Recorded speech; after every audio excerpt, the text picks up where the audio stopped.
The story begins with a group of men running through the night. When they finally reach their destination, they spot someone wrapped in cloth, sitting quietly beside a bonfire. Believing this to be their target, the leader of the group pulls out a knife and hurls it toward the figure. But when the cloth unravels, it's empty.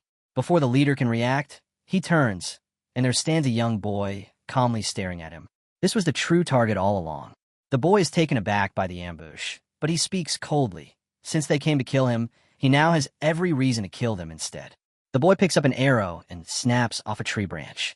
The men laugh at him, mocking his choice of weapon. What's a branch going to do? They jeer. Their laughter is cut short in an instant.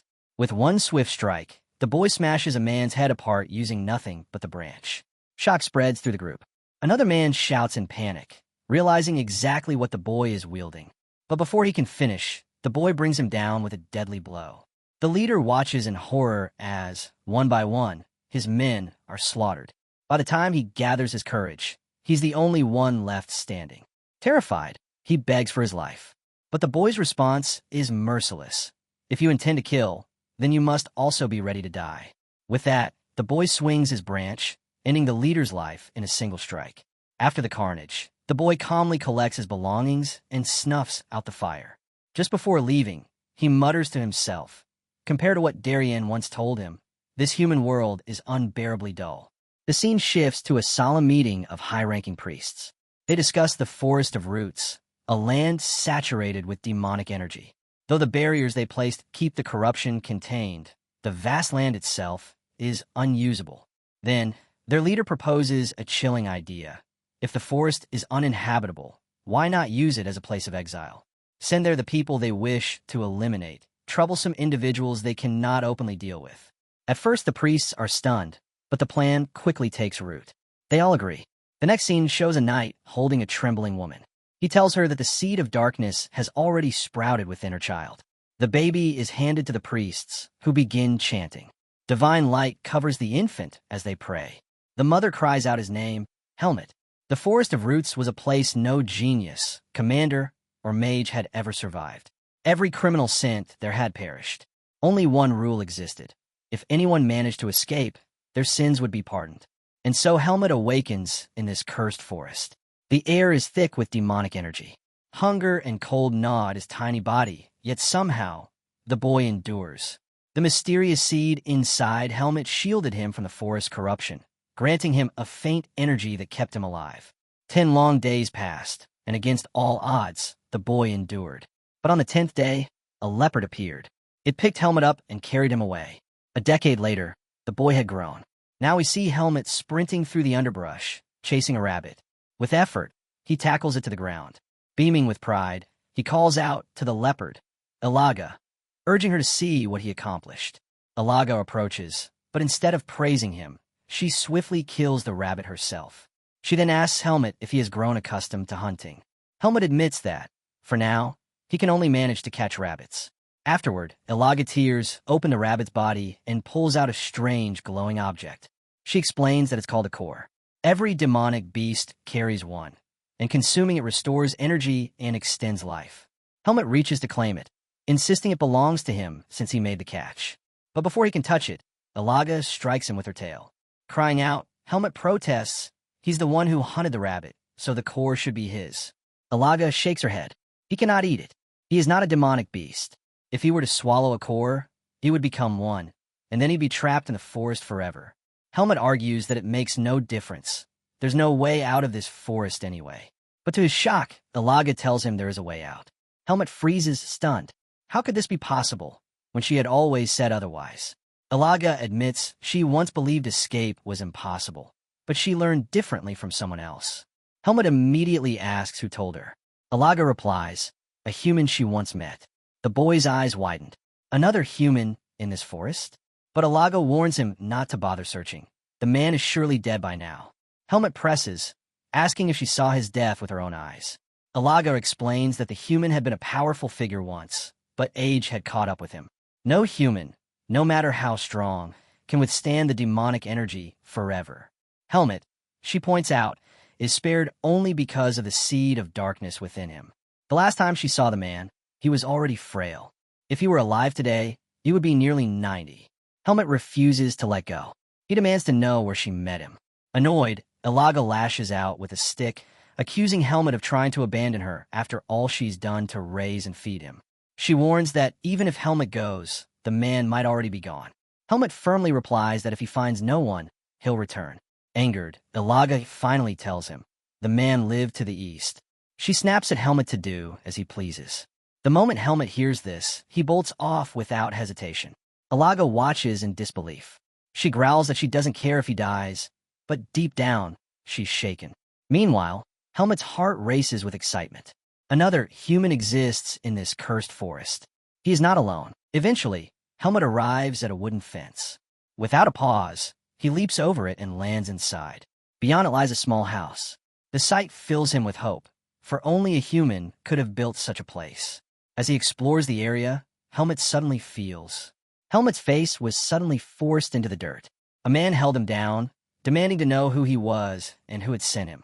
Struggling, Helmet quickly explained that Ilaga had told him about this place, that she said a human lived here.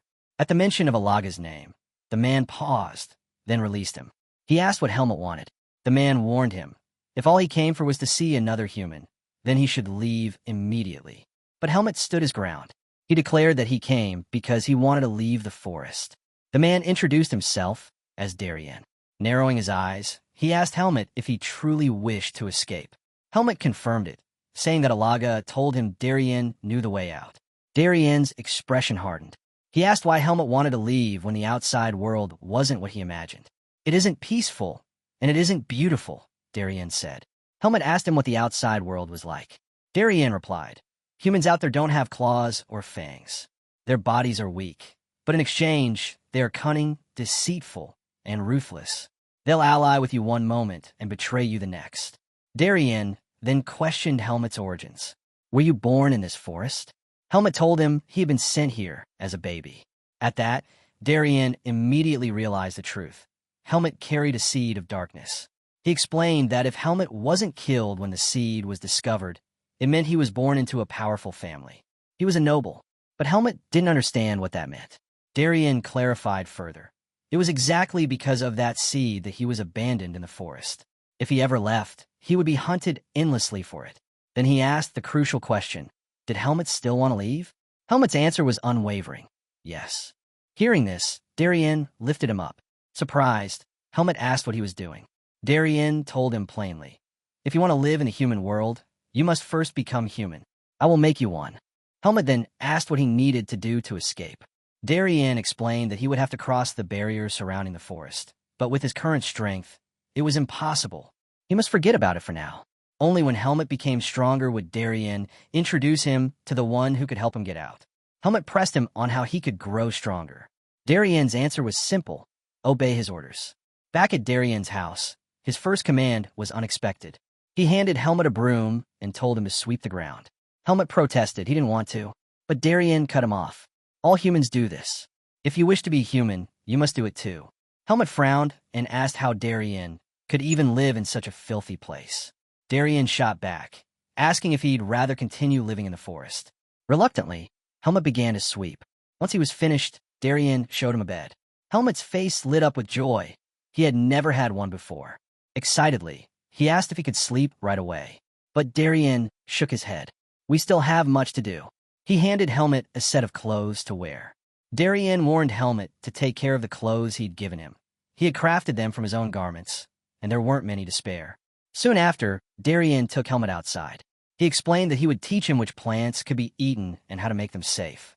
From his bag, Darien pulled out a plant and began to explain. Every living creature in this forest, he said, carried a core. But even after removing a core, the body still contained traces of demonic energy. The only way to cleanse it completely was through water. He demonstrated, washing the plant before handing it to Helmet. To his surprise, it was edible, and not only edible but good. Helmet could hardly believe it. With that lesson done, Darien led him back home. The next day, Helmet grumbled. Darien had sent him to fetch water, insisting it was part of learning to live like a human. Helmet didn't like it, but he obeyed. As he worked, he felt something approaching from behind. Before he could react, the figure pounced. It was Ilaga. She demanded to know what he was doing. Helmet told her that Darien had asked him to fetch water. Alaga froze. Helmet never obeyed her commands, and yet he was following Darien's? She asked him why. Helmet answered firmly. Darien promised to make him stronger. Alaga pressed him further. What did he want strength for? Helmet didn't hesitate. He was going to leave the forest because he was not a demonic beast. Her eyes narrowed. Did he really think anything good would happen to him in the human world? Helmet admitted he didn't know what awaited him out there, but he was certain of one thing. If he stayed in the forest, nothing would ever change. With that, he finished his task and walked away, leaving Alaga behind. She watched him go, sadness quietly stirring within her. Back at Darien's home, training had begun. Helmet held a difficult stance while Darien poured the water he had fetched over him. Exhausted, Helmet begged him to stop, but Darien's voice cut like steel. Did Helmet truly want to leave the forest? Hearing this, Helmet clenched his teeth and endured. Darien was impressed. He hadn't expected Helmet to last this long. The seed of darkness played its part, but even beyond that, the boy was clearly gifted. At sunset, Helmet's strength finally gave out. Darien carried him inside and prepared food. At first, Helmet wasn't excited, but once he tasted it, he couldn't stop. The soup was unlike anything he'd ever eaten. He devoured it eagerly. As they ate, Darien suddenly stood. His tone grew serious. Helmet wanted to grow stronger to escape this forest, but he was no demonic beast. He was a human, fragile and limited. For that reason, Darien had decided to teach him how to wield a sword. Darien picked up a wooden blade. Watch closely, he commanded. Helmet's eyes followed every motion as Darien moved with graceful precision. Then, with a single swing, he unleashed such power that Helmet swore he saw a lightning spark from the strike. Darien raised the wooden sword and, with a single strike, shattered a massive boulder into fragments. Helmet stood frozen, stunned beyond belief. He couldn't comprehend the power he had just witnessed. Eyes wide, Helmet asked Darien about the lightning he thought he saw during the swing. Darien explained calmly. What he had seen was Bai's, an invisible source of power only humans could wield. Then he added that the seed of darkness inside Helmet was also another form of power, but different in nature. Helmet's face lit up with excitement. He declared that he wanted to learn how to use it. But before he could celebrate, Darien smacked him on the head. He warned Helmet that his body wasn't ready yet. First, he needed to build a foundation and gain a proper understanding of the sword. Darien's voice grew serious. The path of the sword, he said, was harsh and filled with pain. But if Helmet endured, he would undoubtedly become strong. Without hesitation, Helmet agreed. Training began.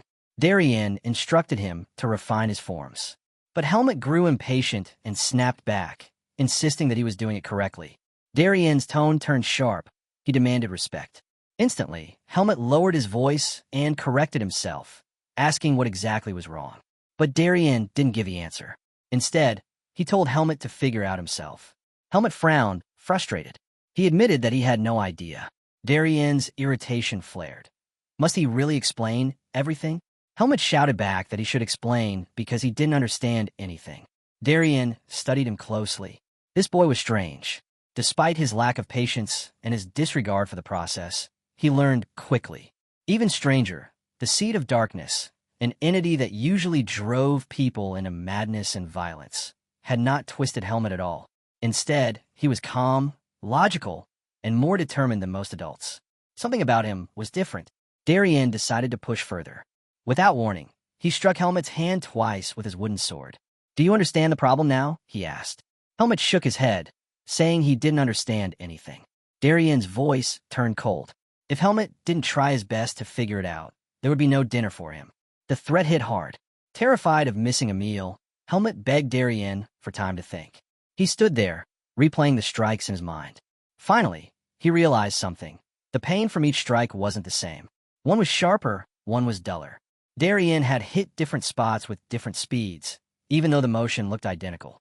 It dawned on Helmet that there was more to the sword than simply copying the form. Darien looked at him and said. Darien explained that Helmet needed to feel every detail.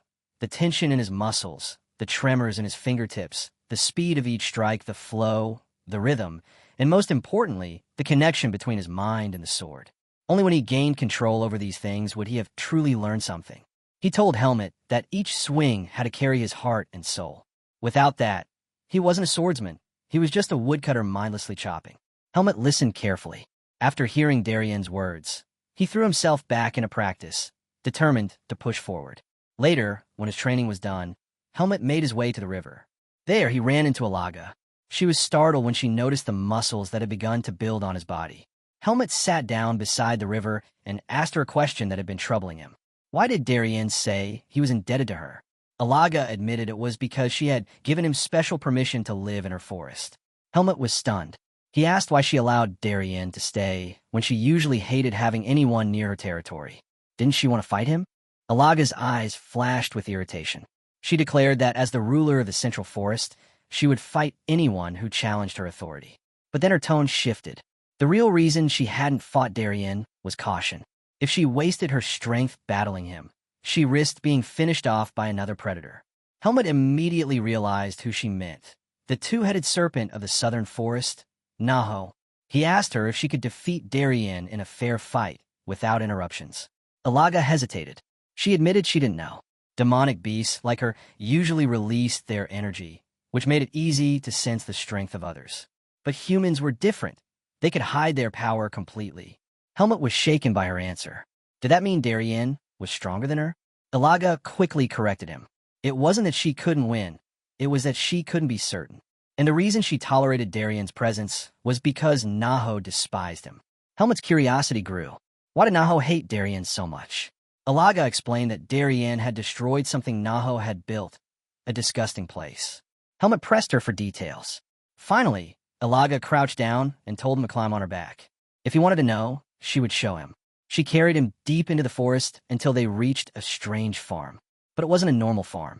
It was a place where humans were being raised like livestock. Helmut's eyes widened in horror. People were forced to labor under harsh conditions.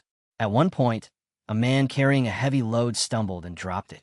Immediately, he was beaten without mercy.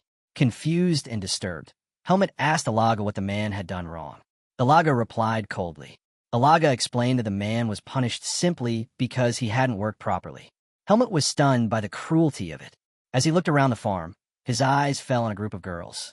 Curious, he asked Alaga why they looked different from him. She told him plainly, they were females while he was male. Then she added something that made his stomach turn. Naho preferred the flesh of women, claiming it was more tender. That was why the men were forced into labor while the women were kept as food. Among the crowd, Alaga pointed to a bald man, the leader of the humans, named Erugo. Helmut watched as Erugo noticed the man being beaten, but instead of helping, he coldly told the others to ignore him and focus on preparing sacrifices for Naho. Then, with a sick grin, Erugo singled out one of the girls. He spared her from the sacrifices, but only on the condition that she served his own desires. Helmut could barely believe it. How could such a vile man be the leader of his people? Alaga admitted she didn't understand it either, but somehow Erugo had the ability to track down every human who wandered into the forest. If he had found Helmut, she warned, he would already be a slave. Helmut turned to her and asked why she saved him, why she hadn't treated him as just another captive. Alaga brushed it off, saying she only spared him to keep Naho's livestock numbers from growing. But Helmut smiled. He knew she was lying. Their conversation ended as Alaga turned to leave. But suddenly, her expression shifted. She sensed a surge of demonic energy. Out of nowhere, Naho struck. The two-headed serpent lunged, but Alaga stood firm, shoving him back.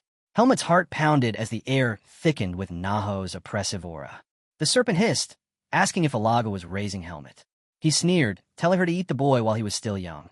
After all, males tasted best at that age. If she didn't want to eat him, she could hand him over instead.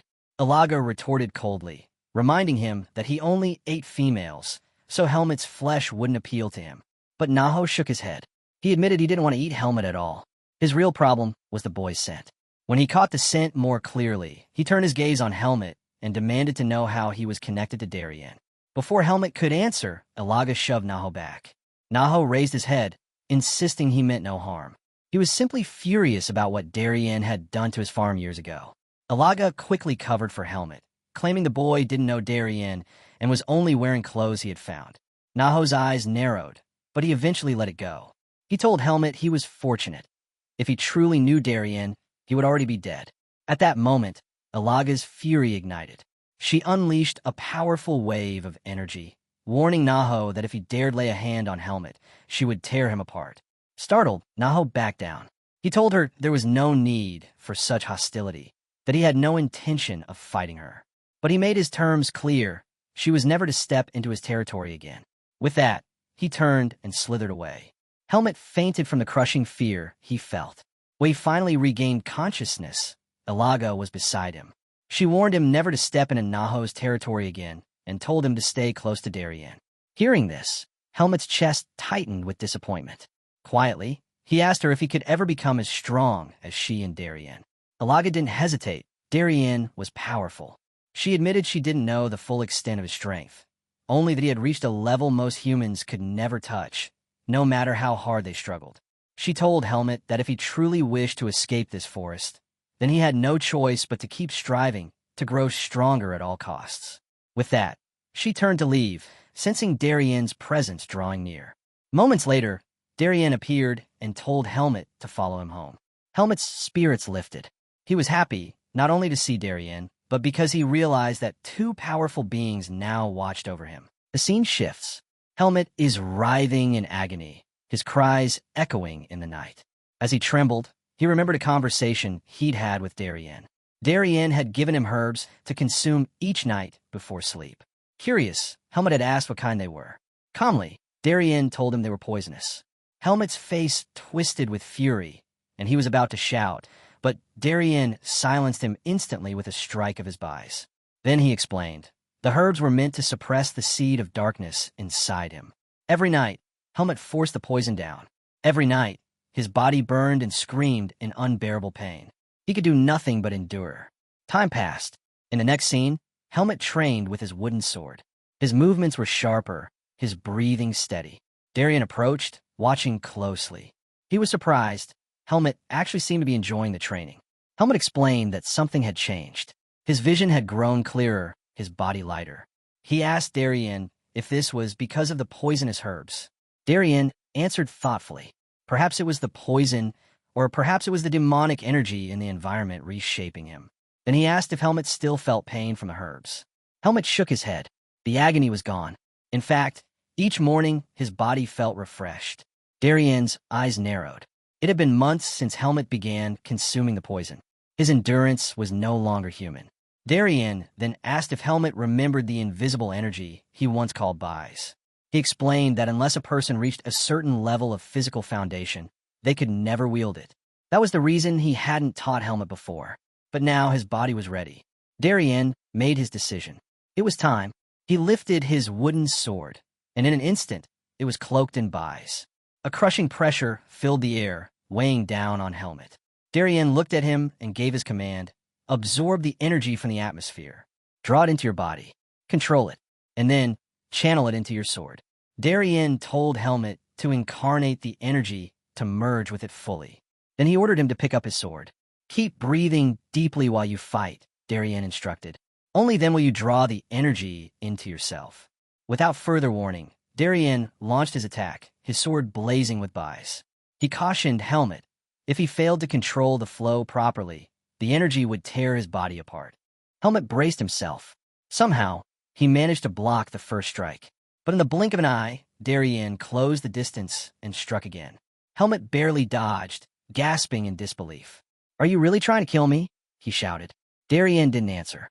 Helmet steadied his breathing, forcing himself to stay calm. Once composed, he charged forward with his own strike.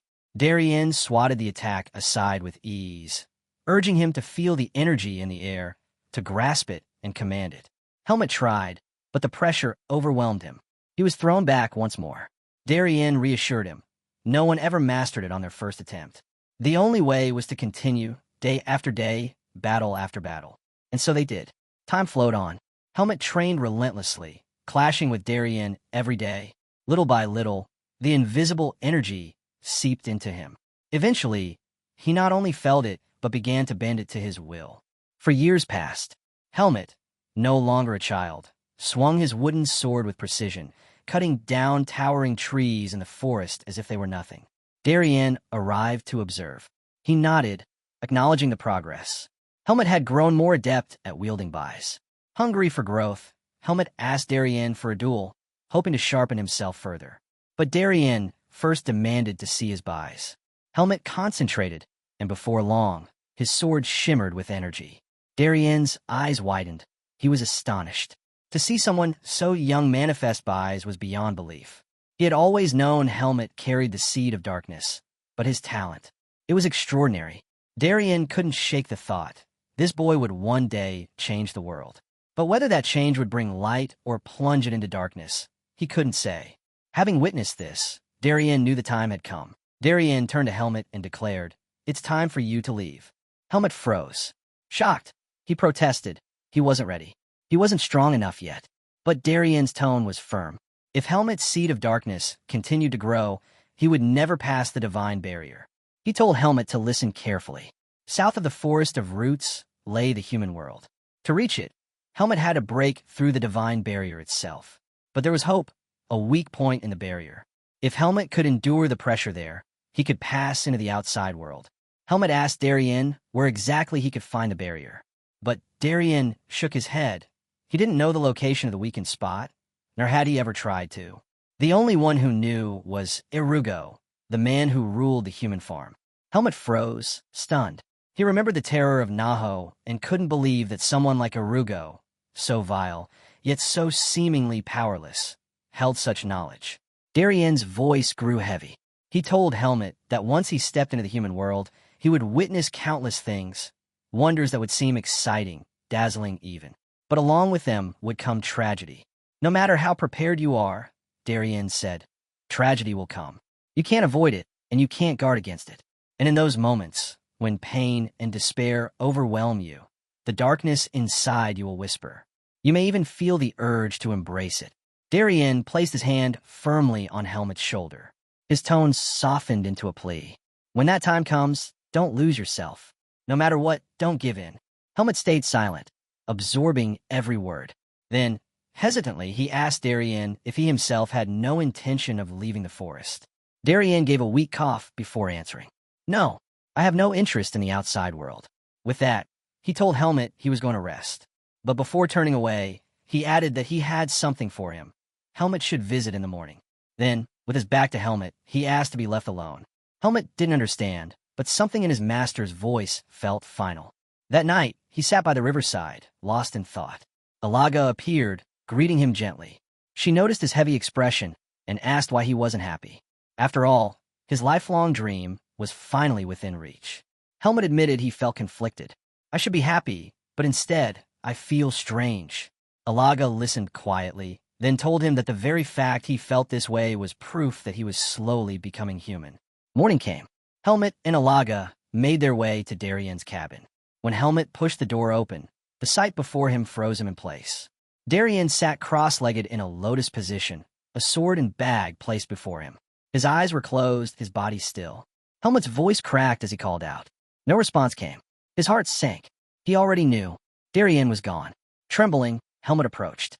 His master, the man who had guided him like a father, had passed away. Helmet's chest tightened with grief, but he forced himself to remain standing. He picked up the sword and bag Darien had left behind, clutching them tightly. Looking at Darien one last time, Helmet whispered that he would never forget him. With tears burning in his eyes, he turned and stepped out of the cabin. Alaga was waiting.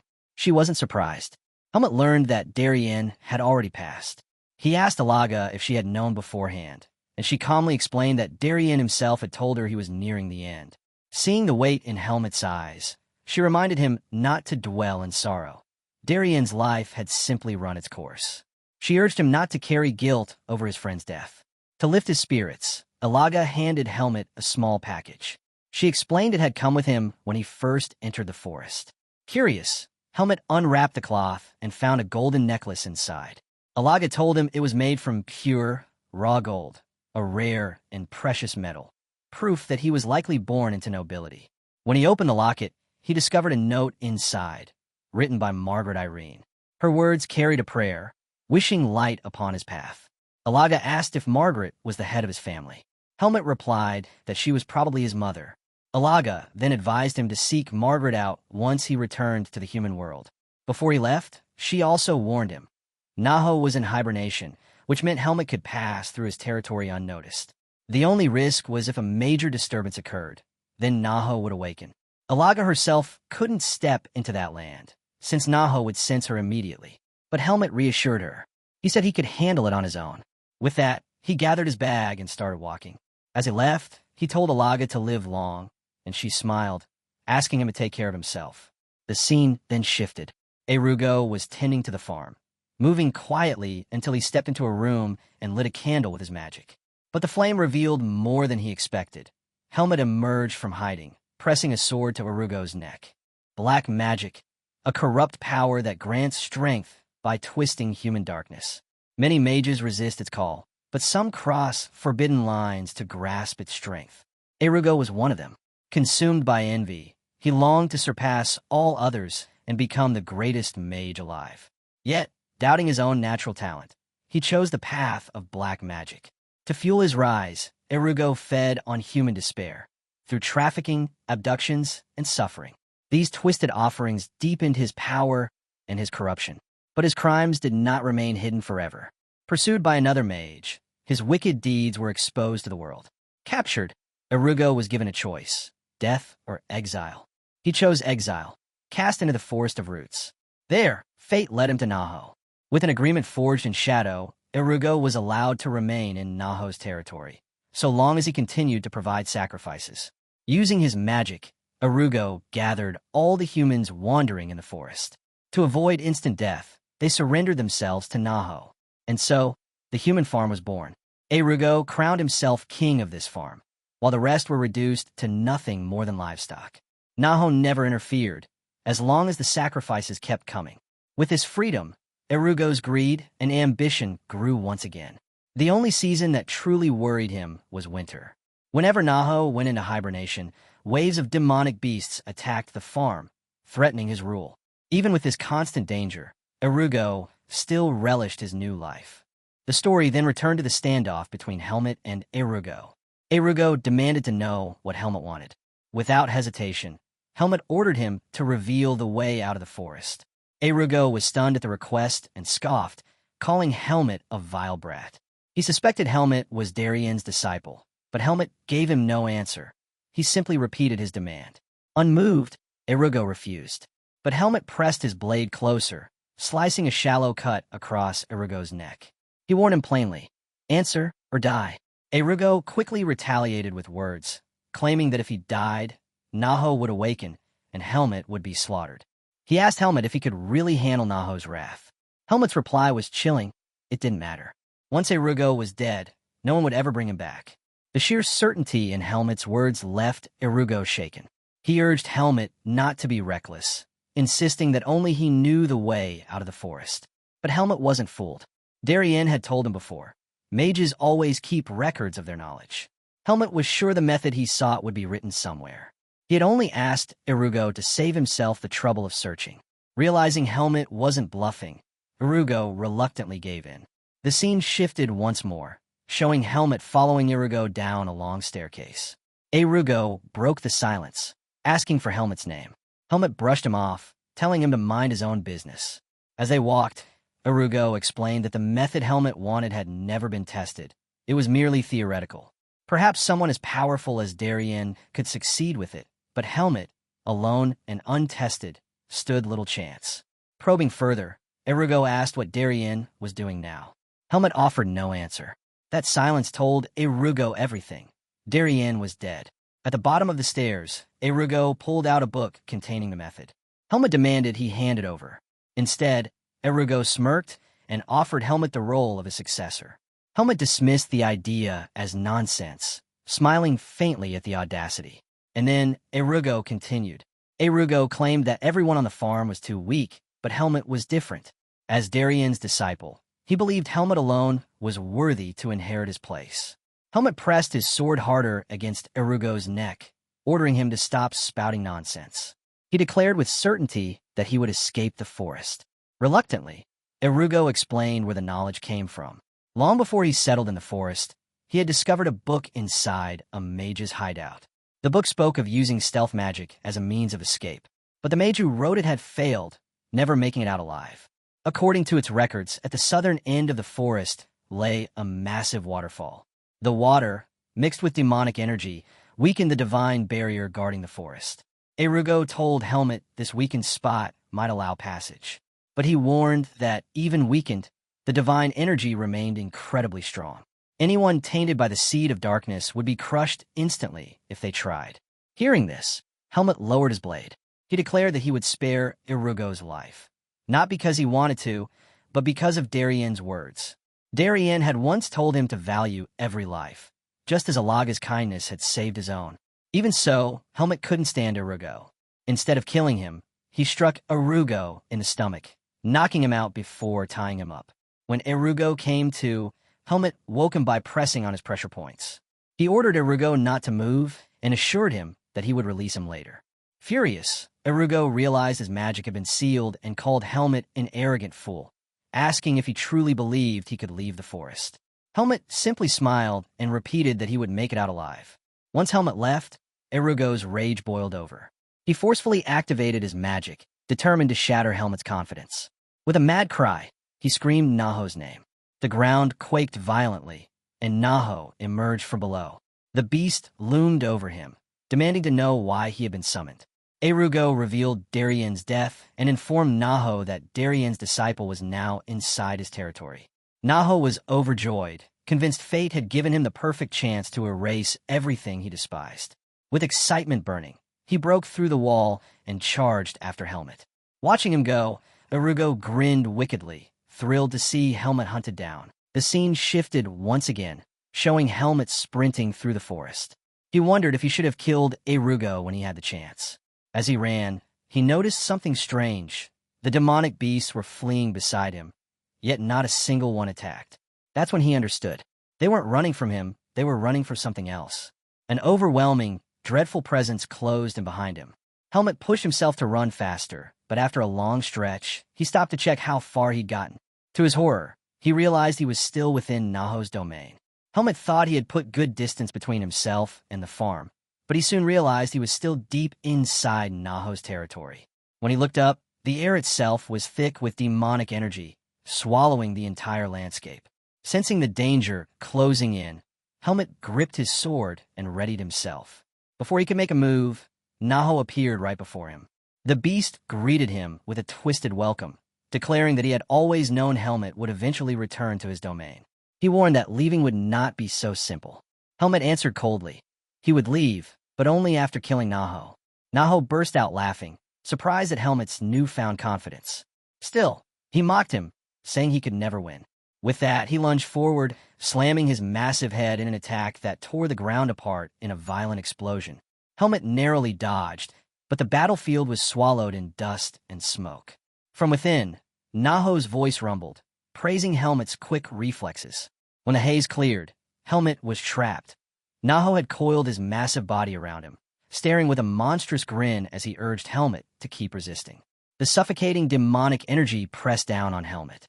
For a moment, the weight of it almost crushed him, but he steadied his breath, forcing himself to stay calm. He reminded himself an opportunity would come. Naho, gathering power, unleashed a torrent of energy at him. Helmet dodged once more, and at that moment he saw his chance.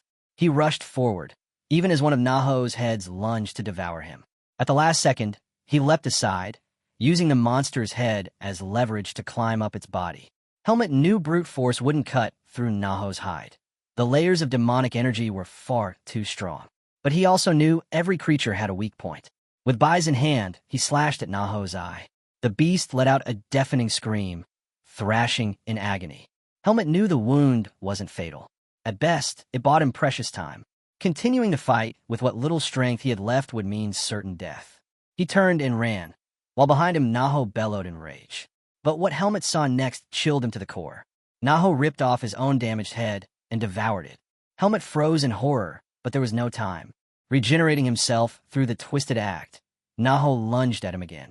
Helmet raised his sword to block, but the overwhelming force sent him flying back. Bruised but alive, Helmet quickly struck his own body, activating his technique to conceal himself. Naho snarled in frustration. Missing his other head, he struggled to pinpoint Helmet's presence. He roared into the shadows, demanding that Helmet reveal himself. And then the scene shifted. Helmet leaned against a tree, gasping for breath. He had known Naho was strong, but the reality of the battle stunned him. It had taken everything just to slash at the monster's eye. The thought that this was all he could manage weighed heavily on him. Using his sword for support, he forced himself to stand, ready to escape. But before he could move, the air thickened. A surge of demonic energy swept through the forest. Naho was spreading his power, using it to sense every living thing nearby. When his gaze locked on a helmet's hiding spot, a sinister smile spread across his face. "You can't hide from me in this forest," Naho sneered, lunging with his massive head. Helmet clenched his teeth, refusing to give in. "I won't die here," he told himself, raising his blade for one final strike. But then, something unexpected happened. A roar split through the forest. Ilaga appeared, stepping between him and the beast. Naho grinned at the sight of her, mocking, "Welcome to my territory." Helmet stood frozen in shock. Ilaga's presence unleashed an overwhelming flood of demonic energy that shook the ground itself. Even Helmet, struggling to remain standing, was stunned by her strength. Ilaga glanced at him and praised his survival. She told him the fight was hers now, urging him to leave. But Helmet, gritting against the crushing pressure of her aura, refused. He wanted to fight beside her. Her response was firm. He had something far more important to accomplish. She reminded him of the freedom he sought and told him to chase it. Her words struck him deeply, leaving him speechless. "Don't waste my effort," she said, eyes locked on Naho. Helmet's frustration burned, but he finally gave in. With a short, bitter thank you, he turned and ran. Ilaga was left to face Naho alone. Naho's eyes narrowed with rage. The audacity of her interference disgusted him. Ilaga, unflinching, told him she was doing what must be done. Her defiance only made him laugh. He mocked her bond with Helmet, sneering that she was nothing more than a filthy cat. With cruel delight, he vowed to kill her and devour Helmet afterward. But Ilaga wasn't shaken. She taunted him instead, asking how he planned to defeat her with only one head left. Naho roared in anger and launched himself at her. The scene shifted. Helmet, now far from Naho's territory, cut down wave after wave of demonic beasts. His blade was soaked in blood, and though exhausted from days of running, he pressed on. Compared to Naho, these creatures were nothing. Pausing in the forest, he thought to himself, without Ilaga and Darien, he would never have survived this place.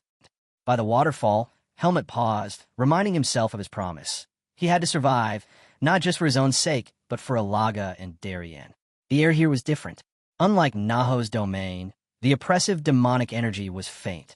But then his seed of darkness stirred violently, reacting to something unseen.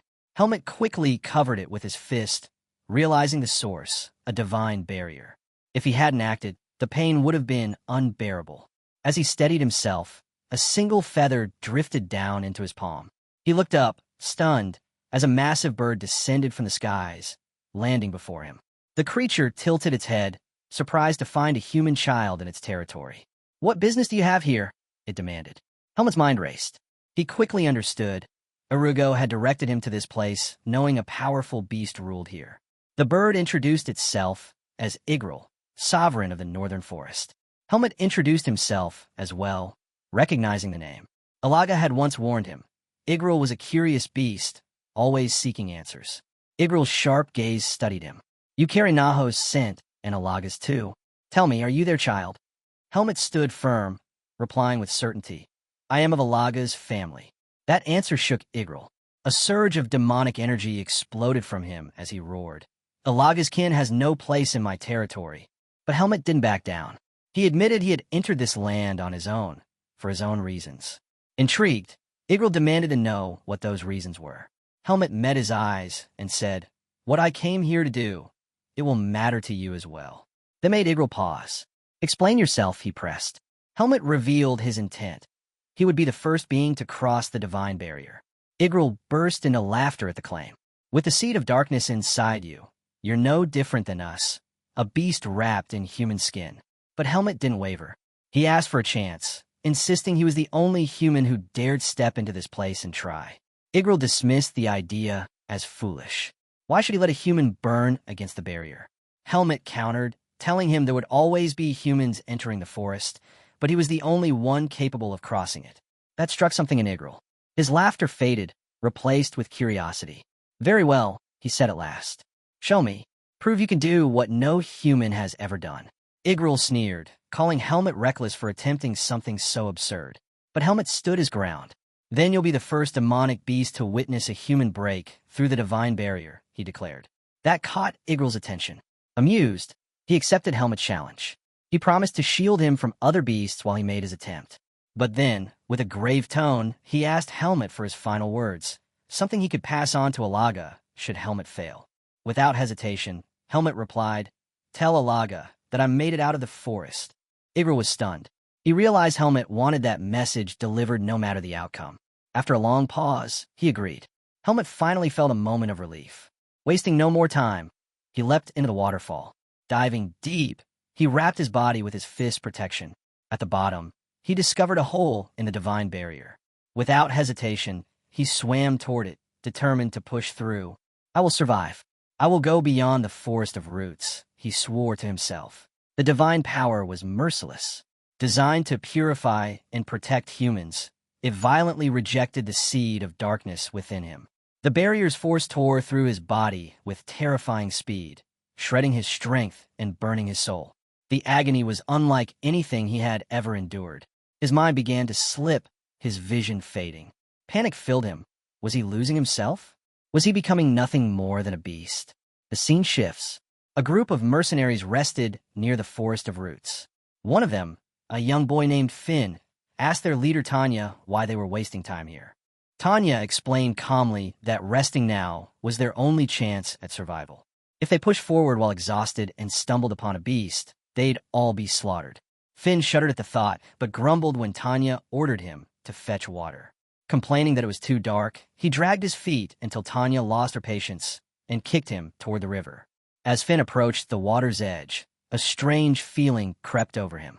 Peering into the river, he spotted what looked like seaweed. But when he lifted it, his blood froze. It wasn't seaweed at all, it was hair, attached to the limp body of an unconscious Helmet.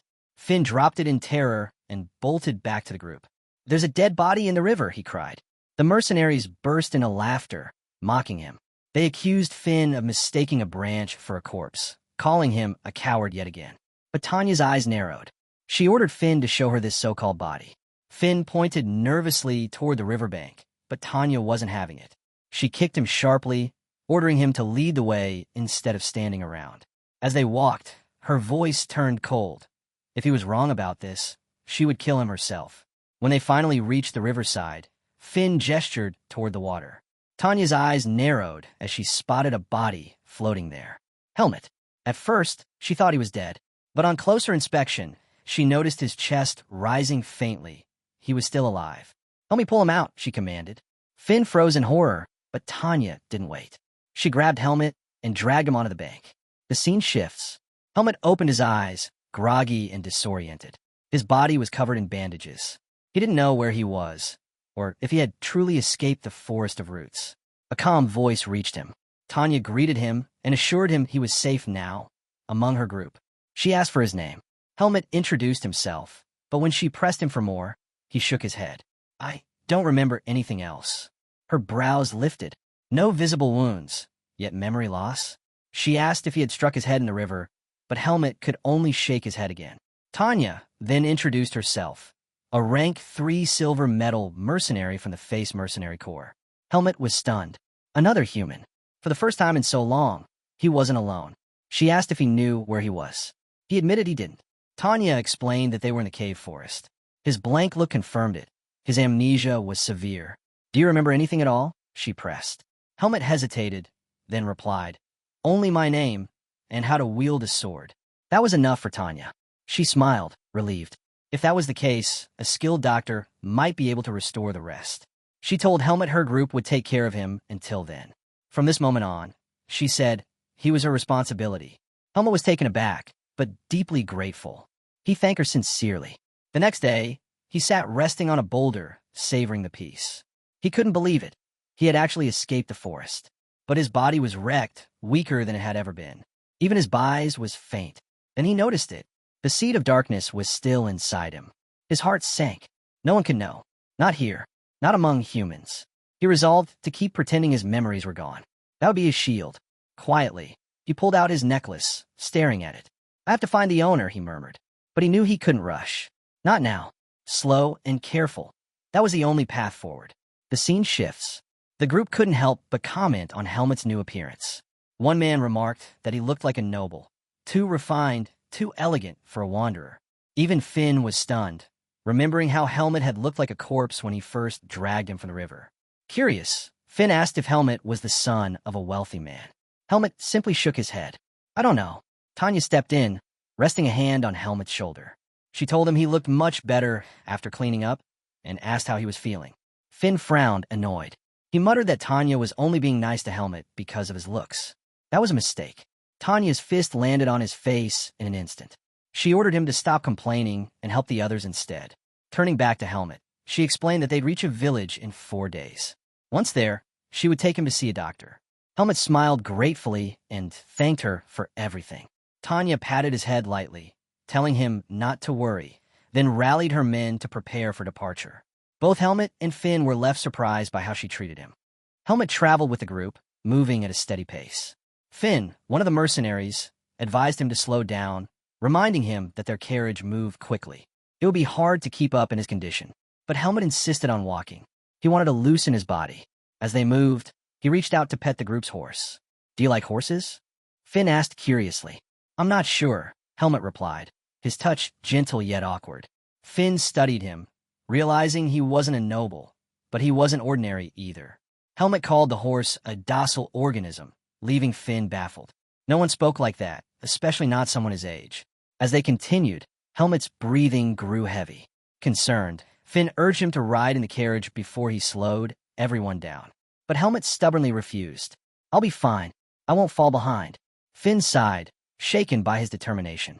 He began to wonder if Helmut really was from noble blood. Meanwhile, Helmut was puzzled over his own weakness. Back in the Forest of Roots, his recovery usually only took a day. Why was his body still so drained? He decided he had no choice but to keep walking, to rebuild his stamina step by step. The scene shifts. Helmut lay on a bed as a doctor examined him carefully. After his inspection, the doctor turned to Tanya. There's nothing wrong with him, he said firmly. The doctor leaned back after his examination, insisting that Helmut's body was unusually strong, so strong that he recovered faster than most people. Tanya frowned, unconvinced. Did you even check him properly? She pressed. The doctor's face darkened with irritation. If you don't trust me, treat him yourself. Her temper flared. He was unconscious for a long time. Give us a proper diagnosis, you quack. The doctor slammed his fist on the table, shouting back. That boy's body recovers faster than anyone I've ever seen. There's nothing wrong with him. Finn raised a hand, asking carefully about Helmut's memory loss. The doctor's reply was blunt. Helmut's memories would return soon. His head is fine, he added sharply, handing the medicine. Now, get out. And you, stop questioning a professional, you idiot. Tanya's face turned red with rage. She hurled insults back at the old man, calling him a senile fossil and nearly swinging at him before her group dragged her away. The scene shifts. Tanya walked alongside Helmut, her anger finally cooling. She asked if he was feeling any better. Helmut nodded, saying the medicine helped ease his breathing. Her mind went back to something he had told her earlier, that he could wield a sword. If his body was this strong, then his training must have been exceptional. You were probably trained by a master, she said thoughtfully. Helmut blinked in surprise. She had guessed correctly. The sword, it just feels familiar the moment I hold it, he admitted. Tanya grinned. Then how about a duel? Maybe it'll jog your memory. Helmut was caught off guard, but she quickly reassured him. He didn't need to feel pressured. She only suggested it as a way to help. Still, Helmut knew her rank. A silver medal mercenary of the 3rd tier, someone highly respected. This was his chance to test himself, to measure the strength he still had left. Tanya brought him to the group's training hall. The men, they were stunned to see her arrive with Helmut. When they learned he'd be dueling Tanya, they couldn't believe it. Go easy on him, they shouted. Don't ruin that pretty face. Their laughter didn't last. Tanya silenced them with her fists, knocking the mockers to the ground in an instant. She then handed Helmut a wooden sword. With a smile, she explained the rules. The duel would end the moment one of them hit the ground. Give me everything you've got, she said. And don't forget, I'm the vice captain of this group. Don't underestimate me. Helmut gripped the sword, fully aware his body wasn't at its peak. His bise was gone, his strength barely recovering. Beating her head on was impossible. he would need to rely on something else. Helmet steadied his grip, planning to counter her with precision rather than brute force. He took a deep breath and slipped into position, his stance sharp enough to draw murmurs from the squad watching. He lunged forward, spotting an opening at Tanya's left waist. His blade cut toward it, but Tanya easily deflected the strike. Helmet's eyes narrowed. Her strength was on another level. A head-on fight was impossible. Tanya countered, her wooden sword slicing toward him. Helmet leapt aside, narrowly dodging. Before he could recover, she closed the gap and drove her boot into his stomach, sending him stumbling back. Frustration boiled inside him. His body wasn't moving the way he wanted. It felt sluggish, restrained. While his thoughts spun, Tanya was already on him again. "You're thinking too much," she said, pressing forward. Her attacks rained down with unrelenting force. Helmet managed to block, his blade catching hers again and again, but the pressure kept building. Each clash pushed him closer to the edge. Then she shoved hard, her sword slamming against his guard. Helmet lost his footing and hit the ground, skidding across the floor. The men watching broke into whispers, surprised at how fierce the duel had become. Helmet climbed back to his feet, retrieving his weapon. But after a moment, he lowered it. "I lost." The look in his eyes told the truth: frustration, disbelief. How could it end so one-sided? Tanya's technique was full of openings, her style less refined than Darienne's. And yet, she overwhelmed him with ease. "You fought well," Tanya said, her tone steady. Helmet clenched his jaw, stronger than he expected.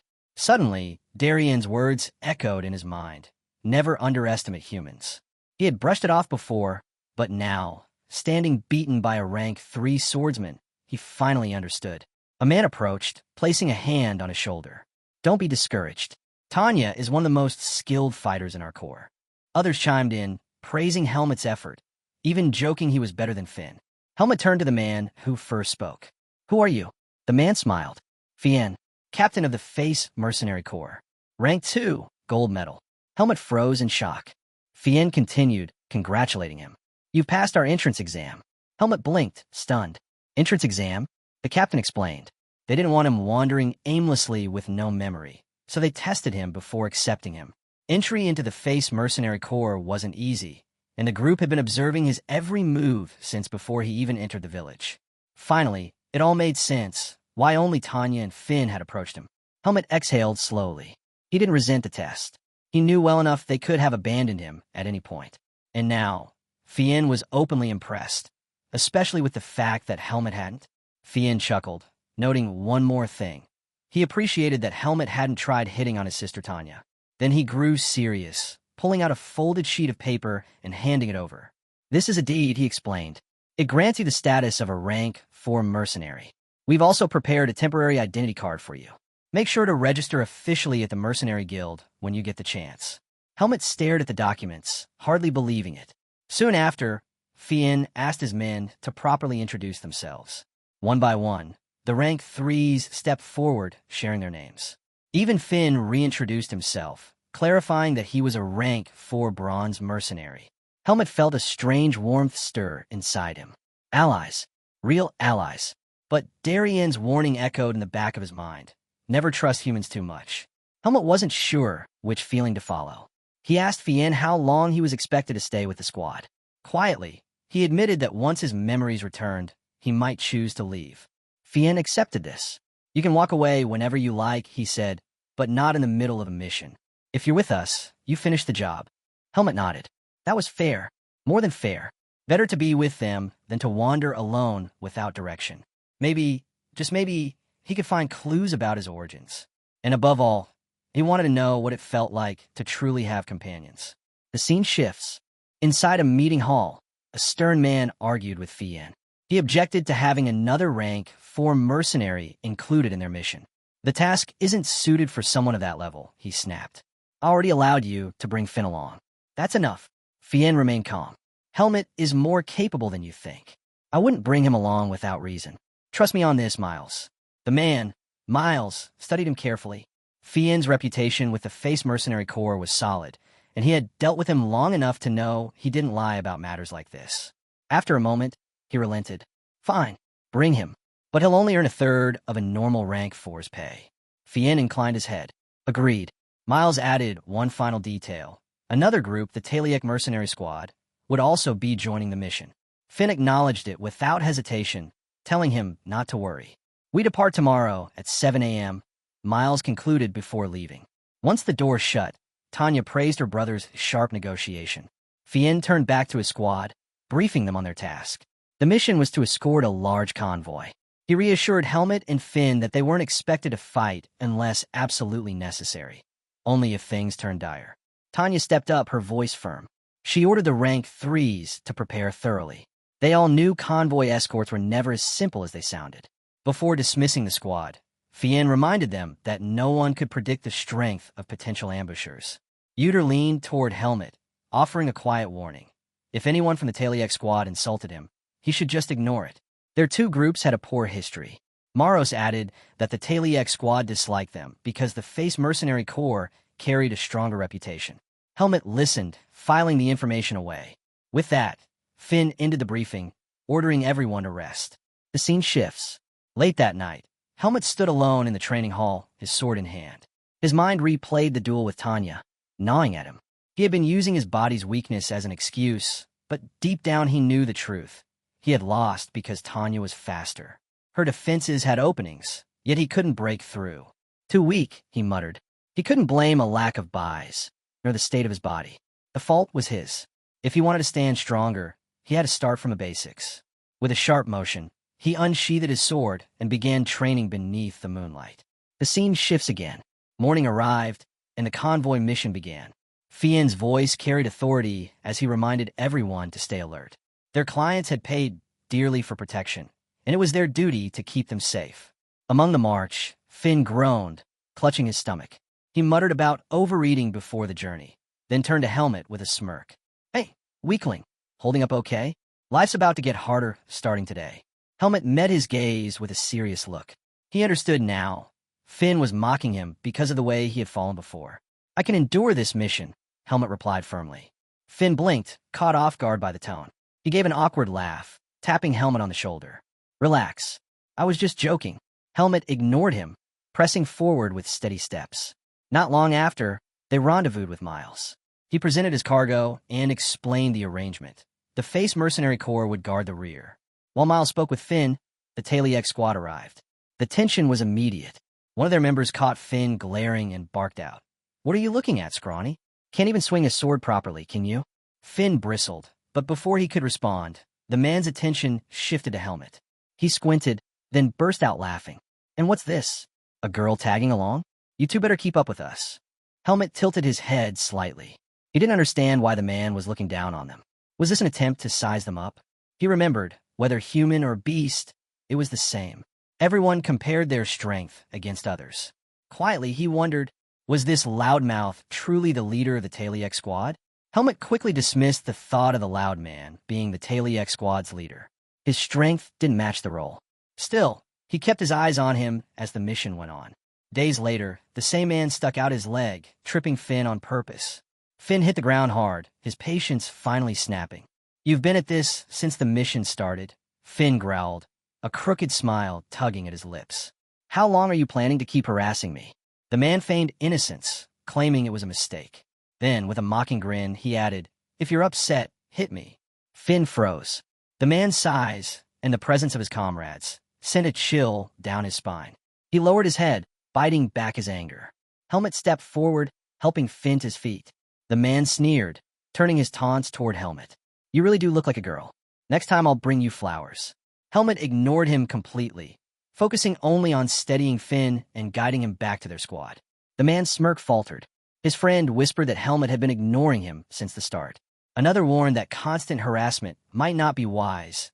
Too many eyes were on them. The man scoffed. "Helmet and Finn are just rank 4s. I'm a rank 3 who only dropped to rank 4 because of my hand. One hand is all I need to deal with them." But his friend wasn't convinced. "You were demoted because you got drunk and acted like an idiot." Enraged, the man clamped his hand around his friend's neck, choking him until he begged for mercy. When he finally released him, his eyes gleamed with hatred. He blamed his brother, a rank 2 mercenary, for humiliating him and forcing him down to rank 4. The thought festered like poison, and the more Helmet ignored him, the deeper his anger grew. "I'll kill him," the man muttered with a wicked grin. He turned to his companions. "Help me with something."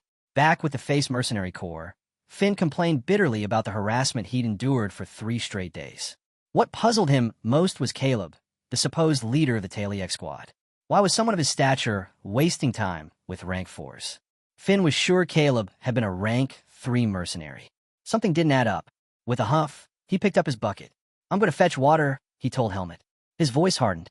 "And if Caleb or his men try anything, I won't hold back." The group had heard him again. With those words, he walked away. The scene shifts. Finn arrives at the stream. Frustration weighed on him. Fetching water shouldn't be this exhausting, yet here he was. Determined, he decided to collect enough for the entire squad. As he crouched by the stream, someone's presence loomed behind him.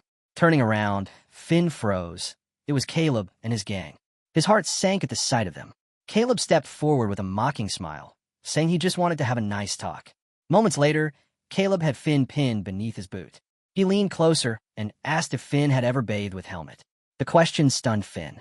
Outraged, he spat back, calling Caleb a bastard, insisting that Helmet was a man. Caleb silenced him, sneering that he would find out for himself. At Caleb's signal, one of his men dragged Helmet forward. To Caleb's surprise, Helmet hadn't resisted. He came willingly, though he already sensed something was off. Watching Caleb torment Finn didn't surprise him. To Helmet, it only confirmed what he already knew. Even humans fought for dominance, no different from the demonic beasts of the forest. Maybe these were the very kinds of people Darien had warned him never to trust. Caleb's expression twisted with malice. He ordered his men to strip Helmet. Helmet steadied himself. He couldn't use his buys yet, but that didn't shake his resolve. He knew these men were only ranked 4 mercenaries, far weaker than Tanya. His plan was clear: take out the weakest first. The gang surrounded him, launching their attack all at once. But before a single blow could land, one of the mercenaries collapsed to the ground, knocked out cold. Shock rippled through the group. The one who had struck him wasn't Helmet. It was Tanya. Both Caleb and Helmet stared in disbelief. Tanya's voice cut through the tension as she demanded to know why Caleb's group was harassing her squad. Feigning innocence, Caleb claimed he was just having a conversation with the boys. Tanya's eyes narrowed. She had clearly heard him order his men to strip Helmet. Caleb brushed it off with a smirk, saying it was something men did to build their bonds, something a woman like her wouldn't understand. Tanya's tone sharpened. She told him to think before he spoke, then ordered Helmet to help Finn back up. Without hesitation, she dismissed Caleb and his gang as nothing but rank 4s. Offended, Caleb quickly corrected her. He wasn't ranked 4th. He was originally a rank 3. Tanya cut him off coldly. She didn't care about his past. Right now, he is ranked 4th. Caleb's jaw tightened at the insult. She stepped forward, her voice firm as steel. She warned Caleb and his gang never to lay a hand on her mercenaries again. Then, with a chilling glare, she promised that if there was a next time, things wouldn't end so peacefully. Caleb's confidence faltered. With no choice, he ordered his men to leave with him. As the tension faded, Finn approached Tanya, tears spilling from his eyes. Tanya stopped him immediately, telling him to hold it in. These kinds of fights, she explained, would happen often. Inside, though, she felt disappointed. Her mercenaries were still naive. Among rank 4s, it was an unspoken rule not to interfere. The only reason she stepped in was to keep them from breaking down too early. The scene shifts. Night falls. Helmet is alone, training in the dark. His strikes cut through trees one after another until the area lay in ruins. At last, he stopped, realizing his body had finally recovered. He wasn't surprised. Ever since the mission started, he had been focused solely on healing. Still, his buys had not returned. He remembered Darien's words. Buys is like water, and your body is the dish that holds it. Without a strong dish, the water is wasted. There was no point in forcing his buys now. He had to strengthen his body first. The next morning, Fien gathered the squad. His tone was serious. He warned them that once they entered the next region, demonic beasts would appear in greater numbers. No one was allowed to wander off alone. He ordered Helmet and Finn to stick close to a rank 3, even for something as simple as fetching water. Finn's eyes widened in shock. Helmet, on the other hand, realized his days of training alone were over. Deep down, he could only hope his buys would return before the seed of darkness inside him spun out of control. Later, Finn leaned closer to Helmet, whispering nervously. He asked if Helmet had ever seen a demonic beast. Byrne and Sean had already filled Finn's head with terrifying stories, and the thought of facing them left him trembling. Trying to sound brave, Finn said he was only sharing this because knowledge was power, but Helmet could see the fear written all over him. Calmly, Helmet explained that demonic beasts came in countless shapes, no two looking the same. That small detail eased Finn's nerves. Curious, he asked how Helmet could remember something like that with his amnesia. Helmet admitted he wasn't recalling anything. He was simply making an assumption. The scene shifts again. Two men are talking. One of them grumbles about his faulty water bottle, irritated at how useless it's become. His companion just laughs, telling him to throw it away and get a new one, teasing him for always wasting money on pointless things.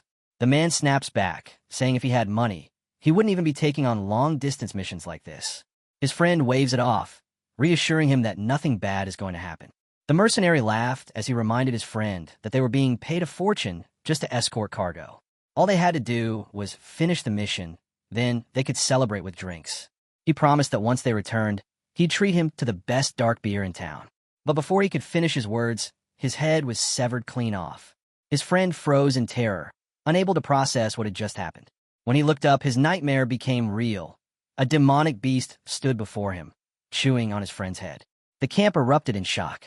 A demonic beast had appeared right in their midst, and no one knew how it had gotten so close.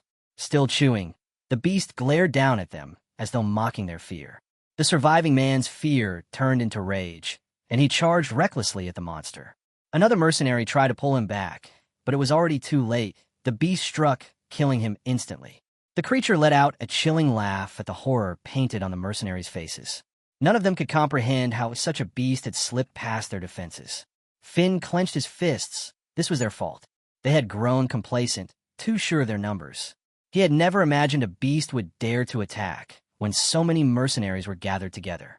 The monster grabbed a corpse and hurled it high into the air. Before it even hit the ground, smaller beasts leapt up and devoured it mid-flight. That's when the truth set in. The enemy wasn't alone. The mercenaries quickly shifted into formation, preparing for battle. Helmet watched the gruesome sight from the carriage. His thoughts churned. Was this the fate waiting for all humans? Then Tanya's sharp voice cut through the chaos. She ordered Finn and Helmet to crawl onto the carriage. Finn's panic spiked at the command. Without hesitation, he shoved Helmet towards safety. Helmet bristled in frustration. His bise was still gone. He knew there were far more beasts lurking, hidden from sight. If anyone slipped up, they'd all be slaughtered. Still, Finn shoved him again, forcing him under the carriage. From beneath the cover, Helmet locked eyes on the leader of the beasts. It wasn't as powerful as Naho or Alaga, but its strength was undeniable. Among the mercenaries, only the rank 2s had the ability to stand against it. Helpless, Helmet clenched his fists, wishing he could do more. The mercenaries braced themselves. The moment the beast released its demonic energy, the battle erupted. Finn leapt high, his bise surging as he unleashed an attack. The beast cloaked its arm in demonic energy and blocked the strike with ease. Sean's eyes widened, off-filling him as he witnessed his captain's power. But Maros snapped him back to reality, warning him not to get distracted. The smaller beasts were closing in fast. Sean smirked, reminding Maros that he was a rank 3 mercenary. With that, he swung his sword, cutting through the beasts that swarmed around him. Fien warned Helmet to always be wary of those who carried the seed of darkness. No one could predict when such people would suddenly turn into demonic beasts. The word struck Helmet deeply. Was that how others saw him? As a monster waiting to emerge? Darien's voice echoed in his memory. He had once told Helmet that those with the seed of darkness were destined to die fighting humans. The thought left Helmet unsettled. Would it also be his fate? Would he one day lose himself and stand as an enemy to mankind? He now understood why Darien had trained him so strictly in the use of bise. It was a way to suppress the darkness within. Helmet resolved to hide his abilities whenever he was surrounded by people. If anyone connected his power to the seed of darkness, his life would be in danger. Meanwhile, Fien found joy in watching Helmet and Finn's determination. Their effort reminded him of his own days as a rank 4. Tanya, however, gave a quieter observation. Finn had been improving since the last incident, though he still had a long road ahead. Later, Finn recoiled at the sight of a demonic beast's corpse. As he raised his weapon to cut into it, Helmet's instinct screamed something was wrong. He quickly told Finn to stop. Finn misunderstood, smirking as if Helmet was just frightened. He reminded Helmet that he was in charge of cooking, insisting all meat was the same to him. The moment he said it, the beast sprang back to life and clamped its clawed hand around Finn's neck. Helmet didn't hesitate. In a flash, his sword sliced through the beast, splitting it clean in two. Finn collapsed, horrified at how close he'd come to death.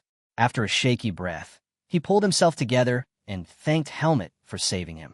He asked if Helmet was all right. Helmet nodded, though his focus lingered on his blade. Something was different. The sensation he felt when killing the beast wasn't like training. It was as though a barrier inside him had shattered. Could it be had his buys returned?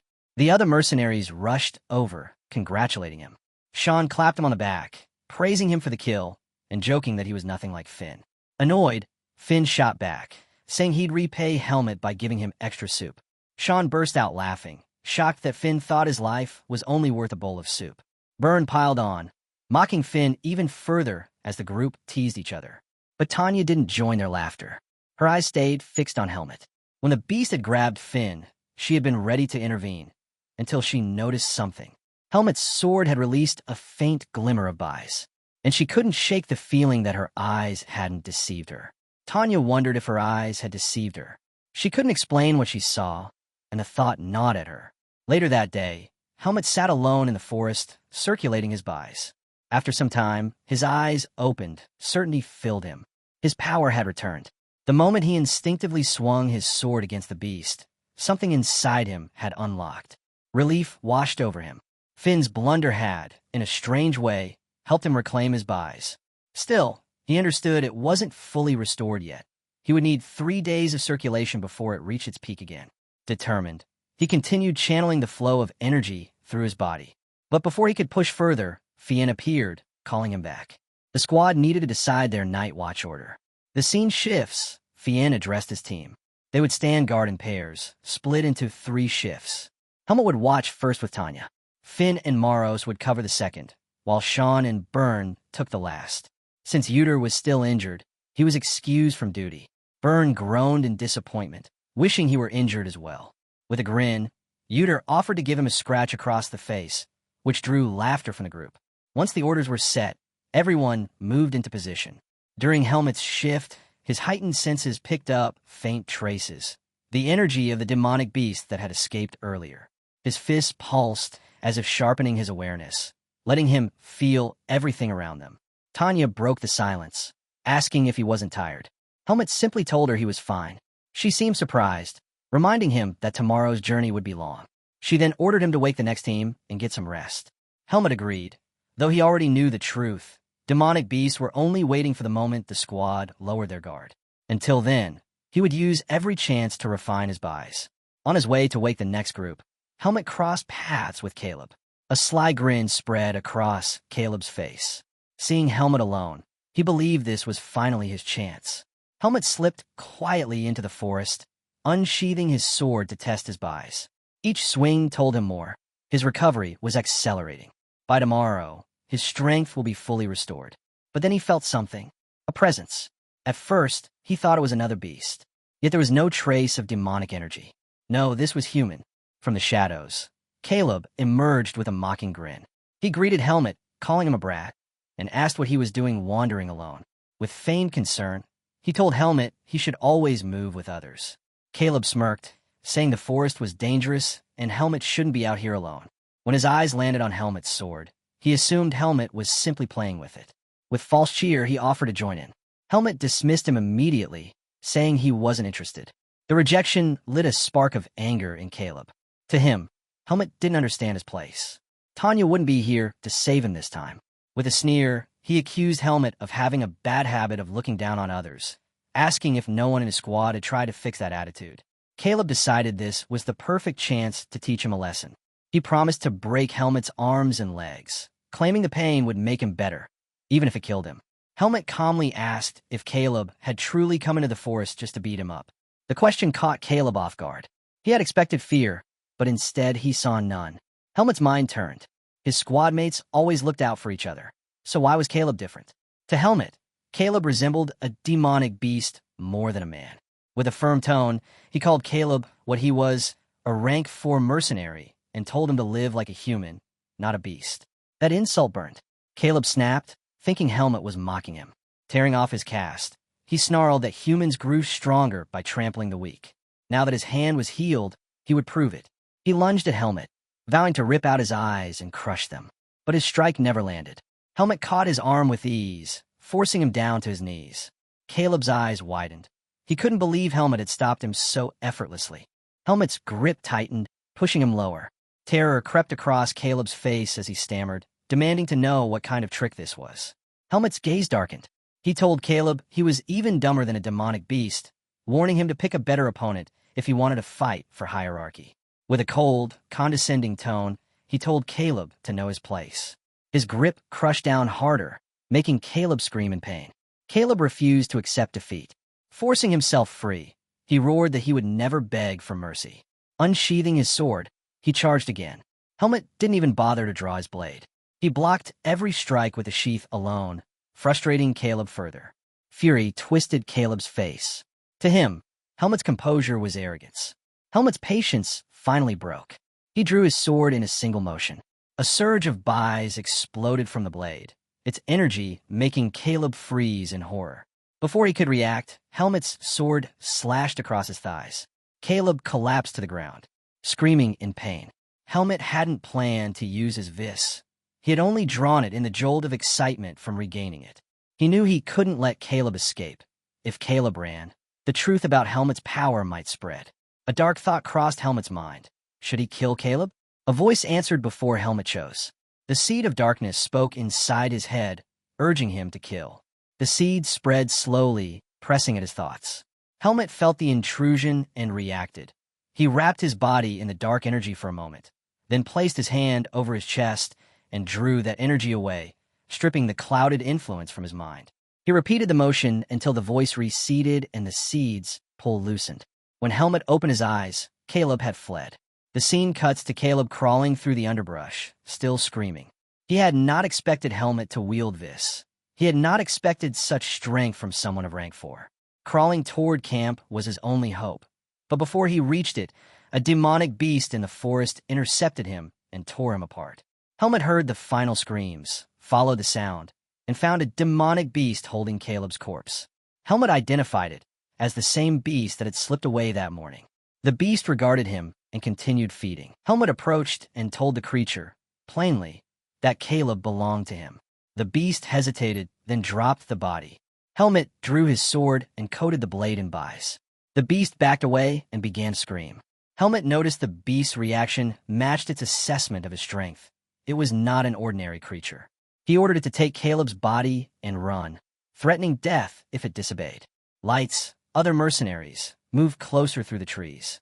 Cornered, the beast obeyed and fled with the corpse. Helmet sheathed his sword. He had the power back, but the seed had shown itself again. He put the thought of killing the beast aside for now and moved to consider what to do next. Helmet struggled to think of how to explain what had happened. When word spread, Max, the vice captain of the Taliek mercenaries, was stunned to hear that Caleb was dead. Helmet explained calmly. Caleb had followed him into the forest to bully him, but a demonic beast killed him. The captain of the Taliek mercenaries lowered his head, grief etched across his face. His younger brother was gone. Max, still shaken, muttered that he couldn't believe Caleb had died over something so foolish. He turned to Helmet and offered an apology for the trouble Caleb had caused. But Tanya's eyes narrowed. To her, a mere verbal apology wasn't enough. She demanded to know why no one in the Taliek squad had stopped Caleb, even though they all knew about his behavior. The captain bristled with anger. He snapped at Tanya, warning her to watch her mouth when speaking about his brother. Unmoved, Tanya fired back. If their squad had kept Caleb in check, he wouldn't have met such an end. The captain stepped forward, furious, telling Tanya not to insult his man. Before the clash escalated, Miles stepped between the two groups. His tone was sharp. This was no time for blame. They needed solutions, not arguments. He declared that the Taliek squad would take responsibility for the incident. He warned Tanya and her team to watch their words. Then he made a decision. Caleb's commission would be given to Helmet. Both sides accepted, though the air was thick with tension. Miles looked at them all with disappointment. He hadn't realized how fractured the mercenaries truly were. Still, he promised to devise a plan to deal with the beast safely. His warning was clear. 3 lives had already been lost. Everyone needed to stay alert. The mercenaries return to their posts. The scene shifts. Tanya smacked Helmet on the head. He winced, complaining that her punch hurt. She exploded at him. Why hadn't he called her to watch his back? Why had he gone into the forest alone? Her voice cracked as she admitted how terrified she had been when she learned he was missing. But her anger faded as quickly as it came. She realized she, too, had been careless. She should have kept a closer eye on him. Placing a hand on his shoulder, she told him never to wander the forest alone again. Helmet blinked, caught off guard. He apologized quietly. Deep down, he felt something stir. Only one other person had ever cared for him this way, Darien. He had forgotten what warmth felt like, what kinship meant. Tanya rested her hand gently on his head, repeating her plea for him to be more careful. For the first time in a long while, Helmet felt human again. The mercenaries advanced cautiously. Fien reminded his squad of what happened to Caleb just the day before, ambushed and killed by a demonic beast. He warned everyone to stay sharp and conserve their strength. It wasn't long before Helmet and his teammates came under attack again. The beasts pressed hardest against the face mercenaries, while the Taliek squad was left untouched. Fien couldn't understand it. Why were the creatures targeting only them? If this continued, his squad would collapse from exhaustion. Fighting nonstop for 2 days was draining them dry. Helmet, however, was less concerned with the swarm and more focused on the bigger picture. His eyes locked on the distant figure of the demonic beast leader. It wasn't joining the fight. Instead, it sent its underlings forward in steady waves. Helmet realized the truth. The leader was slowly wearing them down. When the battle ended, the face squad patched their wounds. Sean muttered to Uter that if things kept up, everyone would end up injured. Uter snapped back, telling him not to joke. But Sean grinned, teasing him for being too slow. How could he keep letting the beast bite him? Uter bristled, insisting he didn't get bitten on purpose. Their bickering drew a faint smile, but Finn's gaze darkened as he studied the battered state of his team. Tanya reported the injuries. Uter, Maros, and Sean had all been hurt. She admitted she hadn't expected the beast to attack without pause. Fien told her they should be grateful no one had died. He pointed out that Helmet and Finn were proving more useful than he'd thought. Helmet's sword skills gave Finn cover, and Finn's survival instinct made him skilled at dodging. Tanya hesitated. She wanted to tell her brother what she had seen, Helmet's sword flashing with Vis, but before she could speak, Fien cut her off. He couldn't understand why the beasts were fixated solely on their squad. The Taliek mercenaries hadn't fought a single battle that day. Tanya muttered that the Taliek squad wouldn't lift a finger to help, not after the argument a few days earlier. All they could do was stay vigilant. Fien nodded, promising that they'd all make it out of the forest alive. That night, the scene shifts. Miles sat across from Paul, the captain of the Taliek squad. He suspected Paul already knew the truth. The demonic beast leader was strategizing, plotting a way to wipe out the convoy. Miles warned that the face mercenaries couldn't hold on much longer. It wouldn't take much before the beasts overwhelmed them. He pressed Paul to step in and provide support. Miles argued that Paul's squad should help the face mercenaries, since the Taliek squad had more people. But Paul's expression darkened. He disagreed completely. With a cold sneer, Paul told Miles that the face mercenaries would soon be crushed under the beasts anyway. Better to aim for efficiency than waste energy on safety. Miles frowned, not understanding his meaning. Paul explained without hesitation. The Taliek squad and the merchants should leave the forest quickly while the face squad stayed behind to draw the beasts away. He reminded Miles that most of the important cargo was under Taliek squad's protection. The words made Miles bristle. He asked Paul if he had no morals. Paul only smiled. Morals and trust were fine ideals, he said, but survival mattered more. The demonic beast leader was wearing them down, waiting for the moment to slaughter everyone. Could Miles afford to cover the losses of the goods and the lives at stake? If not, then he needed to think smart. Paul pressed him further. If Miles had a better plan, he would follow. Otherwise, this was the only alternative. The choice, he said, was Miles's to make. Cold sweat ran down Miles's back. He couldn't answer. The next day, the face squad pushed forward cautiously. Tanya's eyes narrowed. The beasts weren't giving them a break. Ambushes came one after another, and her teammates, along with the horses, were being pushed to their limits. What made her angrier was the Taliek squad. They hadn't lifted a finger to help. They only sat back, watching every move the face mercenaries made. Fien shared her concern. If the battles continued, their squad would collapse.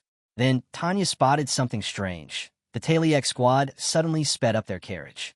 A heartbeat later, they broke into a full sprint. Tanya shouted after them, but her calls went unanswered. Fien's eyes went wide with realization. The Taliek squad was using them as bait. The demonic beasts were locked on the Face mercenaries, giving Paul's men a clear path to escape. Before the Face squad could react, the beasts closed in, surrounding them. Fien's face hardened with anger at the betrayal. Helmet's thoughts turned grim. Surrounded, exhausted, and abandoned, the squad was facing its end. They could never catch up to the Taliek squad now. He couldn't believe they had been sacrificed so shamelessly. His mind turned to one possibility. Should he reveal his true power to try and save them? The moment the demonic beasts closed in, Fien barked at his squad to hold formation. No sooner had the words left his mouth than the monsters lunged. The mercenaries, already drained from battle, struggled just to hold their ground. Fien unleashed his bais to join the fight, while blades clashed and claws tore. Amid the chaos, Helmet's thoughts drifted. If he revealed his true strength, would they start questioning who he really was? Maros, on the other hand, was almost thrilled. To him, dying here would mean the end of a mercenary's journey, an honorable finish. But Sean snapped at him. Die here, and it's worthless, he said, raising his sword high. If I die, it'll be a noble death. Maros froze. Never once had he heard a mercenary speak like that. Tanya, glancing around, couldn't believe her comrades were throwing words back and forth in a moment like this. Helmet stood in silence, torn by questions. Was he really the same as these humans? Or something else entirely? But he shoved those doubts aside. None of it mattered anymore. Pressing a hand to his chest, he knew only one thing. He wouldn't let anyone from this squad die today. For the first time, he chose to trust. He coated his sword with bais, his voice cutting through the battlefield. What you're about to see, this stays a secret. The squad froze. Tanya's eyes widened. Even Fien stared in disbelief. Helmet had the ability to wield a vis. Before they could even process it, Helmet launched himself into the fray. Spinning midair, his blade carved through beast after beast, tearing them apart with lethal precision. Maros and Sean could only watch, stunned. He landed lightly, crushing one monster beneath his boots, and without hesitation, finished it off. The remaining beasts recoiled in terror. Some tried to flee, but Helmet gave them no chance. His strikes were merciless, cutting them down one after another. The last beast trembled, paralyzed by fear, until Helmet's blade cleaved its head clean off. Silence fell. Helmet slid his sword back into its sheath. The mercenaries stood rooted in shock. He had single-handedly destroyed them all. But Helmet wasn't celebrating. His gaze swept the field. The leader of the beasts was gone. It had abandoned its own kind to save itself. Finn, still reeling, demanded, "Helmet, how were you able to do that?" Helmet's reply was calm. "My body has recovered." Tanya's thoughts echoed louder than her words. She had been right about him all along. Finn could hardly believe it. They had been fighting alongside someone this powerful all along. Fien, on the other hand, was stunned. Even as a rank 2, he had never seen such overwhelming bais. The thought that Helmet could wield it so naturally, and at such a young age, was almost unreal. "Where did you learn swordsmanship like that?" Fien asked. Helmet hesitated. He trusted these mercenaries, but some truths were better left unspoken. He couldn't reveal anything about the Forest of Roots. "I lived with my mentor in a forest," he finally said. "It's the only life I remember." Fien's shoulders sank. He assumed Helmet's memories still hadn't fully returned. Helmet shifted the topic. "The demonic beasts are gone. What's our next move?" Fien's eyes hardened. "We leave this forest. Then we deal with the traitors." The squad immediately voiced their anger. The betrayal still burned in their hearts. "We'll kill the Taliek squad," one of them spat. "And Miles too." Turning to Helmet, Fien asked, "What about you? What do you want?" Helmet's tone was steady. "I'll decide after we're out of here. But I still expect payment for the mission." Finn blinked in disbelief. "Payment? You're seriously worried about money right now?" He barely finished the sentence before Tanya's fist slammed into him. Fien cut in before tempers could flare again. "Fine, we'll keep to that. For now, we traced the Taliek squad's tracks." By the next day, the Face squad was back on the move. Their rest had restored their strength, and spirits were high. Tanya crouched, pressing her palm to the ground, searching for signs of movement. At first, she thought they'd already be closing in on the Taliek squad, but strangely, there were no vibrations, no sound at all. Could they have already reached the edge of the forest? She wondered. Fien considered it carefully. The Taliek squad and the merchants will rest at the first village beyond the forest. That's where we'll find them. Sean's face lit up at the thought. Revenge finally felt within reach. Byrne grinned as well, imagining the shock on the traitors' faces when they realized the Face Squad was still alive. But Finn, quieter than the rest, raised a question that no one wanted to think about. What about the mission? What's left of it? Sean paused, realizing the truth. We don't have cargo anymore. Byrne scowled, remembering. The Taliek squad took everything. All that's left is the food carriage. As the group debated, Helmet suddenly lifted his head. He had picked up a sound the others hadn't noticed. Tanya's eyes flicked to him. Helmet, do you sense something? Sean frowned, confused. Sense? What's she talking about? Sean looked around, confused. Talking about what? I don't sense anything.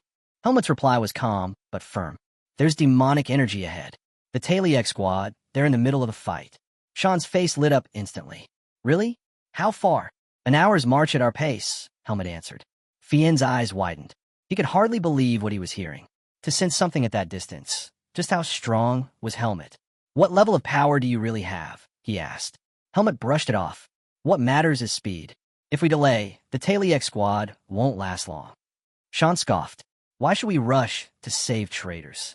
Before the mood soured, Morrow stepped in. Because we still need to get paid.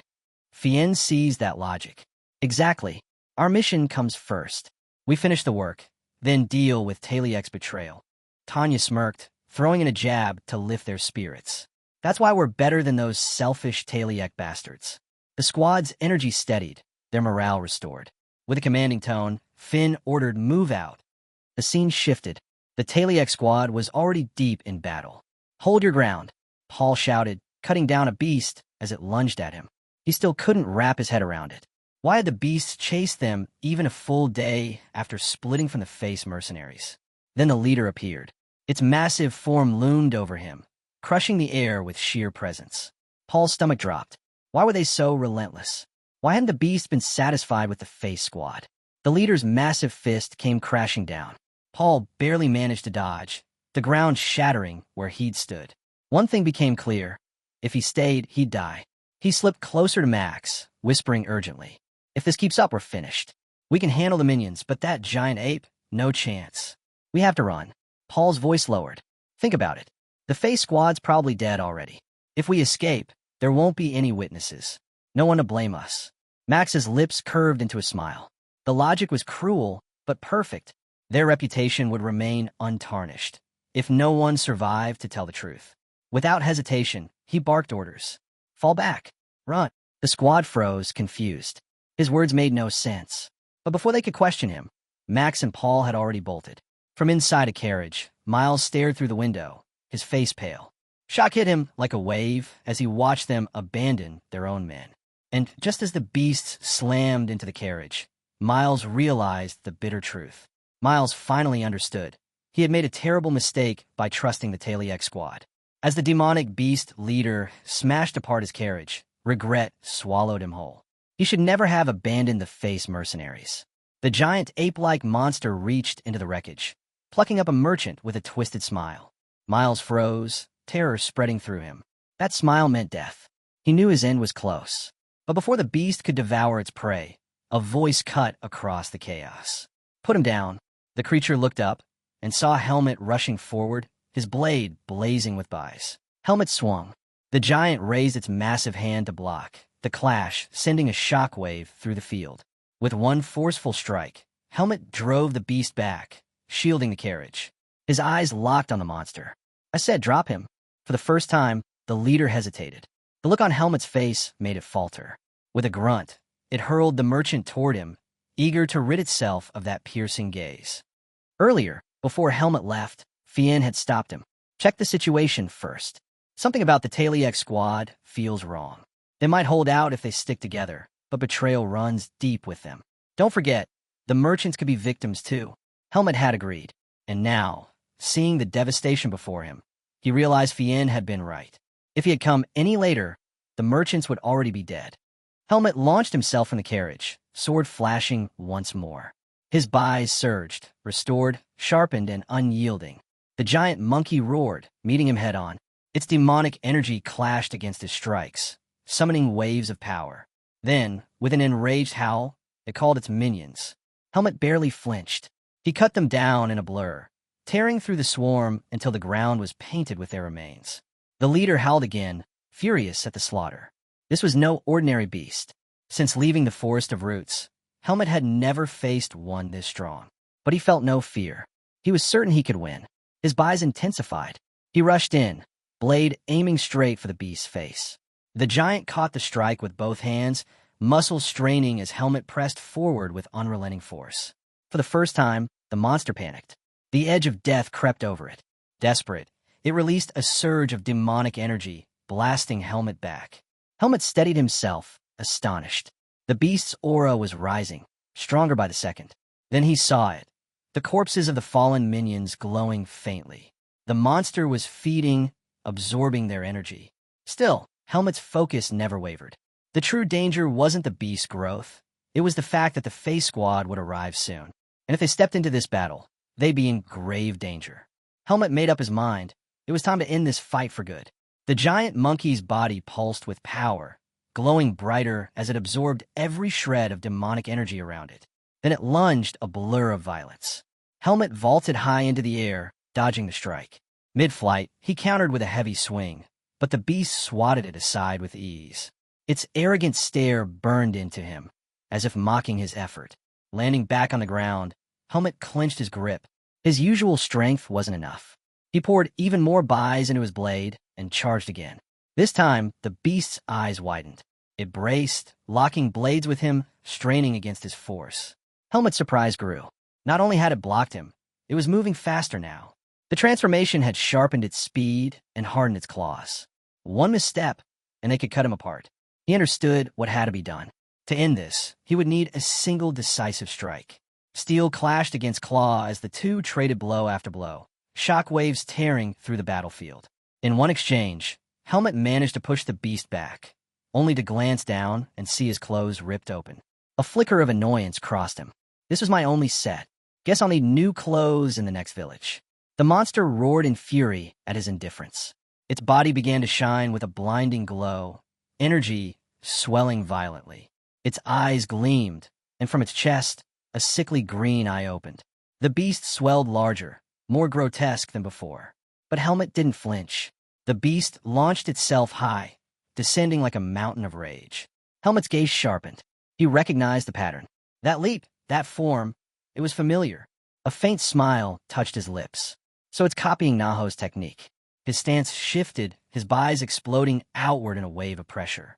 You're still far weaker than Naho. With that, he surged upward, blade flashing.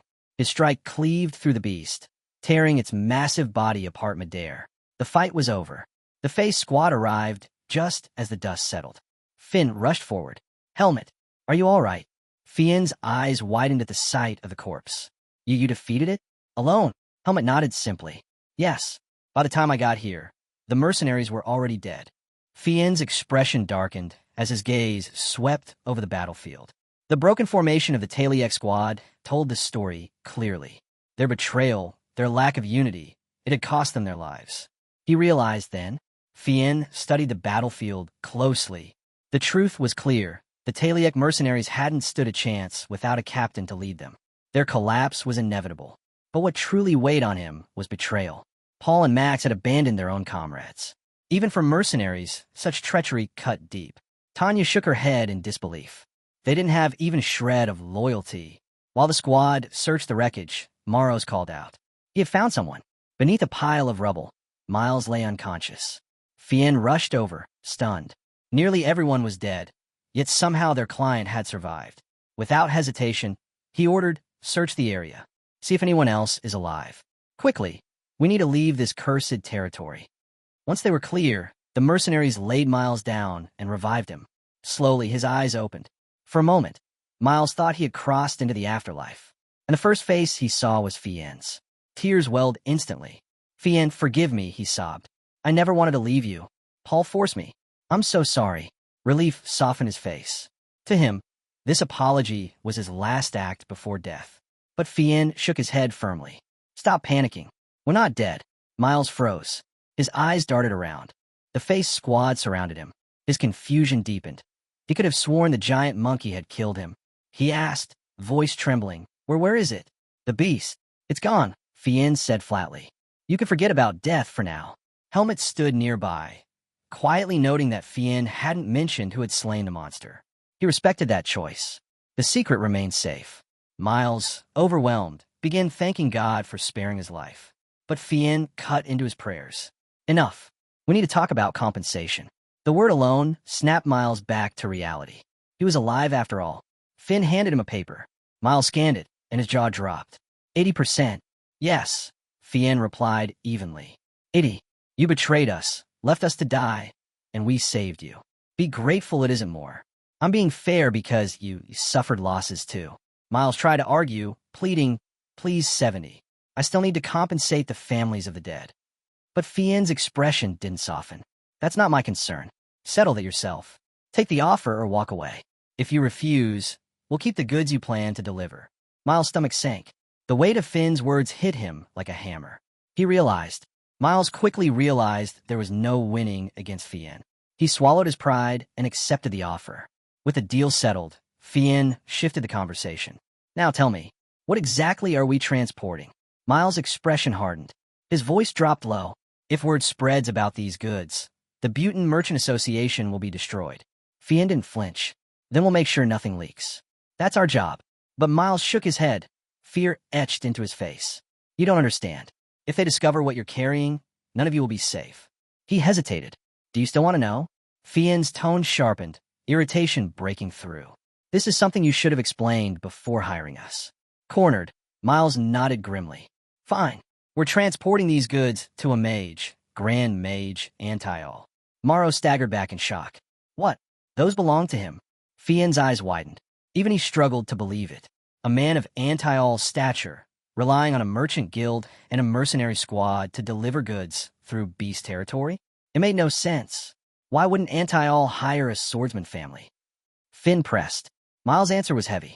Because these goods come from a place mages cannot enter. The Temple of Lumen. The words froze the squad in place. Miles went on, his voice trembling. The temple's influence stretches farther than you can imagine.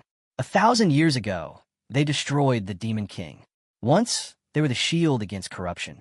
But now, they are corrupt. They hide behind divine authority, gathering sacrifices, feeding their power, and forcing kingdoms to submit in exchange for their so-called blessings. He clenched his fists. And despite their reach, there's one man they cannot control, Antiol. The temple has always coveted powerful mages like him. In their endless scheming, he managed to seize one of their relics. For research, the squad stared in silence as Miles revealed the weight of their mission. If the temple discovers we're moving one of their items, the Butin Association will be erased. Every single person involved wiped out. Fien's jaw tightened. So that's the truth. Miles lowered his gaze, his voice cracking. We never wanted this mission. But Antiol once saved our leader's life. This is the price of that debt. Helmet, who had been listening quietly, finally spoke. This Antiol, he's that well-known. Maros turned to him, eyes sharp.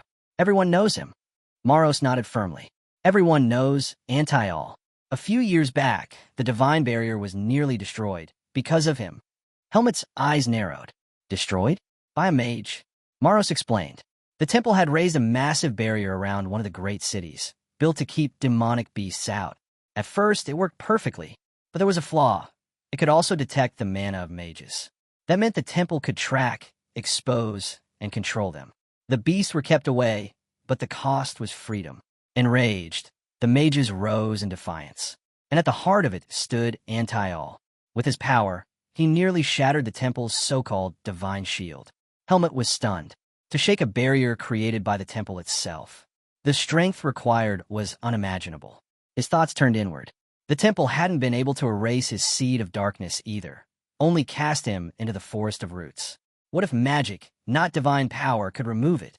But so far, no magic had ever impressed him. The only mage he'd seen fight was Irugo, and Irugo had been nothing special. Still, Helmet found himself hoping that Antiol truly was in a different league. By the time the mercenaries left beast territory, the sun was already sinking. Fien called for camp to be made. Later that evening, he approached Helmet with something in his hand. I want to speak with you. He held out a pill. Helmet eyed it curiously.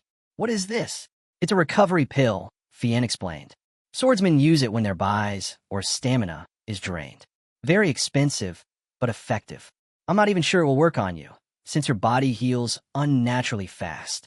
Helmet took the pill and swallowed it. Almost instantly, warmth spread through his body. His strength returned in waves. Well, Fien asked. Helmet nodded. It works. I feel stronger. He paused, narrowing his gaze. But why give me something so valuable? Fien met his eyes. Because you saved us. Without you, my team, and our client would already be dead. This is my thanks. Helmet tilted his head slightly. He hadn't expected gratitude. Fien went on. Honestly, the pill isn't enough. But that's all I have to offer. So instead, I'll give you my word. If you ever need me, I'll be there. Helmet lifted his hand, cutting him off. You don't owe me. I help because you're my comrades. I can trust you. Fien froze, then broke into a smile. He clasped Helmet's hand tightly. Then we're brothers. The next morning, the journey pressed on. Miles sat quietly in his carriage until something outside caught his eye. He leaned forward, staring through the window, then suddenly called out, "Stop the carriage." The mercenaries looked at him in confusion. Fien frowned. What's the matter? Miles pointed ahead. We're here. Puzzled, Fien pulled out the map. At first, he doubted it, but then his eyes widened. Miles was right. They had reached the marked location. Still, confusion lingered. There was no village, no settlement in sight. How could Anti-All expect to receive goods in the middle of nowhere? Miles stepped down from the carriage. This isn't a village, he said calmly. We're going to Anti-All's home. The squad froze. Tanya's voice broke the silence. Wait, this is Anti-All's hideout.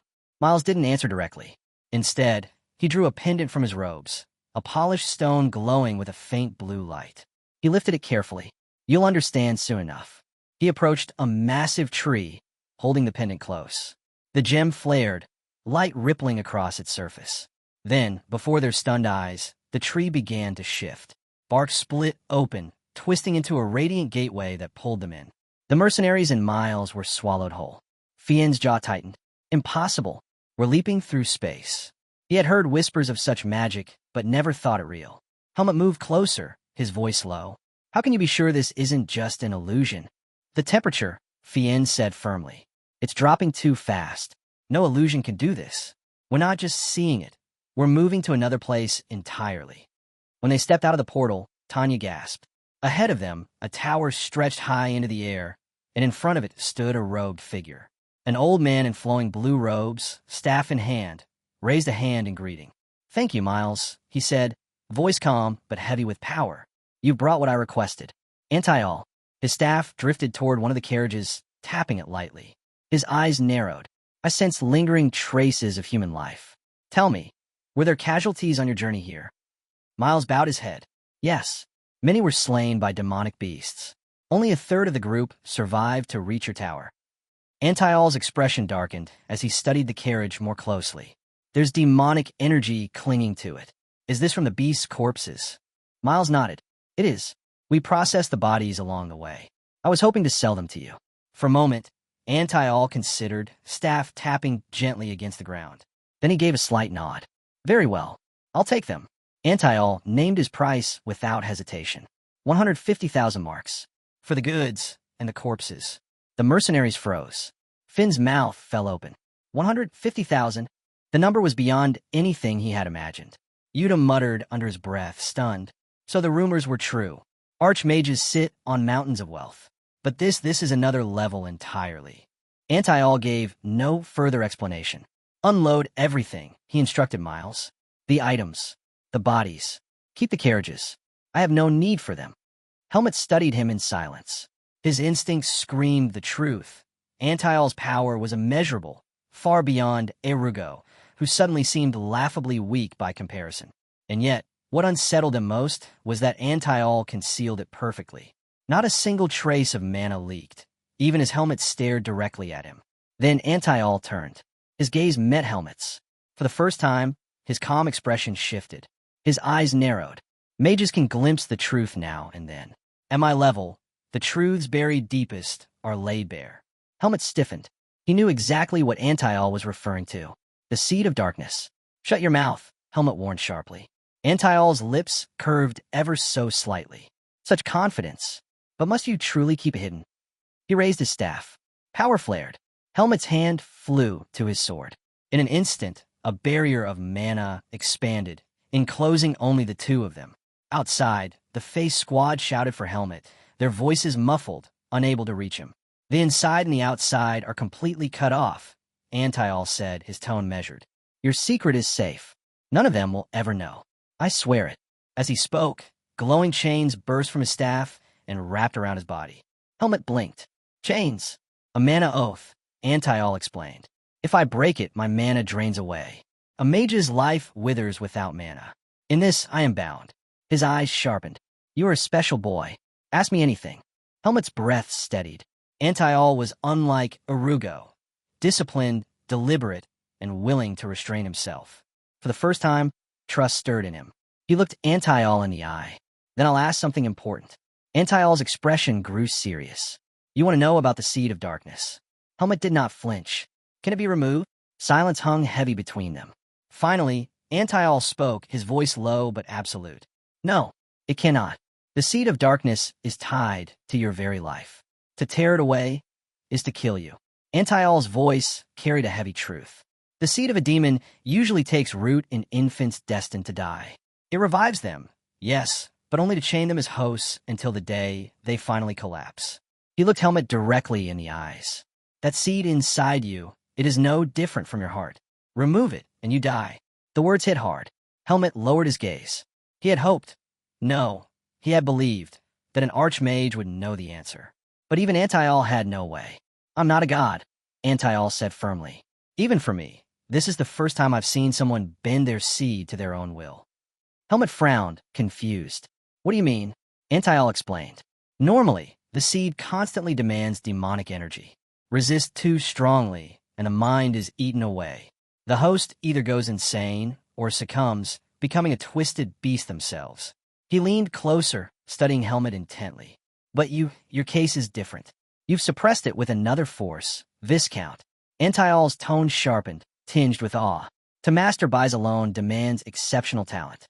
Yet somehow, you balance both, drawing just enough demonic energy to keep from losing control, while still training your body and mind. That balance should be impossible. And still you achieved it. Helmet blinked. He hadn't expected such intensity in Antial's gaze. Antial continued, almost to himself. Even the temple priests would struggle to notice your seed. The only reason I did was because it stirred under the dense demonic presence in my tower. Had I not been paying close attention, I never would have sensed it. Helmet took note. Avoid areas of thick demonic energy. Antial's expression grew darker. But know this, you do not have a bright future. If you can avoid the temple's gaze, you may grow powerful, yes. But in the end, you will be consumed, as all seed-bearers are. And when that day comes, your sword will burn the world. Countless lives will fall by your hand. Helmet's grip tightened on his blade. That will never happen. I am human. For a moment, Antial was silent. Then, laughter broke from him, deep and genuine. Human, you say? Perhaps. And perhaps that is enough. For humans can change their fate. Antial's gaze lingered on Helmet. You interest me greatly. But know this. If you ever fail to overcome your seed, I will stop you myself. He tapped his staff as the mana barrier began to dissolve. Still, should you reach a realm beyond my own, even darkness itself will bow to your will. The scene shifted. Fien handed Helmet a heavy pouch filled with gold. 3/4 of the payment, he said. Forgive me for not giving more. I need to reward the others for their efforts too. Then he reached into the carriage and pulled out another bag. I found this while checking the luggage. No one claimed it, so I assumed it must be yours. Helmet's eyes widened. Inside was everything he had once carried from the Forest of Roots. He thought it was lost long ago. You found it. Fien smiled faintly. I meant to give it back earlier, but with everything that happened, I completely forgot. Don't thank me. If anything, my squad owes you far more. I wish you a safe journey. Not long after, Finn approached eagerly. Helmet, since the mission's over, come with us to our headquarters. You'll see so many incredible things there. Helmet's face softened, but his answer was firm. I won't be going with you. Finn's shoulders sank. At least just once come see it. Before Helmet could reply, Tanya smacked Finn on the head. Enough. Don't bother him. She turned to Helmet. Your temporary certificate is still valid. But know this, it only goes as high as rank 3. Nothing beyond that. Helmet nodded. Rank 3 is enough. Tanya tilted her head, smiling gently. So, what you're chasing is more important than your memories. Helmet met her eyes and gave a silent nod. Her smile brightened. Then, take care of yourself. Helmet picked up his bag. Thank you for everything. The mercenary smiled as they wished him well. Tears welled in Finn's eyes. Promise you'll visit us someday. Helmet gave the faintest of grins. Your meals were good. The words caught Finn off guard. He stopped crying, hurriedly wiping his face. Tanya folded her arms. Pull yourself together. He's not dying. Finally, Finn stepped forward. Remember, Helmet, our doors are always open. Come to us whenever you need.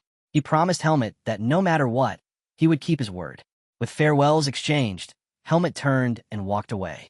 Each step weighed on him, the same heaviness he felt when Darien fell and when he had to leave Alaga behind. He knew this path as a mercenary would always place him against demonic beasts, and every battle only fed the seed of darkness inside him. That seed would keep growing, drinking in the corruption of each monster he faced. He never expected it to sprout here, in the forest. If it had fully taken root, he wasn't sure what he would have become. Antial's predictions haunted him. Could he resist them? The answer became clear. He had only one choice. To break his fate, he had to grow stronger. Strong enough to crush the darkness within. The scene shifts. Paul and Max sat in a tavern, drinks in hand. Regret weighed heavy on Paul. He admitted to Max that if he had known the mission's danger, he never would have taken his brother along. Max cut him short. What's done is done. The past couldn't be changed. Instead, Max pushed for a way forward. Their mercenary group needed rebuilding. With the face mercenaries gone, there would be little competition. They just had to find capable fighters to join them. But mid-conversation, Max's gaze drifted toward the window. His expression changed. He urged Paul to look. Paul turned and froze. Outside stood the face mercenaries. Paul couldn't process it. How were they alive? How did they survive? Max didn't waste time on questions. He urged Paul to stop thinking and hide immediately. Their whispers caught Finn's ear.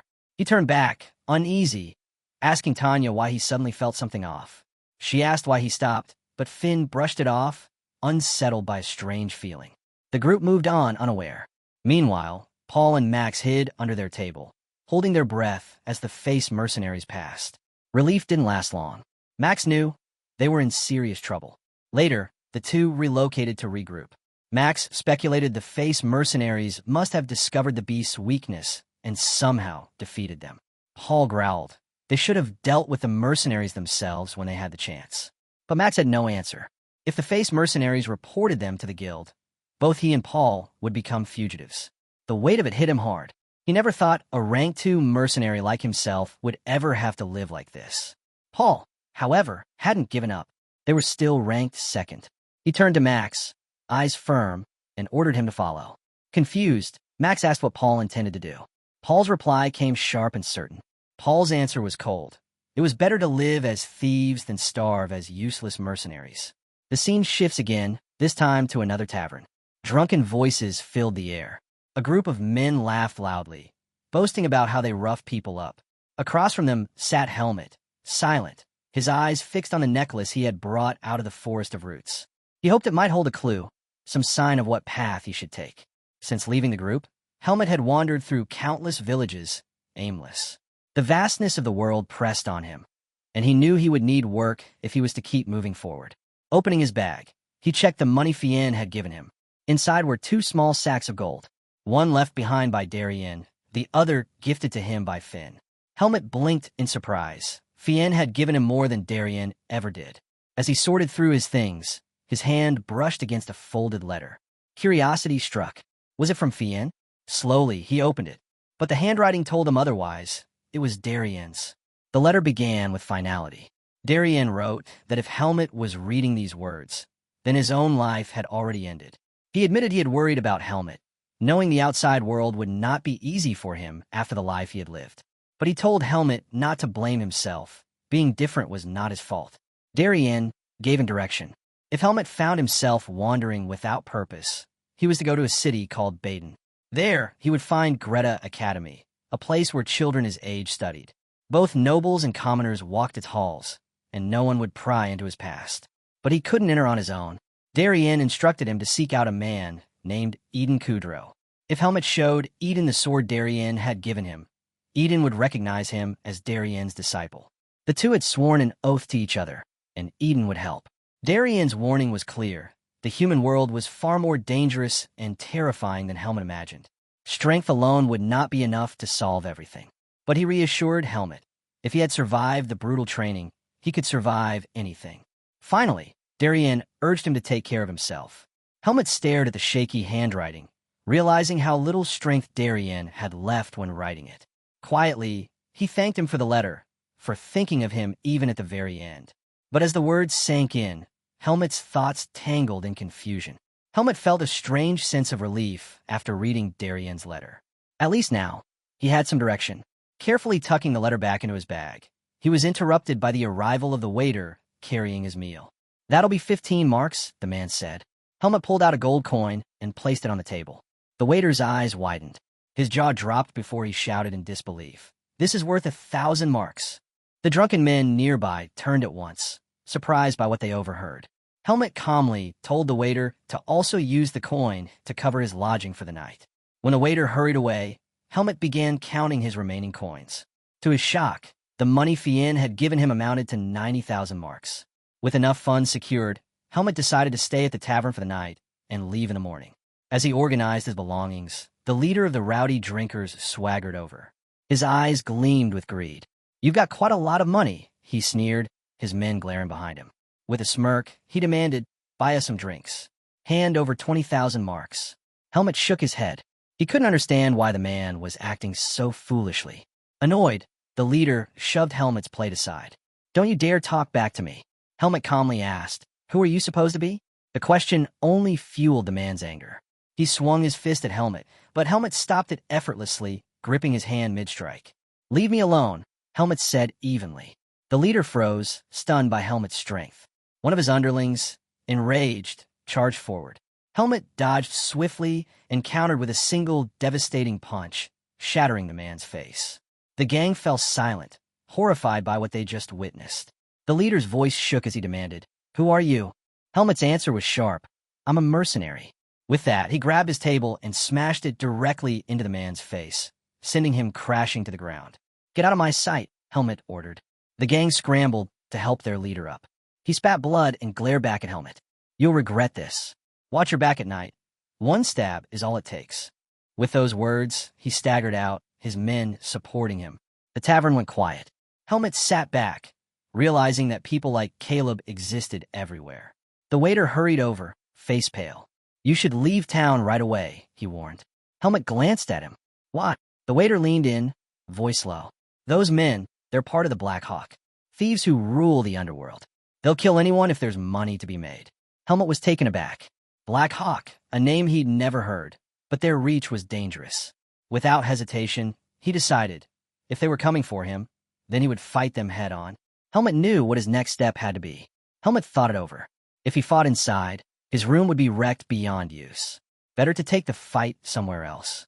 The waiter, still shaken, pleaded with him. "Run while you can. I'll refund your lodging fee." Helmet asked calmly, "Will they come back?" "Yes," the waiter admitted. Helmet stood, his decision made. "Then tell them, I went into the forest out back." His voice was steady, almost curious. He wanted to test himself against humans, see how they compare to the beasts he had faced. The waiter stared in disbelief as Helmet walked toward the door. "Keep my room ready. I'll need it when I return," Helmet added before stepping outside. The scene cuts to the gang. One of the underlings approached their leader, unease written in his tone. "Boss, do you really want to go up against him?" The leader's eyes burned with anger. "He disrespected us. Pride is everything in our line of work. But he's strong," the underling warned. "And he's a mercenary." The leader scowled. "What? You want to run away now?" Before the subordinate could respond, another member rushed in with news. "Boss, I found where he went." "Speak," the leader snapped. "He ran into the forest," the man reported. "Must have been too scared to stay and face us." The leader burst out laughing. "That fool, running into the forest, is the worst mistake he could make." The underling grinned with confidence. "We know every inch of that place. Tracking him down will be easy." Their equipment clattered as the Black Hawks strapped on their gear and gathered around their leader. With a cruel smile, he gave the order, Let's show him that Black Hawk is more terrifying than anything in this world. The scene shifts. In the forest, Helmet perched silently in a tree, watching over the fake campsite he had set up as bait. From above, he reflected. Some humans were no different from demonic beasts, preying on others. Yet there were also humans who risked everything to protect. The contrast unsettled him. Humans were far more complicated than he had imagined. Darien's words echoed in his mind. Not every problem could be solved with strength alone. Helmet understood the meaning now. Yet in his heart, he still couldn't see any other way. For him, strength was the only answer. As the Black Hawks closed in, Helmet readied his bow. Stepping into view, he revealed himself to the gang. Their eyes widened at the sight. Helmet's thoughts hardened. Humans who acted like beasts needed to be treated like beasts. Helmet's eyes turned cold. "You try to ambush me," he said flatly.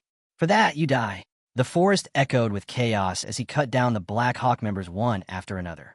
When the dust settled, their bodies lay scattered, and Helmet turned away, heading toward the forest's edge. On the way out, a thought weighed on him. So weak, he couldn't believe the Black Hawks were this powerless. Leaping from branch to branch at high speed, he compared them to Tanya. She was far stronger, proof that humans varied in strength just as much as beasts did. Helmet realized he needed to face more humans to truly understand how powerful they could be. With that in mind, he decided to return to the inn and rest. But mid-run, his chest tightened. Pain tore through him. His body froze in midair before crashing hard to the ground. Tremors racked his body as he struggled to breathe. What's happening? His seed of darkness was raging inside him. But why? It should only react to demonic energy. There were no beasts here. The answer hit him like a hammer. He had killed humans. And though humans lacked demonic energy, the act itself had fed the darkness within him. Helmet's mind raced. He tried to suppress the surge with his buys, but it was no use. The seed of darkness only grew stronger. His situation had spiraled into something far worse. Now that he had killed Black Hawk members, the rest of their organization would come hunting for him, which meant more killing, which meant feeding the seed even further. He clenched his fists. Foolish. I was foolish to think I could fight humans the same way I fought beasts. From here on, he would need to avoid the Black Hawks at all costs, while finding a way to suppress his seed. And so, he made a choice. He would head to Badan. The scene shifts. A heavily guarded building looms in view. Inside, a man kneels before his superior, delivering grim news. "They're all dead," he reports. "But if we keep tracking them, we'll uncover their location." The superior's face darkened, clearly displeased. "Then keep chasing them. Don't stop." "Yes, sir." Before more could be said, another subordinate entered the chamber, bowing quickly. "Anton, the guests have arrived." Anton turned toward the door as their mysterious visitors stepped in. When the guests stepped in, Anton's eyes widened. He had been told 2 rank 2 mercenaries were seeking to join their group, but he never expected them to be Paul and Max. With a sharp grin, Anton welcomed them. "2 skilled men, like you want to join us?" "That's good news." But his tone shifted quickly. "Still, we have issues of our own. I can't let you in without conditions." Paul and Max exchanged a tense glance. Paul leaned forward, his voice steady. "What do you mean by that?" Anton casually twirled a knife between his fingers. "I'm not questioning your skills," he said smoothly. "But our group, we're not like regular mercenaries. We deal in business others might call illegal." With a flick of his wrist, Anton hurled the knife. It landed dead center in the dummy across the room. His message was clear. "I don't need mercenaries whose sense of justice interferes with our work." Paul's eyes narrowed. He understood. This was intimidation, a test. Anton continued, "So, I have a job for you. Complete it, and you'll prove your loyalty." He slid a paper across the table. "It won't be difficult for mercenaries of your level." Paul picked it up, scanning the details.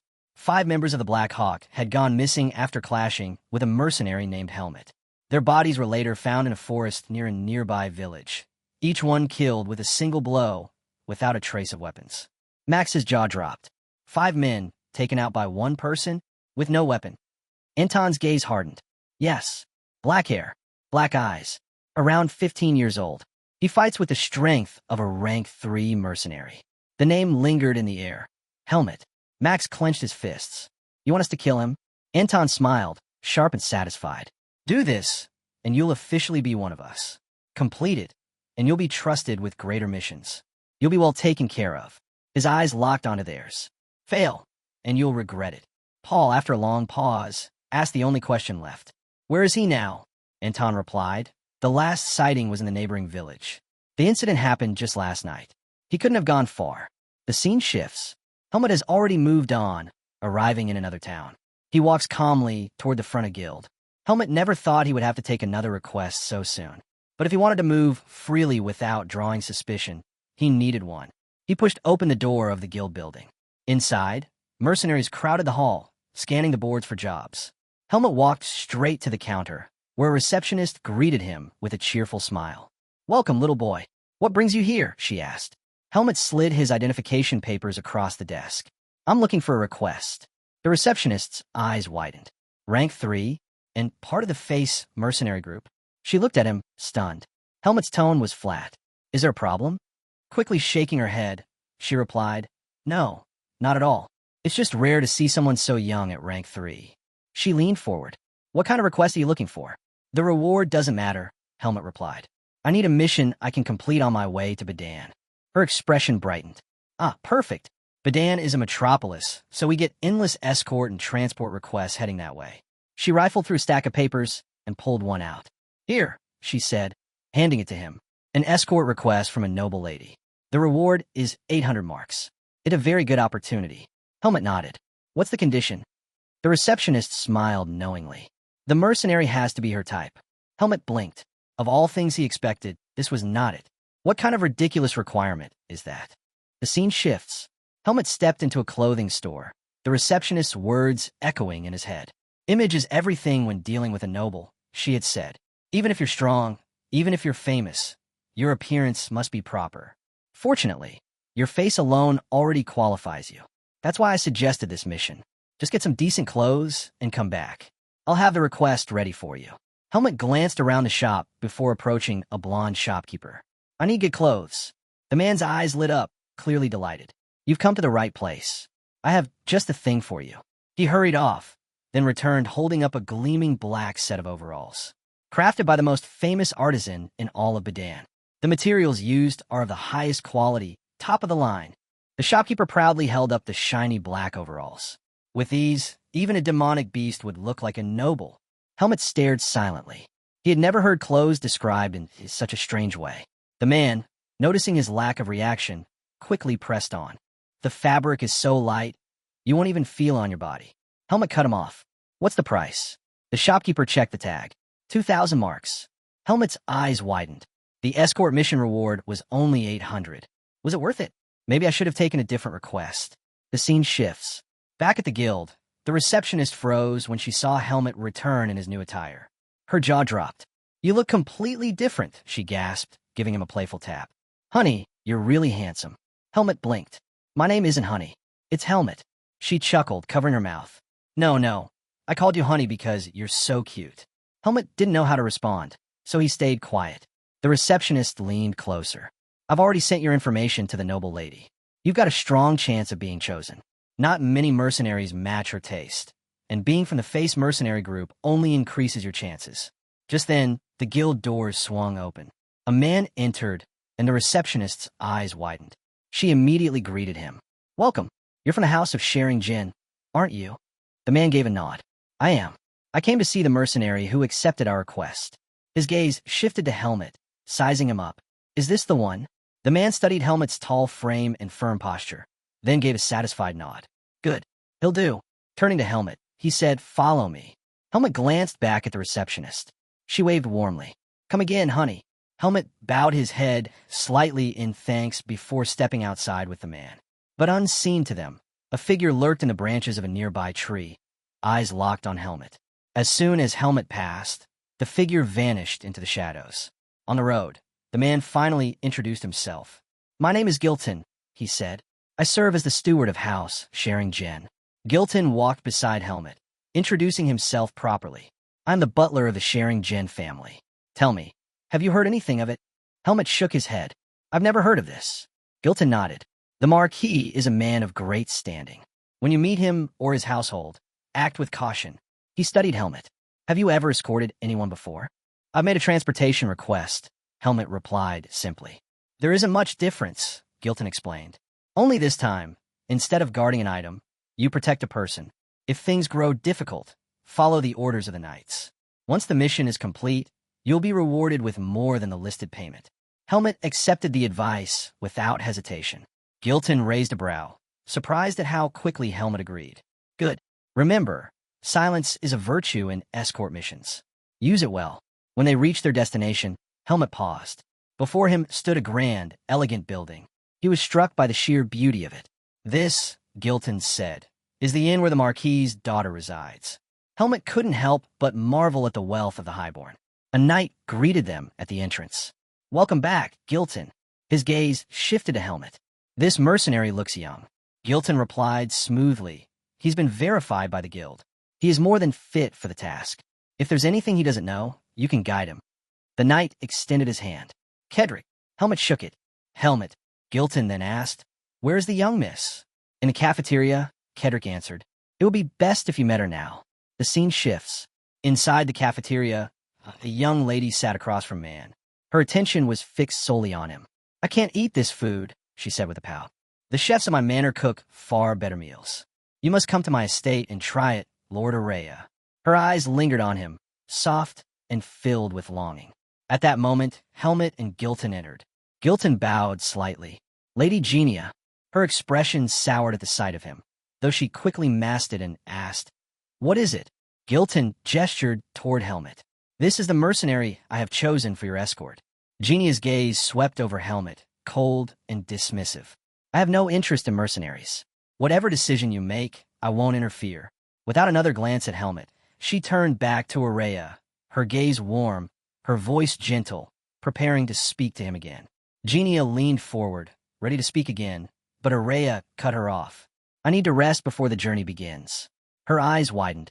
What will be better if you ate more? He ignored her, rising from his seat and heading toward the exit. As he passed, Helmet's eyes followed him. Something felt off.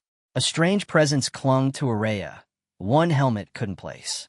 He kept staring even as Araya walked away. Genia quickly stood, her composure cracking. I'll return to my room, she told Gilton hastily before hurrying after Araya. When she was gone, Helmet asked Gilton, Is Araya one of the guards? Gilton shook his head. No, he's Lady Genia's guest, a well-known student of Greta Academy. My lady recognized him by chance and insisted he travel with us. Helmet's brow furrowed. Is Lady Genia also a student there? Not yet, Gilton explained. She plans to take the entrance exam. That's why we're heading to Badan. Helmet was caught off guard. Genia and her entourage were traveling to the same destination as him. Gilton checked the time. We leave in 2 hours. Go to the stable and prepare a horse. Once you're ready, wait near the first carriage. If you need anything, Kedrick will help you. I still have matters to arrange. Helmet nodded. Understood. Thank you. The scene shifts. Helmet now rode a white horse, clearly irritated. The animal was restless, tossing its head and stamping its hooves. At the stable, it had caused endless trouble, forcing the owner to apologize. Forgive it, the man had said. This one likes to show off. Helmet thought back to the face mercenary horses, calm, obedient, and loyal. Compared to them, this creature was a nuisance. As he guided the horse beside a carriage, a voice rang out. Araya, ride with me. Helmet turned. Of course, it was Genia. With a grim expression, Araya strode toward her carriage. And as he passed Helmet once again, the truth clicked. So that's what it was. Helmet could feel it now. Araya's body was wrapped in mana. He wasn't just any student. He was a mage. The scene shifts. The convoy wound its way through a forest path. Helmet rode silently, his thoughts circling back to Araya. Finally, it made sense why that presence had felt so strange from start. From the moment Helmet first laid eyes on Araya, something about him felt strange. He still couldn't figure out what kind of magic Araya had cast on himself, or why he would even need to. The mystery gnawed at him, and Helmet resolved to keep a close watch. Inside the carriage, Genia leaned toward Araya, her voice filled with admiration. Is it true you're the top student of the magic faculty? Yes, Araya answered plainly. Genia's face lit up. Of course, she thought. No test could trouble him. Smiling brightly, she admitted, I'm nervous about the entrance exam. I don't even know how to prepare properly. Without changing expression, Araya replied, If you prepared enough, you'll do fine. But Genia, caught up in her fangirl fantasy, pressed on. I studied hard, but I'm still nervous. Then once we arrive at Badan, review your work, Araya said flatly. I'll need someone to teach me, Genia countered quickly. Greta Academy encourages individual learning, Araya replied. You should get used to studying alone. With mock tears glistening in her eyes, Genia pouted. I can't worry about that until I pass the exam. I can't send bad news home. Araya saw through her act. He knew she was angling for him to tutor her. I'll introduce you to a proper tutor who specializes in the entrance exams, he said calmly. Her jaw dropped. What about you? She asked shyly. Couldn't you be my tutor? It will be difficult, Araya answered. Why? It's a new semester. I need to prepare as well. His tone left no room for argument. Ending the conversation, Araya added, This journey will be tiring. You should rest. Realizing she was pushing too hard, Genia forced herself to smile and agreed. All right, I'll rest. The scene shifts. From his horse, Helmut had been listening closely to their conversation, hoping to learn something useful. But the longer he listened, the more irritated he became. None of it mattered to him. He had wasted his time. With a sigh, he thought, only Finn would bother with something this pointless. He urged his horse forward, moving away from the carriage. The scene shifts again. Inside a dark hideout, members of the Black Hawk gathered. Boss, one of Anton's subordinates reported, We've tracked Helmut. We can catch him if we move quickly. He's traveling with a group that has only a few knights and mercenaries. Anton's eyes narrowed in surprise. Anton quickly realized that Helmut must be serving under a noble, otherwise he wouldn't be traveling with knights. The thought unsettled him. He didn't like that a noble was involved with Helmut. Without hesitation, he ordered his men to eliminate Helmut alone. Paul raised an eyebrow, surprised at the extent Anton was willing to go just for a single mercenary. You're really persistent, aren't you? He remarked. Anton only laughed at the comment. Persistent? No, I just prefer to be careful. His tone grew darker as he leaned closer. The Blackhawk way is simple. Tear your enemies apart, piece by piece, until nothing remains. If you want to join us, you'll need that same philosophy. Paul smirked. I like the way you think. The scene shifts. Helmut and his group arrive at a small, modest inn. Genia frowned at the sight. This place? Can't you find us somewhere better, Gilton? Gilton shook his head. There's no other inn around here. We'll have to make do for one night. Just then, the village chief approached to welcome them warmly. Gilton bowed, slightly in gratitude. Thank you for letting us stay. We'll make sure you're rewarded later. The chief's face lit up at those words. This may be simple, but it belongs to our village. Rest well. Later, Helmut trained alone in the forest nearby. After pushing himself for a while, he paused, breathing heavily. He could feel it. His buys had improved greatly, his strength far beyond what it once was. And yet, something still felt blocked within him. His body hadn't had enough time to fully train, to refine both muscle and buys. He wondered if Greta Academy would give him that opportunity. Maybe there, he'd finally uncover a clue about his seed of darkness. As those thoughts lingered, a strange feeling washed over him. Someone was watching. Helmut snapped his gaze upward, only to see the clear sky above. Still, he was certain, eyes were on him. He noticed an owl perched nearby. At that moment, the scene cuts. Araya dismissed his skill, eyes of an eagle. He was taken aback. Helmut had sensed him. If he had stayed longer, he would have been discovered. Impossible, no ordinary human could detect that kind of magic. Araya narrowed his eyes, intrigued. He had seen countless mercenaries in his life, yet never one capable of seeing through a spell. Araya found it strange. Helmut was already at rank 3 despite his age. A remarkable feat, but something told him Helmut had the potential to go even higher. As he pondered this, a loud knock interrupted his thoughts. Genia stood outside his door, calling out for him. Araya stayed silent, hoping she would leave. Instead, she started pounding on the door like a madwoman. I know you're awake. Open up. Before she could cause more trouble, her maids rushed over and pulled her back. Young lady, you must be in bed before 9 to rejuvenate your skin. Your father gave strict orders. Genia struggled in their grip, insisting she only wanted a quick word with Araya.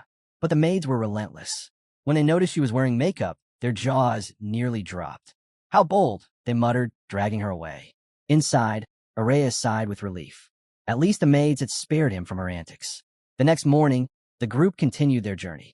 By midday, they stopped to rest, as it was nearly mealtime.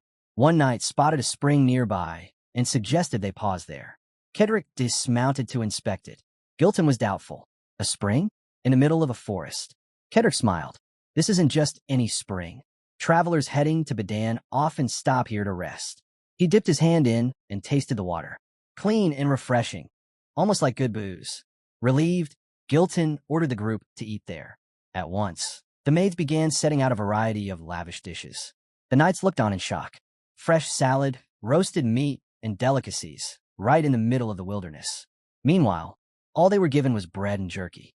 One knight muttered under his breath, convinced they'd be stuck there all day if the nobles insisted on eating through everything they brought. Resentment filled the men. Their low status was plain as day. Helmet quietly chewed on his bread, wishing Finn were there to cook something better. When he drank from the spring, however, he paused. Something about the water felt off. Poison? He looked around. Everyone else was drinking without issue. Was he imagining things? As he stared at his cup, a knight beside him yawned. I think I'll take a nap. Not long after, once the meal ended, Gilton suggested they prepare to move out. But as soon as he spoke, a wave of fatigue hit him. His gaze shifted toward Genia's carriage. Gilton walked over to Genia's carriage and called out, "We're leaving soon." But there was no response. Concerned, he opened the door, only to find her lying motionless inside. His heart sank, but as he looked closer, relief washed over him. She wasn't hurt. She was just sleeping. In her sleep, Genia mumbled nonsense, drooling slightly as she muttered about spending a night with Araya. Gilton let out a shaky breath, wiping the sweat from his forehead with a handkerchief. But the moment he did, a wave of dizziness hit him. His vision blurred. The maids and knights nearby began swaying on their feet, their bodies giving out one after another. Gilton called desperately for Kedrick, only to find him already unconscious on the ground. Panic struck. He had no idea what was happening. Moments later, he too collapsed. One by one, the entire group fell into slumber. Everyone except Helmet. Helmet immediately poured out his cup of water. As he did, shadows stirred. From the trees and bushes, members of the Blackhawk revealed themselves. Paul clicked his tongue. Sleeping potion in the water? What a stupid move. The man responsible defended himself quickly. It had to be done.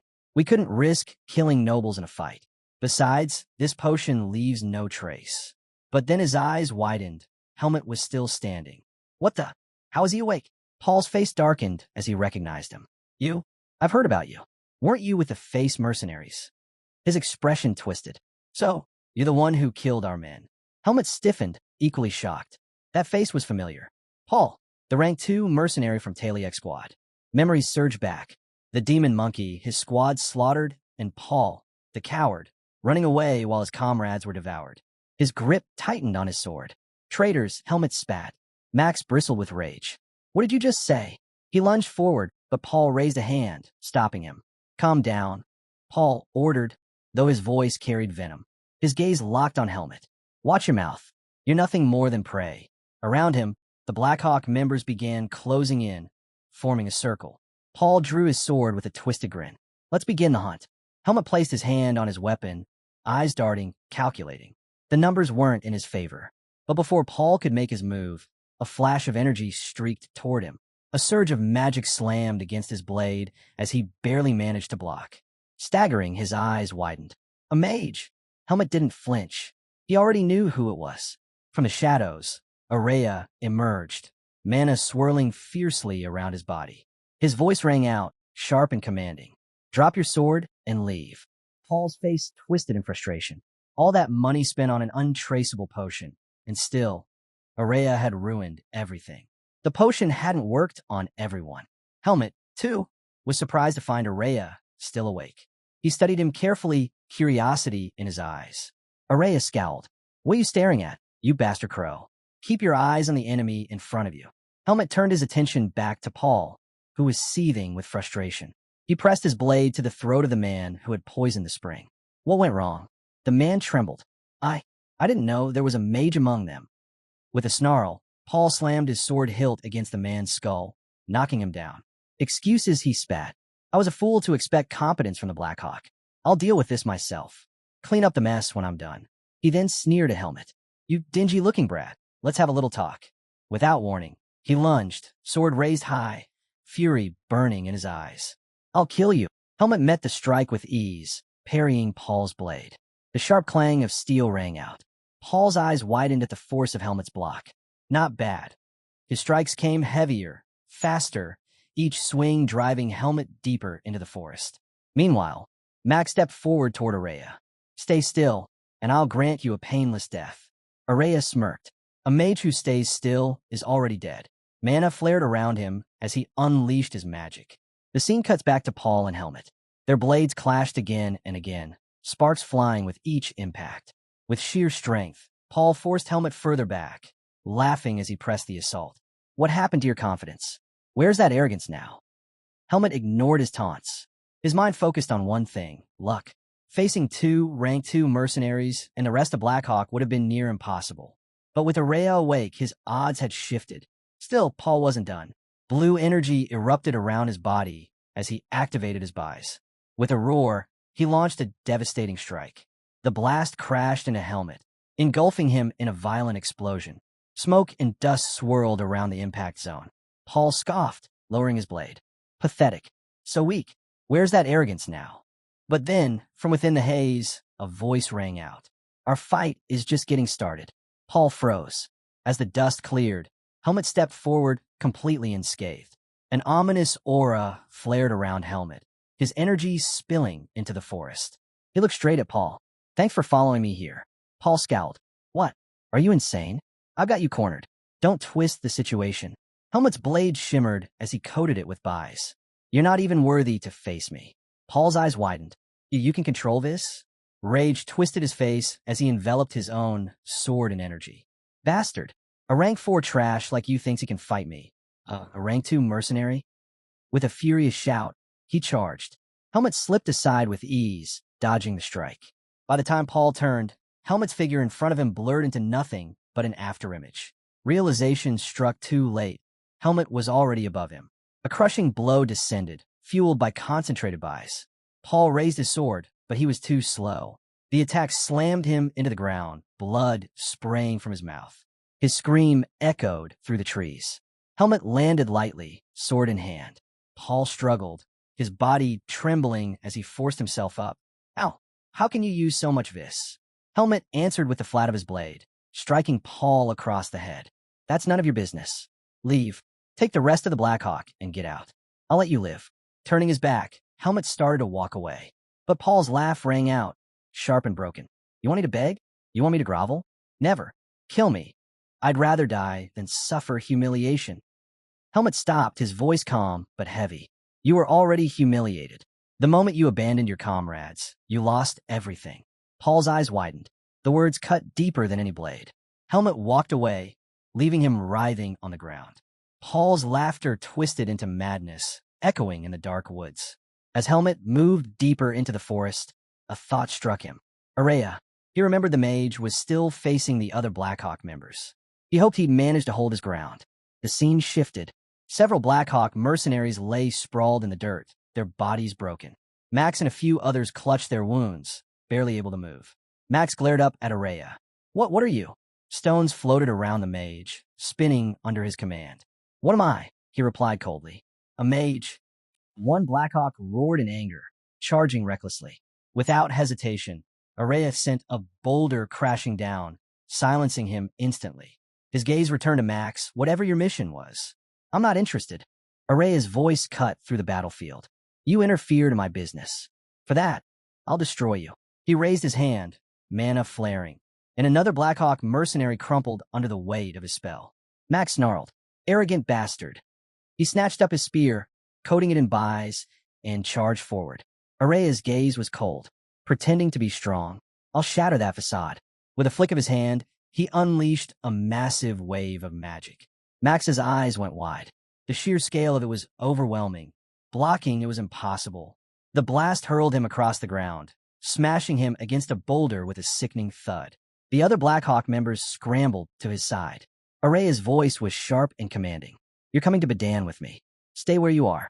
At his words, a radiant circle of light formed around them. The mercenaries froze in shock. Restraint magic, one of them shouted. Run before it binds us. Panic erupted. The men scattered in all directions. But Araya was faster. More rings of light appeared, snapping shut on those closest to him. One after another, mercenaries were trapped, dragged down by glowing restraints. Still, some slipped away into the forest. Araya's jaw tightened.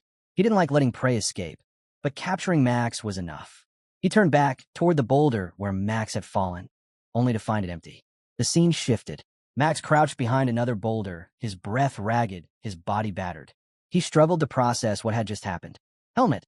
He's the one Blackhawk is after? And he's traveling with a mage like that? The thought made his chest tighten. He tried to piece together where it all went wrong, but his mind was in chaos. Then suddenly he felt it. A presence close by. Max ducked lower, peering out cautiously, only to see Helmet walking through the trees, unharmed. His eyes widened in disbelief. How? He should be injured, unless. The realization hit him like a blade. Paul he lost. To a rank 4 mercenary? Impossible. Helmet stopped mid-step, his sharp senses catching Max's presence behind the rock. But instead of striking, he simply let it be, silently surprised to see. Later, Araya explained the situation to Gilton, telling him that Helmet had helped fight off the Blackhawk. I don't know why he didn't fall asleep like the rest of us, he admitted. Helmet answered calmly. Medicine and potions don't affect me. Gilton's eyes widened. He recalled stories of rare individuals with natural immunities to such things. Nodding with respect, he turned to Helmet. You've done us a great service. I'll make sure you're paid more than what was promised. Just then, Genia came running, her gaze fixed solely on Araya. With stars in her eyes, she grabbed his hand tightly. It must be fate that you saved me. Please let me repay this debt. Marry me. Araya pulled his hand away, his tone flat. I'm already betrothed. When I graduate from the academy, I'll marry her. The words shattered Genia's world. She froze, her expression hollow. Kedrick and Gilton exchanged uneasy glances, both stunned. Kedrick felt embarrassed for her. Moments later, Genia broke down in tears, her cries echoing. Gilton rushed to her side, begging her not to cry in public as he tried to calm her down. Once her outburst ended, Kedrick quickly ordered the group to move out. The journey to Badan passed without further incident. As the city's gates came into view, Gilton shaded his eyes against the sun. We made it without any more trouble, he said with relief. The group buzzed with excitement. Finally, they had arrived. Helmet dismounted, his gaze fixed on Badan's towering gates. But before he could step forward, Gilton stopped him. The noble walked up to him. Helmet, thank you. I'll give you a strong recommendation at the Mercenary Guild. He reached into his pocket, producing a pouch heavy with coins. 10,000 marks. Not your fee, just a token of our gratitude. Helmet accepted it with a nod. Thank you. As he looked around, he noticed Araya preparing to leave. Slinging his bag over his shoulder, Helmet stepped into his path. Araya frowned. Why are you standing in front of me? Helmet gave a small nod. Thank you. You've helped me in more ways than you realize. Araya blinked, caught off guard. But to keep up his tough act, he looked away and ignored the words. Helmet didn't press further. After giving his thanks, he turned toward the city. Step by step, he walked through the gates of Badan, eyes wide at the unfamiliar sights that stretched before him. Badan was unlike anything Helmet had ever seen. The city stretched endlessly, larger than any village he'd visited, with crowds of people flooding the streets. The sheer difference between a village and a city left him stunned. After wandering for some time, he finally reached the grand gates of Greta Academy. Finding the place hadn't been easy. The city size was overwhelming. Stepping onto Academy grounds, Helmet's eyes widened. Towering buildings rose all around him, their scale unlike anything he'd known. Students in uniform walked past, chatting and smiling, their laughter echoing in the halls. The sights were impressive, but Helmet had no time to admire them. His focus was clear. He needed to find a man named Eden Kudrow. Spotting a receptionist at the front desk, Helmet approached. But the woman didn't look up. Her eyes remained glued to the book in front of her. With a sharp thud, Helmet slammed his hand against the desk. The sudden noise startled her, making her yelp. After composing herself, she looked up. What do you want? I'm looking for Eden Kudrow, Helmet replied. Her eyes widened at the name. Do you mean Sir Eden Kudrow, the swordsmanship instructor? Yes, Helmet nodded. I'm an acquaintance of his. Can I meet him? She studied him for a moment before asking, Your name? Helmet. The scene shifted. The receptionist led him through the wide hallways until they reached a door. Pulling out a glowing blue card, she pressed it against the surface. A magic circle lit up, spreading across the frame. Wait here a moment, she said. Helmet's eyes flickered with surprise. Watching her casually use magic left him curious. and even more curious about the man he was about to meet. Darien wouldn't mention someone ordinary, he thought. The door creaked open slowly. The receptionist stepped aside and gestured. "You may go in." Helmut entered. Inside stood a man with jet black hair, Eden Kudrow. His gaze was sharp, his presence overwhelming. "I've never heard of you before," Eden said flatly. "State your business." Helmut froze for a moment. He could feel it instantly. Eden was powerful, not at Darien's level, no, but without a doubt, the strongest human he had encountered so far. Strong enough, Helmut thought, to rival a rank 1 mercenary. Eden frowned, noticing the silence. "Why are you staring at me? Speak." Eden's voice cut through the silence. "Explain yourself. Why are you here?" The words pulled Helmut back to the moment. Without answering, he gripped the hilt of his sword and drew it from its sheath. Eden's eyes narrowed. "What are you doing?" Helmut held the blade forward. "I expected you to recognize this." At first, Eden frowned. The sword looked simple, even crude. But as his gaze lingered, his expression shifted. Its balance, its resilience, there was no mistaking it. This wasn't just any weapon. Recognition struck. This sword, it belonged to Darien Depert. Helmut's eyes widened slightly. Darien had been right. Eden did know it. Eden stepped closer, his voice tight. "Is Darien still alive?" Helmut's answer was calm, but heavy. "No, he passed away recently." The weight of the words hit Eden hard. His body trembled as disbelief gripped him. "Darien dead?" For a moment, the room felt colder. Slowly, he forced himself to accept it. 20 years had passed since Darien vanished, and now, the final truth had reached him. Taking a steady breath, Eden spoke again. "Darien once saved my life. I swore on my name and my family's honor that I'd repay that debt. Seeing you with his sword, you must be his last apprentice." He looked Helmut in the eye. "Why have you come here?" Helmut answered firmly. "I want to enroll in the academy." Eden's brows rose in surprise. "So that was Darien's wish, that I become this boy's guardian. What's your age?" Eden asked. Helmut hesitated. "I don't know." Eden froze. "You mean you've lived all this time without knowing how old you are?" Helmut tried to calculate. "Maybe 14 or 15. Eden studied his physique and shook his head. "Not 14. You're likely 15. That means you can't join as a freshman. You'll have to enter as a transfer student." He reached for a book on his desk, ready to explain the process. But before he could begin, Helmut asked, "Do I really need to take the exam?" Eden stopped, then let out a faint chuckle. Of course, the apprentice of the divine swordsman wouldn't need to prove himself in the swordsmanship exam. "No," he said finally, "you don't." He could transfer immediately if he revealed the truth. He was Darien's apprentice, the disciple of the divine swordsman himself. When he told Eden this, Eden froze. The name alone carried more weight than any proof. Helmut gripped his sword tighter. Even here, in the human world, Darien's influence still guided him. From the very first time in the Forest of Roots, Darien had been by his side. The thought filled him with gratitude. But then, Helmut paused. Something didn't add up. Darien was in the Forest of Roots, yet Eden had said Darien vanished 20 years ago. If even Darien's closest allies knew nothing of his whereabouts, then how had he ended up there? Helmut's mind raced. Darien hadn't gone to that place willingly. Someone had forced him there and covered it up. And if those same people learned he was Darien's last apprentice, they wouldn't hesitate to send him back into the Forest of Roots, no matter what power lay in his seed of darkness. When Eden urged him to reveal his identity, Helmut shook his head. "I can't. No one can know I'm Darien's disciple." Eden stared, stunned. "Why? Why hide something like that?" Helmut looked away. "I can't tell you everything yet. If anyone finds out, my life won't be safe." The words hit Eden hard. His shock turned to anger. Who would dare target Darien's apprentice? "Tell me, who are they?"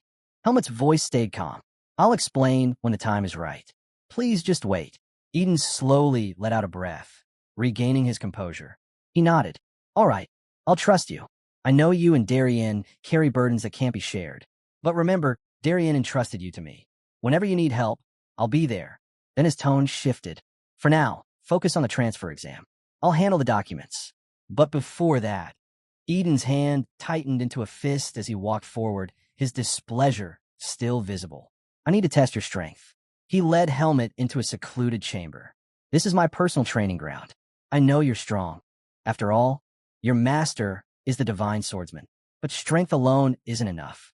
I need to see your true ability." Eden dragged out a massive wooden log and set it before him. "Show me," he said. Eden pointed at the wooden rack. "Not with your blade. Use one of those practice swords." Helmet nodded, set his weapon aside, and grabbed a wooden sword. He gave it a few quick swings, testing its weight. It felt natural in his hands. The log before him was no ordinary wood. A white birch, denser and tougher than most. Even leaving a dent on it would be impressive for someone his age. But Eden had already seen enough to know Helmet wasn't ordinary. As soon as Helmet settled into his stance, his energy flared. Vibes flowed through him. Eden's eyes widened. Already? At his age? He couldn't believe it. Before the thought was complete, Helmet's wooden blade sliced forward. A sharp crack echoed through the room. The birch split clean in half. Eden's jaw nearly dropped. Not only had Helmet managed it, he had channeled Bai's so perfectly that the log was cleaved in one strike. The young man standing before him was every bit the apprentice of Darien. "You'll have no problem with the practical exam," Eden said firmly. "What you just showed me is more than enough." Helmet glanced at him. Then, "Can I really enter the academy?" Eden nodded. "You can. With power like yours, passing will be easy. And if you're this strong, I'd wager you're sharp in other ways too." But Eden's confidence wavered only moments later. The scene shifted. He sat trembling, clutching Helmet's written test results. His hands nearly shook the paper apart. 4. In almost every subject, Helmet had scored only 4 points. It was so bad Eden thought even blind guessing would have earned higher marks. This can't be real," Eden muttered. "How could someone so gifted in combat be this hopeless with studies?" The real exam was just 10 days away. At this rate, Helmet wouldn't even be allowed through the gates. Eden rubbed his temples. "You can't enroll with scores like these. And even if I wanted to help, it's impossible. There's no time to hire a private tutor. And faculty like me, we're forbidden from training applicants in secret. If anyone finds out, it could cause problems for both of us." Helmet leaned forward. "Then, what should I do? Isn't there any way?" Eden sighed heavily. Normally, academy students take on that role, tutoring newcomers before the exam. But with the date so close, the best of them are already taken. "I don't know what else to do." The room fell into silence. Helmet lowered his gaze, thinking. Then, a voice from memory surfaced, Gilton's words about Araya. Gilton's words came back to him. Araya, the academy's genius. "Eden," Helmet asked suddenly, "do you know someone named Araya?" Eden raised a brow. "Of course. Araya's a prodigy. He entered with the highest honors, the first in academy history to score a perfect mark across every subject." Helmet didn't really understand what being an honor student meant, but he understood one thing clearly. Araya was smart. Smarter than anyone else he could ask. He didn't want to trouble him, but with no other options, the decision was made. "I'll ask Araya to tutor me." Eden blinked. "What? Him?" His disbelief was written in his voice. "Yes, Araya is skilled enough, but how do you plan to convince him? How do you even know him?" Before Eden could finish, Helmet was already gone. The scene shifted. Araya stood before Helmet, staring him down. "You came to me for this." He scoffed. "I never agreed to see you again. And now you're here, begging me to teach you." His voice sharpened. "I despise teaching fools, especially muscle-headed swordsmen like you. Empty brains, swinging sharp steel. That's all you are." Helmet stayed calm. "I only want to pass the exam. Nothing more. Everyone says you're the best tutor. That's why I came to you." Araya turned away. "I don't care. Find someone else. I have no intention of wasting my time on you." He stepped toward the door, hand reaching for the handle. "Wait," Helmet's voice cut through. "I'll pay you." Araya froze mid-step. Slowly, he glanced back. "Pay me? You're trying to buy my intelligence with money." His lips curled. "Then tell me, how much are you offering?" Helmet didn't hesitate. "How much do you want?" That reply lit irritation in Araya's eyes. 100,000 marks. All of it. Up front. Done. The single word stopped him cold. Araya's expression faltered. He turned fully, disbelief clear. "You're serious? You'd actually hand over 100,000 marks just to study under me?" Helmet met his gaze. "We start tomorrow." Araya narrowed his eyes. "You do understand what you're saying, don't you? 100,000 marks." Helmet nodded without hesitation. He had 90,000 from his time with the Face Mercenaries, and another 10,000 from his most recent mission. It was enough. "There isn't much time left," Helmet said firmly. "We start tomorrow." For once, Araya was speechless. He had only thrown out that outrageous price to chase Helmet away, never imagining he'd actually agree. "Fine," Araya muttered. "But if you can't produce the money, don't bother showing up." Meet me at my dorm tomorrow morning. And know this, if you're not serious, I'll cancel everything on the spot. With that, he spun on his heel and vanished inside. Inside the dorm, a boy sat reading, an odd creature perched atop his head. He looked up as Araya entered, but said nothing. Later, as Helmet turned to leave, the boy's gaze followed him. He tilted his head, surprised. So Araya actually has a friend? And such an unusual one at that. The next morning, the sun rose over the academy grounds. Helmet returned, just as promised. Araya was already waiting outside. He raised a brow, half expecting Helmet to back out. You actually came. Do you have money? Helmet reached into his pocket and pulled out a heavy bag. Exactly 100,000 marks. He handed it over without hesitation. Araya held the bag, stunned. He had never intended for this deal to become real. He tried to shake off the unease. Listen closely. I've never tutored anyone before. If you fail, don't expect a refund. That doesn't matter, Helmet replied without flinching. The answer threw Araya off. He had expected fear, maybe regret. Instead, all he saw was unwavering resolve. For the first time, he felt a twinge of guilt. He had demanded such a ridiculous sum out of pride. But this boy was actually serious. With a long breath, Araya finally gave in. Fine, I'll teach you. He motioned toward the door. Wait here. I need to grab something. Though he wasn't excited about the task, Araya figured tutoring couldn't be that difficult. The scene shifted. Helmet and Araya sat together in the academy's vast library. Scrolls and books surrounded them. As Araya began explaining, his sharp eyes locked on Helmet. He studied the boy closely, as if trying to read more than just his answers. It didn't take long for Araya to realize the truth. Helmet was far more troublesome than he expected. Teaching him was nothing like tutoring a normal student. Everything about this boy was unusual, yet the more he observed, the more baffled he became. Helmet's ability to absorb new information was incredible, sharper even than the top students of the magic department. His focus was unshakable, his memory flawless. Tell me, Araya asked suddenly, narrowing his eyes, have you been living in a forest your whole life? Helmet stiffened. The words struck him like a blade. How could Araya guess so accurately? At that moment, he was certain this wasn't just any image. Araya saw too much. He would have to be careful around him. Why would you ask that? Helmet said cautiously. Because your focus is unmatched, Araya replied bluntly. Your memory, your concentration, they're extraordinary. But then, he slammed his fist against the table, startling Helmet. Why don't you know the most basic ethics, or even the simplest common knowledge? Helmet looked down, unable to answer. Araya shoved a paper toward him. Look at this. One of my test questions. What would you do if someone tried to pick a fight with you? And what do you write? Threaten them with my father's authority. His voice rose with disbelief. Who in their right mind writes something like that? Helmet stayed silent. We don't have time to waste, Araya snapped.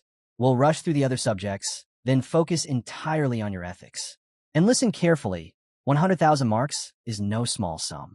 You've paid for it, so failure is not an option. His tone sharpened. You're being taught by the academy's top student. That means you will enroll. No excuses. Helmet blinked at him, confused. He realized Araya wasn't doing this for the money. He was doing it for his own pride. Helmet couldn't decide if that made him more reliable or simply insane. Night fell, but the two of them were still in the library, surrounded by stacks of books and scattered notes. Next question, Araya said, leaning back. Suppose a classmate steals something from you. What's the proper response? I want the most wholesome, most ethical solution. Helmet rested his chin in his hand, thinking deeply. Violence wasn't the answer. He was sure of that. Slowly, he looked up. I've got it. Araya's eyes narrowed. Let's hear it. Helmet replied with certainty. The best answer, Helmet said with confidence, is to steal it back quietly. Araya's face twitched. For a moment, he couldn't even form words. Finally, he let out a sharp breath. You idiot. That's wrong. Helmet frowned. Why? I didn't fight. I avoided conflict. I solved the problem quietly. Araya pressed a hand to his forehead. Unbelievable. You actually think that's correct. Of course you do. You think like a swordsman. But listen, if you steal it back, your classmates learn nothing. They'll just do it again. The right way is to confront them, make them understand what they've done, and let them repent. Forgive the person, but not the sin. That is justice. That's the Academy's way. Helmet blinked, confused. The logic felt twisted and overly complicated. But if this was how humans lived, then he had no choice but to learn. He couldn't ignore it. If he wanted to walk the path Darien spoke of, he had to adapt, even if it meant learning these things far too late. The lesson pressed on. What if someone assaults you? Araya asked, testing him again. I'd kill them, Helmet replied without hesitation. Araya slammed the table. No, you get a security guard to deal with it, you idiot. His voice echoed through the library, drawing glares from nearby students. Days passed. Their lessons stretched late into the night, until finally, exam day arrived. Students streamed out of the library. The test finished at last. Outside, Araya waited near the steps. Behind a nearby bush, two girls peeked out, whispering excitedly. Look, it's Lord Araya, one of them gushed. Why is he at the examination center? He's still as handsome as ever. The other sighed dreamily. Do you think maybe he was waiting for someone? Of course. He's probably here for that lucky person he's been tutoring all week. Just then, Helmet stepped out of the library. He walked straight toward Araya. Araya raised a brow. Already done? So, the academy decided to hold the exam in the library. Helmet shrugged. Probably because it's quiet. Araya's jaw tightened. That was rhetorical, you idiot. He sighed. Anyway, I left my books inside because of all the time I wasted tutoring you. I had to wait until you finished. He looked Helmet in the eye. So, how did you do? Helmet gave a firm nod. Araya smirked faintly. He was certain that. Araya folded his arms. You won't have any trouble with the practical exam. Our tutorials end here. He walked past Helmet, his steps sharp and deliberate. Good luck, he added without looking back. Helmet bowed his head. Thank you. Araya stopped, turned, and met his gaze. Don't thank me. You paid for my service. Just work hard. With that, he left. Helmet watched him go, gratitude still weighing on his chest. Araya might not accept it, but Helmet knew he owed him. With the written exam behind him, Helmet turned his focus to the practical. He made his way to the hall where the transfer candidates for the swordsmanship department gathered. As soon as he entered, an instructor told him to wait until his name was called, then follow to his assigned group. Helmet scanned the hall. So many new entrants, each waiting anxiously for their turn. He sat quietly, slipping into thought. What should I do once this is over? Eden had advised him to rest after the exam, but it had been too long since his last real training. I'll train instead. His thoughts were broken when someone waved a hand in front of his face. Hey, what are you thinking about? The boy asked with a wide grin. Helmet blinked. I'm Savet Lugal, the boy continued, offering a handshake. Second son of the Rugal family. And you are? Helmet hesitated, uncertain.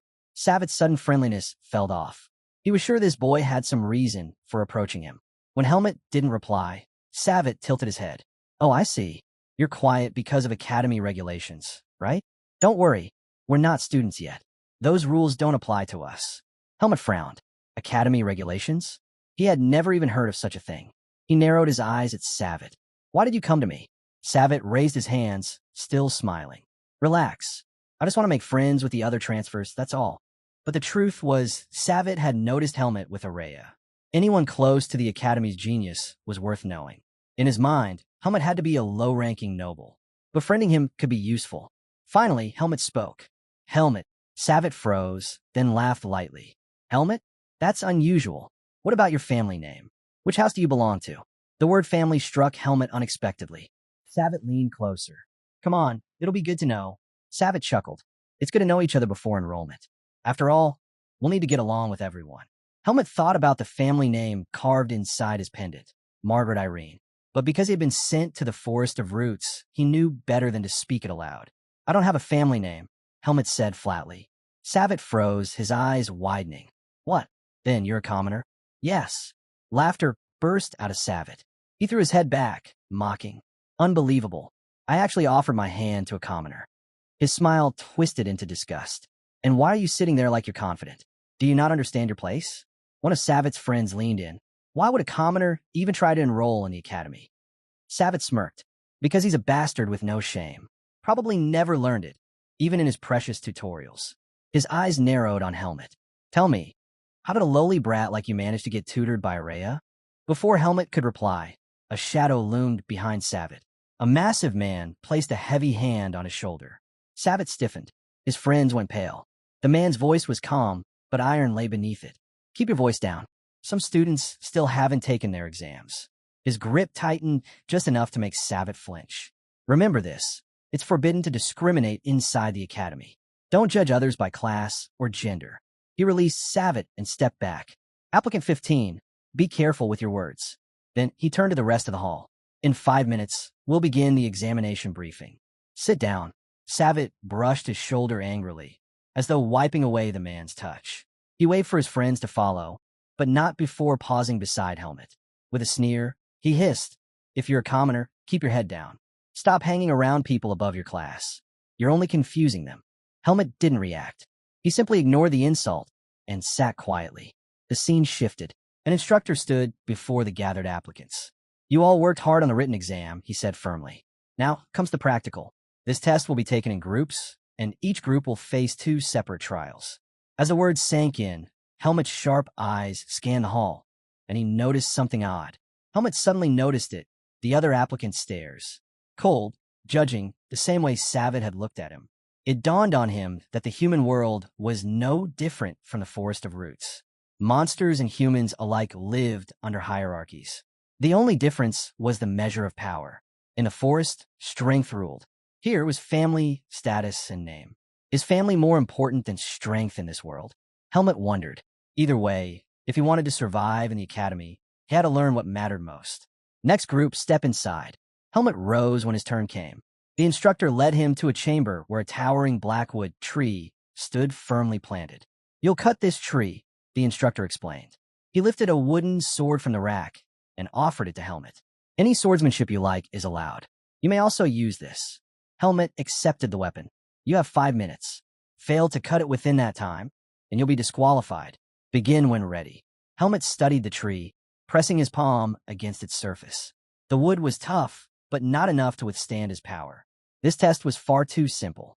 He gripped the sword, let bise surge through his body, and with a single decisive strike.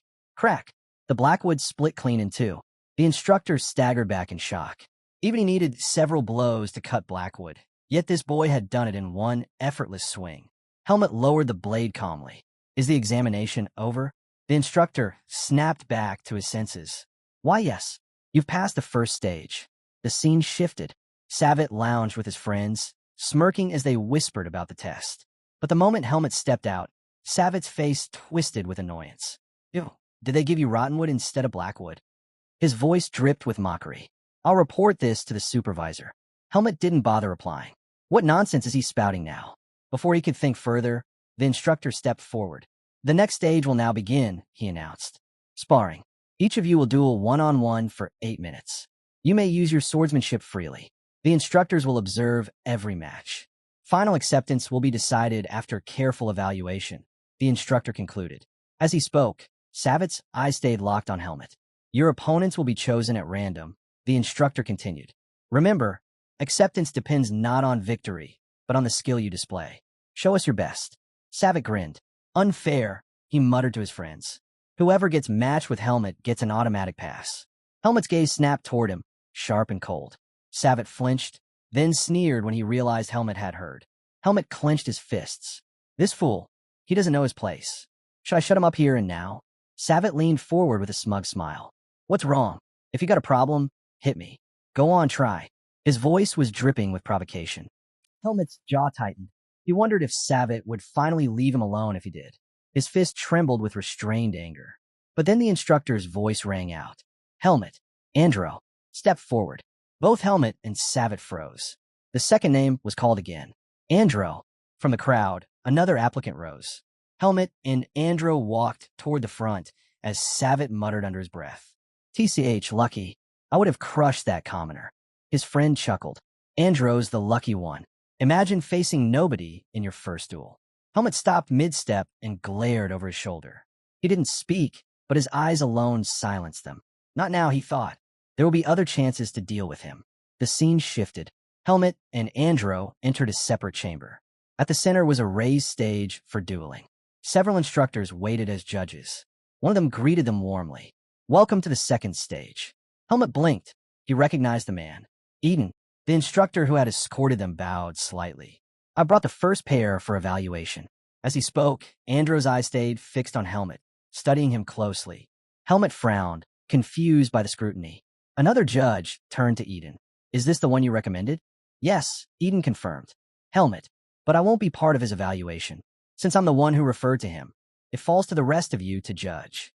The judge's brows lifted. You recommended an applicant? He hadn't expected that. The judge's eyes narrowed. This is your first time recommending anyone, Eden. Is this boy really that special? Eden folded his arms. You'll understand once you see him fight. The instructor who had escorted Helmet and Andro stepped forward. The duel will last 8 minutes in total, divided into 2 rounds of 4 minutes each. The match ends if one applicant can no longer wield his sword or continue. Remember, victory isn't the goal. Show us your best. With that, he retreated and raised his hand. Begin. Andro inhaled deeply, settling into his stance. He had heard the whispers. Helmet was a commoner. He gripped his wooden sword tightly, telling himself not to underestimate him. Yes, he cut the blackwood tree, but without formal training, a commoner like him can't match me. But then Helmet moved. Andro's eyes widened. Helmet had vanished. The next instant, his back slammed against the ground. The judges blinked in disbelief. Eden's lips curved into a confident smile. Helmet stood calmly over Andro, the tip of his wooden blade pressed against his opponent's face. Is it over? He asked. The referee hurried between them, raising a hand. The duel is finished. Andro cannot continue. Andro's body trembled as reality sank in. He didn't understand. He hadn't even seen the attack. Rage burned in his chest. How could he, a trained swordsman from a noble house, lose so utterly to a commoner? One of the female judges leaned forward. Incredible. His sword is fast and carries frightening weight. For someone his age to wield swordsmanship like this. Another instructor shook his head. The difference in talent is too extreme. They're the same age, yet the gap is unbridgeable. How are we supposed to measure their skills fairly? The referee hesitated, clearly torn. Eden, though, watched in quiet awe. He had always known Helmet was strong, but he hadn't expected this level of precision and mastery. Helmet calmly stepped back, raising his sword again. He remembered the duel had 2 rounds. One was already over. Only one remained. The female judge leaned forward, eyes fixed on him. The female judge hesitated. Helmet's skill was undeniable, but Andro's ability couldn't be measured at all. The other instructor nodded in agreement. It's true. At this rate, we'll never know Andro's true level. Eden stepped forward. Helmet, he called out, do something different. Spar with him as though you're teaching. Helmet blinked. Teaching? Yes. Eden replied firmly. Teach him the way you were taught. Helmet's eyes widened slightly as memory stirred. He remembered Darien, the endless sparring, the sharp corrections, the way each mistake became a lesson. Slowly, he lowered his guard and nodded. I understand. Eden then turned to Andro. Forget your status. Forget your family name. Sparring against someone beyond your level will benefit you greatly. You're not lacking compared to others your age, so show us what you can really do. Andro took a breath, straightened, and nodded. Understood. He raised his wooden blade and looked at Helmet. I apologize for looking down on you. This time, I won't be defeated so easily. Then he charged.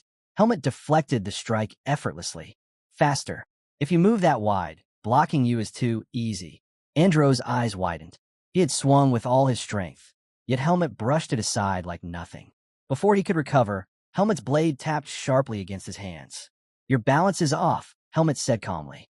Don't push all your weight forward. You lose control of your center. Andro gritted his teeth. Being corrected mid-duel was infuriating. He rushed in recklessly. Helmet slipped aside, his movements fluid. Don't attack head-on. It limits your options. Watch your sides. He struck lightly across Andro's back. See? You've lost your footing again. If you can't block, create distance instead of swinging wildly. Andro stumbled, frustration in his eyes. Helmet pointed his sword at him. Get up. And this time, don't swing aimlessly. From the judge's table, Eden watched closely. His expression softened, a flicker of memory rising in his mind. Years ago, Eden lay broken on the ground, blood soaking his body. A demonic beast towered over him, its claws stretching down to end his life. He couldn't move. He couldn't fight. But even as death loomed, a small smile tugged at his lips, his sword clutched tightly in his hand. Then, just before the beast could strike, an explosion of radiant light split the darkness. Light flashed, and the beast was sliced apart. The one who struck it down called Eden a brat, warning him that lying around like that would only get him killed. Eden froze in disbelief. Standing before him was none other than the legendary swordsman, Darien. Darien told him to get up, and As Eden watched Helmet training Andro, he suddenly realized Helmet was just like Darien. With a faint smile, Eden knew Darien had returned. The scene shifted. The instructors gathered, discussing this year's applicants. One of them remarked how varied the skill levels were, while the female instructor shared her high expectations for a particular candidate. She wondered aloud just how strong he might grow. Later, Eden glanced at Helmet's picture and told the woman confidently, "He'll soar." A week passed. Helmet wandered the streets of Badan, clearly searching for something. After some time, he finally reached his destination, the Mercenary Guild. Inside, a cheerful boy greeted him warmly. "Are you here to submit a request?" Helmet shook his head. "No, I'll come and take one." The boy blinked in surprise.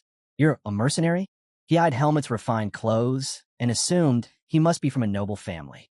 Curious, he asked which mercenary corps Helmet belonged to. Without hesitation, Helmet pulled out a paper and handed it over. "Face Mercenary Corps. I've been here before." The boy checked the records and quickly apologized. "My mistake. I'm still new here. Please, tell me what kind of request you're looking for. I'll find the best one I can." At that moment, Helmet remembered a scene with Eden. Back then, Eden had slammed his hand on the table after hearing how much Helmet had paid Araya. 100,000 marks? Eden nearly shouted. He instantly knew Araya had scammed him. "That's way too much. Where did you even get that kind of money? Don't tell me you borrowed it from someone," he said between bites of steak. Helmet calmly replied, "I earned it. Saved up while working as a mercenary." Relieved, Eden leaned back but pressed on. "Do you still have some left?" Helmet shook his head. "That was everything. My whole savings." Eden sighed, realizing just how much Helmet still had to learn. Eden decided it was time to teach Helmet about money.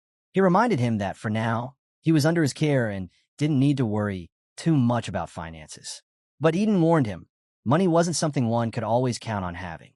With a firm tone, he told Helmet, "You never know when you'll need it. A person who can't earn for themselves ends up living no better than a beast." Those words struck deep. Helmet realized that if he wanted to stand on his own, he needed to learn how to make money. Eden then gave him some freedom. "You've got a month before the academy starts. Do whatever you like with that time." Helmet didn't hesitate. "Then I'll take on a few requests." Eden quickly set boundaries. No dangerous missions, and nothing long-term. Keeping that in mind, Helmet returned to the guild and told the boy at the desk, "I want a request that takes place within Badan." The boy climbed up on his desk, flipping through stacks of papers. Helmet added, "It has to be something I can finish before the month ends, and with a good reward." The boy blinked at the oddly precise request, but began searching. After a while, he pulled out one mission that seemed to fit. Looking at the details, he frowned. "The location's unusual. Are you sure you still want it?" "Where is it?" Helmet asked. The boy handed him the paper. Helmet's eyes widened. The request was located inside the academy itself. The notice reported rumors of a ghost appearing at night. It was said to wander through different areas, though no one had ever clearly seen what it looked like. There was no solid proof of its existence, but concerned students had filed a request to avoid any possible dangers. The task was simple: uncover the identity of this so-called ghost, and if it truly existed, eliminate it. Helmet accepted. More than the reward, he wanted to use this as an opportunity to get familiar with the academy grounds. Still, a thought lingered. This request felt different from the others he had taken. Had he made a mistake? Lost in thought, Helmet suddenly heard someone call his name. He turned and asked sharply, "Who are you?" The boy standing there pointed at him with a grin. "You must be Araya's pupil." Helmet instantly recognized him. It was the same boy who had been there when he was negotiating with Araya. And now, he looked genuinely surprised to see Helmet again. The boy suddenly mentioned that Helmet had transferred into their academy. Confused, Helmet asked him to explain what he meant. With excitement, the boy revealed that Helmet was the very first person Araya had ever spent time with. To everyone, that was shocking news, because Araya was the idol of the magic department. Their relationship had quickly become a hot topic among students. Helmet was taken aback. He then asked, "Are you a mage like Araya?" The boy nodded. "Yes, but a little different from her." As soon as he said this, a magic circle formed in front of him. Helmet stared in awe. The light radiating from the spell was unlike anything he had seen before. From the circle, a creature burst forth, letting out a sharp cry of Latin. Helmet's eyes widened. He thought the boy had summoned a demon. The creature darted toward him at a frightening speed, and Helmet braced himself, clenching his fist and swinging. But to his shock, his punch passed straight through it. The creature slipped out of his hand and glared at him, clearly annoyed that Helmet had tried to strike it. Helmet froze in disbelief. Why did my attack land? The boy burst into laughter. You're the first person to ever try punching Latine. The creature, Latine, circled around Helmet, poking and prodding at him curiously. Helmet asked what it was. The boy explained, Latine is a spirit of light. Latine stuck out its tongue in clear dislike, making Helmet frown. The boy continued, he's mischievous, but harmless. Still, if he wanted to attack you, you wouldn't be able to block it. Spirits don't have physical bodies. You can't stop them with brute force. He then added, only a handful of mages can control spirits. I'm one of them. The boy introduced himself. Name's Sion. I'm the only elemental mage at the academy. But while Sion spoke, Helmet kept his eyes fixed on Latine. Something inside him told him he could catch it. Sion noticed the silence and grew uneasy. Say something already. You're making this awkward. Helmet finally looked up. He found Sion to be an interesting, almost playful person, but he had other matters to handle. It was good to meet you, Helmet said, turning away. Helmet explained that he was in the middle of completing a request and needed to move on. Sion's eyes lit up. A request? Wait, you're a mercenary? He quickly put the pieces together. There was only one request tied to the academy. Don't tell me. You're here to investigate the academy's ghost? Helmet was caught off guard. How does he know about this? Sion grinned. I know plenty about it. In fact, I've always been interested in the case. Why don't I help you out? The scene shifted, and soon Helmet and Sion were standing before an eerie, abandoned building. That's where the ghost was last spotted, Sion explained. Even Latine seemed uneasy, trembling at the sight of the gloomy structure. Sion added, it's actually just a regular building for the swordsmanship department. But ever since rumors of the ghost began, the place empties out completely at night. The two entered, their footsteps echoing as they explored. In the distance, a shadowy figure appeared in the hallway. As they moved closer, it darted away. Helmet asked quietly, are ghosts really that frightening? Sion shook his head. Not necessarily. They're only dangerous if they're malicious spirits tainted by black magic. If that were the case, the professors would have intervened the moment they sensed it. This one isn't a threat. Helmet let out a breath of relief. Then we should cover more ground by splitting up. Sion froze. What? You can't be serious. In this place, Helmet replied calmly. It'll be more efficient. Sion immediately refused. No way. We're sticking together. They continued forward, Sion breaking the silence with a question. So, what do you do if you actually find it? Helmet didn't hesitate. Eliminate it. Just then, the mysterious figure appeared again down the hall before slipping out of sight. The boys pressed on, eventually entering a dusty room. Sion muttered that maybe the ghost had already moved on to another building. But Helmet wasn't ready to give up. He kept searching, though frustration soon set in. There were no signs of anything unusual. Turning to Sion, he asked, any ideas? But Sion wasn't listening. He was crouched down, studying something on the ground with unusual focus. Helmet walked over. Did you find something important? Sion quickly shook his head. No, nothing. Sion suggested they check the next classroom. As the two stepped out, he casually asked Helmet how much time he had left to complete the mission. 10 days, Helmet replied. But then he noticed Sion had stopped in his tracks, trembling. What's wrong? Helmet asked. Sion's voice shook. Look ahead. Helmet turned, and there it was. A strange figure walking toward them. His hand instinctively went to his sword. This must be the ghost. The figure drew closer, and Sion gasped as its face became visible. Slowly, the figure pulled back its hood, revealing Araya. Both Helmet and Sion froze. What are you two doing here? Araya asked calmly. Helmet quickly handed over his request paper. I'm here to fulfill a mission. Sion added, he's investigating the Academy's ghost. I came along to help. Araya scanned the paper and raised an eyebrow. 3,000 marks? For this. He looked at Helmet with disbelief. You threw 100,000 marks at me so easily, yet you're wasting your time on something like this? Why bother? You're already accepted into the Academy. You should be at home resting. Helmet answered simply, I took the mission because I had time to spare. Sion frowned. That explains why we're here. But why are you here, Araya? I also received a request, Araya replied. Sion's jaw dropped. Wait, you're a mercenary too? Annoyed, Araya smacked Sion's hand away. No, this came directly from the Academy. Sion rubbed his hand, wincing.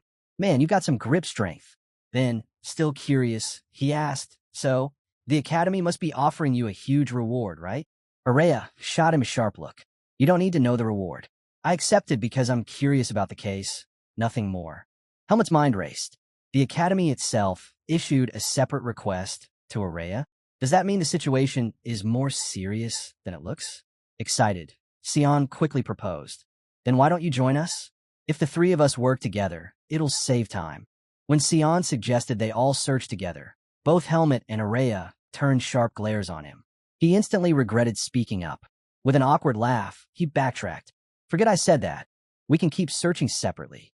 But Araya surprised him. No, it'll be better if we work together. Sion's face lit up.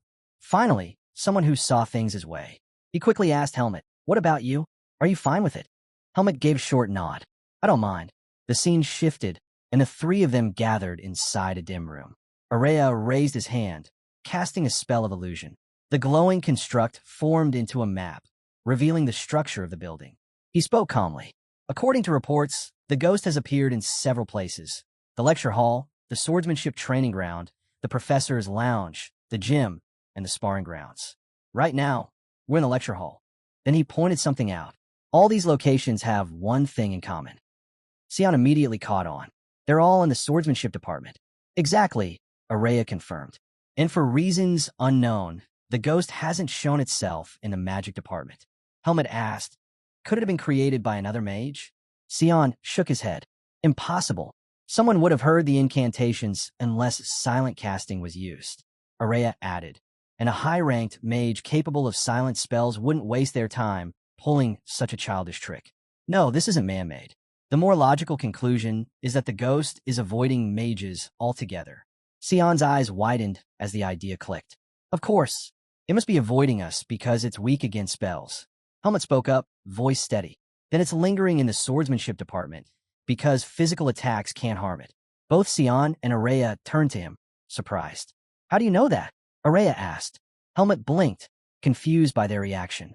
To him, it was simple. He had already heard about this. When Helmut had first mentioned the request to Eden recalled an old story. Over tea, he told Helmut about a brave student who once confronted the ghost. The boy had charged in, weapon drawn, but his strike passed straight through, doing nothing. Back in the present, Sion shuddered. So, we really are chasing a ghost. Helmut smiled faintly as he watched them both think hard on what to do next. For the first time, he felt like he was being treated as an equal. Back in the forest, his words had always been dismissed or met with scolding. But here, his opinion actually mattered. Back in the forest, conversations with the face mercenaries had never been like this. Helmut would speak, but no one ever tried to piece things together as a group.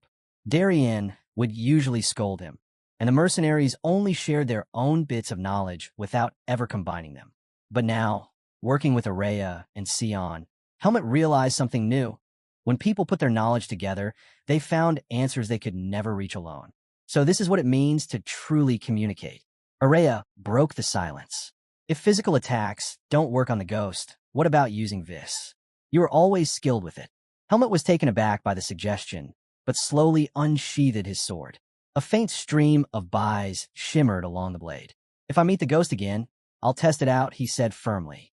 Sion, however, flinched at the sight of Helmut drawing his weapon. I can't think straight anymore, he muttered, backing away. We should just check the other buildings in the swordsmanship department tomorrow. I'm exhausted. He stretched, then stood. I'll get some rest. You two be careful.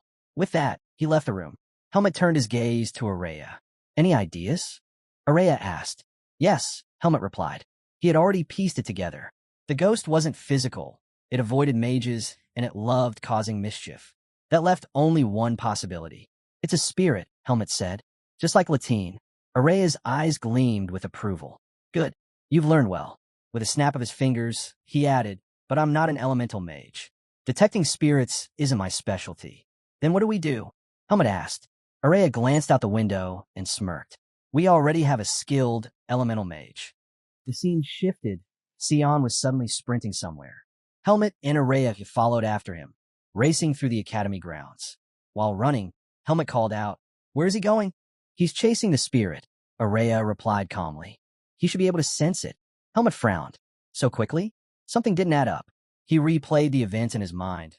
Araya had agreed to join them without much resistance, had asked him specifically about using byes, and now, Sion was already chasing. Helmet looked at him sharply. You knew from the start the ghost was a spirit, didn't you? Araya chuckled. I needed Sion to move. That was the only way. Helmet grit his teeth, but kept running. Soon, they burst out of the building. Araya suddenly stopped in his tracks. Helmet slowed, confused. Why are you stopping? Helmet pressed him. Why did you stop? We need to catch up to Sion. Araya shook his head. No, we only need to know which direction he's gone. He dropped to one knee, pressing his hand firmly against the ground. A faint glow spread from his palm as he whispered the name of his spell. Search. Immediately, glowing footprints began to form, leading a clear trail.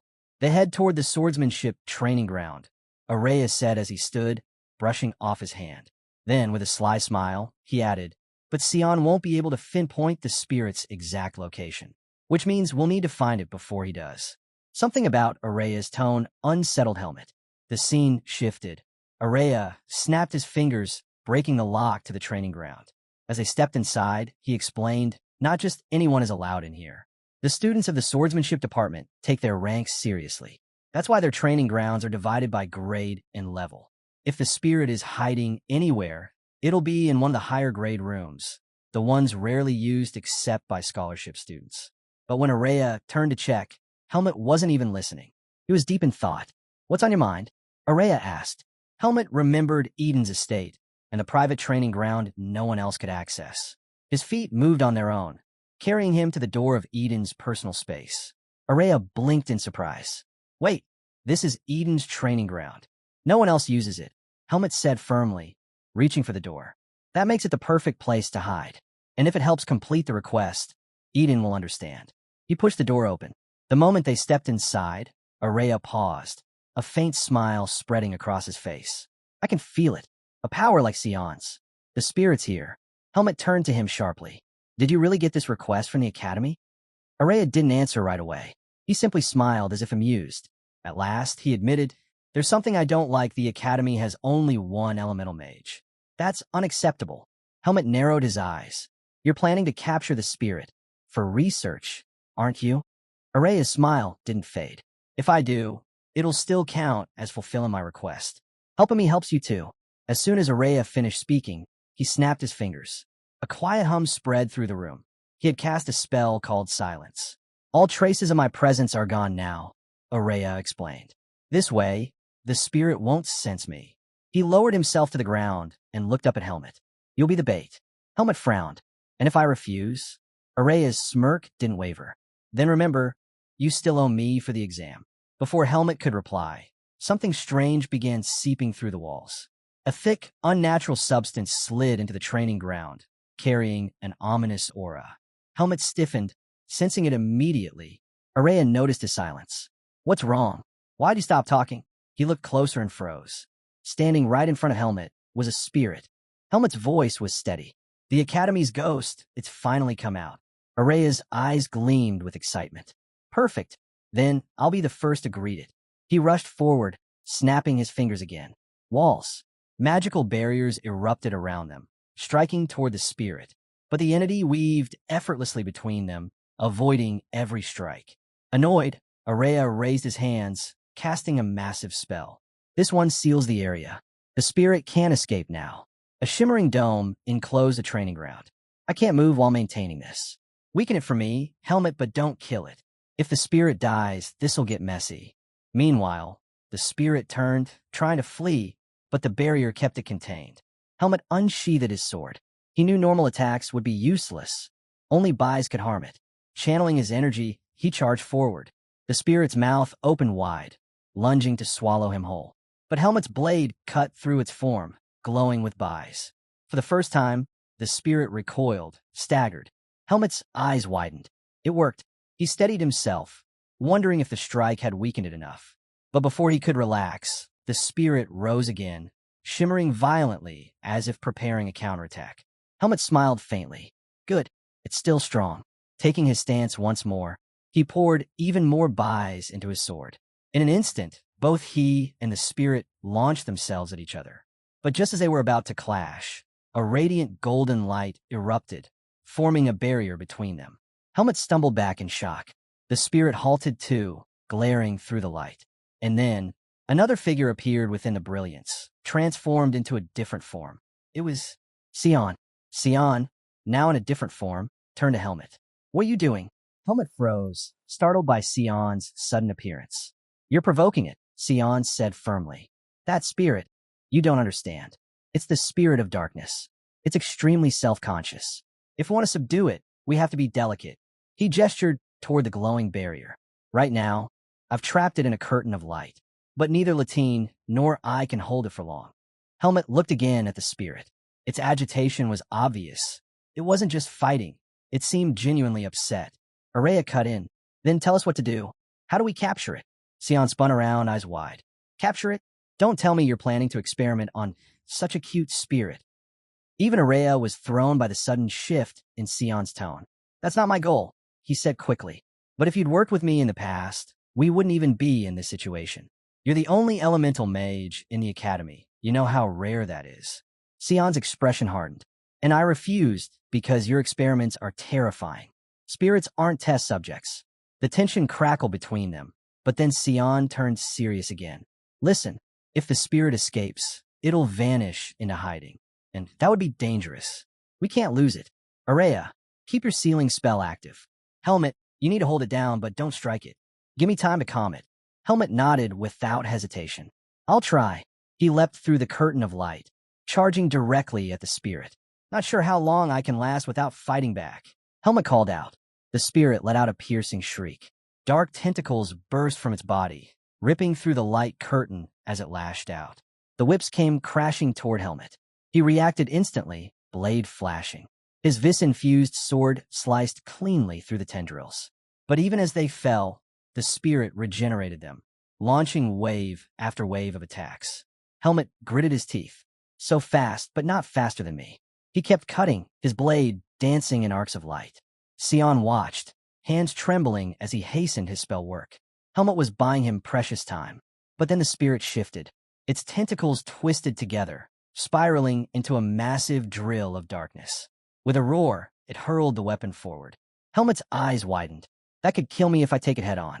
He launched himself into the air, narrowly avoiding the strike. As he twisted mid-jump, he realized something chilling. It knows I won't kill it. It's toying with me. Helmet soared through the air, eyes surging down his blade. He was ready to unleash an attack, so powerful it would terrify the spirit into submission. But just as he moved, Sion's voice cut through the battlefield. Helmet, don't release that much buys on it. The hesitation cost him. In that instant, the spirit lunged, slamming into him before he could react. The force hurled Helmet across the room, his body crashing hard against the wall. Sorry, Sion called out. But you don't understand. The spirit's already weakened. If you'd struck it with that, it might have been fatal. Helmet staggered to his feet, stunned. Weakened? How can something this strong still radiate so much energy? Sion stepped forward, a glowing magic circle spinning before him. You've done enough. I'll handle it from here. The spirit seemed to realize the danger, thrashing wildly against the seal Araya had placed around the room. The walls shuddered under each strike, and even Araya trembled from the strain of maintaining it. It's trying to break out. Araya shouted. Sion, hurry. Sion's eyes narrowed. It fears my magic, that's why it's desperate. Unable to break the seal, the spirit turned its focus on the boys. With sudden speed, it rushed directly at Araya. Sion's heart stopped. Helmet moved instantly, vaulting forward to shield Araya. If I don't take this fight seriously, he'll die. He unleashed a fierce surge of buys through his blade, swinging at the spirit. But it twisted away at the last moment, darting behind him and setting its sights on Araya again. Terrified, Araya conjured a barrier of shimmering energy, but the spirit only grinned. Its body dissolved into black wisps, splitting apart and reforming behind the barrier. What? Araya gasped. It's escaping. Sion yelled. Helmet sprinted forward, cutting off its path. Leaping high, he charged his sword with an overwhelming amount of buys. The spirit froze, trembling. It could sense death in that strike. Helmet's voice rang out midair. Sion, do what you have to do. Then he dove, blade aimed straight for the spirit. The entity shook violently, unable to move, waiting for the end. But just before his sword connected, Helmet halted his swing in midair. The blade hovered inches from the spirit, the air thick with raw energy. The spirit quivered, staring at him in terror. And Sion Sion commended Helmet for stopping his strike. At once, several glowing magic circles appeared around him as he stepped toward the trembling spirit. Bright light poured out his spell. You need to return to your normal state, Sion said firmly. The circles flared, releasing a blinding wave of light. Helmet and Araya shielded their eyes, stunned by the sheer force of Sion's magic. When the dust finally cleared, Sion stood holding something in his hands. It was the same spirit, but now it had shrunk into a small, harmless form. Only an elemental mage can handle spirits, Sion explained calmly. Araya exhaled in relief. The threat was over. The scene shifted to the mercenary guild, where Sion presented the captured spirit of darkness to the receptionist. The man's eyes went wide. So this was the ghost that terrified the academy's students. He leaned closer, curious. But why would a spirit even appear inside the academy? Sion's face lit up at the question. There are many possibilities. The natural balance of the earth could have been disrupted, or there may have been faint traces of darkness in the area. He launched into his explanation, but then shook his head. Still, the chances of that are very low. The real point is, well, no need to focus too much on why it appeared. He added, almost smugly, besides, Helmet never could have subdued it without my help. Araya groaned and rapped him lightly on the head. Enough. The receptionist doesn't need your lecture. Once their business was handled, the three stepped outside. Sion frowned. Strange. Why didn't they give us the reward immediately? We literally showed them the spirit as proof. Araya crossed his arms, irritated. Were you not listening? The receptionist clearly said Helmet has to wait 3 days while they confirm the ghost won't return. Still, Sion muttered, it doesn't feel right. Why are you so hung up on the reward anyway? Araya shot back. Helmet's the one getting paid. Sion smiled warmly. I'm just worried about our friend. Helmet blinked. Friend? Sion nodded without hesitation. Of course. We have a mutual bond now. We were destined to become friends. Helmet didn't know what to say. He had never considered their relationship in such a way. Sion stretched out his hand toward him. Take care of me, Helmet. Helmet was caught off guard by the words. It reminded him of the bond he once shared with Finn. Back then, he already found his first true friend. And now, seeing another chance to build new friendships, he couldn't help but feel a sense of joy. Helmet clasped Sion's hand without hesitation. Sion then turned to Araya, urging him to join in as well. But Araya only frowned at the sight of the two shaking hands. With irritation, he called them fools and stormed ahead, leaving the group behind. Unbothered, Sion nudged Helmet, joking that their wealthy friend should at least treat them to a meal. But Araya dismissed the idea instantly. He told Sion he had no interest in their nonsense, reminding him they had no time to waste. There was still a mess waiting for them to clean up. At that moment, Sion remembered the training ground they had wrecked. The scene shifts. Helmet is holding an admission letter, reading carefully. It stated he was to stay on the 3rd floor, room 301. Confused by the instructions, Helmet asked Eden for help. Eden explained that room 301 was his assigned dorm, and that every student at the academy was required to live there. He asked Helmet if he was ready for the start of the term. Helmet nodded. He was prepared. Eden told him the entrance ceremony was scheduled for the next day and suggested he check out his dorm beforehand. The scene changes again. Helmet arrives at the academy and is startled by how noisy the place has become. Just days earlier, the grounds were quiet, almost solemn. As he looked around, a student called out, telling everyone with dorm assignments to come forward and sort out their luggage with him. Realizing this was important, Helmet walked over and handed the student his letter. The boy greeted Helmet warmly, but when he noticed the room number on the letter, his cheerful expression turned heavy. The focus shifts once more to a student's room. Inside, a figure muttered about being exhausted, wondering if they had overworked themselves. They admitted they never cared about making friends in the first place. This student was Araya. He placed a ring on the table, muttering about how the past few days had been nothing but bothersome. Sitting down on the bed, he sighed, blaming most of his troubles on Helmet. While Araya brooded, Helmet climbed the stairs toward his assigned dorm. Step by step, he finally reached room 301. Back in his room, Araya loosened his hair, his frustration spilling out.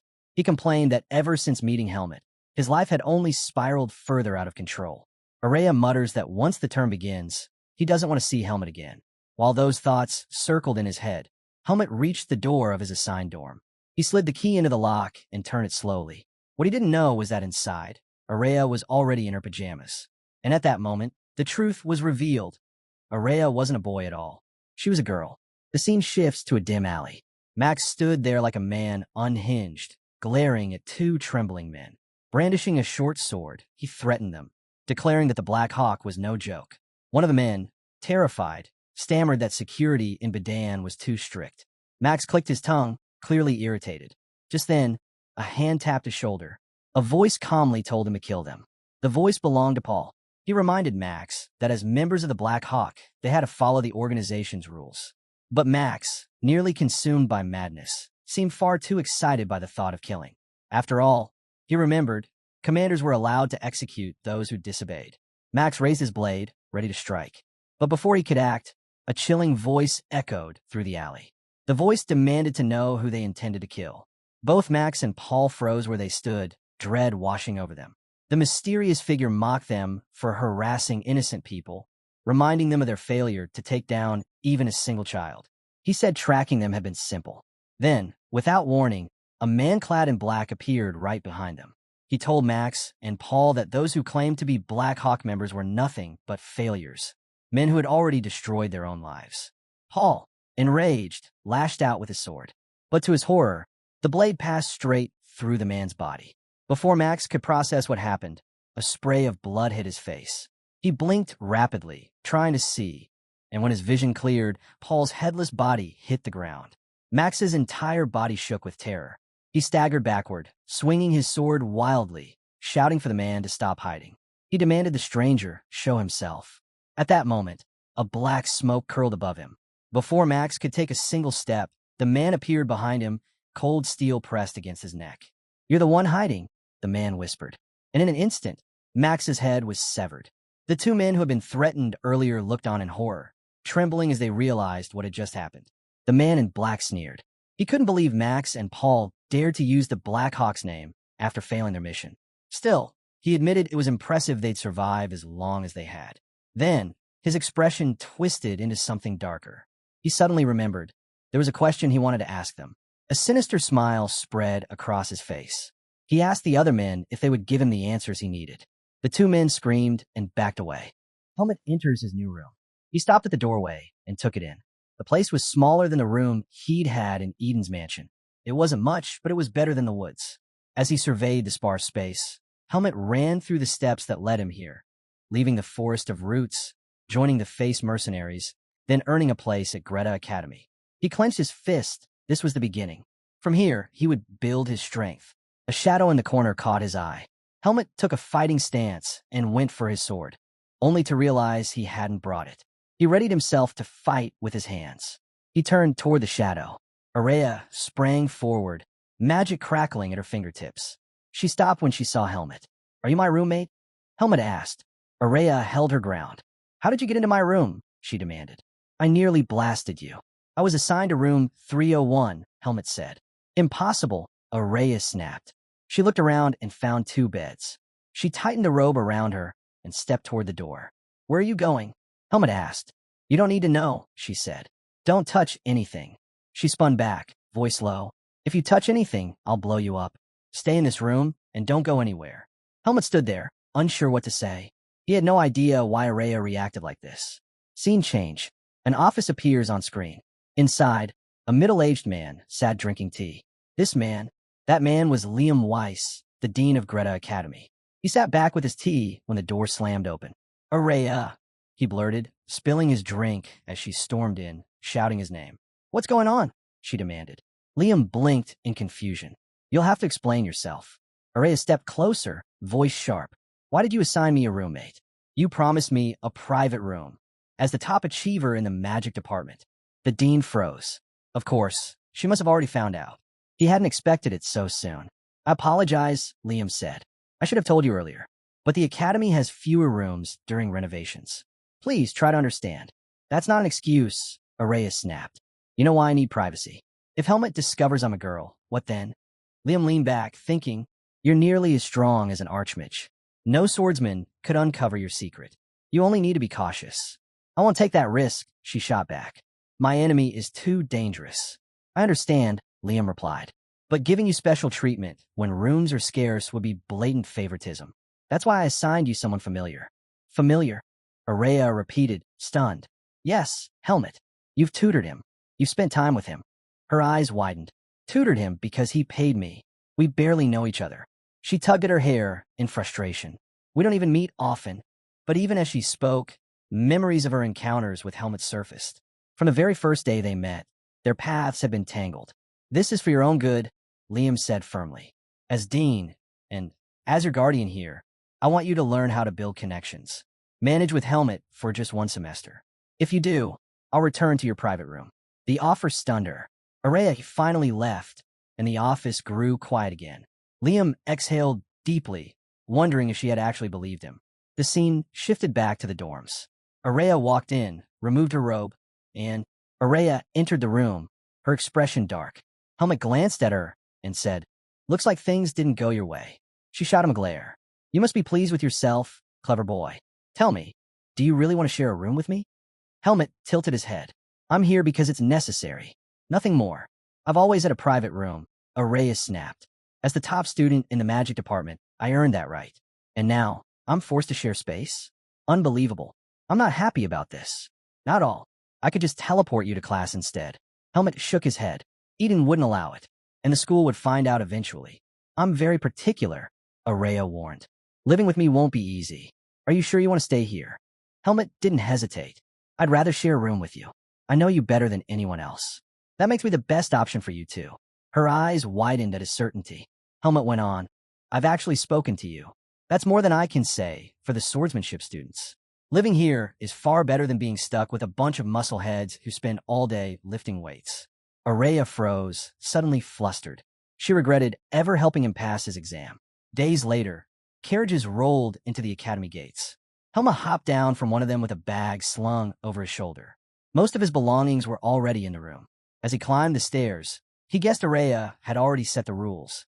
When he entered the dorm, he asked, "So, how are we dividing the room?" Araya gestured around. "You're already looking at it." Helmet blinked. A thick curtain stretched across the room, splitting it in two. Araya stepped forward and tugged the fabric. "This side is mine. You have more space, so don't complain. The curtain is marked with a warning spell. Don't cross it.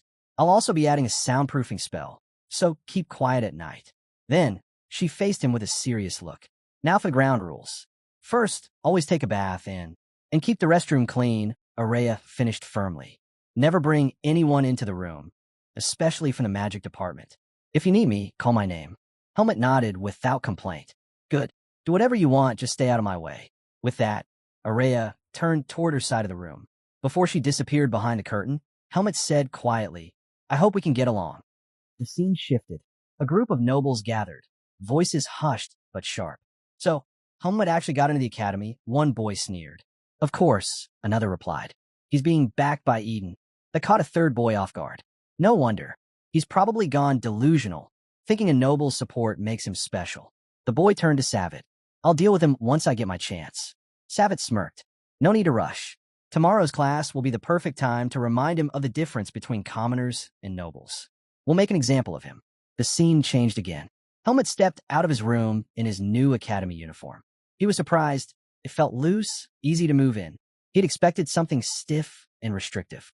As he adjusted his sleeves, Araya's words echoed in his mind.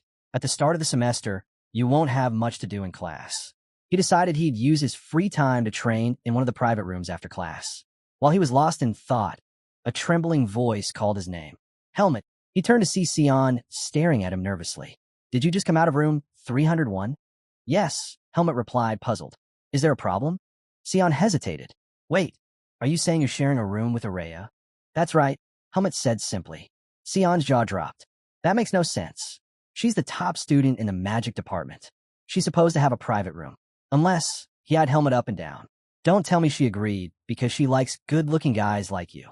Helmet didn't respond, still confused. As they walked down the stairs, Sion leaned closer. "You're going to have a tough semester. Trust me." "Oh, and one more thing. The swordsmanship department is having their first class today. Don't stir up trouble. And whatever you do, stay away from the crazy dog." "Crazy dog?" Helmet asked. "The department has a dog?" Sion nearly tripped over the step. "That's not what I meant. It's a nickname. The top second-year student. His name is Aska. He's put down everyone who's ever challenged him. One guy even dropped out after Aska ripped off his ear." Since then, no one dares. Asuka ever again. Helmut was stunned. Wait, students can actually do things like that? Sion shook his head. Of course not. But Asuka only got a suspension. His talent keeps him protected. He patted Helmut's shoulder. Just do your best in class. I'm in room 307. Come by any time if living with Araya becomes unbearable. With that, Sion walked off. The next scene opened on the academy's training field. Students crowded around until an instructor arrived and barked. 4 rows. Line up. Everyone scrambled into formation. Helmut copied the others, unsure what to do. The instructor scanned the lines. Did you enjoy your vacation? Good. Now forget it. Since it's the first class of the semester, we'll begin with basic physical training. Vacation is no excuse to grow lazy. 20 laps, start running. The students groaned but obeyed. As they jogged, complaints filled the air. 20 laps? On the first day, Helmut, however, thought the opposite. Only 20? That's barely a warm-up. Among the runners was a boy who already despised Helmut. He scowled the idea of running next to a commoner, and worse, one who still looked graceful while doing it. His lips curled into a smirk. He stretched out his foot, ready to trip Helmut and send him face first into the dirt. But Helmut lightly skipped over it without breaking stride. The boy blinked. No way. That should have worked. He tried again, and again. Each time, Helmut avoided it with effortless hops. Now the boy was fuming. Arrogant commoner. He lashed out with more force this time. Helmut's eyes narrowed. The instant the foot came close, he struck it aside with a sharp kick. The boy yelped, lost his balance, and tumbled to the ground. The instructor shouted, "Why are you lying on the floor?" Grimacing, the boy got up. I twisted my foot." Helmut turned his head and glared at him. The boy clenched his fists, burning with humiliation. How dare a commoner glare at me? The idea of a commoner glaring at him burned in Aaron's chest. After a while, the instructor called out, "Short break. Rest up. I'll need a volunteer to help me carry supplies." One boy quickly raised his hand, and the instructor left with him. The moment he was gone, Aaron, the same boy who had tried to trip Helmut, strode over. Helmut eyed him calmly. Something wrong. Aaron lunged to grab him, but Helmut easily sidestepped. "Why did you trip me?" Aaron hissed. "You tried to trip me first," Helmut replied without hesitation. Aaron's face twisted. "You dare talk back? Keep it up, and you'll regret it." He leaned closer, his voice low. "This academy can't protect you. Know your place, commoner." Before Helmut could respond, Savick called out lazily, "Enough, Aaron. Don't waste your breath. Save it for sparring. Pay him back then." Aaron backed off with a glare. "I'll deal with you later," he muttered before walking away. Helmut frowned. So proud of a status he never earned. How do weaklings like him even rise to the top? He clenched his fist, energy surging through his body. For a moment, he considered finishing Savick and his lackeys right here. But before he could act, another voice cut in. Did I just hear someone talking about commoners? A boy with striking blue hair stepped forward, smiling. "Were you talking about me?" Aaron blinked in confusion. "Who the hell are you?" The boy chuckled. "You don't know me? Ah, you must be a transfer. That explains it." He shrugged. "But don't worry. I don't know you either." With a relaxed grin, he stepped right up to Aaron. "Still, I heard you mention a commoner. So tell me, do you have a problem with me?" Savick scowled, anger flaring. Why are the swordsmanship commoners so full of themselves? He spat. "I've had enough of you already." The boy's smile widened. "Perfect. I don't like putting up with nonsense either." He leaned in until his face was inches from Savick's. "And the good news? I don't have to put up with you." Savick's fist trembled. He was ready to strike. But one of his friends quickly grabbed his arm. "Don't. That's..." He whispered the boy's identity. Savick froze, eyes widening in shock.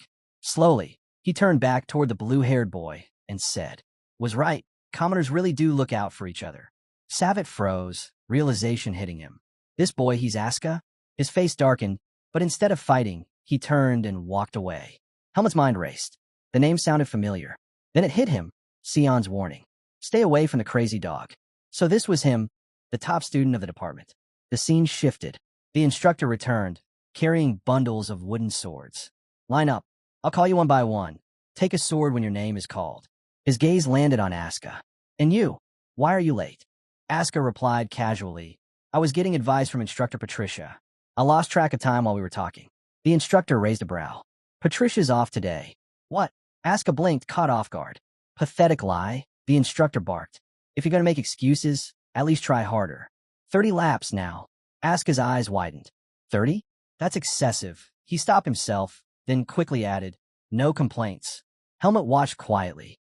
From the way the instructor treated him, it was clear Asuka had a notorious reputation, and judging from his attitude, it wasn't undeserved. The instructor turned back to the students. Once you get your swords, begin personal training. I'll be watching. Don't slack off. One by one, names were called. Later, Helmet trained steadily, his sword swinging sharp and precise, leaving no gaps. The instructor glanced over, eyebrows raised in surprise. This boy had skill. But he said nothing and shifted his attention to the others. Helmet continued, though a thought nagged at him. Something's missing, but what? Maybe I'll figure it out in time. Just then, Asuka strolled over. Not even a thank you, he asked with a grin. I stopped you from getting into trouble. Helmet didn't pause. I never asked for your help. Asuka blinked, then chuckled. Most would have fawned over him, but not this one. With a sly smile, Asuka extended his hand. Relax. I'm a commoner too. Let's get along. Helmet's eyes narrowed. There was something off about that hand. Energy. Spies. Asuka was hiding it under his skin. Helmet didn't move. He didn't take it. Asuka's grin faltered for a moment. You sensed it? Interesting. Has sharp instincts. Asuka admitted with a grin. Then he leaned closer, resting a hand on Helmet's shoulder. Here's a warning, he said quietly. Don't get clingy. Just because we're both commoners doesn't mean we need to get along. I can't stand people who rely on me. Helmet blinked, stunned. Does he really think I cling to him? Asuka walked past, tossing over his shoulder. Keep your distance. We don't need to be too close. The scene shifted back to Helmet's dorm. He sat on his bed and glanced at Araya. Do I look like someone who's easy to bully? She looked at him puzzled. No. Why? Helmet sighed. Because it feels like everyone's been challenging me lately. Brushing her teeth, Araya replied. Then you must have had a rough first day.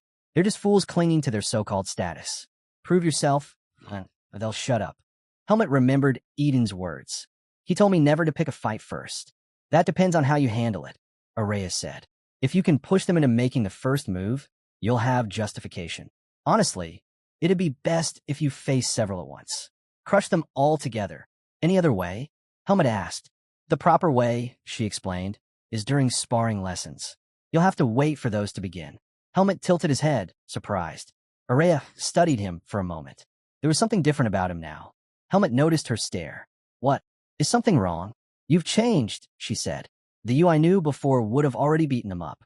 Looks like you actually learned something from my ethics class. Helmet gave a small nod. She was right. Tell me, he asked, can a top student punish anyone who offends them? Araya froze. That question makes no sense. Helmet exhaled. There's just one student I can't figure out. The scene cut to a hallway. Savitt and his friends walked by, coming face to face with Asuka. Neither backed down, their eyes locking in a tense glare. As they passed, Savitt muttered, You must be happy to have found a fellow commoner, Savitt sneered. His lips curled into a grin. Don't worry, Asuka. Soon enough, I'll tame you. From a mad dog to an obedient dog. Your grades won't protect you forever. Asuka suddenly smacked one of Savitt's lackeys on the head. The boy flared up. Why the hell did you hit me? Asuka flashed a mischievous smile. Sorry, guess I got too excited. My hand moved on its own.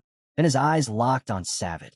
If you want, I can make you my obedient dog right now. At Greta Academy, status was officially meaningless in learning. But centuries of tradition couldn't be erased so easily. Nobles still looked down on commoners, still bullied them whenever they pleased. The only exception was Asuka, the top student, infamous as the Academy's mad dog. None of the nobles dared to provoke him. None but Savitt. Asuka leaned forward with a chilling grin. Come on, Savitt. Let's see what you've got. I've heard the stories, Savitt shot back. Everything you did last year. But tell me, are you too scared to fight me now? Asuka's eyes narrowed. Savitt smirked. I know you've been keeping quiet since your suspension. Another one might cause trouble for you. He stepped in close, face to face. Go ahead. Punch me. If you cross the line, I'll crush you with my skills. That's a promise. Asuka's fist tightened. His anger boiled. Savitt had him cornered. If Asuka struck first, the instructors would brand him the aggressor again. Savitt turned to his friends. See? The mad dog's gone tame. They burst into laughter. Asuka's smile twisted, rage boiling over. He surged forward, ready to smash Savitt's face. Crack! Both boys dropped, clutching their heads in pain. Standing over them was Instructor Patricia, wooden sword in hand. You too, she barked. Why are you acting like thugs on school grounds? You've got guts, trying to start a group fight here. Asuka snarled, pointing at Savitt. He started it, and it's not a group fight. I'm alone. Patricia's sword came down again with a thud, this time squarely on Asuka's head. Ask on the head once more. Quiet, Patricia snapped. You can't solve every problem with your fists. Asuka grit his teeth, glaring up at her. Why am I the only one getting hit? Patricia turned to Savitt. And you know better. Don't judge a student by status. In this academy, skill is the only measure that matters. Savitt stiffened. She'd heard everything. I'll remember that, he muttered. Good. Now the next class is about to begin. Get moving. Then she pointed at Asuka. You. With me. What? What? Asuka asked, wide-eyed. Just follow. Savitt straightened his uniform and motioned for his friends to leave with him. Once they were gone, Patricia let out a long breath. Then, smack, she slapped Asuka's back with her palm. Gah! Asuka yelped. What was that for? Idiot, Patricia shot back. Try to stir up trouble again? You just finished a suspension. Did you learn nothing? Asuka looked away. You only escaped with suspension because you're the top second year. But next time, don't count on me to save you. Her tone softened slightly. I know it's hard, putting up with Noble's arrogance. But patience. Your efforts will be acknowledged as the year goes on. Don't waste opportunities over petty clashes. Asuka clenched his jaw. Deep down, he knew she was right. By the way, Patricia added, Helmut made it through his first class without issue. Helmut? Who's that? Asuka asked blankly. A commoner. Like you. Be decent to him. You're in the same situation. You'll get along.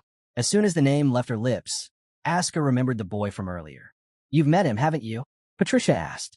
Asuka smirked, walking ahead. Not interested in getting along with anyone. He'll survive just fine, that rude bastard. The scene shifted again. Students lined up neatly in a classroom. Patricia slammed her wooden sword on the desk. Settle down. Class is starting. Roll call. Anyone absent? One boy raised his hand. Instructor, Helmut isn't here. This boy was one of. The instructor called on a boy named Jerome, asking if he had told Helmut where the class would be held. Jerome confidently replied that he had. Wanting to clear things up, Instructor Patricia asked one of the students to fetch Helmut. But before anyone could move, Jerome volunteered and went himself. A few minutes later, Jerome returned with Helmut in tow. Instructor Patricia immediately asked Helmut why he was late. Helmut explained that he hadn't known the assembly spot had been changed. Patricia pressed further, asking if he had been properly informed about the new location. Before Helmut could answer, Jerome quickly spoke up, claiming he had told Helmut everything. Patricia cut him off sharply. She wasn't asking Jerome. She repeated the question to Helmut. At that moment, Helmut realized what was happening. He looked at Jerome, who stared back with a cold glare. The rest of the class chuckled at Helmut's situation. Noticing their reaction, Patricia began to suspect the truth, that Helmut had never been told about the change at all. She gently told him he could answer honestly. But instead of defending himself, Helmut lowered his head and said he must have misheard the message. He apologized for being late. Patricia was stunned. She couldn't understand why Helmut would take the blame. Asuka, watching from the side, grew irritated. He couldn't believe Helmut wouldn't stand up for himself. Jerome, however, smirked with satisfaction, convinced Helmut was simply afraid of him. Patricia then handed down a punishment. Helmut was to run 10 laps around the field after class to hold everyone up. Helmut quietly moved to stand next to Asuka, who only grew more annoyed. To him, Helmut looked no different than any other ordinary student. Determined not to waste more time, Patricia began the lesson. She pulled a ball from a box filled with them and explained the exercise. The class would be working on endurance, a skill she said was vital to the stability of swordsmanship. Each student would receive an almond ball. The challenge was to balance on the tip of their sword and keep it steady. Anyone who managed to last 30 minutes without dropping the ball would be allowed to leave. After laying out the rules, Patricia asked Helmut to help her distribute the balls.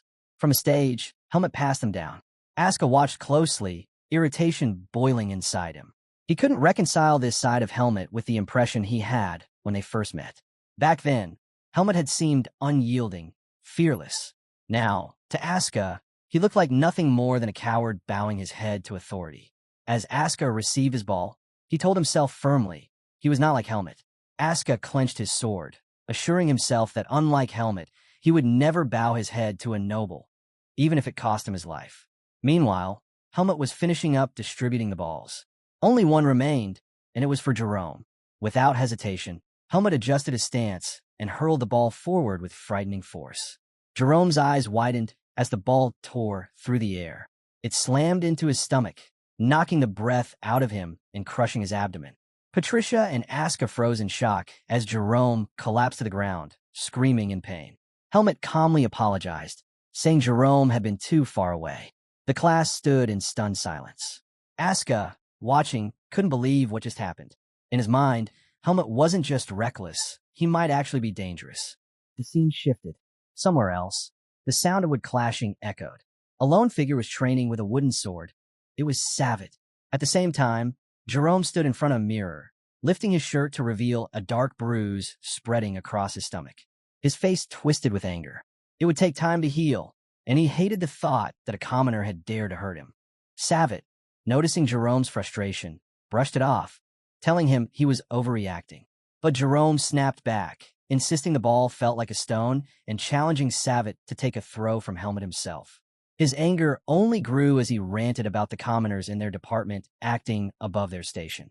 Aaron chimed in, saying it was expected for Aska to be defiant, but he couldn't understand why Helmut was also stepping out of line.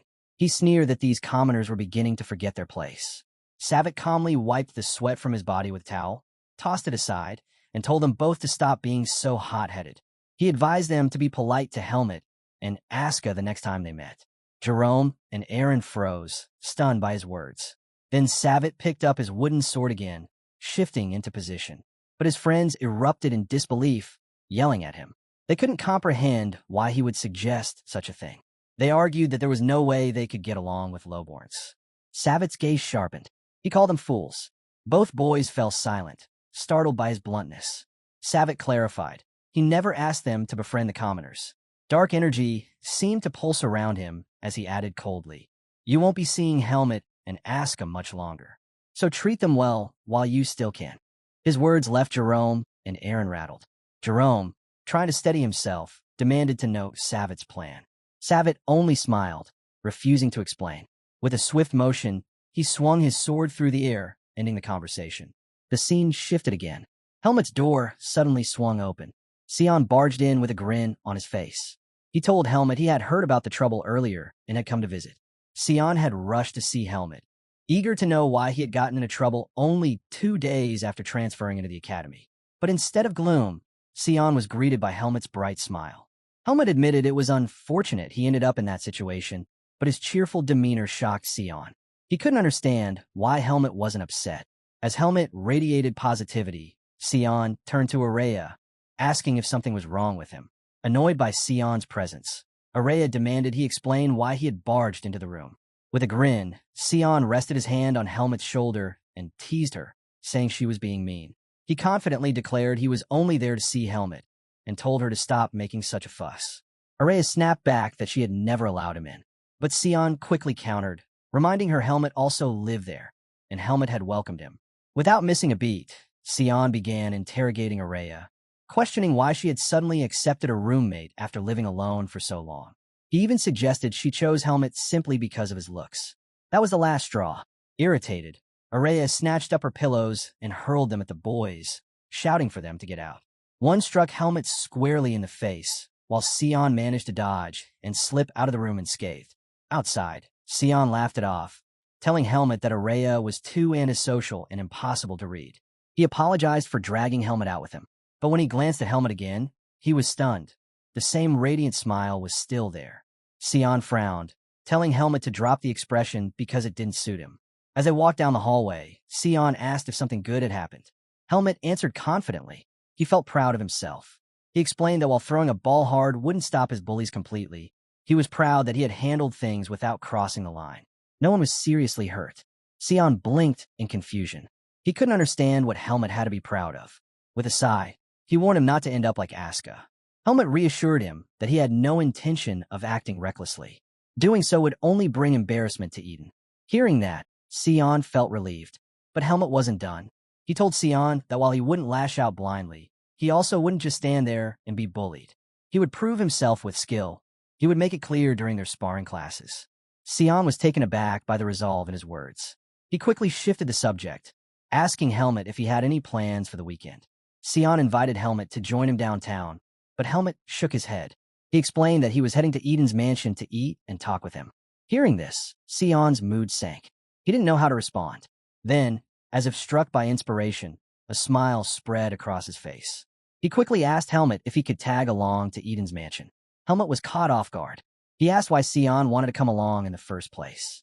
Sion laughed, saying it was only natural for one friend to visit another. He explained that smooth personal relationships were important and insisted Eden would surely be happy if Helmut brought a friend. Helmut thought about it for a moment. Sion's reasoning sounded convincing. After some hesitation, Helmut agreed. Sion's eyes lit up with excitement. As he walked away, he reminded Helmut to wait for him over the weekend. He didn't want Helmut leaving without him. Helmut watched him go, quietly wondering if he had just made the right decision. Night soon fell. In another part of the city, a heavily guarded building stood under the moonlight. A man in a long coat that hid his face entered. This was the branch manager. His subordinate greeted him respectfully and handed him a stack of request letters received that day. The manager sat down and began to sift through them. One in particular caught his attention, a request written by a young master from the academy. His face tightened in annoyance. He muttered that these spoiled nobles had no idea how the real world worked. Still, since payment had been made, the request had to be fulfilled. Removing his hood, the man revealed himself to be Anton. He frowned as he explained to his subordinate that lately, people have been extorting money while impersonating the Blackhawks. Their group's reputation was crumbling, reduced to little more than local thugs in the eyes of many. Anton hated it. People no longer took them seriously. Determined to regain control, Anton said he would personally review the requests, choosing only the important ones. He dismissed his subordinate, but just as the man turned to leave, Anton stopped him. Holding up one particular letter, Anton asked if the name on it was familiar. The subordinate, Chromo, studied it carefully but shook his head. He admitted he didn't recognize it and asked if something was wrong. Anton's instincts told him something was off.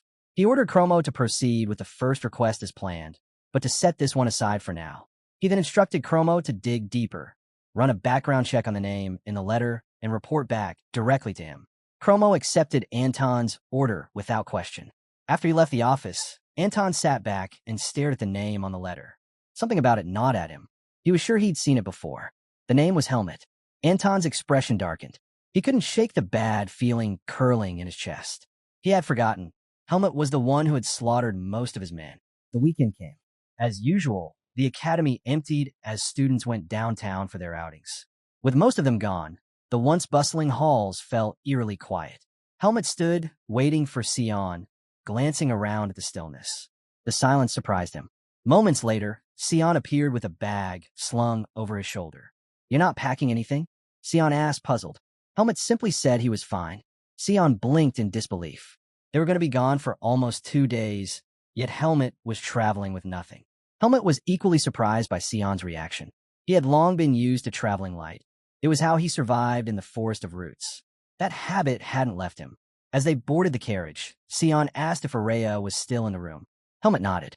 Sion leaned back, explaining he rarely saw Araya outside the dorms, except occasionally downtown. He revealed that since arriving at the academy, she had never visited her home. Even though his own home was far away, he made sure to visit at least once every 3 months. He wondered aloud if Araya ever went home during breaks. With an awkward smile, Sion quickly added that Helmut shouldn't misunderstand him. He insisted he wasn't stalking Araya. He only knew these details because she was his rival, not because he was interested in chasing her. Helmut stared at him, unsure how to respond to such a strange explanation. His eyes turned cold as he asked if Sion wanted him to ask Araya about her family directly. Sion's face went pale. He realized he'd gone too far and hurriedly told Helmut not to do anything. The scene shifted. In the city market, Aska was savoring a skewer of roasted meat. The open air felt freeing after the suffocating academy. He strolled through the stalls, thinking about the nobles who kept trying to test him, even though they couldn't best him in a fight. He couldn't understand their obsession with pride. For a fleeting moment, he wondered if there was something wrong with his own way of handling things, but he quickly brushed the thought aside. He told himself he would rather die than bow to a noble. Aska's thoughts drifted to Helmut. He couldn't make sense of him.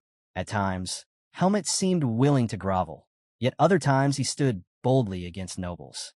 Aska wondered if Helmut's strength was simply his ability to endure. The more he thought about it, the less he despised Helmut. In fact, he felt a spark of pride remembering the moment Jerome writhed on the floor after taking that hit. The memory of Jerome choking and rolling in pain amused him greatly.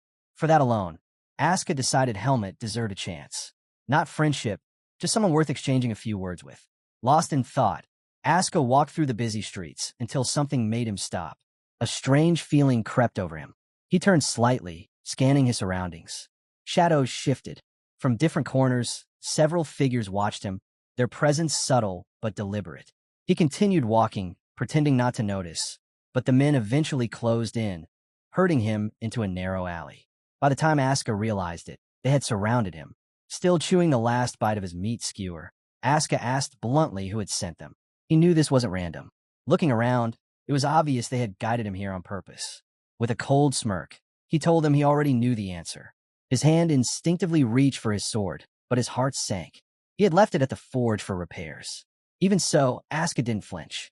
He taunted them, saying they shouldn't interfere in childish quarrels, mocking their families for having so much free time to waste. The men ignored him and drew their weapons. For the first time, Asuka's confidence wavered. He hadn't expected them to come fully armed.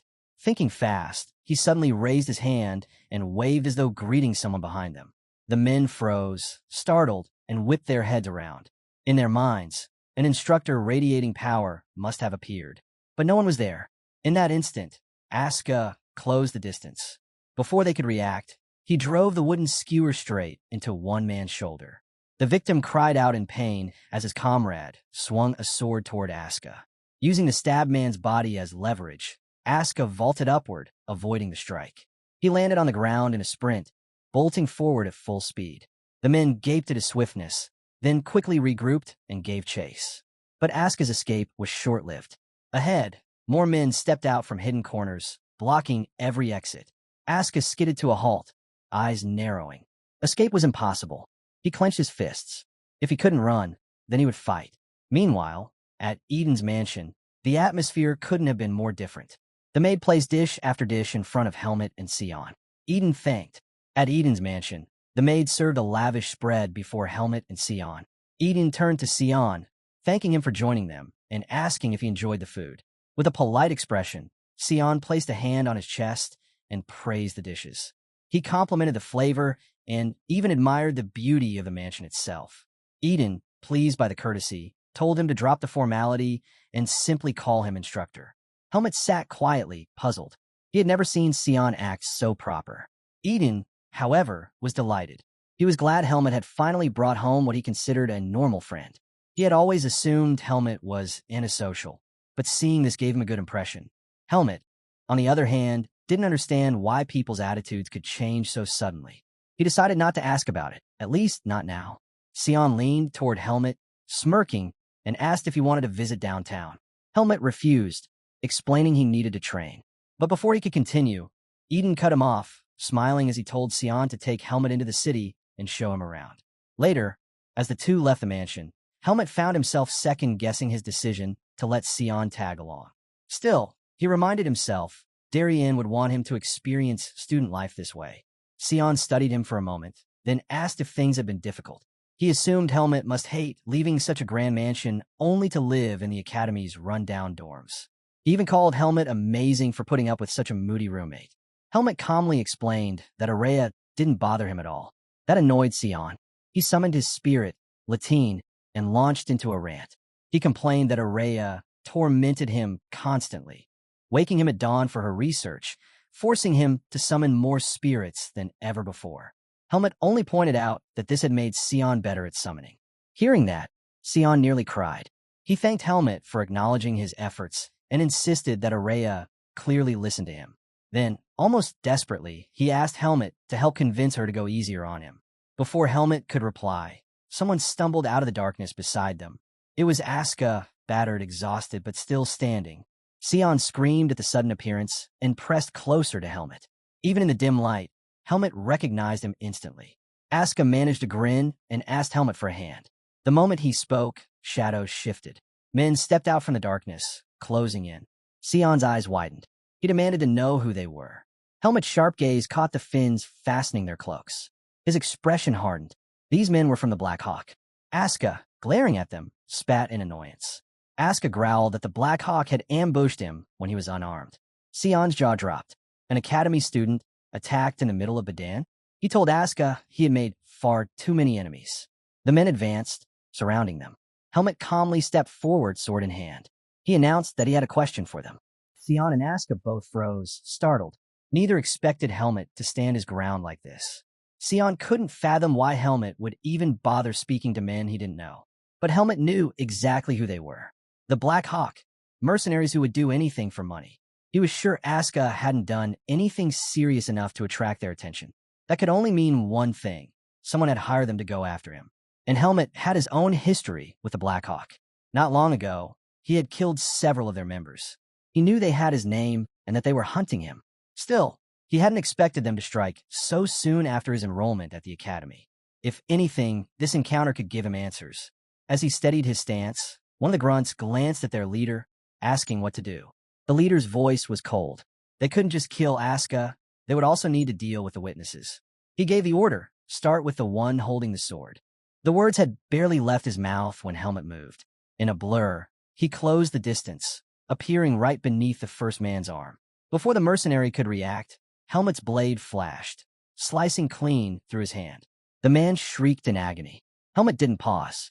He pivoted to the next opponent, kicking his leg upward and sending the man's sword flying out of his grip. As the weapon spun through the air, its blade caught glimpses of the battle, Helmet's reflection cutting across it as he pressed his assault. In one swift motion, Helmet struck down the disarmed man. Two others charged at him at once. One, a long-haired fighter, tried to strike from behind. Helmet ducked, twisting out of reach, then slashed across his body as he fell. Before the dying man even hit the ground, his comrade lunged at Helmet. At that exact moment, the sword Helmet had kicked into the air came spiraling back down. Helmet snapped his leg upward, punting it toward the attacker. The blade drove straight into the man's chest. His eyes widened in shock as he dropped his weapon and collapsed lifelessly. Sion and Asuka could only stand frozen, their eyes wide. They couldn't believe what they were seeing. Helmet, standing calmly amid the fallen members of the Black Hawk, looked nothing like the boy they thought they knew. Helmet's cold gaze swept across the fallen men. Asuka stood frozen. He couldn't comprehend what he had just witnessed. Helmet had taken them all down without even tapping into that power. Why then did someone this skilled bow his head to nobles? Helmet calmly slid his sword back into its sheath, then pressed a hand to his chest, checking the seed of darkness within him. To his relief, it remained stable. Just as he expected, the seed didn't stir as long as he avoided killing. Sion finally broke the silence, pointing out that Helmet had ended the fight before he even had a chance to step in. He asked who the attackers were. Helmet replied flatly. They were Black Hawk mercenaries, a group that dealt with people for money. As he spoke, one of the wounded men tried to reach for his weapon. Without hesitation, Helmet stepped forward and crushed the man's hand under his boot. The man screamed. Asuka then demanded answers. He wanted the mercenaries to reveal who had sent them.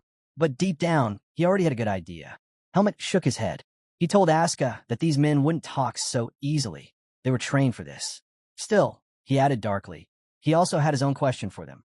With a terrifying expression, he told Asuka that the men would eventually say what he wanted to hear, after he cut off a few of their fingers. Both Asuka and Sion recoiled in shock. Asuka couldn't believe Helmet would even consider such a thing. Sion was horrified. He argued that torture wasn't allowed, even for academy students.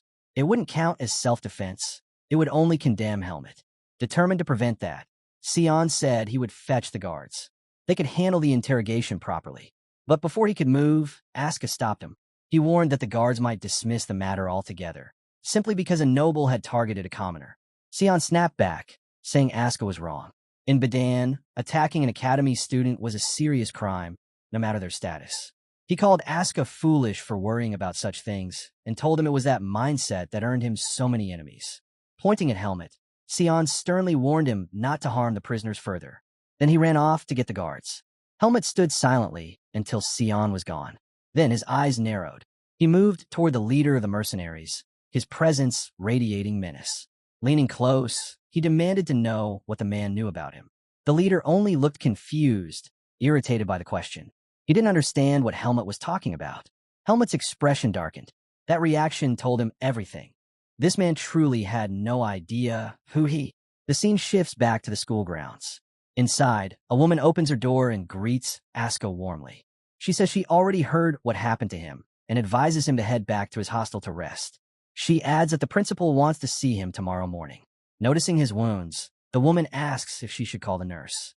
Asuka shakes it off, insisting he's fine. On the way to their dorms, Sion turns to him and says it would be better if he went to the nurse. Asuka scoffs at the idea, saying he plans to do nothing but sleep it off at the infirmary. He thanks Sion for the first aid earlier and reassures him that a night's rest will be enough.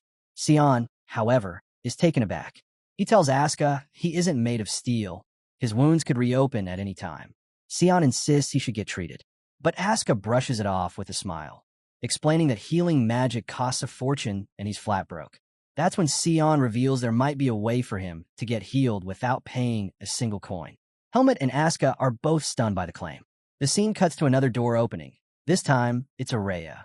She's surprised to find Helmet and the boys standing there.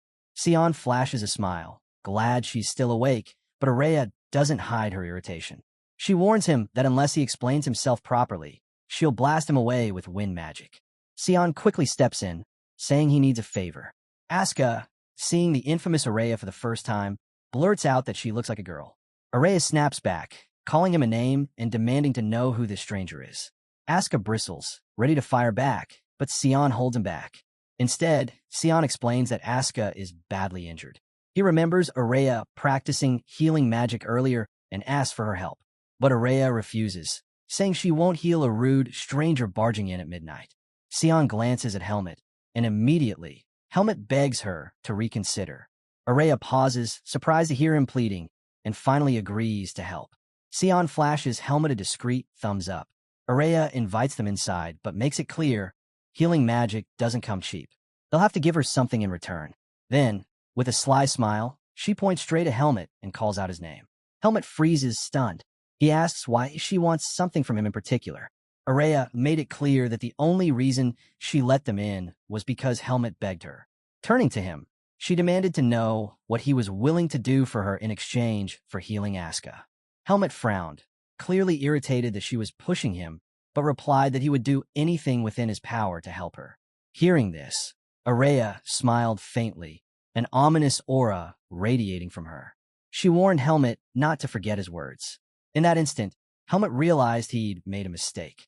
Then, turning her attention to Asuka, she insulted him again and ordered him to sit closer so she could get the healing over with. Asuka bristled at the insult and looked ready to argue, but he held back as she began her spell. While Araya worked, Helmet silently regretted how carelessly he'd answered her earlier. After some time, the glow of Araya's magic faded. The treatment was complete. Asuka's hand looked as good as new. Noticing the strange look on his face, Araya asked him to speak his mind. Caught off guard, Asuka hesitated. He glanced at Helmet, then finally stood and muttered that Helmet was a pretty boy, adding that he was quite capable. Without another word, he announced he was leaving and walked straight out. Araya scowled at his abruptness. She muttered that he was nothing but a socially awkward brat, leaving without even giving proper thanks. She questioned if it had even been worth healing him in the first place. Sion stepped in, explaining that Asuka was the top student in his department. Helping him now could mean gaining his favor later. But Araya dismissed the idea. In her eyes, someone like Asuka could never be tamed. He wasn't the type to be kept on a leash. Sion frowned with concern, but still insisted that lending him a hand had been the right choice. Helmet, however, interjected, saying he didn't need favors or help from anyone. Sion's expression soured at the remark. He couldn't understand why Helmet was trying to ruin the moment. Sternly, he warned Helmet never to take relationships for granted. Strength was good, he admitted, but relying only on yourself would never be enough. Preparation and allies mattered. Helmet was taken aback by Sion's words. Sion, meanwhile, reminded Araya that she too needed to change. Sion sighed deeply, exasperated. He wondered why he was surrounded by such difficult, antisocial people. But Araya shot back without hesitation, saying she never asked him to be her friend. In fact, she never accepted him as one in the first place. Sion bristled at her remark, accusing her of being cruel. He reminded her that he had been helping with her spirit research all this time. But Araya countered quickly, saying he benefited from the research just as much as she did.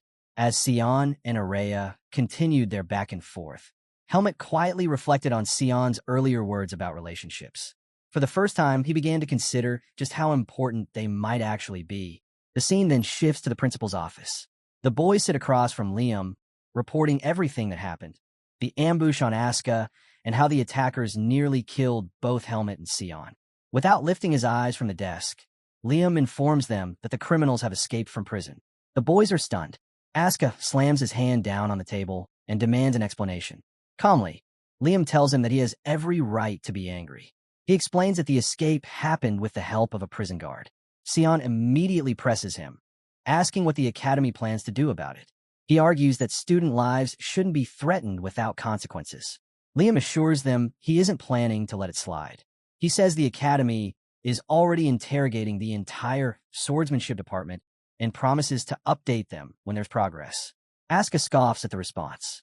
He doesn't believe the real culprits will ever be caught.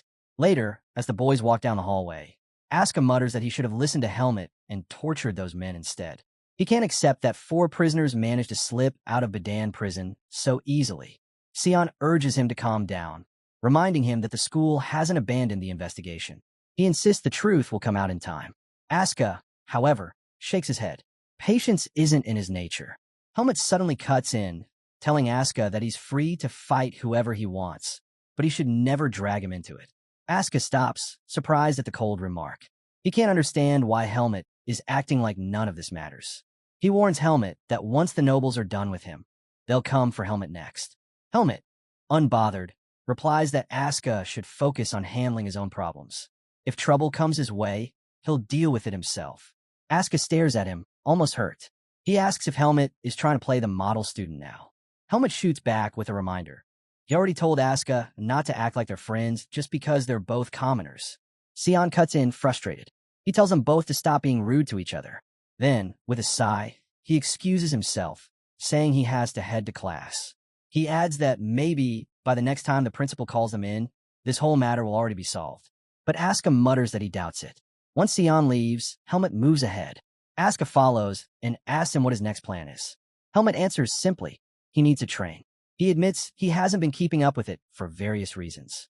Asuka was surprised. He never thought of Helmet as the hardworking type. Still, he followed closely behind as Helmet continued walking. Helmet suddenly stopped, turned, and asked why Asuka was tailing him. Asuka smirked and denied it, saying they just happened to be heading in the same direction. He waved for Helmet to keep going. As they moved forward, Asuka casually remarked that Helmet was quite skilled. Then he asked if it didn't bother him when people judged him for his status. Helmet shot him a sharp glare, more irritated by the constant chatter than the question itself. He bluntly said he had no intention of acting like Asuka. Asuka chuckled at the response.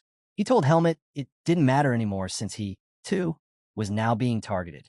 Then he added, almost teasingly, that Helmet shouldn't have struck Jerome with that ball. He advised Helmet not to think he could overpower nobles with strength alone. After all, even he, top of his department, still had to endure their harassment. Helmet countered immediately, saying people probably harassed Asuka because of his awful personality. That stung. Asuka's smile faded, but he pressed on, insisting that Helmet focus on his advice. Helmet dismissed it, saying he had no interest in picking pointless fights. He reminded Asuka that he'd been told to get along with his classmates. Just then, Helmet stopped in front of a door. As he tried opening it, Asuka burst out laughing, calling him a good boy for listening to his parents. Helmet turned, his expression dark and cold. He warned Asuka that he wasn't nearly kind enough to sit back and let anyone act up in front of him.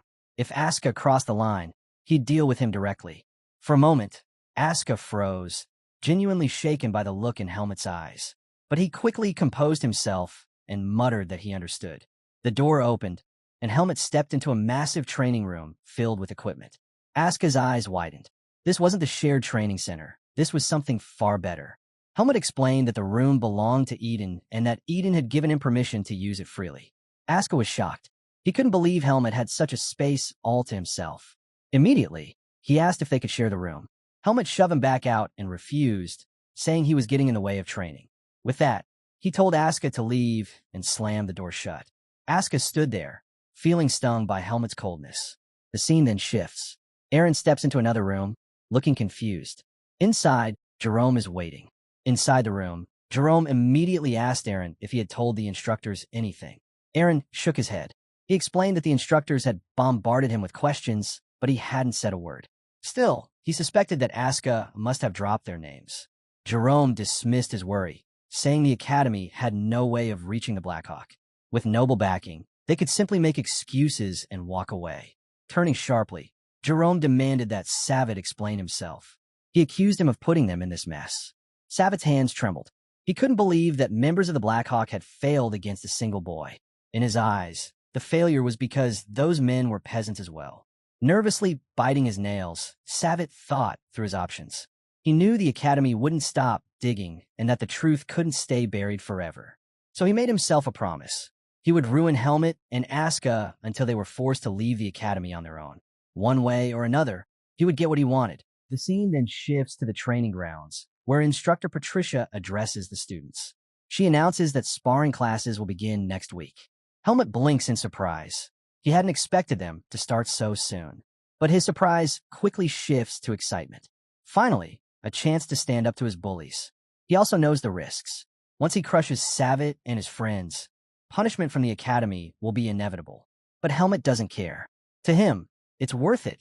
Better to take the punishment than continue this cycle of torment.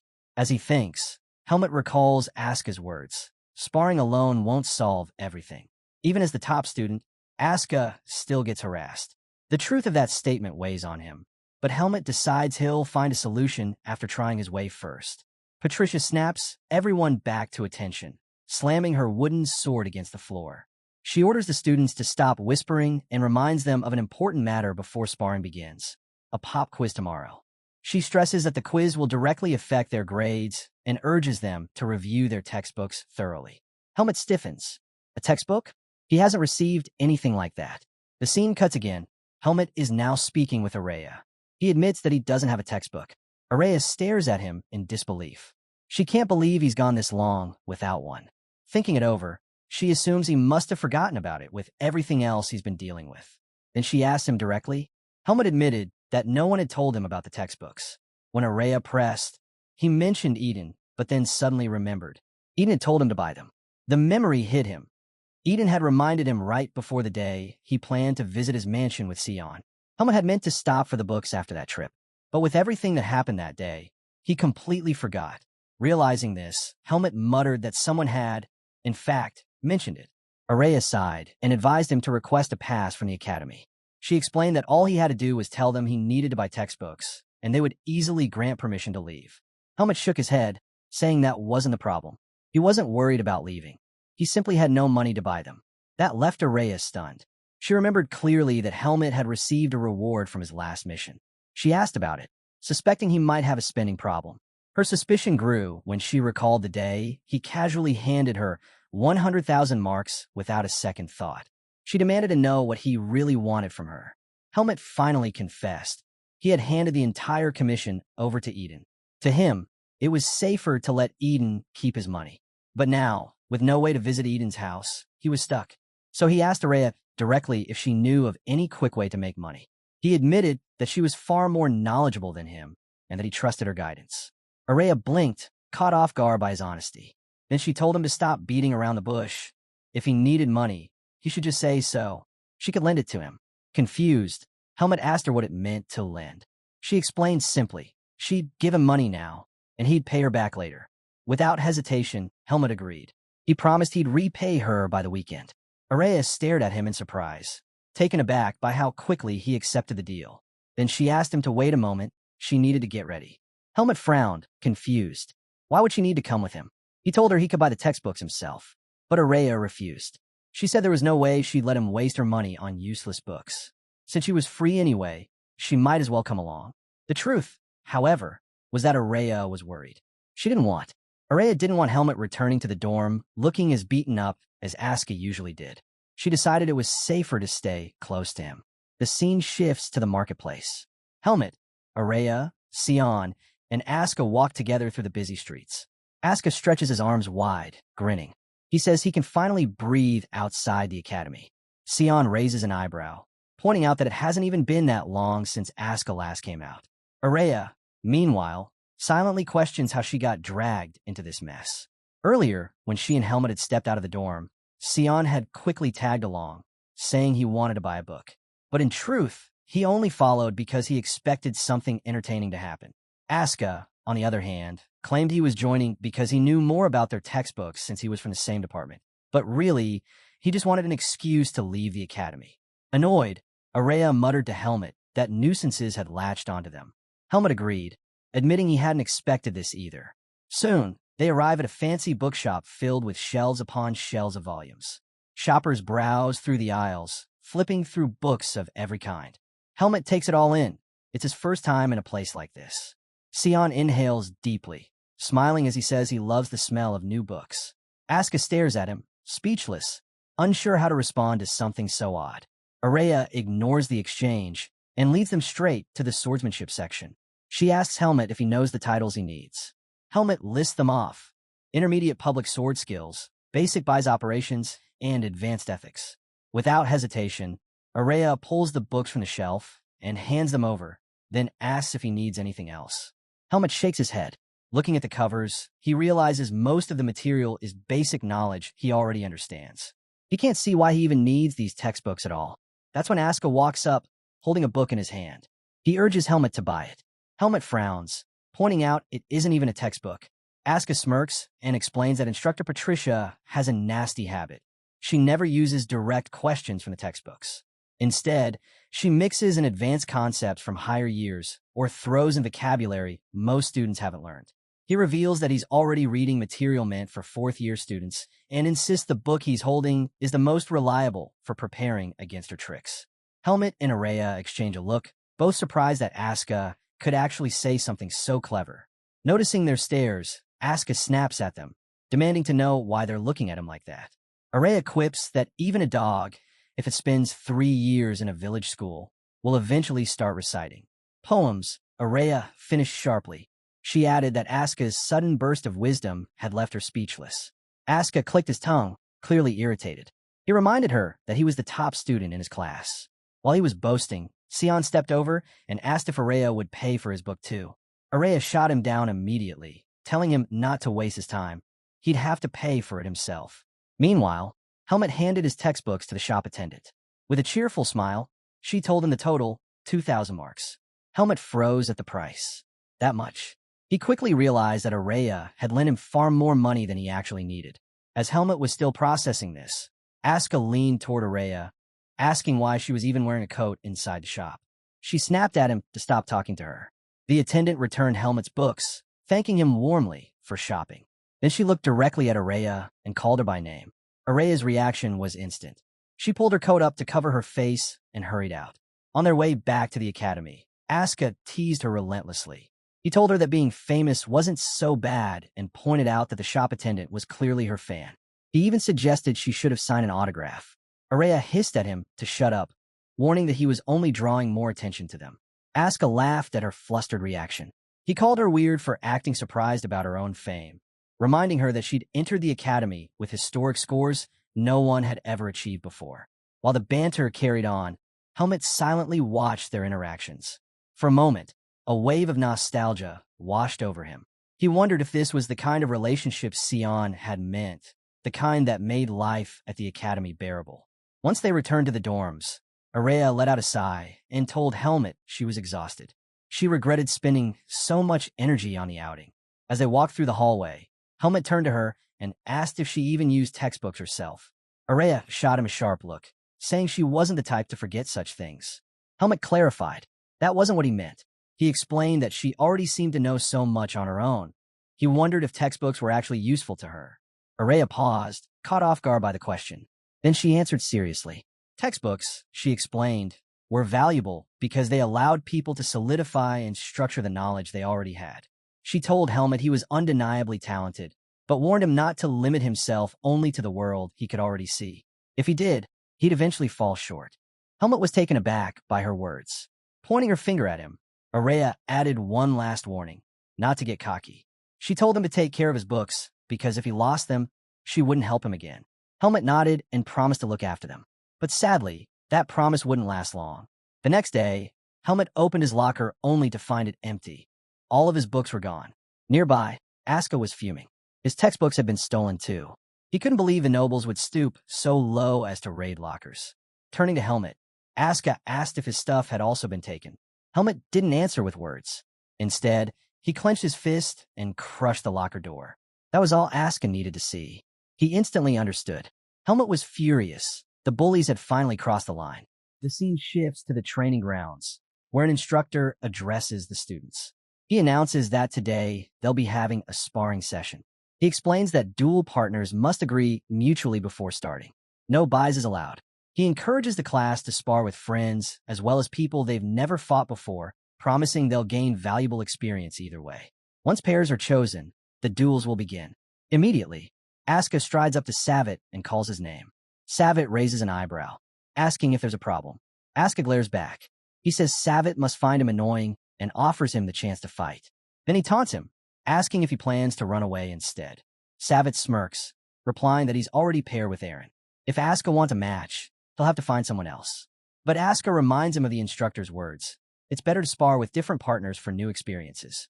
Savit sneers and tells Asuka to quit pretending to care about what the instructor said. He suggests Asuka should just spar with a commoner he's always hanging around. Asuka smiles, finally seeing the bigger picture. Savit and Aaron clearly wanted to target both him and Helmet together. Noticing the look in Asuka's eyes, Savit glanced toward Aaron. Aaron gave a small nod. Savit prepared to bait Asuka further, but before he could, Helmet stepped forward. Helmet cut straight in, saying he'd join Asuka's side. He declared he didn't mind fighting all three of them at once. The outcome would still be the same. With a sharp edge in his voice, Helmet added that ganging up on people was the noble specialty of the week. Savit's smirk vanished, his temper flaring. But before he could lash out, Aaron placed a hand on his shoulder and stopped him. With a confident look, Aaron said he'd handle Helmet. He insisted that Helmet was just bluffing, and if he was truly confident, he should prove it by fighting him directly. The scene shifts again, flashing back to an earlier event. Back in the locker room, Savit and his friends were huddled together. He told them that ransacking Helmet and Asuka's lockers would guarantee a reaction. They'd be provoked into demanding a spar. Jerome's eyes widened. He warned Savit that they couldn't possibly win against Asuka. Did he want them beaten to death? Savit waved him off and told him to calm down. His plan was simple. They would use buys during the spar. Jerome and Aaron both stiffened to the words. Jerome quickly reminded him that buys was strictly forbidden, but Savit brushed it aside. If they got caught, they could just claim it was self-defense. At worst, they'd face light discipline. Meanwhile, Helmet and Asuka would end up crippled, hands or legs ruined, forcing them out of the swordsmanship department for good. Jerome stared in disbelief. The plan had gone far beyond anything reasonable. He opened his mouth to protest, but Aaron spoke first. Coldly, he told Savit that he'd join the plan. Jerome's head whipped toward him, shocked. Aaron told him not to interfere if he wasn't going to help. He said he'd go along with Savit's scheme as long as Helmet was his opponent. With a grim look, Aaron declared he owed Helmet payback for what he'd done. Savit grinned, thrilled by the support. He couldn't wait to humiliate Helmet and Asuka in front of everyone. Jerome, however, grew even more uneasy. Soon after, the spars began. The first match was Asuka against Savit. Asuka took his stance, his glare fixed firmly on his opponent. Savit grinned at the sight, excited that Asuka was already worked up. He wanted Asuka to charge recklessly. It would be easier to crush him and shove him back into the place where commoners belong. But then something strange happened. The other students stopped their matches, watching closely. Savit looked around, uneasy. Why wasn't Asuka attacking? Why was he just staring at him like that? Jerome sighed quietly. He wasn't surprised. Savit didn't understand Asuka at all. Everyone in the department knew the truth. Once Asuka held a sword, he turned into a hound. He'd lock his eyes on his target, wait for the perfect moment, and then strike with ruthless precision. Jerome had known all along that Savit's plan was doomed, but some small part of him had still hoped. Now, Savit's nerves were starting to crack, and in that instant, Asuka made his move. He closed the distance between them in a flash. The moment Savit saw him that close, he realized the truth. Asuka was about to strike his lower right. Savit braced himself, ready to block. But instead of the expected attack, Asuka's blade came crashing down from above, slamming into his shoulder. Savit froze. That power. He had never felt anything so overwhelming. In an instant, Asuka's sword forced his face into the ground.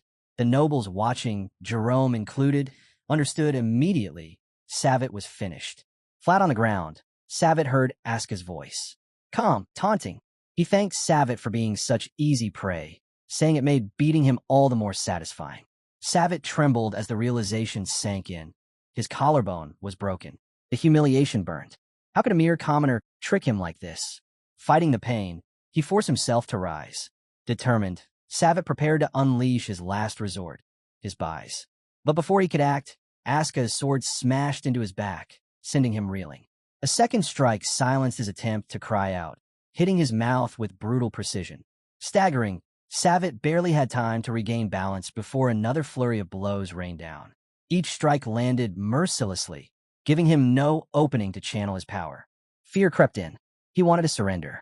But before the words could leave his lips, Asuka's sword buried into his stomach, driving the air out of him. Savitt nearly vomited from the impact. Asuka's grin widened. He mocked Savitt, telling him he had a long way to go. With a cruel edge in his voice, he demanded Savitt show the same persistence he once used to bully others.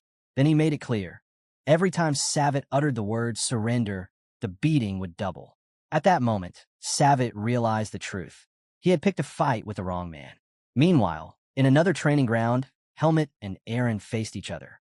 Eren smirked, asking if Helmut was worried about his commoner friend. Helmut's glare shut him down instantly. He told Eren to worry about himself instead. Back to the arena, Savitt was tossed around like a rag doll. Asuka's sword slammed him into the ground again and again. When Savitt struggled to rise, Asuka barked at him to stand immediately. He warned there would be no mercy, not even for someone lying broken on the floor.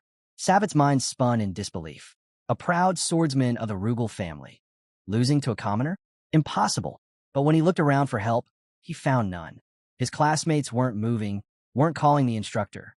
They just stood there, staring. And in their eyes, not pity, not concern, only disdain. Savitt's chest tightened as he realized. His fall from grace wasn't just a defeat. It was a disgrace.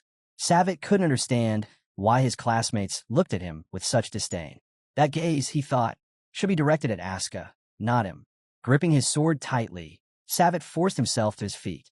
He steadied his stance, trying to compose himself. Asuka, watching, couldn't figure out what Savitt was attempting. But Savitt had already made up his mind. If Asuka disappeared, those piercing stares would vanish too. Summoning his buys, Savitt charged. His blade cut through the air, but Asuka easily evaded, leaping behind him. In one swift move, Asuka unleashed his own buys, striking Savitt's back with a crushing blow. A scream tore from Savitt's throat. He dropped to his knees, yet a strange smile spread across his face. Asuka's voice cut through the silence. He reminded Savitt that he was the one who broke the rules first, making anything Asuka did fair in return. Without hesitation, Asuka lunged forward, aiming to smash Savitt's head into the ground with his sword. Seeing the danger, Jerome panicked and shouted for Asuka to stop. But Asuka ignored him. Just as the sword was about to strike, the instructor intervened. His blade intercepted, diverting Asuka's attack, which slammed into the floor with devastating force. Asuka froze, stunned to see his instructor standing there. The instructor declared the duel over. He ordered Savitt to seek medical attention and report to his office afterward. Then he turned to Asuka and told him to follow immediately. Confused and frustrated, Asuka protested. He argued that Savitt was the one who had broken the rules, that if Savitt's strike had landed, he would be the one in the clinic. But the instructor cut him off sharply. He said Asuka's blatant disrespect for his opponent was already a violation. Enough excuses. The man's anger was clear. He admitted he couldn't understand why Instructor Patricia always covered for Asuka. Those words hit Asuka hard, and his expression fell. The instructor called on another student to escort Savitt to the nurse, then turned back to Asuka. He told him that after everything he had been through, there was no reason for him to act this way. Before he could continue, Jerome stepped in. The instructor frowned, reminding Jerome that he was speaking to Asuka. But Jerome's words shifted the air in the room. He insisted they needed to stop Helmut and Eren. Both the instructor and Asuka turned in surprise at the mention of their names. The story then rewinds, taking us back to the days before sparring class. In a hallway, Jerome confronted Eren. He demanded to know why Eren hadn't stopped Savitt's reckless scheme. He warned him that Savitt's foolish plan against Asuka could never succeed, and breaking the rules would never go unpunished. Eren smirked and asked if Jerome was really that close to Savitt. Jerome frowned, confused by the question. Eren told him to take a good look around. He said plainly Savitt was finished. Jerome's eyes widened in shock. Jerome froze at Aaron's words, struggling to take them in. He pressed Aaron for an explanation. Calmly, Aaron revealed the truth. Savitt had avoided punishment only because no solid proof tied him to the crime. Still, everyone knew the truth. Savitt had hired men to attack Asuka. Aaron explained that for nobles, using the Black Hawk was a disgrace, no matter who the target was.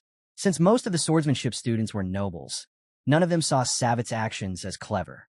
To them, he had already lost their respect and the influence he once held.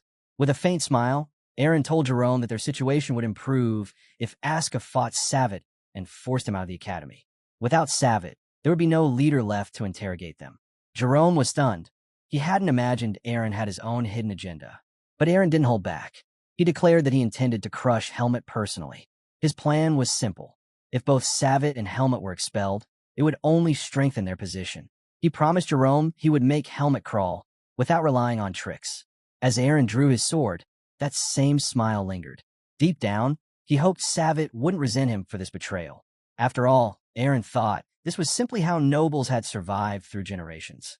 Suddenly, Helmut stepped forward and asked Aaron if he had been the one to steal the books from his locker. Aaron laughed it off, saying no one else could have pulled it off besides him. Realizing how foolish the question sounded, Helmut lowered his blade into a stance. Aaron's smile widened. To him, the stance looked sloppy, full of weaknesses. Was Helmut bluffing? Without hesitation, Aaron prepared to strike, deciding to go for Helmut's legs. But before he could even move, Helmut had already closed the distance. Shocked, Aaron swung his sword in defense. Their blades clashed. Yet in that very instant, Helmut shattered Aaron's weapon. Aaron's eyes went wide in disbelief. He knew he had swung, yet somehow his sword was broken. As he stared at the shattered blade, Helmut's strike came down toward his throat. The force dropped Aaron to the ground, choking and writhing as he struggled to breathe. Helmut stepped closer, crouched down, and with a chilling presence, prepared to repeat the very same question he had once asked Aaron on their first day of class. Helmut leaned in closer and asked Aaron if he truly believed his noble title could protect him once he stepped outside the academy.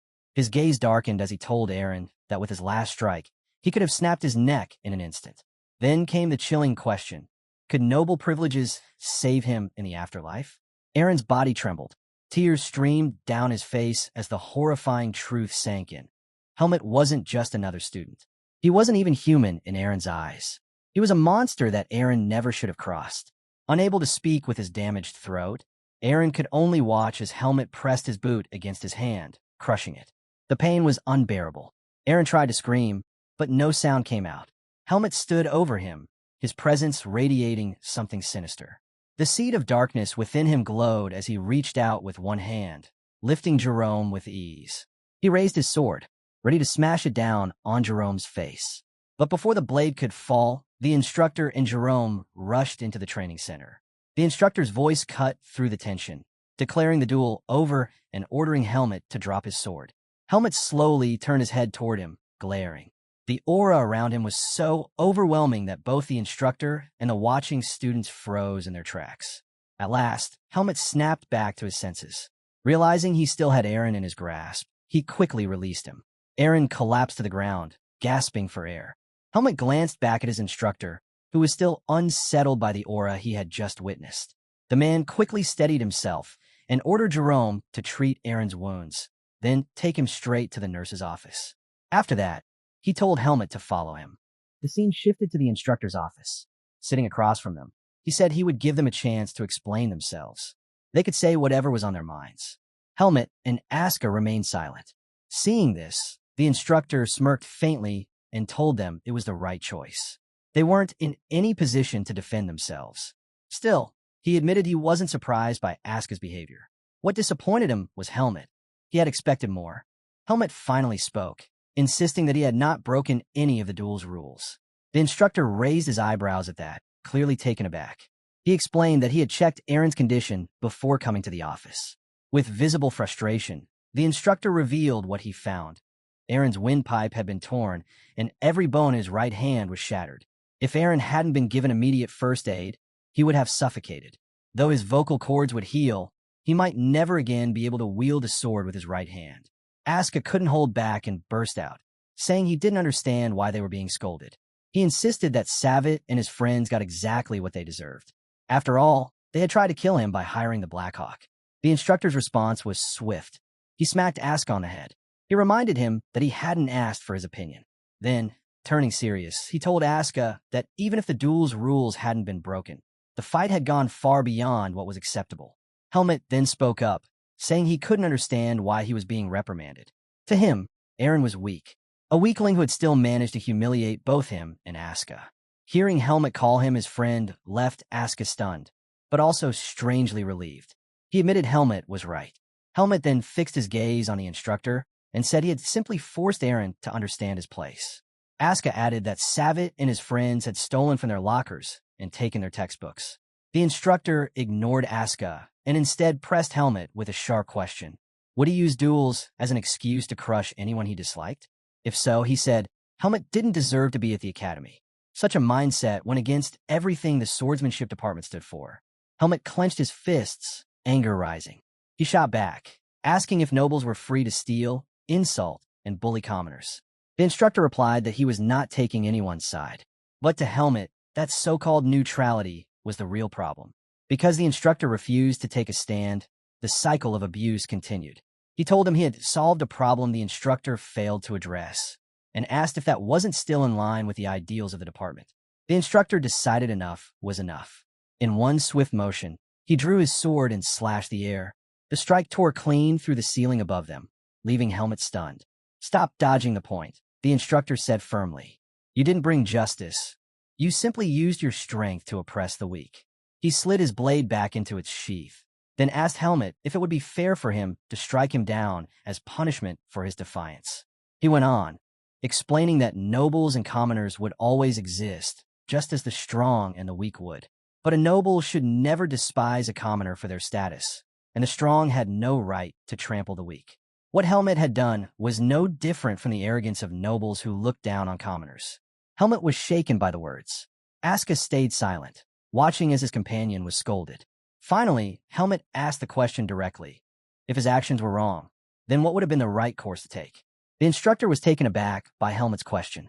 He could see that Helmut was speaking with genuine sincerity.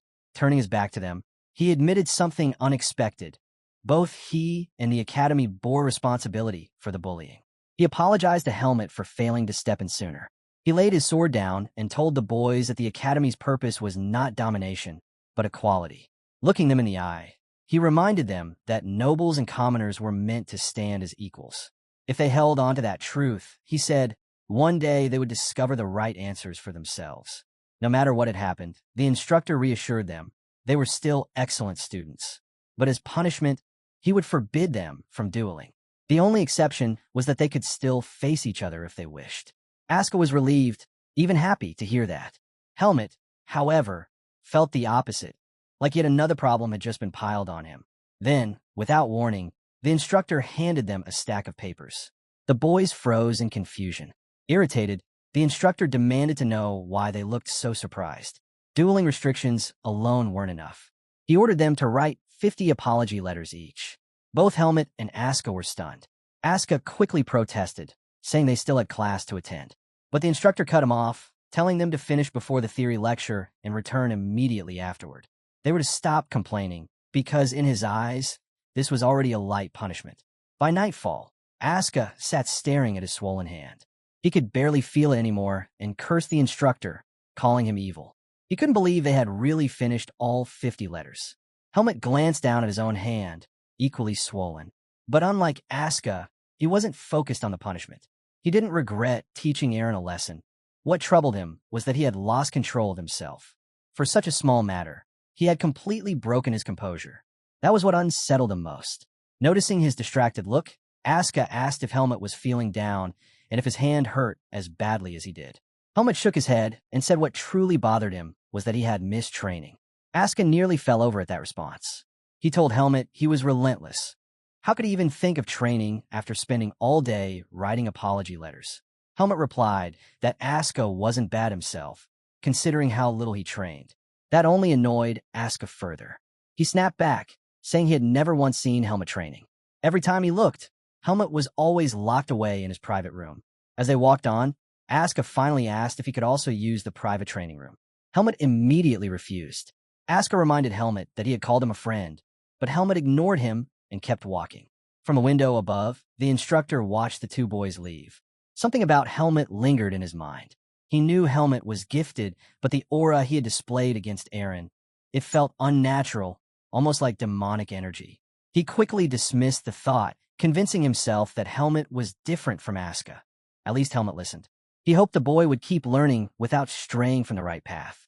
Then his eyes drifted upward. The gaping hole in the ceiling reminded him of his earlier outburst. Repairs would come directly out of his paycheck, and the thought left him frustrated. The scene shifted.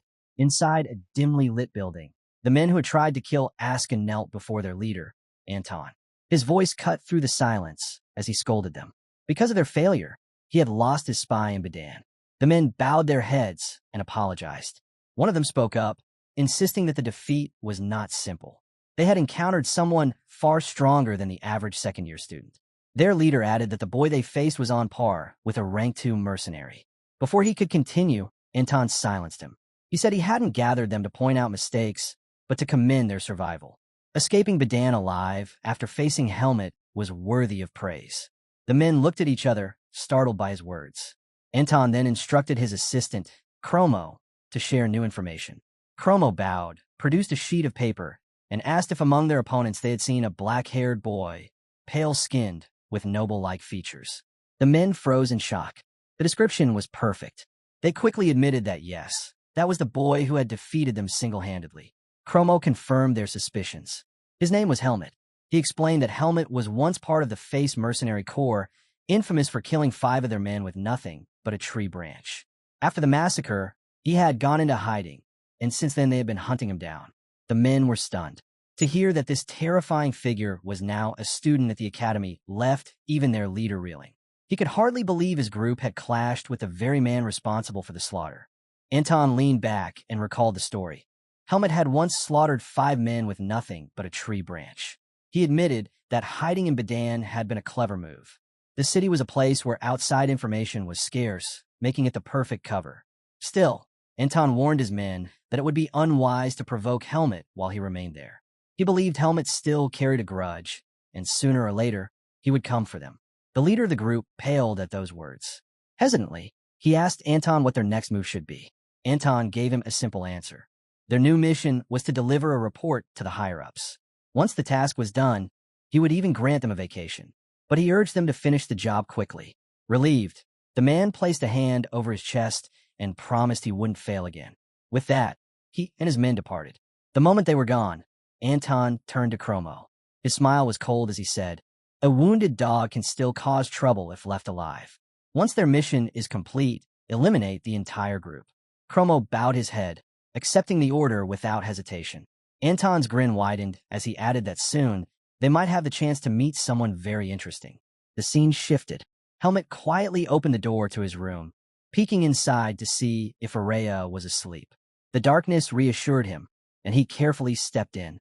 But before he reached his bed, a voice cut through the silence. "You're late," Araya said. Helmet froze, startled. He asked why she was still awake. With a soft laugh, she replied that his attempt to sneak in like a cat had been so amusing it woke her up. Helmet apologized for disturbing her, but Araya quickly shifted the topic. She told him she had heard about everything that happened. She even praised him, saying it was smart of him to finally knock some sense into his bullies. Helmet sat down on his bed and admitted that his victory came at a cost. Because of it, he had been forced to write countless apology letters, leaving him no time to train. Araya blinked in surprise. She asked why he sounded so down when he had gotten exactly what he wanted. Helmet fell silent for a moment. Gathering himself, he apologized again, this time for losing the textbooks. He promised that next time, he wouldn't ask for her help. Her eyes widened at his words. She stood up abruptly and pulled back her curtains, as if ready to scold him. But when she turned toward him, she held herself back. Araya couldn't believe how naive Helmet was being. To her, it was ridiculous that he felt guilty over losing a few textbooks. She explained that when she refused to help him replace them, she never imagined they'd actually be stolen. That loss didn't matter at all. Helmet was caught off guard. He hadn't expected her to shrug it off so easily. She went on to tell him he only needed to repay her for the books. Helmet nodded, agreeing. With a serious tone, he thanked her. Flustered, Araya quickly closed her curtain and buried her face into her pillow, cheeks burning as she replayed his words. The scene shifted. Helmet stood before his private training room, puzzled as the door refused to open. He was sure the key was correct. Had it broken? While he struggled with it, a voice called out behind him, asking if he was Helmet. He turned to find an elderly man who looked like a janitor. The man explained that the private instructor training rooms were closed for cleaning that day. Surprised Helmet hadn't heard, he suggested that Helmet use the shared training grounds instead. Helmet agreed. It would be his first time training in the same space as the other students, and he wondered what it might be like. The moment he stepped inside, silence fell. Every student stopped mid-practice, eyes fixed on him. This was the first time they had seen Helmet enter their space. A week had passed since the duel, and the department had shifted. Students who once kept their distance now approached him, offering compliments. They admitted they never liked Savid either. Helmet listened, but deep down, he knew these weren't the bonds the instructor had spoken about. To him, it was obvious the nobles were putting on a show, treating him as their equal only because they feared him. He couldn't understand what value there was in being their equal at all. Just as he prepared to begin training, a voice called his name. Helmet turned, and the messenger told him instructor Eden was looking for him. Helmet sighed heavily. Once again, training would have to wait. When Helmet entered Eden's office, he found the instructor seated at his desk, writing. Helmet asked why he had been summoned. Eden set his pen aside and said he'd heard about the sparring incident. Helmet wasn't surprised to be summoned by Eden. He had expected it. Most likely, Eden would complain about his behavior, just like Instructor Allen had. If he spoke carelessly, it might only make things worse. So instead, Helmet decided to show repentance. Bowing his head slightly, he apologized for the trouble he caused. He admitted that he had beaten Aaron only to prove who was stronger. He told Eden that Allen had already scolded him harshly, and now he understood he was at fault as well. Helmet promised to be more careful from here on. Eden paused mid-sentence in his writing.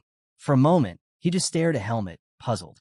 He hadn't called him in to scold him, but since Helmet had taken the initiative to apologize, he felt obligated to respond. He leaned back and told Helmet that if he truly felt remorse, then everything was fine. There was no need to dwell on guilt. Soon, he said, the bullies would face their punishment. Helmet's eyes widened at that. Eden frowned, confused by the reaction, and asked if Allen hadn't told him already. Helmet shook his head. Folding his arms, Eden explained. The two who had tormented him would be expelled. Jerome, one of them, had already confessed everything to Allen, about Savitt and Aaron, about hiring the Black Hawk. Eden stressed that such a crime was unforgivable, even for nobles. Helmet was stunned. Eden noticed the look on his face and gave him a small smile. He explained that Allen was an idealist, which was why his scolding had been so fierce. But, Eden continued, it was also the duty of a swordsman to stand against injustice. He urged Helmet to learn where the line was, to know his limits. Surely, he said, this incident had taught him what those limits were. Helmet nodded silently. He couldn't deny Eden was right. Eden's expression softened, and a bright smile spread across his face. He admitted that when he was younger, he too had caused plenty of trouble. Situations like this, he said, were nothing unusual in the department. The important thing was to avoid suspension. Then, leaning forward, Eden invited Helmet to his mansion for the holidays. He didn't need to bring the whole academy, just a few school friends. Helmet froze at the thought. The people he surrounded himself with were far from ordinary. He muttered that it might not be such a good idea. Still, the misunderstanding between them had been cleared up. Helmet wondered if he should ask Eden about something else. Helmet was about to leave Eden's office when Eden stopped him. He explained that he had prepared new textbooks. Since Helmet's bullies had destroyed the old ones to cover up their theft, he placed 2 fresh sets on the table. Helmet blinked in surprise. 2 sets? He asked why Eden had gotten more than one. Eden explained simply. Aska's textbooks had been stolen too. Helmet was to give the other set to him. Helmet didn't understand why he had to do it personally. He thought of asking for a reason, but changed his mind after catching the smile on Eden's face. He knew there was no point in questioning it. This was Eden's way of nudging him toward friendship. The scene shifted. Sion and Aska were seated together when Helmet arrived. Sion waved cheerfully the moment he saw him. Helmet raised an eyebrow. "You're everywhere," he said as he walked up. Sion laughed and replied that he was simply sociable. Helmet placed a stack of books on the table in front of Aska. "These are yours." Aska's eyes widened. He had been worrying about how to replace them, and now they were right in front of him. Grinning, He said Helmet was surprisingly loyal. But Helmet quickly explained the truth. It was Eden who had bought the books. That left Asuka stunned. He muttered that nobles had it easy, amazed that Eden could buy 2 expensive sets without hesitation. Before Helmet could answer, Sion leaned in, interrupting. He said he had something important to share and that Helmet had arrived at just the right time. Smiling, he asked if Helmet was free that weekend. Helmet frowned, unsure what Sion was getting at. The scene shifted again. This time, they were inside a lively pub. Sion's grin widened as he told them Badan City was full of delicacies perfect for academy students spending weekends outside. Among them, the Griffin pub on Idorphin Street was the best of all. Helmet and Asuka exchanged surprised looks at his enthusiasm. Noticing neither of them was drinking, Sion pushed cups toward them. He said it was time to celebrate. The recent incident had ended in justice. Then, with a sly smile, he told Helmet that Asuka had promised to pay for everything. Asuka almost choked. He shouted that he had never said anything like that. Sion brushed it off, saying he'd help by covering half. Then, with a mischievous spark, he added that they should invite Araya to join their celebration. He already knew that. Sion chuckled, saying Araya would never step foot in a place like this. He added that he was surprised Helmet hadn't managed to convince her. Helmet lowered his gaze to his cup. Her words echoed in his head. Araya had told him it was already annoying enough to deal with Sion, and the idea of hanging out with Asuka made her head spin. She had firmly told him never to suggest such a thing again. Feeling a pang of guilt, Helmet took a sip of his beer. The bitterness hit him instantly, and he wondered how anyone could enjoy such a drink. While he stared at the cup, Sion and Asuka were busy scanning the menu and placing their order. Sion leaned over with a grin and told Helmet that he was the current star of the swordsmanship department. Helmet shook his head, denying it, but Asuka disagreed. He said Helmet was just being modest. The nobles weren't treating him with respect out of admiration. They were groveling because they were terrified. Once, they'd looked down on him for being a commoner. But now, after crippling one of their own, they no longer dared. Asuka told him he could finally relax, now that the trouble was over. Helmet let out a small sigh and said quietly that he'd try. Sion noticed the heaviness in his tone. He asked if something was bothering him. Helmet admitted he was just curious about something. With a serious look, he asked both of them why they hung out with him at all, since it was so easy for people to hate him. The question caught them off guard. Asuka frowned, saying it was a strange thing to ask. Sion took a long drink, set his cup down, and with his cheeks flushed, answered honestly. He became Helmet's friend because he thought life would be more interesting around him. Asuka burst out laughing. He couldn't believe Sion had stuck by Helmet for such a shallow reason. Turning to him, he asked if he was treating him the same way. Sion smirked and said Asuka was no fun at all. That immediately irritated Asuka. He snapped that Sion was starting to piss him off.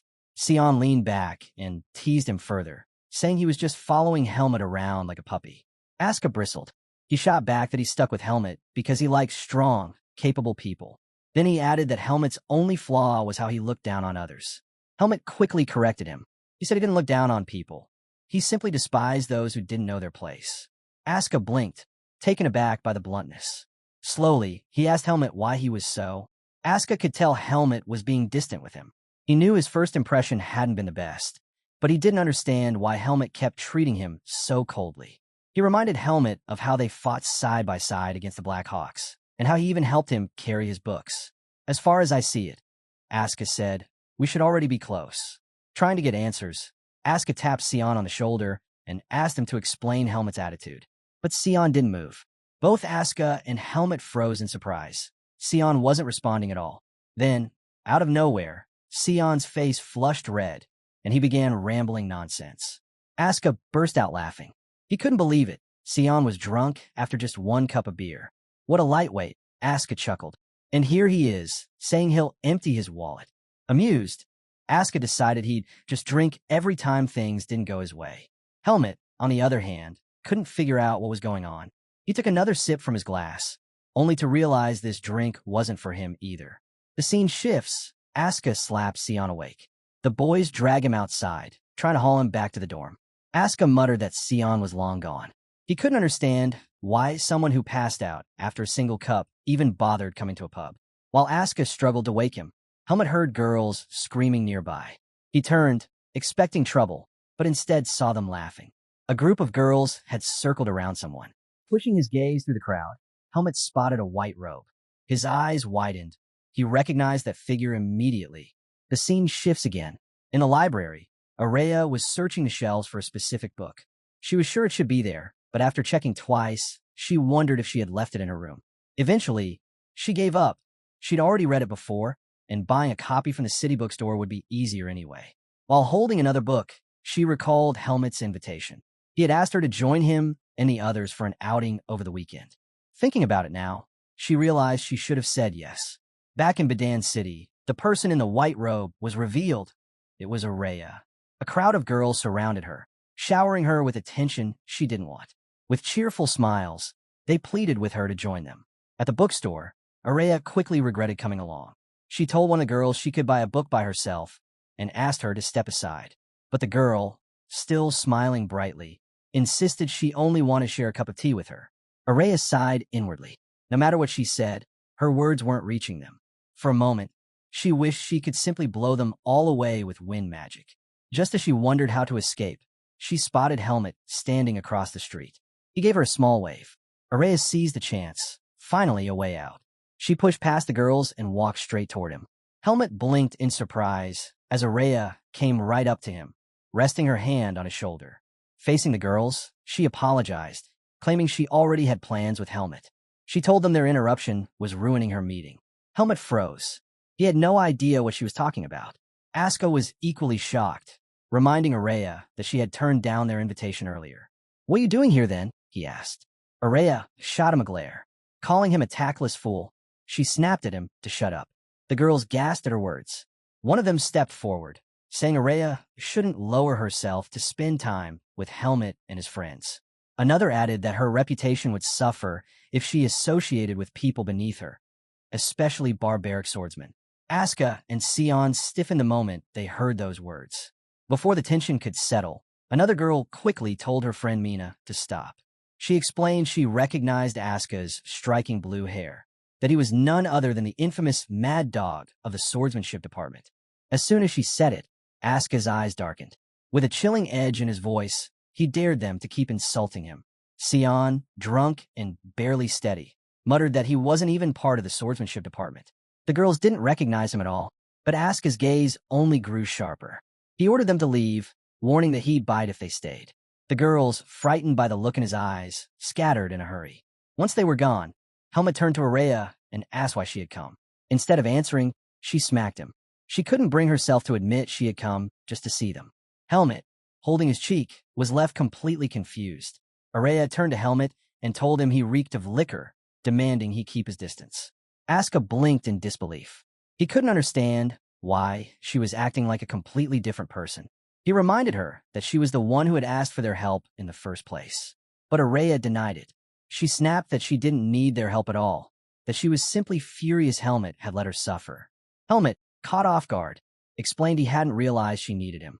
He had thought someone like her could handle the situation easily. Araya cut him off, saying he didn't need to say anything more. Then her attention shifted. She noticed Sion lying on the ground. She demanded to know what had happened. Aska told her to let it be, explaining that Sion had been muttering and asking for something over and over. Without hesitation, Araya guessed what it was. She told him to check his pocket. Aska scowled at her tone, irritated at being ordered around, but still reached into Sion's pocket. Pulling out a vial, he held it up. Araya quickly explained. It was an antidote potion, something magic department students always carried. She instructed Aska to give it to Sion, assuring him it would wake him up. Grumbling, Aska followed her lead. He couldn't believe Sion never mentioned this before downing alcohol. But as soon as Sion drank it, his eyes cleared.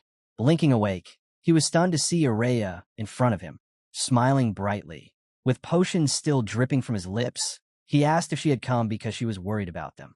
He told her she never should have turned them away so coldly, that she needed to be honest with herself. Aska rolled his eyes. Did that potion even work? He's talking more nonsense than before. Araya regretted ever giving it to him. Meanwhile, Sion was beaming, thrilled the group was finally together. He suggested they head to a nearby dessert shop he claimed was amazing. Aska immediately shut him down, insisting he needed to go back to his dorm. Right after those words, Sion collapsed back in his sleep. Araya rubbed her forehead, unable to believe her classmate could be this foolish. Helmut glanced at her and, without warning, asked if she could come with him to Eden's mansion tomorrow. Araya froze, stunned. She asked if he planned to invite Sion and Asuka as well. But Helmut shook his head. He told her he was only inviting her because Eden might want to meet her. Helmut explained to Araya that if he invited the others, she wouldn't come. He told her he was asking only because he owed her more than he could say. Araya asked what time they'd leave. Helmut suggested early in the morning. He didn't want to risk running into Sion. Just then, Sion stirred, rising to his feet. "What are you two whispering about? Are you bad-mouthing me?" he demanded. Araya told him that if he was awake enough to complain, he should go straight to his room. She reminded him that the midterms were right around the corner. Sion groaned, telling her to quit nagging. "Are you my mother or something?" he asked. Araya snapped at him not to say such awful things. Helmut didn't fully grasp the nuances of their exchange, but he could sense something. The distance between him and Araya felt smaller than before. The scene shifts. Helmut now found himself staring at Araya, whose expression was terrifying. With fierce determination, she told him their goal was simple: crush Sion and Asuka. They had to win, no matter what. Her plans, she declared, were flawless. And if they failed, the blame would fall on him. She ordered him to work hard and return victorious. Helmut had no idea how to respond. He couldn't make sense of what had just happened. The scene shifts again, flashing back to a few hours earlier, before Araya's intensity had shaken him. Helmut entered a room and found Araya holding a stack of books. He was surprised to see her there, having expected her to be in the library. She explained she had just come to collect some books and was on her way back. Then she asked about his midterm preparations. Helmut replied that he was working on them. His tone, however, made her pause. She asked if something was wrong. Helmut admitted he wasn't worried about the practical exam. "Then it's the theory exam, isn't it?" she guessed. With a nod, Helmut confessed he had barely passed the transfer exam. He wasn't strong in liberal arts subjects. Curious, Araya asked which classes he was taking. Helmut told her, one on the history of the continent and another on understanding magic. Araya was taken aback. She knew those subjects would be miserable for him. Helmut explained that transfer students didn't have the freedom to choose. Araya told him the academy's system allowed students to select their liberal arts courses based on their grades. But for transfers like Helmut, it was different and far less forgiving. Araya explained that the academy had no plans to change its unfair system or introduce reforms. Still, she urged Helmut to aim for the top of the class. Helmut asked if it would be enough to simply focus on excelling in his practical exam. But Araya shook her head. That strategy wouldn't work. She asked if he'd even bothered to research how grades were assigned. She told him to listen carefully. In the swordsmanship department, students were given absolute evaluations until their third year. Duels weren't the only measure. Those only checked skill growth and determined rank. Rank 1 through 4 were considered grade 1. Ranks 5 through 11 were given grade 2. Even if Helmut scored 150 points with his skill, the system would cap it at 100. And even as the top student, there would always be 3 others sharing the same score. That was why, she explained, liberal arts would be the real deciding factor. Helmut muttered that he could just take the top spot from his 4th year onward. But Araya leaned in and asked if he'd be fine watching Asuka strut around after claiming first place. The thought made Helmut tense.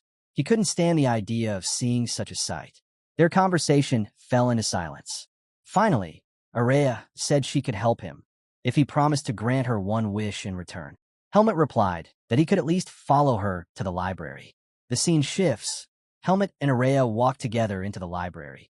Instead of stopping at the crowded study area, Araya led him deeper inside, toward a quiet hallway. Helmut asked where they were going. She told him they were heading to one of the library's private reading rooms, available only to students on the dean's list. Helmut was surprised. He reminded her that she used to have her own private dorm too. "You really do have a lot of private rooms," he said. But Araya told him those privileges were gone, and it was because of him. She explained that she only got those private spaces because of the trouble she faced in public. Unlocking the door, she told him this room would be available to him only once, and he had to make the most of it until the midterms. When the two of them stepped inside, both froze. Sion and Asuka were already there. Helmut and Araya were shocked, while Sion greeted them with a cheerful smile. "Welcome to the reading room, Araya," he said. Araya immediately demanded to know why they were there. Sion explained that Asuka was the top student in the swordsmanship department, and he himself was... Sion proudly announced that he was the second-ranked student in the magic department. Since Asuka was the top of the swordsmanship department, the two of them were entitled to use the private room. He asked Araya if there was any problem with that. Araya narrowed her eyes and demanded to know why he was with Asuka in the first place. Asuka stiffened at the question. He explained quickly that since they were from different departments, they weren't bothering each other by studying together. But Araya wasn't convinced. Something about it felt suspicious. Sion sat back down and, with a casual wave, suggested Araya and Helmut go use another room instead. He explained that he and Asuka were trying to focus. Helmut was stunned. Leaning close to Araya, he whispered that something was off. Sion normally stuck to them like glue, not pushed them away. Araya ignored him. Instead, she smiled sweetly at the boys. She said they would leave, since the last thing they wanted was to interfere with their studies. Sion grinned at her words. "You really get me, Araya," he said. But her tone shifted. She announced she had a better idea. Sion froze. With an unsettling aura surrounding her, Araya suggested Sion follow her to the next room. She explained that Helmut and Asuka could study together without distractions, while she and Sion could make things more efficient by sticking with their own departments. Her logic was flawless, too flawless. Sion stared at her in shock. "Is there a problem with my idea?" Araya asked coldly. She reminded him that he had always wanted to study with her. Then, with a terrifying look, she pressed further. Was there some reason he didn't want to? Was he hiding something from her and Helmut? Both Sion and Asuka stiffened. They realized she had caught them. Finally, Asuka spoke up. He admitted he had asked Sion to tutor him. The reason? He was afraid Helmut might steal his top spot. Araya blinked in surprise. She told Asuka he was overestimating Helmut, but Asuka shot back that she was talking nonsense. He revealed that Helmut had been only a single mark behind him on the last quiz, despite not even having his textbooks yet. Araya calmly pointed out that she had helped Helmut prepare for that test. Asuka shot to his feet, pointing at her furiously. "Then you're the problem," he shouted. He explained that while it was natural for him and Helmut to tie in the practical exams, he had been counting on theory to secure his lead. But with Araya supporting Helmut, he wasn't so sure anymore. That was why Asuka admitted he had turned to Sion. He couldn't afford to lose his position. Araya was left stunned by his reasoning. She told him he was worrying for nothing. Asuka, wide-eyed, asked if she really wasn't going to. Araya thought Asuka's question was ridiculous. With a look of disbelief, she told him she would, of course, help Helmut. That answer only irritated Asuka further. He wondered if Araya was deliberately testing his patience. She pressed him, asking why he needed Sion's help in the first place. After all, Asuka was the top of the swordsmanship department, while Sion held second place in the magic department. Sion bristled at her words. He snapped that when it came to magic liberal arts, he far outclassed Asuka. Then, with a smirk, he suggested turning the situation into a competition. He proposed a bet to see whether Helmut or Asuka would take first place. Araya dismissed the idea, saying there was no point, because Helmut would definitely win. Sion took offense, calling her rude. He insisted she accept the bet if she was so confident. The loser, he declared, would have to run 100 laps around the field without using magic. To provoke her further, he sneered, asking if someone as great as her was too afraid to agree. Annoyed, Araya finally gave in. Asuka leaned towards Sion and whispered, asking why he was so sure they'd win. Sion grinned and revealed he had a plan. Araya only smiled back at his arrogance, then accepted the bet outright. The scene shifts back to the present. Araya, shouting at Helmut, had completely forgotten about the one wish he was supposed to owe her. She told him his grades didn't matter anymore. Her pride was worth more than that. He wasn't going to get a break until he finished an entire chapter. She ordered him to open his book immediately. At the same table, Sion and Asuka exchanged glances. Neither could understand why Araya and Helmut were still in the same room as them. They had expected the pair to move next door. The scene shifts again. Heavy rain poured down over the academy. Sion stood by the window, surprised by the intensity of the downpour. But he wasn't the only one surprised. Araya, staring at Helmut's practice results, was completely shocked. She immediately realized she might be in trouble. She had expected him to show some progress, but the results were far beyond what she anticipated. Asuka, spotting her expression, couldn't resist mocking her. He found it hilarious that even the great Araya looked disappointed. Araya found herself cornered. There was no backing out of the bet now. She pulled out Helmut's papers and began reviewing them. His objective answers were solid, but his descriptive ones left her furious. She held up one question. Differentiate between a normal mage and a dark mage, and explain the harm caused by dark mages. Helmut's written answer? Dark mages are evil creatures, and you should avoid running into them. Araya stared at him in disbelief. Where would someone even find a dark mage? And do you actually think this is a proper descriptive answer? Helmet, confused, defended himself. He thought his response was honest and straightforward. After all, she had told him to write his thoughts. That only made her angrier. I wanted your thoughts based on theory. Who would ever believe you wrote this from experience?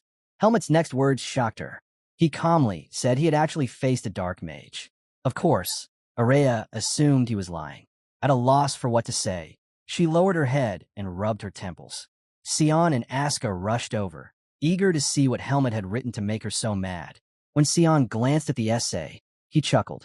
It was obvious. Helmet had never taken an essay exam before. For transfer students, tests were almost always objective. Asuka skimmed the paper and was stunned. The questions revealed Helmet was taking the Understanding Magic course. He demanded to know why Helmet would choose such a difficult subject. Sion answered for him. Transfer students didn't get to choose their liberal arts classes. Asuka was floored. He couldn't believe Helmet had been forced into such a nightmare subject. Shaking his head, he told Helmet to just give up on the bet this semester. Even with Araya teaching him, there was no way he could pass. The sharp crack of Araya's palm hitting the table cut through the air. Her eyes burned with fury. How dare you suggest he give up? She snapped. My student will not lose to someone like you. Asuka froze. Her expression was so intense, he couldn't even muster anger in return. Turning back to Helmet, Araya declared they would start over from scratch. She was going to teach him how to write descriptive answers properly. But Helmet hesitated. He reminded her that he still needed time to train. Araya couldn't believe Helmet was daring to talk back. She told him plainly. He wasn't leaving the library until he got his answers right. The two groups carried on with their studies. At one point, Asuka and Sion brought snacks to share, disrupting the atmosphere. Araya was visibly annoyed that they were disturbing her class. But eventually, everyone ate together and continued studying. Later that night, Helmet realized Asuka and Sion still hadn't returned to the library. Don't worry about them, Araya said calmly. They've probably gone to bed because they're full, but they made a grave mistake. They'll regret being complacent. Helmet thanked her for staying by his side. That caught Araya off guard. She brushed it off, telling him to work harder. After all, she wasn't about to run 100 laps. Helmet, curious, asked if she could really manage to keep her first-place position. Araya scoffed at the question. To her, the idea of anyone surpassing her was laughable. But Helmet pressed on. Why, he asked, was she so obsessed with being number one? The question stunned her. She shut her book and said it was a secret. Every human has one they'd rather keep hidden. Helmet didn't push further. He knew better than anyone what it meant to carry a secret. And deep inside, he thought of the danger. The day Araya might become an archmage and discover the seed of darkness within him. Deciding to let it go, he shifted back to studying. Araya asked if there were any principles he still didn't understand. I'm stuck on irregular magic receptors, he admitted. Araya moved closer, sitting down beside him. Pushing her hair back, she revealed her face. Helmet froze. He hadn't realized how striking she looked up close. As she patiently explained the concept, Helmet found himself staring. Not at the notes, but at her. The soft, feminine details of her face distracted him completely. Then Araya glanced up and caught him. Their eyes locked, and the silence between them grew heavy. Is something wrong with you? She asked sharply. I don't like repeating myself. Helmet panicked and apologized. Seeing how distracted he was, Araya concluded he needed a break. Take a moment, she told him. Thank you, Helmet said, rubbing his face.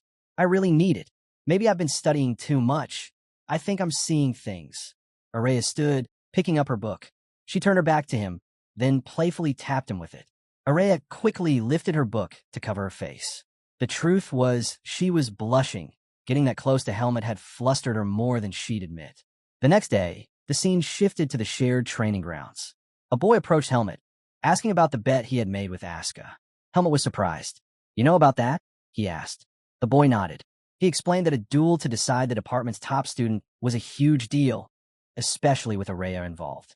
Word had spread fast. Even students from other departments knew about it. Smiling, the boy told Helmet he believed he would win. Helmet tilted his head. Why do you think that? Because you act more like a top student than Asuka ever has, the boy replied. This boy was Andro, the same one Helmet had defeated during the transfer exam. The two of them often compared stances during training, and Andro was one of the rare classmates Helmet actually talked to.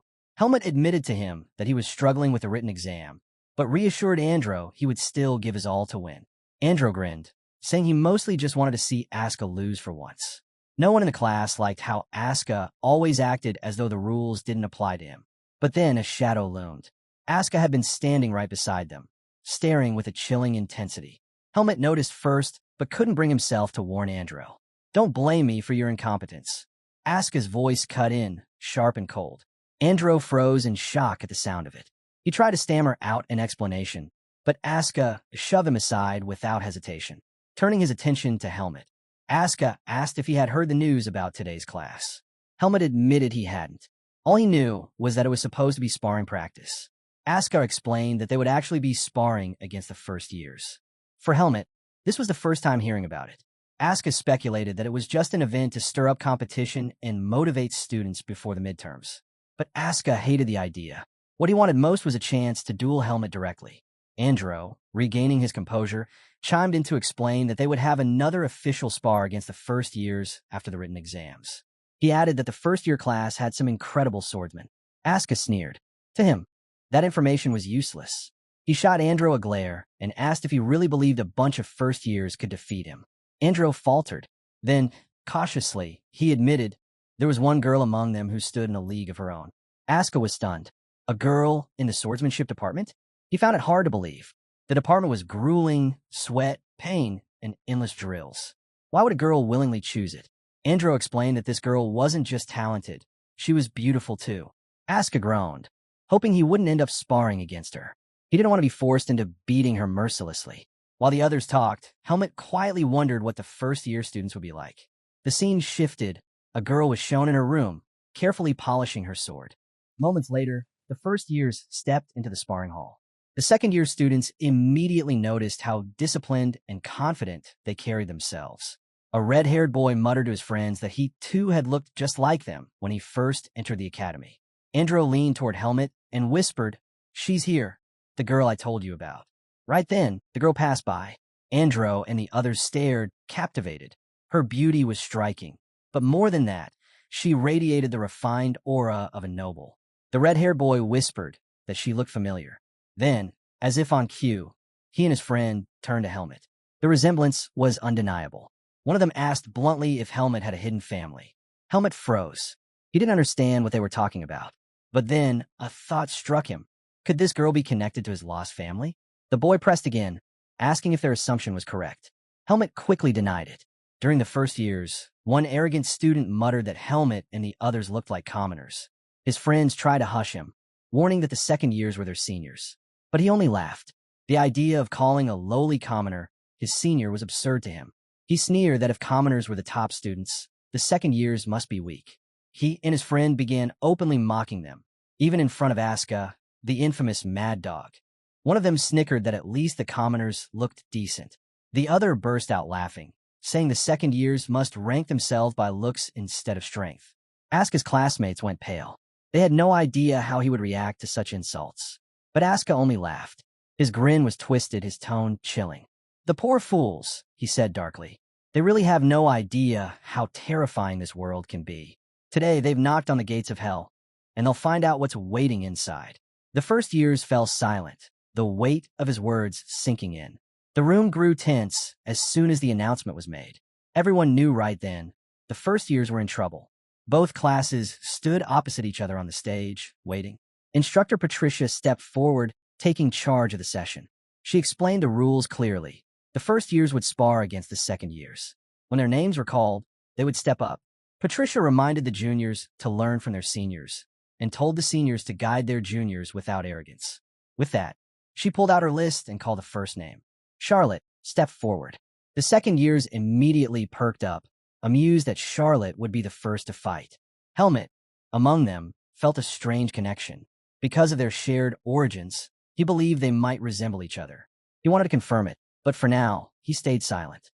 Next, Patricia called, "Asuka." The second year froze. He hadn't expected his name. His classmates were even more shocked, especially the red-haired boy, who groaned about their department losing another girl to Asuka's brutality. The chatter annoyed Asuka.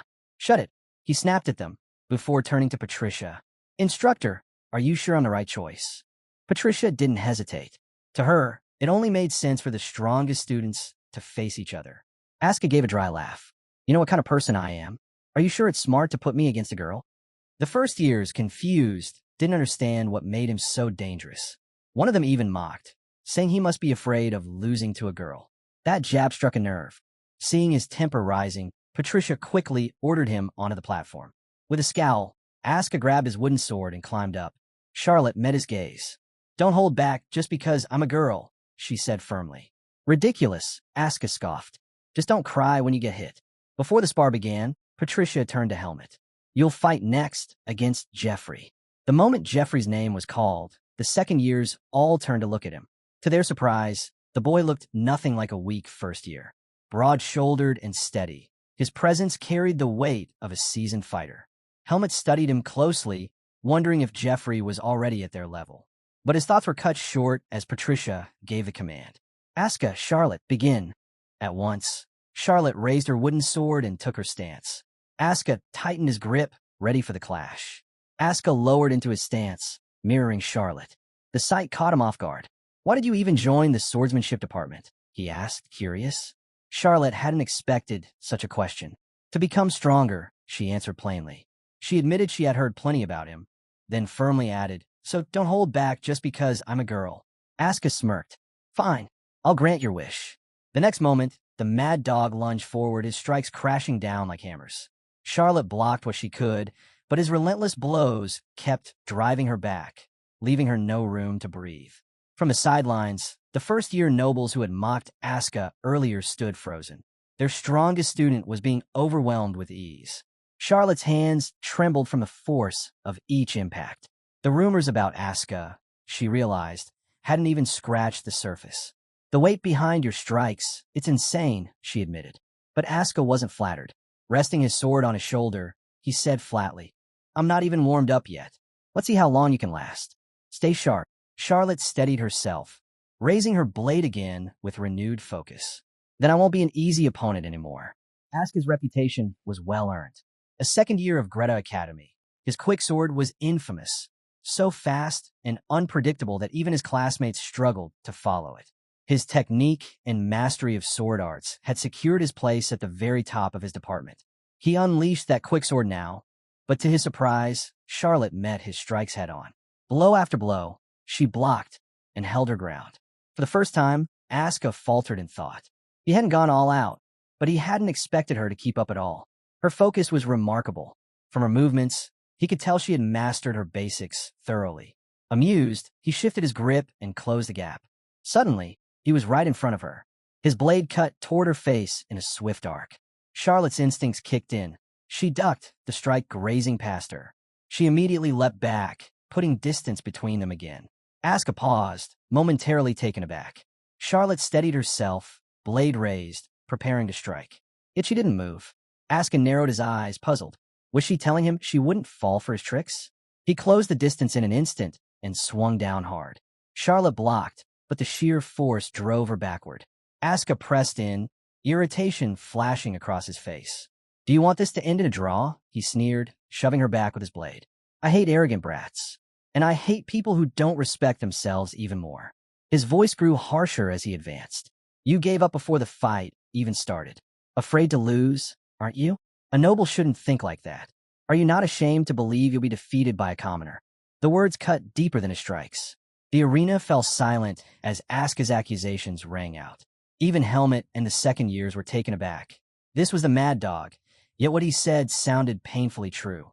Asuka, I just wanted to learn, Charlotte admitted quietly. Then she smiled. But thank you. You've made me realize my mistake. This duel, it was the right choice.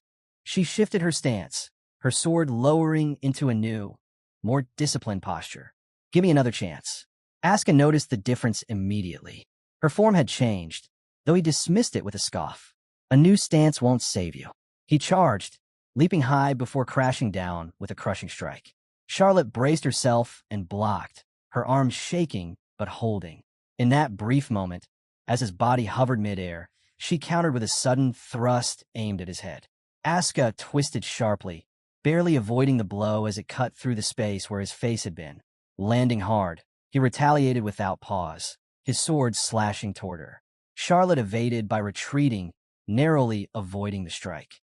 Steel clashed again and again as the two traded blow after blow, their swords colliding at terrifying speed.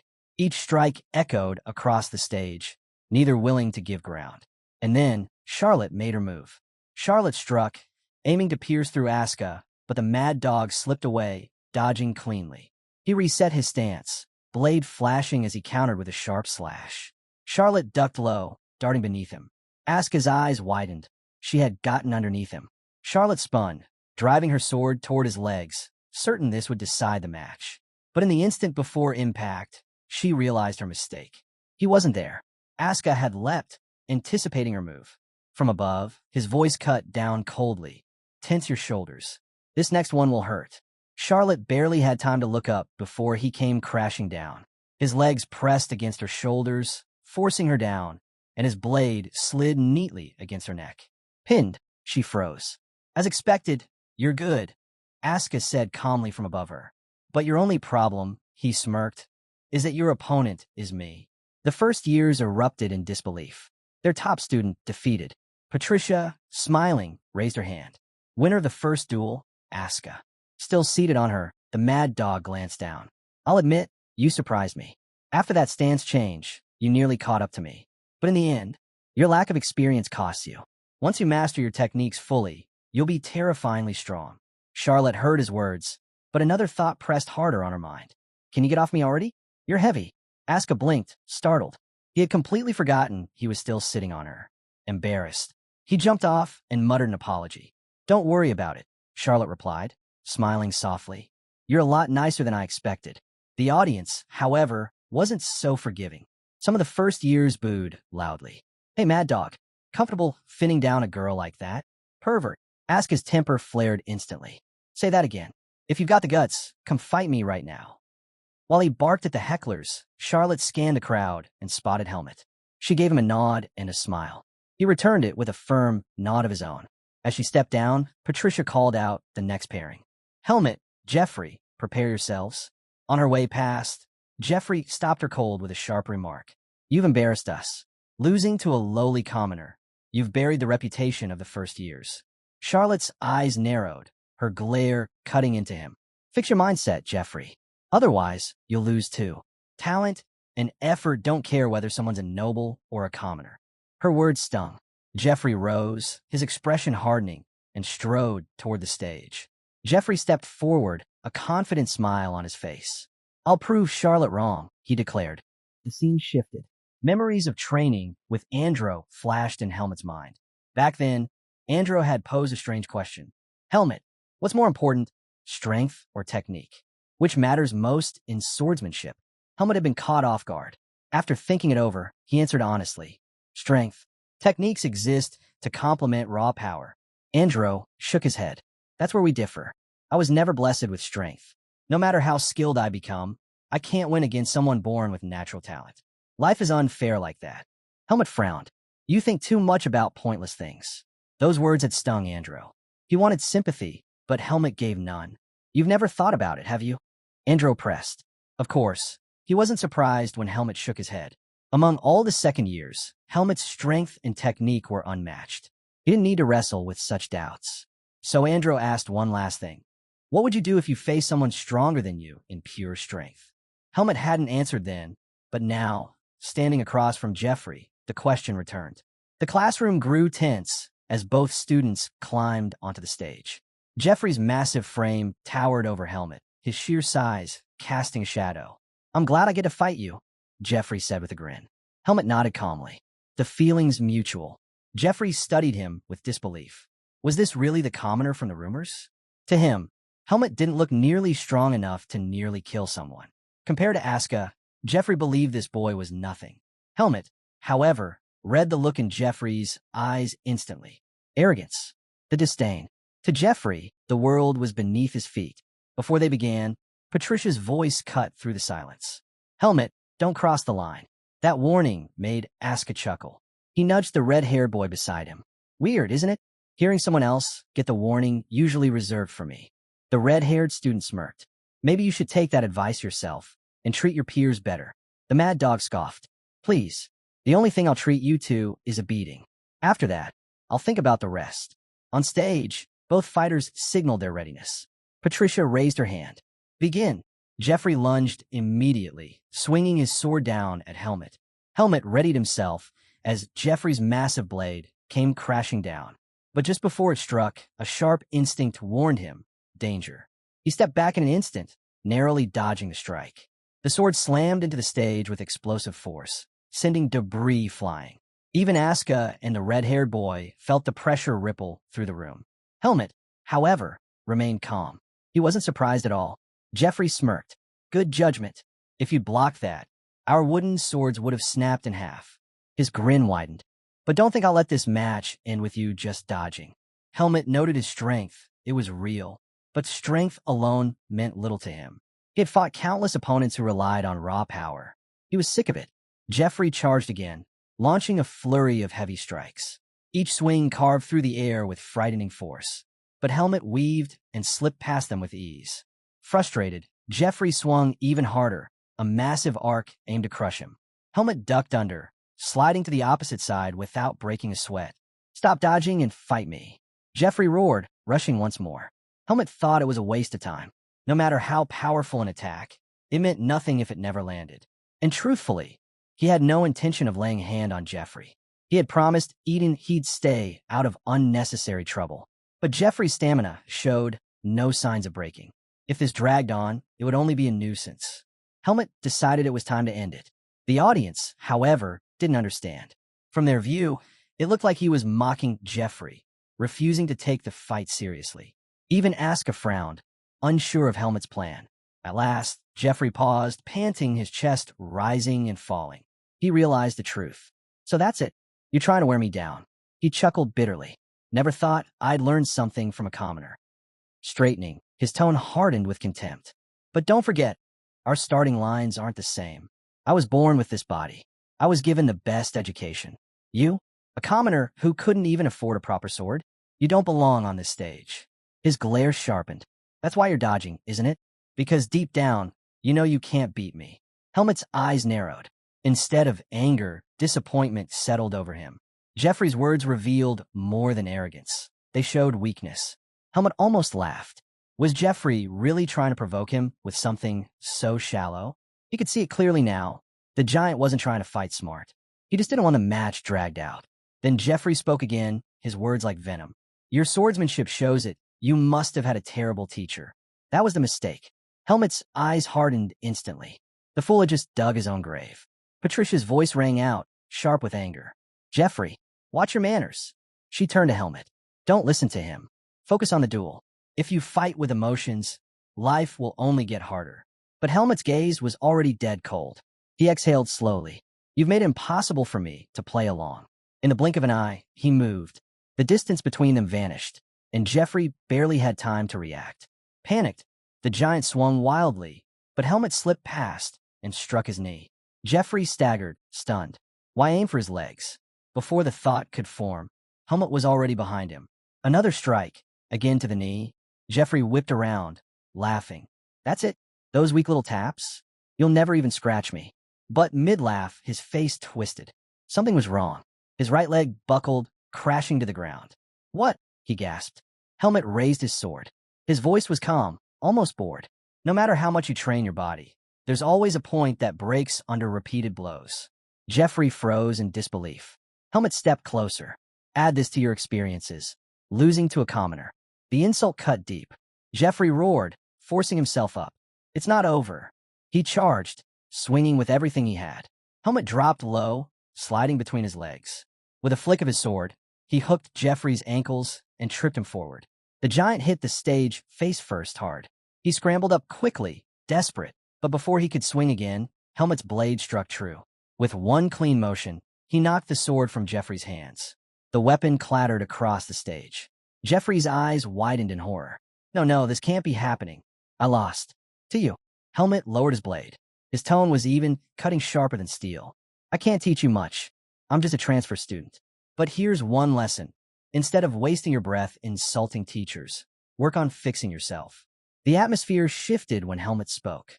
Patricia sensed it immediately. Something was wrong. She raised her voice quickly. Helmet, stop. The duel is already over. Don't do anything reckless. But her warning came too late. Helmet's blade whipped across, striking Jeffrey hard on the neck. The giant collapsed unconscious. Gasps echoed across the room. The first years froze in shock, unable to believe what they had just witnessed. Patricia clenched her fists. She knew she had lost control of the moment. With no other choice, she announced, winner of the second duel. Helmet. The matches continued. On the stage, the red-haired boy, Benjamin, faced his opponent. With a confident grin, he won handily. Looking down at the defeated first year, he said with smugness, I'm simply better than you. Patricia's sharp glare cut him down instantly. Benjamin, show respect. Her expression was terrifying enough to silence the entire room. Benjamin flinched under her gaze, quickly bowing. And my apologies, instructor. He helped his opponent to his feet without hesitation. By the end of class, the results were undeniable. The second years had claimed victory in every duel. The gap between seniors and juniors was clear, and the first years could only bow their heads in respect. The scene shifted. Charlotte stood at a basin, washing her face. Helmet lingered nearby, watching silently. She looked up, their eyes meeting. He didn't speak, just stared with that same unreadable intensity. Feeling the weight of his gaze, Charlotte forced a greeting. Hello, senior. Helmet gave a brief nod. Hello. But inside, his thoughts churned. He wanted to ask her about the name engraved on his pendant, Margaret Irene. He longed for answers, but the risk was too high. If he revealed anything about his family, he would expose himself. He hesitated. Could he really trust her? If she knew about the seed of darkness within him, she'd surely turn to the temple. Even Eden would betray him if that secret ever came to light. He stared harder, lost in thought. Charlotte's hands trembled as she noticed his strange expression. The memory of his ruthless duel against Jeffrey flashed in her mind. Had she offended him somehow? Is there something you want to say? She asked cautiously. Her voice snapped him out of his thoughts. No, Helmet said flatly. Then, after a pause, he added, I saw your skills in the match. You're good. Charlotte blinked, surprised, before smiling softly. Helmet, you're talented too. The word caught him off guard. She knew his name. Helmet narrowed his eyes. How do you know my name? Charlotte chuckled softly. Everyone in the swordsmanship department knows your name. It's not exactly a secret. He frowned. That kind of reputation wasn't something he wanted. Then Charlotte's tone shifted. One day, I'd like to duel you myself. Helmet blinked, caught off guard. He didn't know how to respond. Sensing his silence, Charlotte added quickly, only when you're free, of course. Don't feel pressured. Helmet gave a short nod. I don't mind. Her smile brightened. Good. Then I'll be looking forward to it. A gentle breeze swept past as she spoke, making the moment feel strangely still. Helmet found himself staring at her, struck by her beauty. But before he could think further, a hand clamped onto his shoulder. It was Aska. What are you doing here? He asked bluntly. His gaze shifted to Charlotte. Do you know this guy? Charlotte answered with an easy smile. We just ran into each other. She glanced back at Helmet. I can't wait for our duel, senior. With that, she turned and walked away, her steps light, her expression smug. Aska's eyes lingered on her retreating figure before snapping back to Helmet. So, you like talking to Charlotte, huh? Helmet shoved his hand away. You've got the wrong idea. Stop clinging to me. Without waiting for a reply, he walked off. Annoyed, Aska followed. Why is it so cold? Don't tell me I was right about her. Helmet didn't even turn his head. No, I'm not like you. That hit a nerve. Aska's temper flared. What's wrong with being me? Helmet ignored him completely. The scene shifted. Helmet sat in his room, books spread open as he studied. But as he worked, he paused, realizing he was stuck on a problem. Araya, he called. She looked up from the book she was reading. Yes. Before he could ask, his senses prickled. Ever since enduring Darien's brutal training, Helmet had honed them to a razor's edge. And now, they screamed danger. Something wasn't right. He stiffened. What's wrong? Araya calmly closed her book. I have a question for you. Helmet tensed. Go ahead. Her eyes narrowed. Is it true that a first-year girl asked you out on a date? Helmet spat the water he had been drinking, choking in shock. Seeing his reaction, Araya's suspicion sharpened. So that is true. It's not. Helmet barked. That never happened. But Araya shook her head. The rumor's already all over campus. And I heard the girl is very pretty. Tell me, are you happy with your good fortune? Helmet frowned. So, are you angry about the rumor? Araya's eyes narrowed. Angry? No. He leaned back, sighing. The rumor isn't true. Charlotte only asked if we could duel when I'm free, nothing more. I could lie to others, but not to you. Araya studied him for a moment, then reopened her book. Fine, I'll trust your words. I shouldn't have wasted my time listening to something so ridiculous in the first place. But before Helmet could relax, she spoke again. Since you're my roommate and the closest person to me, I should warn you. Your guard is too low. She pointed directly at him. Never trust the words of any girl who approaches you. Most of them are only trying to get closer to me. Helmet blinked, stunned. You're being dramatic. I'm not. Araya shot back firmly. I know I'm right. You've seen the people who hover around me. Some of them are obsessed, stalkers. And some are clever enough to disguise themselves, even sneaking into the dorms dressed as boys. A trickster like that could fool you easily. Helmet finally understood her angle. So, you're saying I should stay away from Charlotte? Araya's eyes widened slightly. That's not what I said. I only gave you an example. The choice is yours. Helmet exhaled, unimpressed. Then why not just say it directly? Tell me Charlotte's suspicions. It's not like I care if I never see her again. That answer caught Araya off guard. She looked away quickly. Do whatever you want. Just remember this. If a girl approaches you out of nowhere, doubt her. Girls will stab you in the back faster than anyone else, especially because you're a commoner. Helmet didn't argue. He simply listened, faintly amused. It was reassuring, in a way. Araya hadn't changed. What he didn't realize, though, was how blind he was to his own appeal. Helmet was far more attractive than he gave himself credit for, enough to catch the attention of plenty of girls. The scene shifted. Sion stood outside a restaurant, staring at the closed sign on the door. His expression twisted into pure despair before he dropped to his knees. No, he screamed dramatically. But this problem had started long before. Elsewhere, Araya sat reading a paper. Her eyes scanned the page carefully. Araya sat with a stern look, the paper in her hands. Helmet, Asuka, and Sion quietly watched her as she read through it. Once finished, she glanced up and told Helmet his answers were finally starting to look decent. A wave of relief washed over him, while Sion and Asuka cheered for his progress. Asuka praised Helmet, saying his brutal lessons were finally producing results. But Araya didn't share their excitement. She looked at Asuka and questioned why he was so thrilled, reminding him that Helmet was still their rival. Pointing at Helmet, she made it clear his answers weren't perfect yet.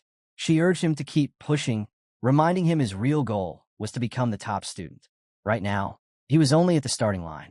Asuka tried to lighten things up, asking Araya to let Helmet enjoy his small victory.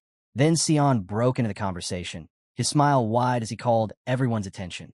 He announced that he had something special planned for them in honor of their hard work before the midterms. The group was surprised, especially Asuka, who thought the idea came out of nowhere. But Sion explained that no late-night study session was complete without late-night snacks. He invited them all to join him at a famous Waffle House. Asuka was baffled. He asked how Sion could possibly manage to study when he was always sneaking off to eat. Sion brushed it off, saying no one could survive without bread, and promised they'd regret missing out. He teased them with details, freshly baked waffles topped with sweet strawberry cream. Just the thought made Araya's mouth water, and she admitted she wouldn't mind going. Asuka hesitated, wondering if it was smart to go out so late and questioning whether any restaurants would even be open.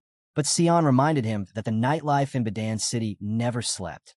Most restaurants stayed open late just for students like them. Helmet was shocked to hear that. The scene shifted back to the present. Sion was on the ground, crushed. The event he had planned had completely fallen apart. He had dreamed of a fun group outing, and now it was gone. Araya calmly told him he could always go eat alone next time. But with tears streaming down his face, Sion confessed he couldn't bear doing something that lonely.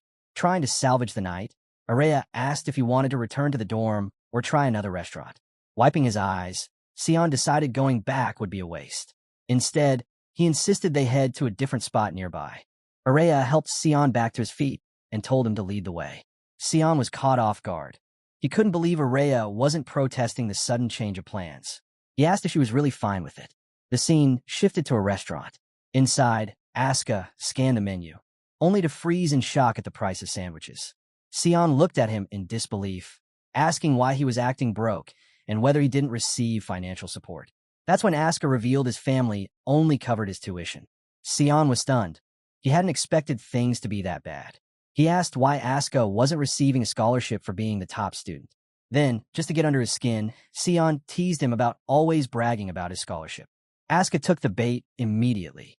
He snapped back, declaring he'd show Sion exactly why he was a scholarship student. The two scuffled, Asuka yanking on Sion's hair, while the others looked on. Meanwhile, Araya shifted the topic, commenting that the restaurant was much cleaner than she had expected. Sion explained that it had to be spotless since most of the clientele were nobles. Any contamination could shut the place down instantly. Curious, he asked why Araya was always so fixated on cleanliness. She brushed him off, saying it was a ridiculous question. Mages, she explained, are sensitive to the tiniest particles, since even a speck of dust could ruin their experiments. She declared that Sion was the odd one out.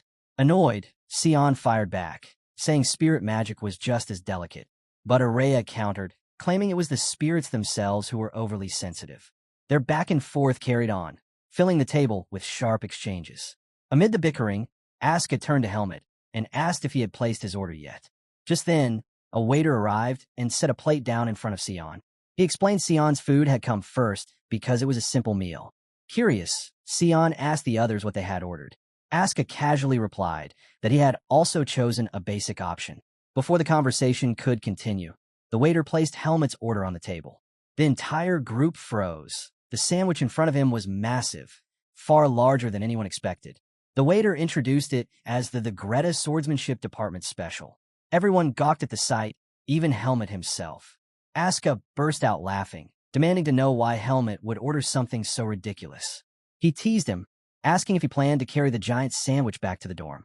Helmet quickly explained he'd only ordered it because it was labeled as a department special. Araya stared in disbelief, questioning whether the swordsmanship department had stomachs 5 times larger than normal.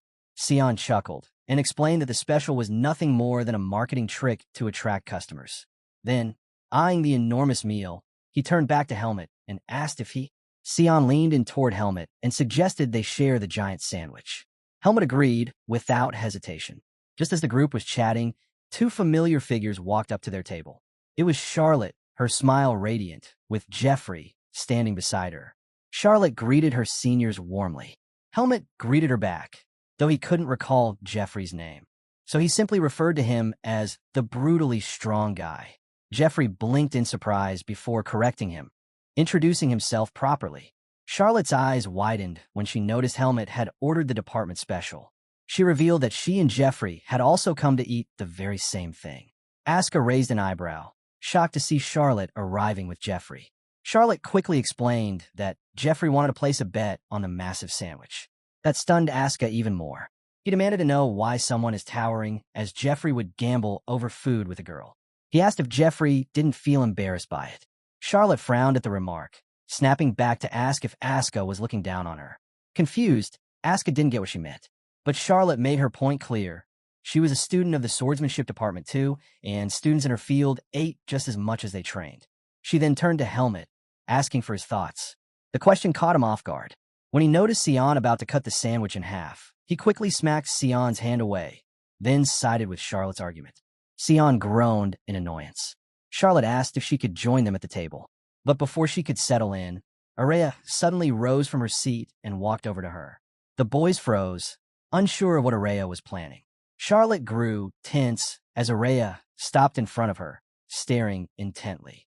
Then Araya asked a sharp question, "Do you know me?" The entire table went silent. Helmet and the others exchanged confused looks, unable to guess what Araya was thinking. While everyone's attention was fixed on her, Sion quietly began cutting into the sandwich with his knife. The scene shifted, this time to the testing room, where instructors were observing a duel between Helmet and Charlotte. Helmet drove his wooden sword forward, forcing Charlotte back. He pressed his attack, stretching out his blade as he rushed in. But at the last second, Charlotte ducked, dodging his strike, and countered with an upward slash aimed at him. As her blade neared his face, Helmet reacted swiftly, kicking it clean out of her hand. Charlotte froze in shock, staring at her empty grip. Defeated, she clutched at her hand and admitted her loss. Instructor Patricia turned to Eden, silently asking for his opinion. With a nod from him, she commended the 2 students for their duel and told them to wait while the instructors deliberated on their grades. Helmet lowered his sword, accepted the instruction, and stepped back. Before leaving the room, he glanced at Charlotte, recalling their strange encounter at the restaurant. And with that, the scene drifted back once more to that very moment in the restaurant, when Araya had asked Charlotte if she recognized her. Charlotte blinked at Araya's question, surprised by it. She thought it was obvious. Of course, everyone knew the top student of the magic department. With a polite smile, she told Araya it was an honor to meet her. Araya didn't expect that response. Without another word, she turned back and returned to her seat. Helmut sat in confusion, wondering why Araya had even gotten up to introduce herself. Meanwhile, Charlotte felt her cheeks grow warm. She couldn't understand why she was acting so strangely.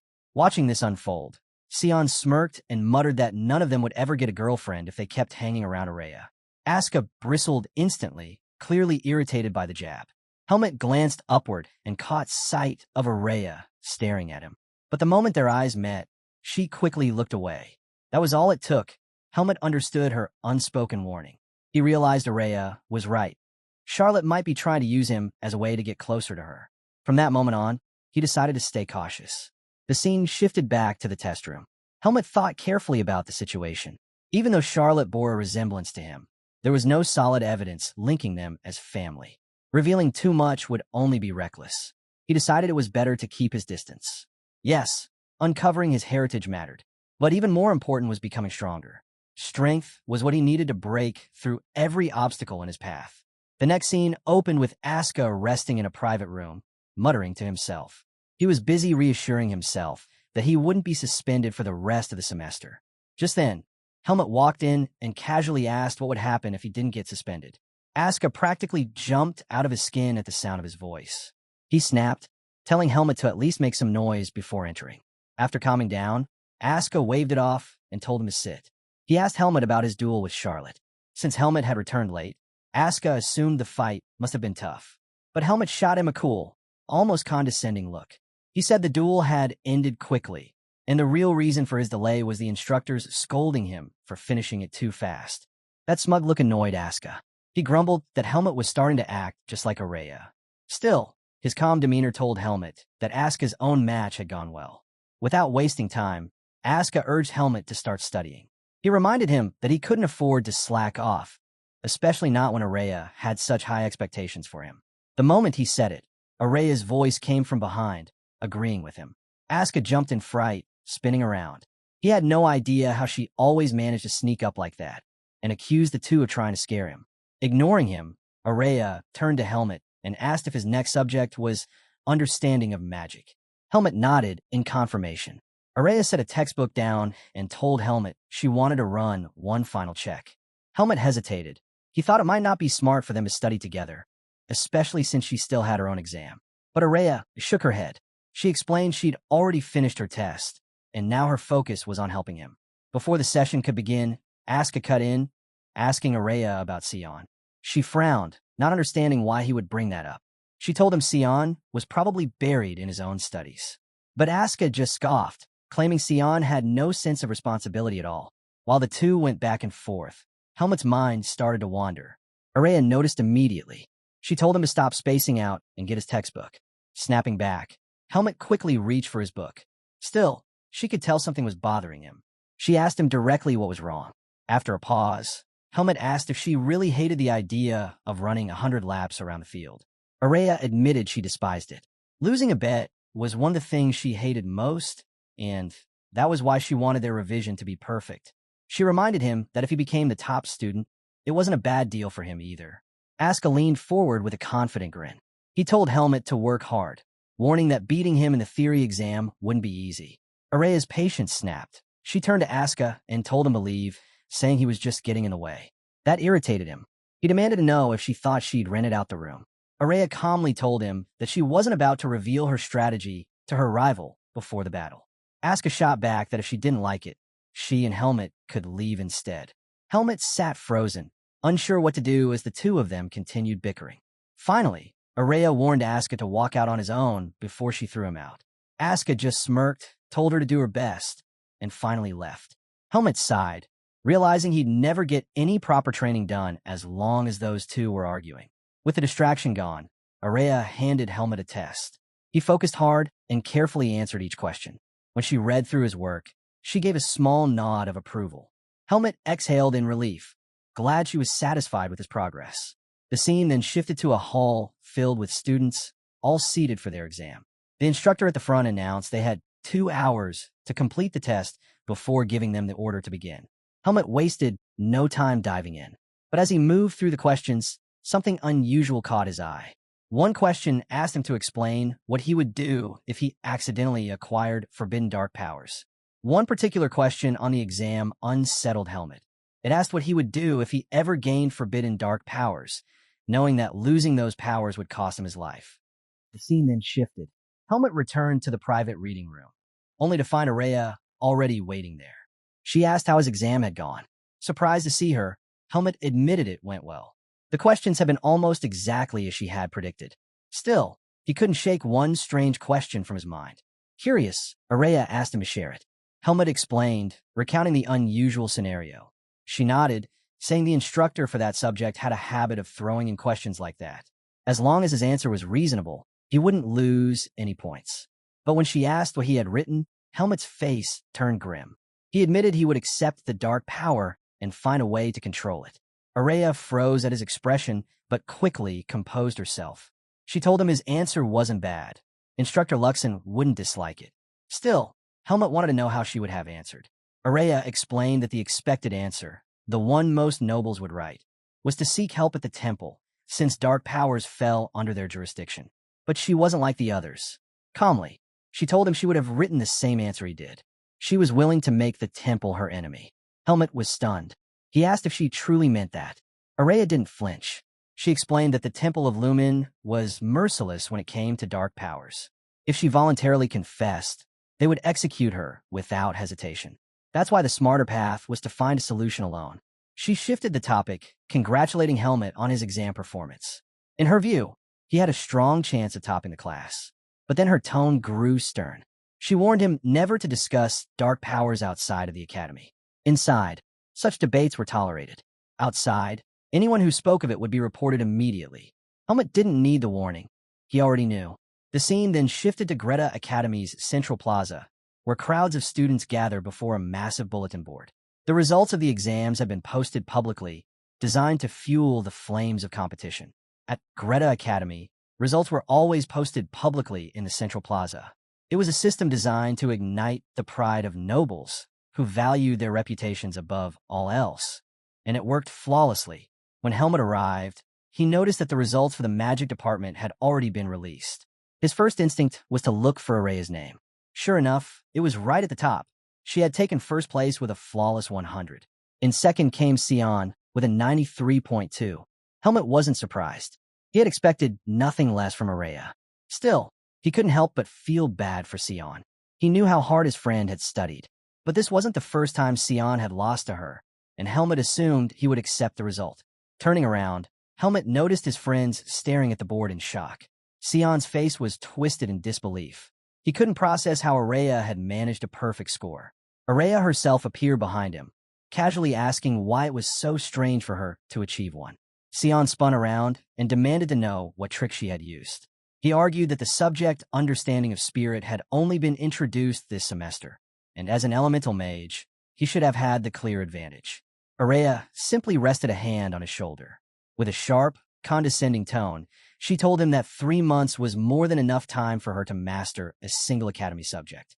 That cut deep. Sion snapped. He couldn't believe she had outperformed him in his own field.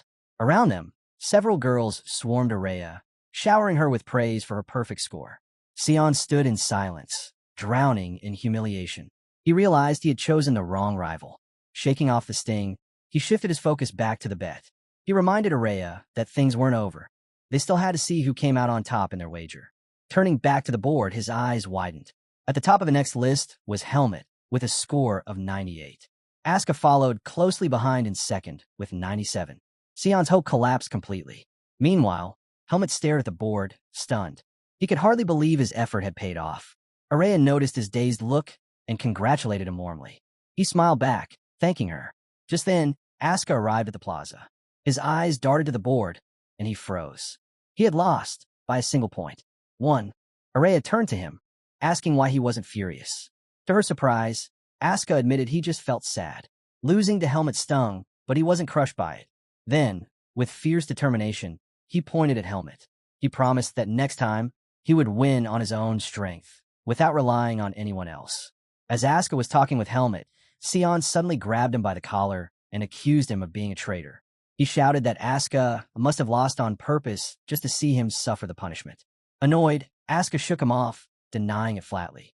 He reminded Sion that the bet had been his idea in the first place, and now he had no choice but to honor it.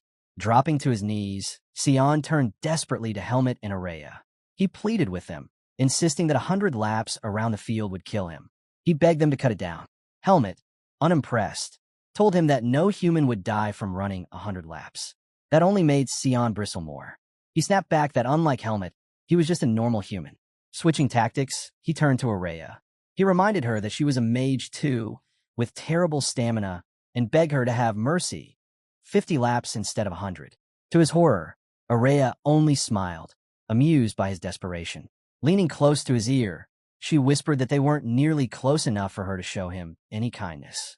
Then, with a sly look, she brought up his late-night snacking habits, pointing out that the full 100 laps would be perfect for getting him back in shape. Sion's face fell. Realizing his fate was sealed, he collapsed to the ground and wept. That night, the punishment began. Sion staggered around the field, cursing his friends as he forced himself to keep running. Helmet stood by, making sure he didn't give up. The scene shifted to the second-year students practicing swordsmanship. Benjamin gathered his classmates and made an announcement. They would have a camping class next week, held in the forest. Helmet and the others were caught off guard. Andro admitted he had never been camping before and asked Benjamin if he had ever done it himself. Benjamin was astonished. He quickly realized Andro's sheltered life as a noble explained everything. According to Benjamin, camping wasn't difficult at all. The real problem was finding a place to relieve yourself. With a straight face, he explained the risks: stepping on someone else's mess, or worse, getting in your hands while digging a pit. Andro and Asuka recoiled in disgust, their faces twisting at the thought.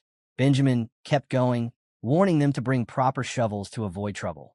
Then he added another tip: never stick your head out of your sleeping bag at night, unless you want to be swarmed by mosquitoes. Asuka narrowed his eyes, starting to think Benjamin was just trying to scare them. Asuka narrowed his eyes, suspecting Benjamin was just trying to scare them. Then he remembered Helmet used to be a mercenary. Turning to him, he asked if camping was really that frightening. Helmet raised a brow at the question and asked if Asuka had never camped before. The Mad Dog explained that he had, but only while traveling to and from Badan City. He had never experienced camping deep in the mountains. Helmet reassured him there was nothing to worry about. Mosquitoes could be handled with incense, and as for the poo problem, it was easy enough to spot and avoid. But instead of easing his nerves, Asuka grew more irritated. He complained that Helmet was just making him feel worse by pointing out the obvious. Still, he admitted it was best to be well prepared. He then suggested they head to the market over the weekend to stock up on supplies, asking Helmet to come along. Helmet agreed. The scene shifted to a bustling market. Once there, Asuka quickly realized he had no idea what they were supposed to buy. Standing beside them was Sion. Irritated, Asuka demanded to know why he had tagged along. Sion just grinned, saying he naturally followed them like air. Helmet cut in, asking if Sion had recovered from the punishment run. At that, sweat broke out on Sion's forehead. He claimed he had used high-quality healing magic and fully recovered after resting for a few days. But Helmet knew the truth. On the night of the bet, Sion had pulled a trick, summoning his spirit of darkness to shape-shift into him and finish the laps. In reality, Sion had only completed 50. Helmet hadn't exposed him, though. He thought the stunt was impressive enough to let slide. Shaking off the memory, Asuka said their first priority should be finding insect repellent. The boys headed toward a shop selling scented candles.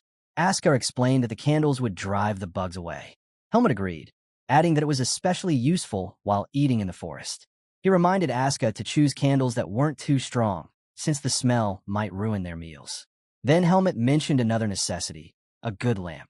He explained that the hills grew pitch dark at night, but he cautioned against buying one that was too bright, since that could attract predators.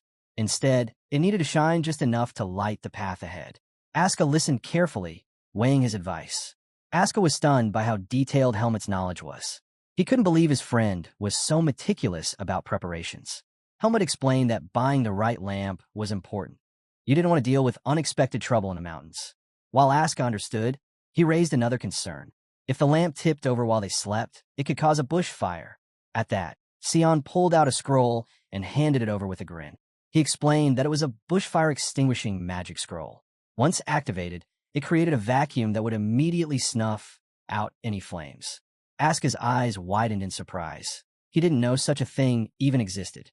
Then, in classic Asuka fashion, he muttered that the scroll could easily be used to kill someone. The mood shifted instantly. Sion frowned, telling him that normal people didn't think of such things. He made it clear he had no interest in being tied to murder and asked Asuka not to drag him into it. The two moved on to browse more items. Soon, Sion excitedly pointed out a small grill that could be used to cook vegetables. He boasted about how portable it was. Asuka, forgetting the purpose of the trip, stared at it, wondering if he should actually buy one. Helmut watched silently, realizing his friend was preparing for a picnic, not a camping class. Deciding to handle things himself, Helmut told Asuka he was going to look for gloves. Asuka waved him off distractedly, telling him to go ahead. As Helmut walked through the stalls, a thought hit him. The camping class would be held outside the city. That meant he couldn't afford to lower his guard, not with the Blackhawks still out there. He doubted they would attack in a place crowded with academy instructors and students, but caution was always better. After all, Asuka himself had been attacked once. Still, Helmut was tired of living under that shadow. He decided that once he became stronger, he would confront the organization directly and end things on his own terms. Lost in thought, he wandered until something caught his eye. A man stood nearby, spinning sugar into a strange, fluffy treat with a machine. He called out to passers-by, asking them to buy the unique dessert of Badan. A curious girl stepped forward and purchased one. Helmut froze, staring. The thing looked like a cloud on a stick. He had never seen anything like it before. It was his first time encountering cotton candy. The girl noticed his curiosity and approached him. With a cheerful smile, she explained that cotton candy was made by melting sugar and pulling the thin strands of melted sugar onto a stick. The girl told Helmut that sometimes technology can be even more fascinating than magic. Her words caught him off guard. The blonde girl with striking red eyes leaned closer and asked if he remembered her from their magic theory class. Helmut shook his head. He didn't recognize her at all. Curious, he asked who she was. The girl seemed surprised, but not completely shocked. She explained that they were classmates, though she had already guessed Helmut wouldn't know her. After all, he always kept to himself and showed little interest in others. Finally, she introduced herself as Teresa and admitted openly that she was interested in him. She asked if he could spare her some of his time. At that moment, Araya's warning flashed in Helmut's mind. She had told him before that girls who approached him out of nowhere were only trying to use him as a bridge to get closer to her. Remembering those words, Helmut turned away. He told Teresa he wasn't alone and needed to leave. Teresa, confused by his coldness, begged him to wait. But Helmut cut her off, saying if she truly wanted something, she should speak to Araya instead. That shocked her. Only then did Teresa realize what Araya had warned him about. Most people clung to Helmut just to reach her. But Teresa swore her interest was only in him. She reached out her hand, wanting to touch him, when suddenly, Araya appeared right in front of her. Helmut froze at the sight of the mage. Araya looked straight at him and demanded to know what he was doing in the marketplace. Before he could answer, Teresa greeted her warmly, admitting she hadn't expected to meet her here. Araya's eyes narrowed at Teresa, the top student of the third-year class. Pulling back her hood, she told Teresa she hadn't expected this either. Teresa smiled and explained she had only wanted to talk with her roommate. But Araya's tone stayed sharp as she asked whether Teresa had business with her. When Araya lowered her hood, her face carried a striking, almost masculine charm. Teresa's cheeks flushed as she forgot her words and stammered. After regaining a bit of composure, she said she wanted to talk to Araya directly. Araya ignored her. Instead, she grabbed Helmut by his clothes and ordered him to come with her. Teresa was stunned by the way Araya dragged him forward. As they walked, Araya glanced at Helmut and questioned if he really didn't take her seriously. She couldn't understand why he was still entertaining Teresa after her warning. Helmut quickly explained. He had tried to turn Teresa away. Helmut explained that the only reason he had listened to Teresa was because he didn't want to be disrespectful toward his seniors. Hearing that, Araya sighed. She realized her friend had taken his lessons in ethics a little too seriously. She advised him to speak up whenever something didn't sit right with him, reminding him that his silence often ended up causing her unnecessary trouble. Helmut calmly replied that if she found it stressful, she could have simply ignored him. That only made Araya more irritated. She told him they would finish this conversation later, then suddenly shifted the topic, asking about Asuka and Sion. Helmet blinked in surprise. He asked how she even knew the boys were in the marketplace. Araya explained that Helmet would never willingly come here on his own, which made it obvious that he had company. Helmet admitted he wasn't sure where the boys were, so Araya decided they would look around together. This confused Helmet. If she found the situation troublesome, why was she staying by his side instead of walking away? He couldn't make sense of her reasoning. Eventually, the two found Asuka and Sion, who had clearly been shopping without restraint. Both of them were weighed down with a mountain of unnecessary supplies. That night, the group headed back toward the academy. Asuka walked with a grin, proudly telling Helmet that they were now fully prepared for camping. Sion, however, frowned. He pointed out that Asuka might have gone overboard and asked how exactly he planned to fit everything onto his horse. With an easy smile, Asuka replied that he'd just borrow space from the other students. Sion, frustrated, teased him by asking if this reckless shopping habit was the reason he was always broke. Asuka quickly denied it, insisting he didn't have a problem. Soon, the two were caught up in a heated argument. Watching them, Helmet couldn't help but smile. But his smile faded when he suddenly felt something strange. His instincts flared, and he quickly turned around. There was nothing, just empty benches behind him. Seeing no one there, Helmet returned to his friends and continued walking. Still, his senses stayed sharp. Helmet was always on guard, no matter where he was. But this time, even he didn't see what was coming. The moment he stepped forward, a figure emerged. A man appeared, sitting casually on one of the benches. His red hair glowed faintly beneath the night sky, and a grotesque mask covered his face. Helmet, who could sense almost anything, had no idea that his life as an academy student was about to reach its end. Shifting to Anton and his assistant. Both were kneeling before a heavy door. Inside, a voice demanded to know who was there. Anton introduced himself nervously as the branch manager. The sound of footsteps grew closer, and Anton's heart tightened with unease. When the manager raised his head, there was nothing before him. But before Anton or Chromo could react, the figure appeared inside the office without warning. Anton's eyes widened. It was the same man who had been watching Helmet from the bench. The man ordered Anton to keep speaking. The branch manager froze, choosing his words carefully. He couldn't afford to say anything foolish in front of this figure. This was no ordinary man. He was one of the most powerful forces within their organization, a member of the Hawkeye. His name was Pashot, the entertainer. Anton quickly presented a stack of papers. He explained that their branch had been struggling to eliminate Helmet and asked Pashot to review the boy's information. As Pashot flipped through the papers, he frowned. Something wasn't right. According to the records, Helmet was a rank 2 mercenary, a member of the Face Mercenary Corps, and a second-year student at Greta Academy. Pashot questioned whether the academy even had an instructor capable of training someone like Helmet. Anton replied that Helmet didn't need the academy at all. He believed Helmet was simply using the school as a cover. He added that Eden Kudrow, a powerful noble of Badan, seemed to be backing Helmet. Pashot asked about Helmet's history as a mercenary. Anton admitted he had found nothing. The only record began when Helmet suddenly joined the Face Mercenary Corps by coincidence. That explanation only deepened Pashot's suspicion. He tapped the paper with his nail, then slowly shredded it to pieces. A boy with no past, yet skilled enough to be a rank 2 mercenary while posing as a student. Pashot muttered that he had never encountered someone with such a suspicious identity. Anton's heart sank. He nervously asked whether their branch had tangled with the wrong person. Pashot stabbed the paper with his finger. Calmly, he assured Anton that the Blackhawk had never once crossed a target above their reach.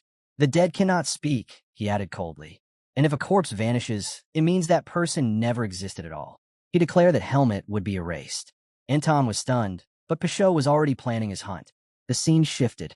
Students were gathered, preparing their horses for the journey. Amidst the bustle, Instructor Allen held up a bottle of wine. He blinked in surprise. It was a 32-year-old Marine vintage, a rarity nearly impossible to obtain. Smiling faintly, Allen told the student he had taken it from that he would be sure to savor it with the right meal. The boy pleaded with Instructor Allen not to drink the wine. He explained that he had saved his pocket money just to buy it. But Allen shook his head. He reminded the student they were heading out for training, not a picnic. He had already warned them not to bring useless items on the trip. In desperation, the boy pointed at Asuka, claiming Asuka looked more like he was going on a picnic than anyone else. The mad dog scowled at being exposed. He snapped back that everything he carried was essential. Unmoved, Alan gave Aska 10 minutes to decide what he truly needed. He explained that carrying too much weight would only slow down his horse. Aska was stunned. He argued that every single item in his pack was necessary. But Alan cut him off. Light luggage, he said, was the key to proper camping. Annoyed but with no choice, Aska finally agreed to obey. Once everyone had finished repacking, the group mounted up and began their journey. As they passed through the city gates, Helmut looked around quietly. It had been a long time since he'd stepped outside of Badan. The air beyond the walls felt different to him, lighter, freer. Aska soon noticed Helmut's horse. He immediately pointed out that it looked far superior to the others, no doubt because a noble was backing him. Curious, he asked Helmut what breed it was, but Helmut admitted he didn't know. He simply added that Aska's horse also looked good. The mad dog narrowed his eyes, sensing that Helmut wasn't being serious. He reminded him there was a clear difference between the two horses. Then he asked a question that caught Helmut off guard. What was his horse's name? Helmut tilted his head. Did a horse even need a name? Aska was taken aback. He called him the heartless rascal and explained that for a swordsman, a horse wasn't just an animal. It was a partner that stayed by their side for years. That was why most swordsmen named their horses. He urged Helmut to name his on the spot. After a moment of thought, Helmut noticed the horse's bluish mane. Calmly, he decided to name it Aska. The mad dog's jaw dropped. He demanded Helmut change the name immediately. Helmut simply asked why it mattered. Aska gritted his teeth and said if Helmut insisted on giving a human name, he should at least call it Araya. Helmut shook his head. Araya, he said, didn't resemble a horse at all. Aska exploded with frustration, shouting back, "Then do I look like a horse to you?" After traveling the whole day, the group finally reached their campsite. Instructor Patricia stepped forward, instructing the students to take a rest. She ordered them to unload their luggage and remove the saddles. Patricia told the students that once they finished unloading, she would share the schedule with them. Aska dropped onto the ground, exhausted. He couldn't believe it had taken an entire day just to reach the campsite. Muttering to himself, he wondered how far they had actually traveled from the city. Before leaving, Helmut had already been briefed about the plan. On the first day, they would rest and enjoy a barbecue. On the second day, a hunting competition would take place. And on the third day, they would carry out a group activity. Helmut was relieved. Nothing unusual had happened on the way to the camp. He hoped it meant the Black Hawks weren't nearby. Still, he knew the most dangerous time would likely be during the group activity. That would be the perfect chance to target him. Determined, he reminded himself to stay alert through the entire trip. While Helmut was lost in thought, Aska suddenly called out to him. Confused, Helmut looked down and froze. He was holding only a rope. His horse was gone. Shock rippled through him. He was certain he had been holding the reins the entire time. But the rope in his hand had been sliced cleanly by something sharp. Helmut's thoughts raced. What had it been cut? And by whom? He scanned the area, but nothing made sense. Someone had managed to sever the reins without him noticing. Aska, however, didn't seem as concerned. He tapped Helmut on the shoulder and told him to stop overthinking. Pointing into the forest, Aska showed him where the horse stood waiting. With a grin, he teased Helmut, calling him clumsy and reminding him to look after his horse properly. Helmut's eyes narrowed. Something about the situation was off. Still, he asked Aska to lend him his sword. The mad dog blinked in surprise. He demanded to know why Helmut needed it, but Helmut only said it was for something important. Reluctantly, Aska handed it over. Sword in hand, Helmut approached his horse cautiously. Every few steps, he checked his surroundings, though he already knew it was useless. If someone was there, he wouldn't be able to sense them. He called out softly to his horse, urging it to come closer.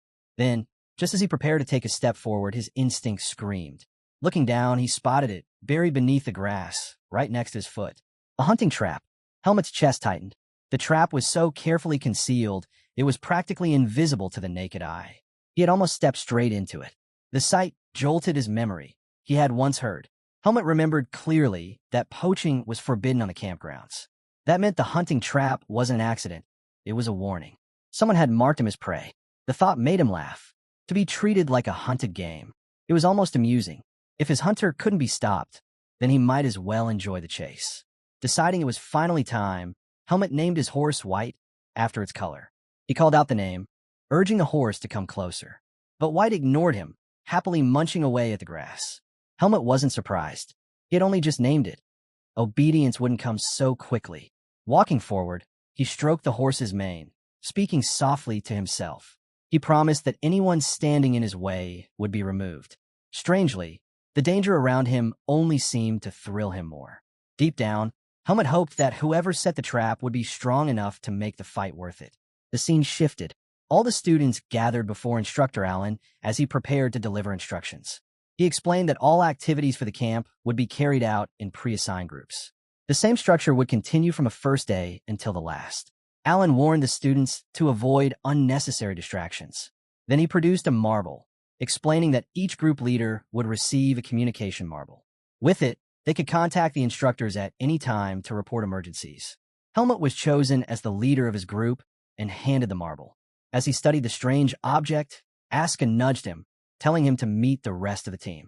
Helmet glanced at their faces and muttered to Asuka that he didn't recognize most of them. The boys who heard him were irritated.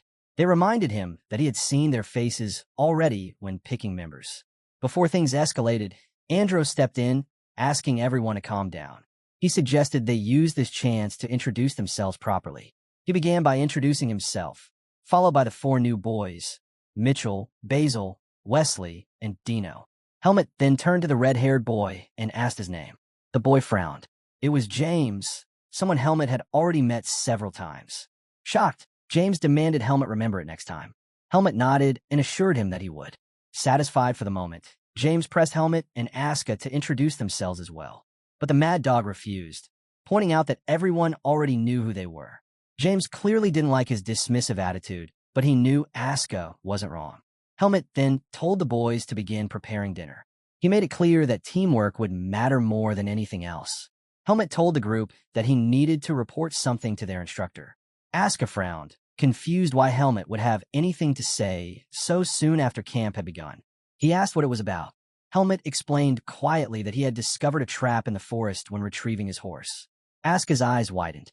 He reminded Helmet that setting traps was strictly forbidden on campgrounds. Then he guessed that Helmet's sour mood earlier had been because of this. Determined, Asuka insisted on accompanying him to check it out. Dino and Wesley, however, weren't pleased. Watching the two walk away, they grumbled that Helmet and Asuka were just trying to dodge dinner preparations. The scene shifted. Helmet led Patricia and Asuka to the site of the trap. But when they arrived, the ground was clear. The trap was gone. Patricia raised an eyebrow and asked if there had really been one. Helmet confirmed that he had nearly stepped on it. That startled her, but without any proof, there was little she could do. She simply said she would warn the other students to be cautious. Asuka, unconvinced, asked Helmet if he was sure about the spot. Helmet crouched down. The grass was pressed flat. There was no mistake. The trap had been there. That meant only one thing. His opponent had erased the evidence before Helmet brought Patricia back. It was deliberate. A message. Whoever said wanted Helmet to know they were watching him.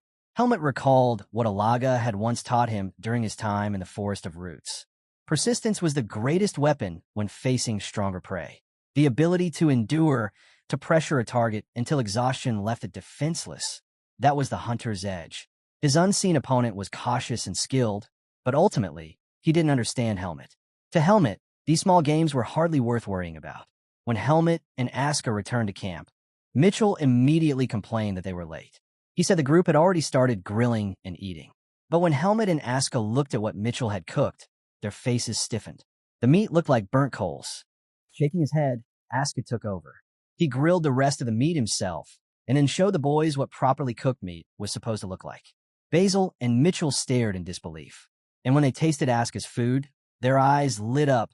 It was juicy, flavorful, nothing like the charred mess they'd been chewing. Mitchell finally realized he'd been feeding everyone charred coals instead of real food. Asuka shook his head in disbelief. How could they not even know how to grill meat? To him, it was obvious. These boys had been pampered their whole lives. Basil and Dino only smiled at him. Dino leaned in, remarking that commoners truly were different. The Mad Dog's irritation spiked. He snapped back, asking if they preferred chewing on coal instead. Before things could escalate, Wesley spoke up, telling Asuka not to be so grumpy. He said he brought something special. With a grin, he pulled out a bottle. James's eyes went wide. Hennessy Spirit. He asked in shock how Wesley had managed to sneak such a thing into camp. Wesley smirked, saying there was always a way. He slipped the bottle back into his bag, revealing that the bag itself was enchanted with storage magic. No instructor would ever suspect he'd go so far just to sneak in alcohol. James shook his head in disbelief, but Wesley insisted. What was a camp barbecue without a drink? Basil eagerly asked if he'd brought more than one bottle. Wesley chided him, saying he should be grateful and not greedy. Then, remembering Patricia's habit of surprise inspections, he urged the group to start drinking quickly. But before a single cup could be poured, Patricia appeared beside their campfire like a silent ghost. In her hands were several bottles of confiscated alcohol. Her eyes scanned the group. "So," she asked coldly, "you mean to tell me none of you brought drinks?" Wesley and Dino immediately denied it. They insisted they had nothing. Patricia's gaze lingered, skeptical. It was strange, she said, for Helmut's group not to have even one drink. Dino's jaw dropped at the sheer number of bottles she carried. Meanwhile, Wesley quickly covered, claiming that their group hadn't dared to bring any because Helmut and Aska were with them. He explained that those two had placed the group in the spotlight, making it too risky to sneak things in. Patricia turned to Helmut directly. "Is it true?" she asked. "Not a single drink in your group?" Helmut answered simply. His team didn't have any. That surprised her. But after a moment, she nodded and stepped back. Before leaving, she reminded Helmut that as team leader, he would be held responsible for all mistakes. She told him to manage his group properly, then walked away, casually telling them to enjoy dinner. Wesley and Dino lowered their heads respectfully until she was gone. But as soon as she turned, the two exchanged sly smiles. They had slipped through the inspection unscathed.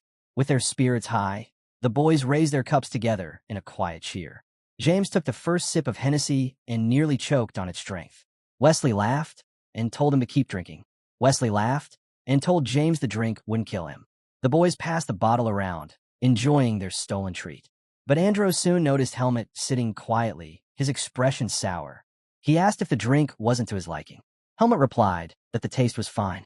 Aska glanced at him and understood immediately. Helmut was still thinking about the trap. He knew his friend was the type to brood over such things. Basil chimed in, suggesting that some hunter must have secretly set it up. Mitchell raised a brow, surprised that Helmut was actually worried. He said if he had skills like Helmut's, nothing would bother him. Dino agreed, adding that if he were at Helmut's level, he'd fear nothing at all. James smiled knowingly. He told the others that Helmut was far more remarkable than he appeared. He had seen glimpses of Helmut's skills firsthand. Aska scowled, not understanding why James was singing Helmut's praises. Mitchell disagreed too, saying there was no need for proof. Just surpassing Aska in ability was already impressive enough. Curious, he asked Helmut where he had learned swordsmanship.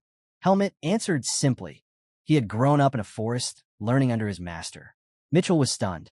The thought of a master living deep in the wilderness amazed him. Basil leaned in, asking if Helmut could introduce them to this teacher. Helmut shook his head. His master was no longer alive. The group fell silent at the revelation. Basil quickly apologized, but James spoke gently, saying Helmut's master would surely be proud to see him now, standing as the Academy's top swordsmanship student. Helmut smiled faintly at those words. Sensing the heavy mood, Wesley quickly raised the bottle. He urged them to stop dwelling on depressing topics and focus on drinking instead. They had to finish and clean up before anyone caught them. Helmut appreciated the gesture. Watching the laughter return, he realized something. Humans bonded over drinks. And that, too, was a kind of strength. Later, when the group finally drifted into sleep, Helmut rose quietly. Aska, clearly drunk, cracked one eye open and asked where he was going. Helmut replied that he needed to throw up. With a groggy laugh, the mad dog told him to walk as far away as possible. Helmut slipped into the forest. But unlike the others, he wasn't drunk at all. He had discovered a way to neutralize alcohol completely. Alone among the trees, he knew his opponent was still watching. He wondered if this would be the moment they struck, or if they would remain hidden. Carefully, Helmut spread his senses outward. The silence pressed in. His unseen enemy was cautious. Helmut was impressed by how cautious his unseen opponent was. As he scanned the area, his eyes caught sight of a small cottage tucked away in the forest. He quickly realized this must be where the campsite manager lived. Curious, Helmut approached the cottage and knocked on the door. At once, a lamp flickered inside. Moments later, an old man opened the door. One look at Helmut's clothes, and the man correctly guessed he was a student of Greta Academy. Helmut nodded and explained that he needed a favor. He told the manager that he had discovered a hunting trap in the forest. Concerned for the safety of the students, he asked if the patrols could be increased. The old man's expression stiffened. He seemed surprised, even uneasy, at the mention of a trap. He told Helmet that anyone who dared set a trap in Petica Forest would face a heavy fine. Helmet, however, was firm. He insisted he wasn't mistaken. As a swordsman, his eyes and senses were sharp enough to detect such things. Realizing the seriousness of the claim, the manager nodded slowly. He said he would begin increasing patrols starting the next day. Then, with a casual smile, he added that it had been a long time since he last used his long pole. Such a tool, he explained, was necessary for safely removing a bear trap, since those could never be spotted by the naked eye. The man began closing the door, but Helmet suddenly blocked it with his foot. His eyes hardened as he told the old man he had never mentioned what type of trap it was. The man's smile widened, but his gaze sharpened. He asked if Helmet had perhaps misidentified the trap, or maybe he had seen a different kind. After all, most who set traps in the forest usually lay bear traps. He leaned forward, pressing Helmet to say what kind of trap he had actually seen. Something about the man's behavior set off alarms. Helmet noticed the way he smiled while one hand stayed braced on the door. He decided not to confront him directly. Instead, he kept calm, saying the manager's assumption was correct. He explained that he was only surprised at how quickly the man had guessed it without hearing details. Helmet urged him to be cautious when searching for it. The old man thanked him for the advice and moved to shut the door again. But once more, Helmet stopped him. This time, he asked about the swordsmanship department's annual events. Specifically, he wanted to know where the hunting competitions and group activities usually took place. The old man finally revealed that the hunting competition would take place in a mountainous region north of the campsite. As for the group activities, they would be spread across the 12 peaks of the same area. He assured Helmet that the events had always been held there, unless, of course, something unusual disrupted them. Helmet thanked him and stepped away. The door shut behind him, but as he walked on, his eyes lingered on the cottage. Something about it gnawed at him. He couldn't sense any buys from the old man, which meant he wasn't a martial artist. Yet Helmet's instincts were still screaming. For a brief moment, Helmet considered turning back, breaking the old man's neck and forcing the truth out of him. His hand even tightened on his sword, but he stopped himself. Acting recklessly now wasn't smart, not when he wasn't alone in the forest. As he returned toward camp, Helmet reminded himself that he didn't need to overthink it. The hunter stalking him would eventually make a move, and when that happened, he would be ready. But the moment he stepped back into camp, his eyes widened in horror. Instructor Patricia was there, gripping the bottle of Hennessy in one hand and Wesley in the other. Wesley looked beaten and half-conscious. Patricia's eyes burned as she turned her glare on Helmet. The next morning, all the students were gathered outside. The instructors sat inside a tent, watching as Instructor Allen addressed the crowd. The heat in the forest was almost unbearable, leaving both students and instructors visibly uncomfortable. Even Patricia and Professor Dwayne muttered complaints under their breath. Allen, however, kept his composure. He explained the rules of the hunting competition. Above all, safety came first. He reminded the students to identify their targets carefully and begged them not to accidentally shoot one another. Each pair of students would work together so they could respond quickly to injuries. If one partner was hurt, the other was to immediately contact Professor Dwayne using their communication marble. Before departure, every student would receive a bow, arrows, a map, and rations. Those who already owned a bow were free to use their own. Allen added that rankings would be determined by their catches, and the top performers would be rewarded with prizes. The announcement sparked excitement among the students. Cheers rippled through the group. That was when Basil raised his hand and asked Allen. The rule was simple. Whoever caught the most targets would win the competition. But when one of the students asked about it, Allen shook his head. He said the question was good, but the answer wasn't that simple. Victory wouldn't be decided by numbers alone. This stunned Basil and the rest of the students. Allen explained that the ranking depended on the value of each animal. A fox, for example, was worth more than a rabbit, and a bear was rarer than a fox. Rarity was what truly mattered. After clearing up their doubts, Allen gave the final instructions. The hunt would last until 5 in the evening, no later.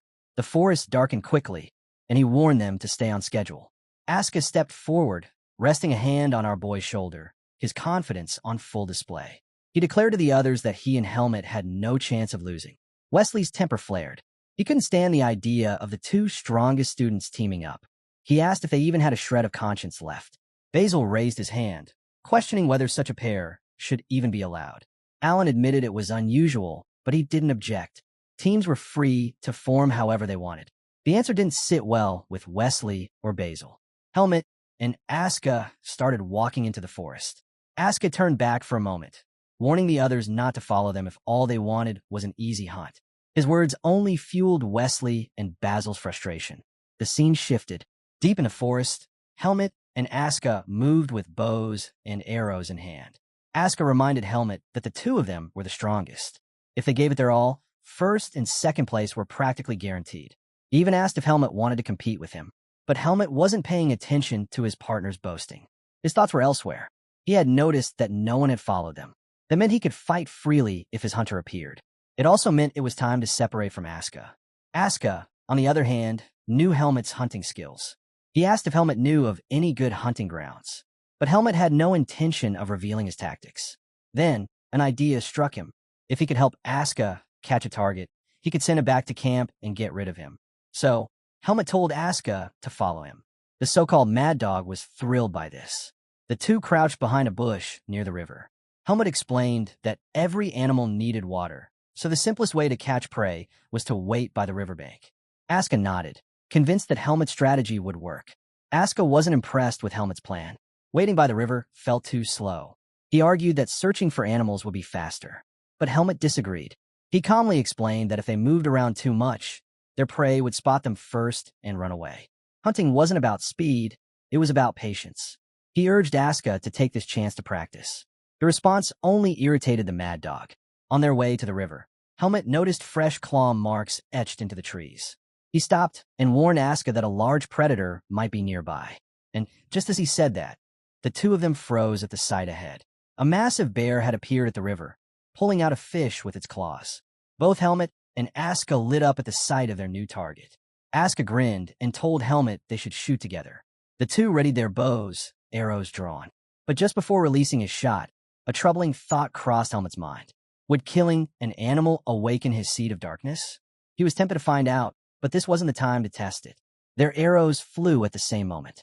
Aska's struck the bear, while Helmet's buried itself into the ground. The bear roared in pain and bolted. Aska couldn't believe what just happened. Not only was the beast running away, but Helmet had actually missed. Frustrated, Aska leapt from the bushes, firing 2 more arrows, but both failed to land. Desperate, he drew another arrow, covering it with boughs, and fired with tremendous force. This time, it struck the bear in the stomach. The beast let out one final scream before collapsing. Aska's face lit up with triumph. He had landed the kill. But his celebration was cut short by a chilling sound echoing from the forest. A scream unlike anything they'd heard before. Both Aska and Helmet froze. Aska, unsettled, asked whether bears could even make such a noise. The moment he spoke, the sound came again, louder, stranger. Helmet's eyes narrowed. He knew immediately. That wasn't an animal. He told Aska to stay behind and deal with the bear, while he went to investigate. Without waiting for a reply, Helmet sprinted into the forest, pushing his speed to the limit. Leaping through the branches, Helmet soon spotted movement below. In the clearing, 2 students stood out. One was still on his feet, the other collapsed on the ground. The one standing was Wesley, and he was panicking. Wesley was trembling. No matter how hard he tried, he couldn't activate his communication marble. Just then, Helmet landed behind him. Startled by the sudden footsteps, Wesley screamed. When he turned and saw Helmet, his shock only deepened. He demanded to know how Helmet had managed to find them. On the ground nearby was Basil, his body shaking uncontrollably, his legs caught in a bear trap. Helmet froze for a moment, stunned by the sight. Wesley rushed forward, pleading for help, begging Helmet to assist in prying open the trap. But Helmet remained calm. He warned Wesley not to act recklessly. If they pulled it open without a plan, Basil would bleed out faster. He promised he would handle it himself. Helmet slipped into the forest, carefully searching the undergrowth. Soon he spotted a plant, pulled it from the soil, and tore off a leaf with his teeth. He chewed it, testing its properties. Still unsatisfied, he searched further, tasting more leaves until he finally found the right one. Returning with both plants and a few rocks, Helmet dropped them before Wesley. The boy stared, confused, and asked what the leaves were for, but Helmet gave no answer. He simply poured water from his flask over the rocks, then stretched his hand out to Wesley. Without explanation, he asked him to hold the bottle. Wesley, bewildered, did as he was told. Helmet placed the chosen leaves on one rock and crushed them with another, grinding them into a paste. Wesley could only watch in shock. While working, Helmet suddenly asked him, was he close to Basil? Wesley quickly answered that he was. The moment the words left his mouth, Helmet ripped a strip from his own coat. Wesley yelped in disbelief. He couldn't believe Helmet had just torn his clothes without hesitation. But Helmet ignored the protest. He wrapped the cloth tightly around Basil's injured leg. Then he picked up an arrow and warned Wesley to hold Basil steady. He explained that he was going to break the trap's locking mechanism. Raising his hand, he infused energy into the arrow and struck the metal with force. Sparks flew, and the trap gave way. Helmet immediately noticed something strange about it as he pried it off. But before he could dwell on it, Basil cried out in agony, finally freed. Helmet tossed the trap aside, then scooped up the herbal paste he had prepared. He gently smeared it over Basil's wound. Wesley's eyes widened in disbelief as he watched. Helmet calmly explained that the herb would stop the bleeding, and that Basil's life was no longer at risk. Helmet told Wesley they needed to call Professor Dwayne immediately. Wesley didn't hesitate. He pulled out the communication marble at once, while Basil continued trembling on the ground. Helmet's eyes fell back on the trap. He had prepared for the worst, but what he discovered shocked him. The joints of the mechanism had been left loose on purpose. If it had been secured properly, Basil would have already lost his ankle. This wasn't an accident. Someone had set the trap as a prank. And not just on anyone, a prank on nobles. Helmet clenched his thoughts. His hunter wasn't simply dangerous. He was reckless enough to toy with lives. This was a far bigger problem than he first imagined. But then another realization hit him. Aska was still alone. Helmet turned quickly, ready to head back. Just then, Aska appeared, panting right in front of him. The mad dog glared, annoyed. He demanded to know why Helmet had left him behind, reminding him they were supposed to be partners. He pressed for an explanation before storming off again. Helmet sighed heavily, relieved despite Aska's anger. At least the mad dog was safe. But Aska misunderstood the sigh, thinking Helmet was blaming him for being too slow. Then Aska's attention shifted. His eyes widened at the sight of Basil trembling on the ground. Meanwhile, Wesley stepped closer to Helmet and told him that Professor Dwayne was on the way. He praised Helmet for keeping calm in such a tense situation, admitting that he himself couldn't think clearly. But Helmet dismissed the compliment. To him, nothing he did was impressive. He explained that this wasn't his first time dealing with injuries like this. Wesley lowered his head, bowing in gratitude. He promised never to forget the favor and swore on his honor as a noble. Helmet froze for a moment. It had been a long time since anyone had thanked him. Still, he insisted that it would be Professor Dwayne who saved Basil's life. He instructed Wesley to watch the wound carefully and guard against infection. Then he stood up and stepped back, silently processing the weight of Wesley's words. The scene shifted. Professor Dwayne knelt beside Basil, healing him with magic. When the treatment was complete, he turned to Helmet and commended him. Thanks to the first aid, the professor explained, he didn't need to use much magic. Instructor Patricia also approached, offering her thanks. She was alarmed to discover that there had truly been a trap in the area. That meant a hunter was nearby.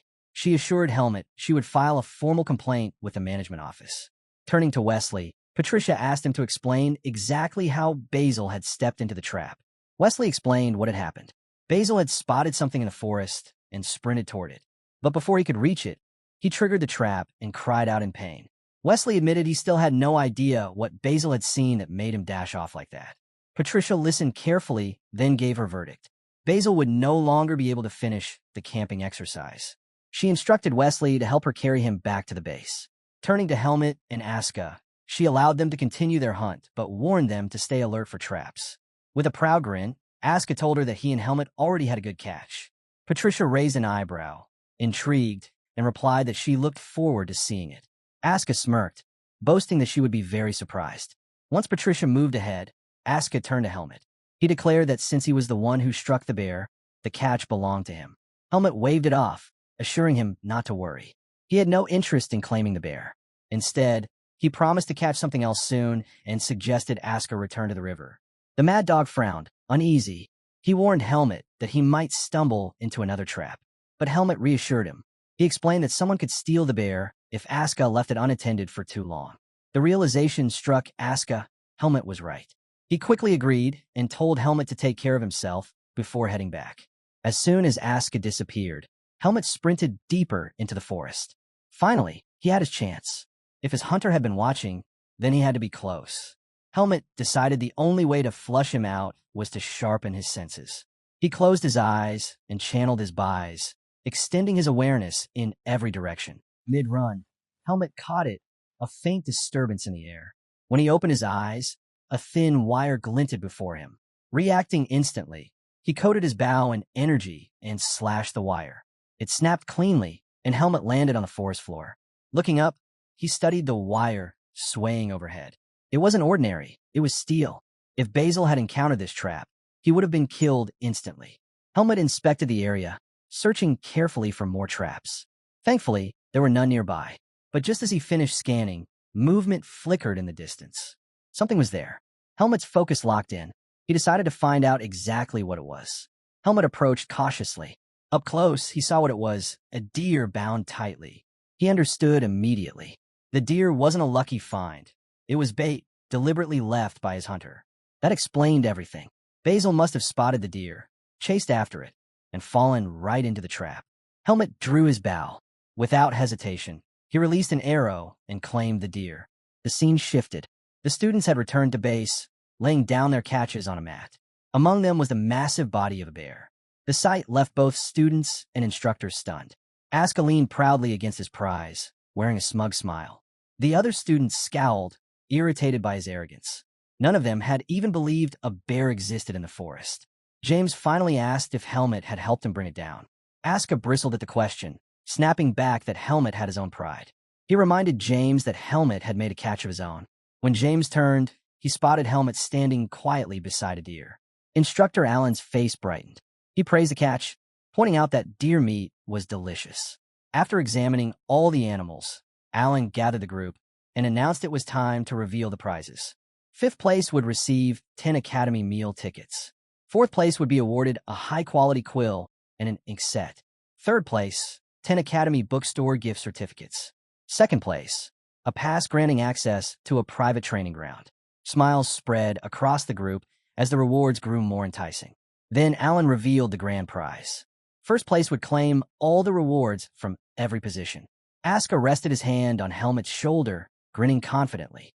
He was certain Helmet would take the top spot. With a laugh, he told Helmet he had no need for the quill or ink, then asked what prize Helmet wanted from him.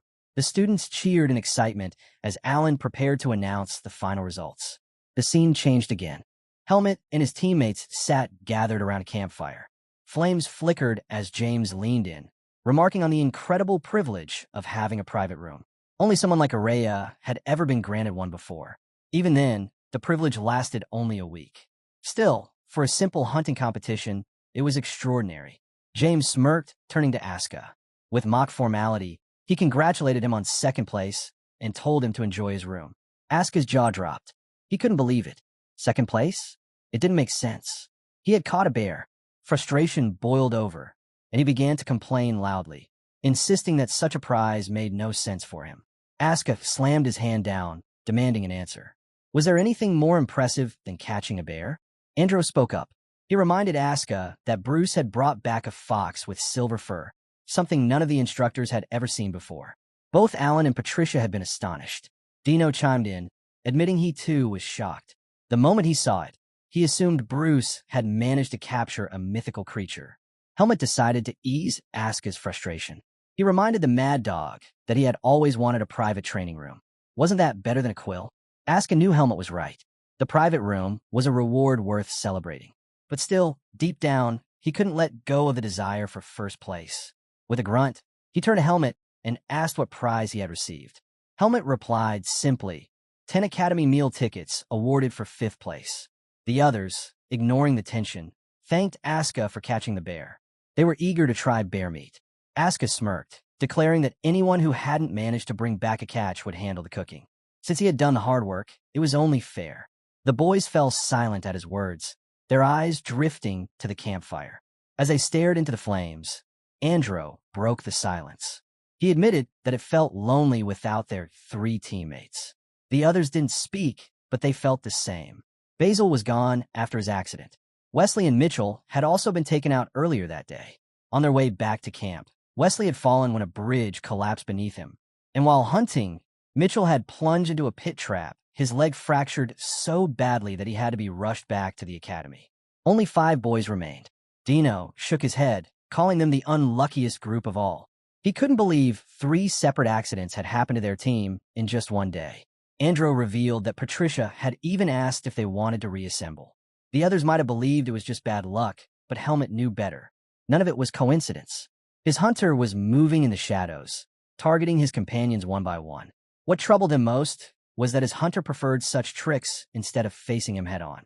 Helmut considered telling the others the truth, but kept quiet for the moment.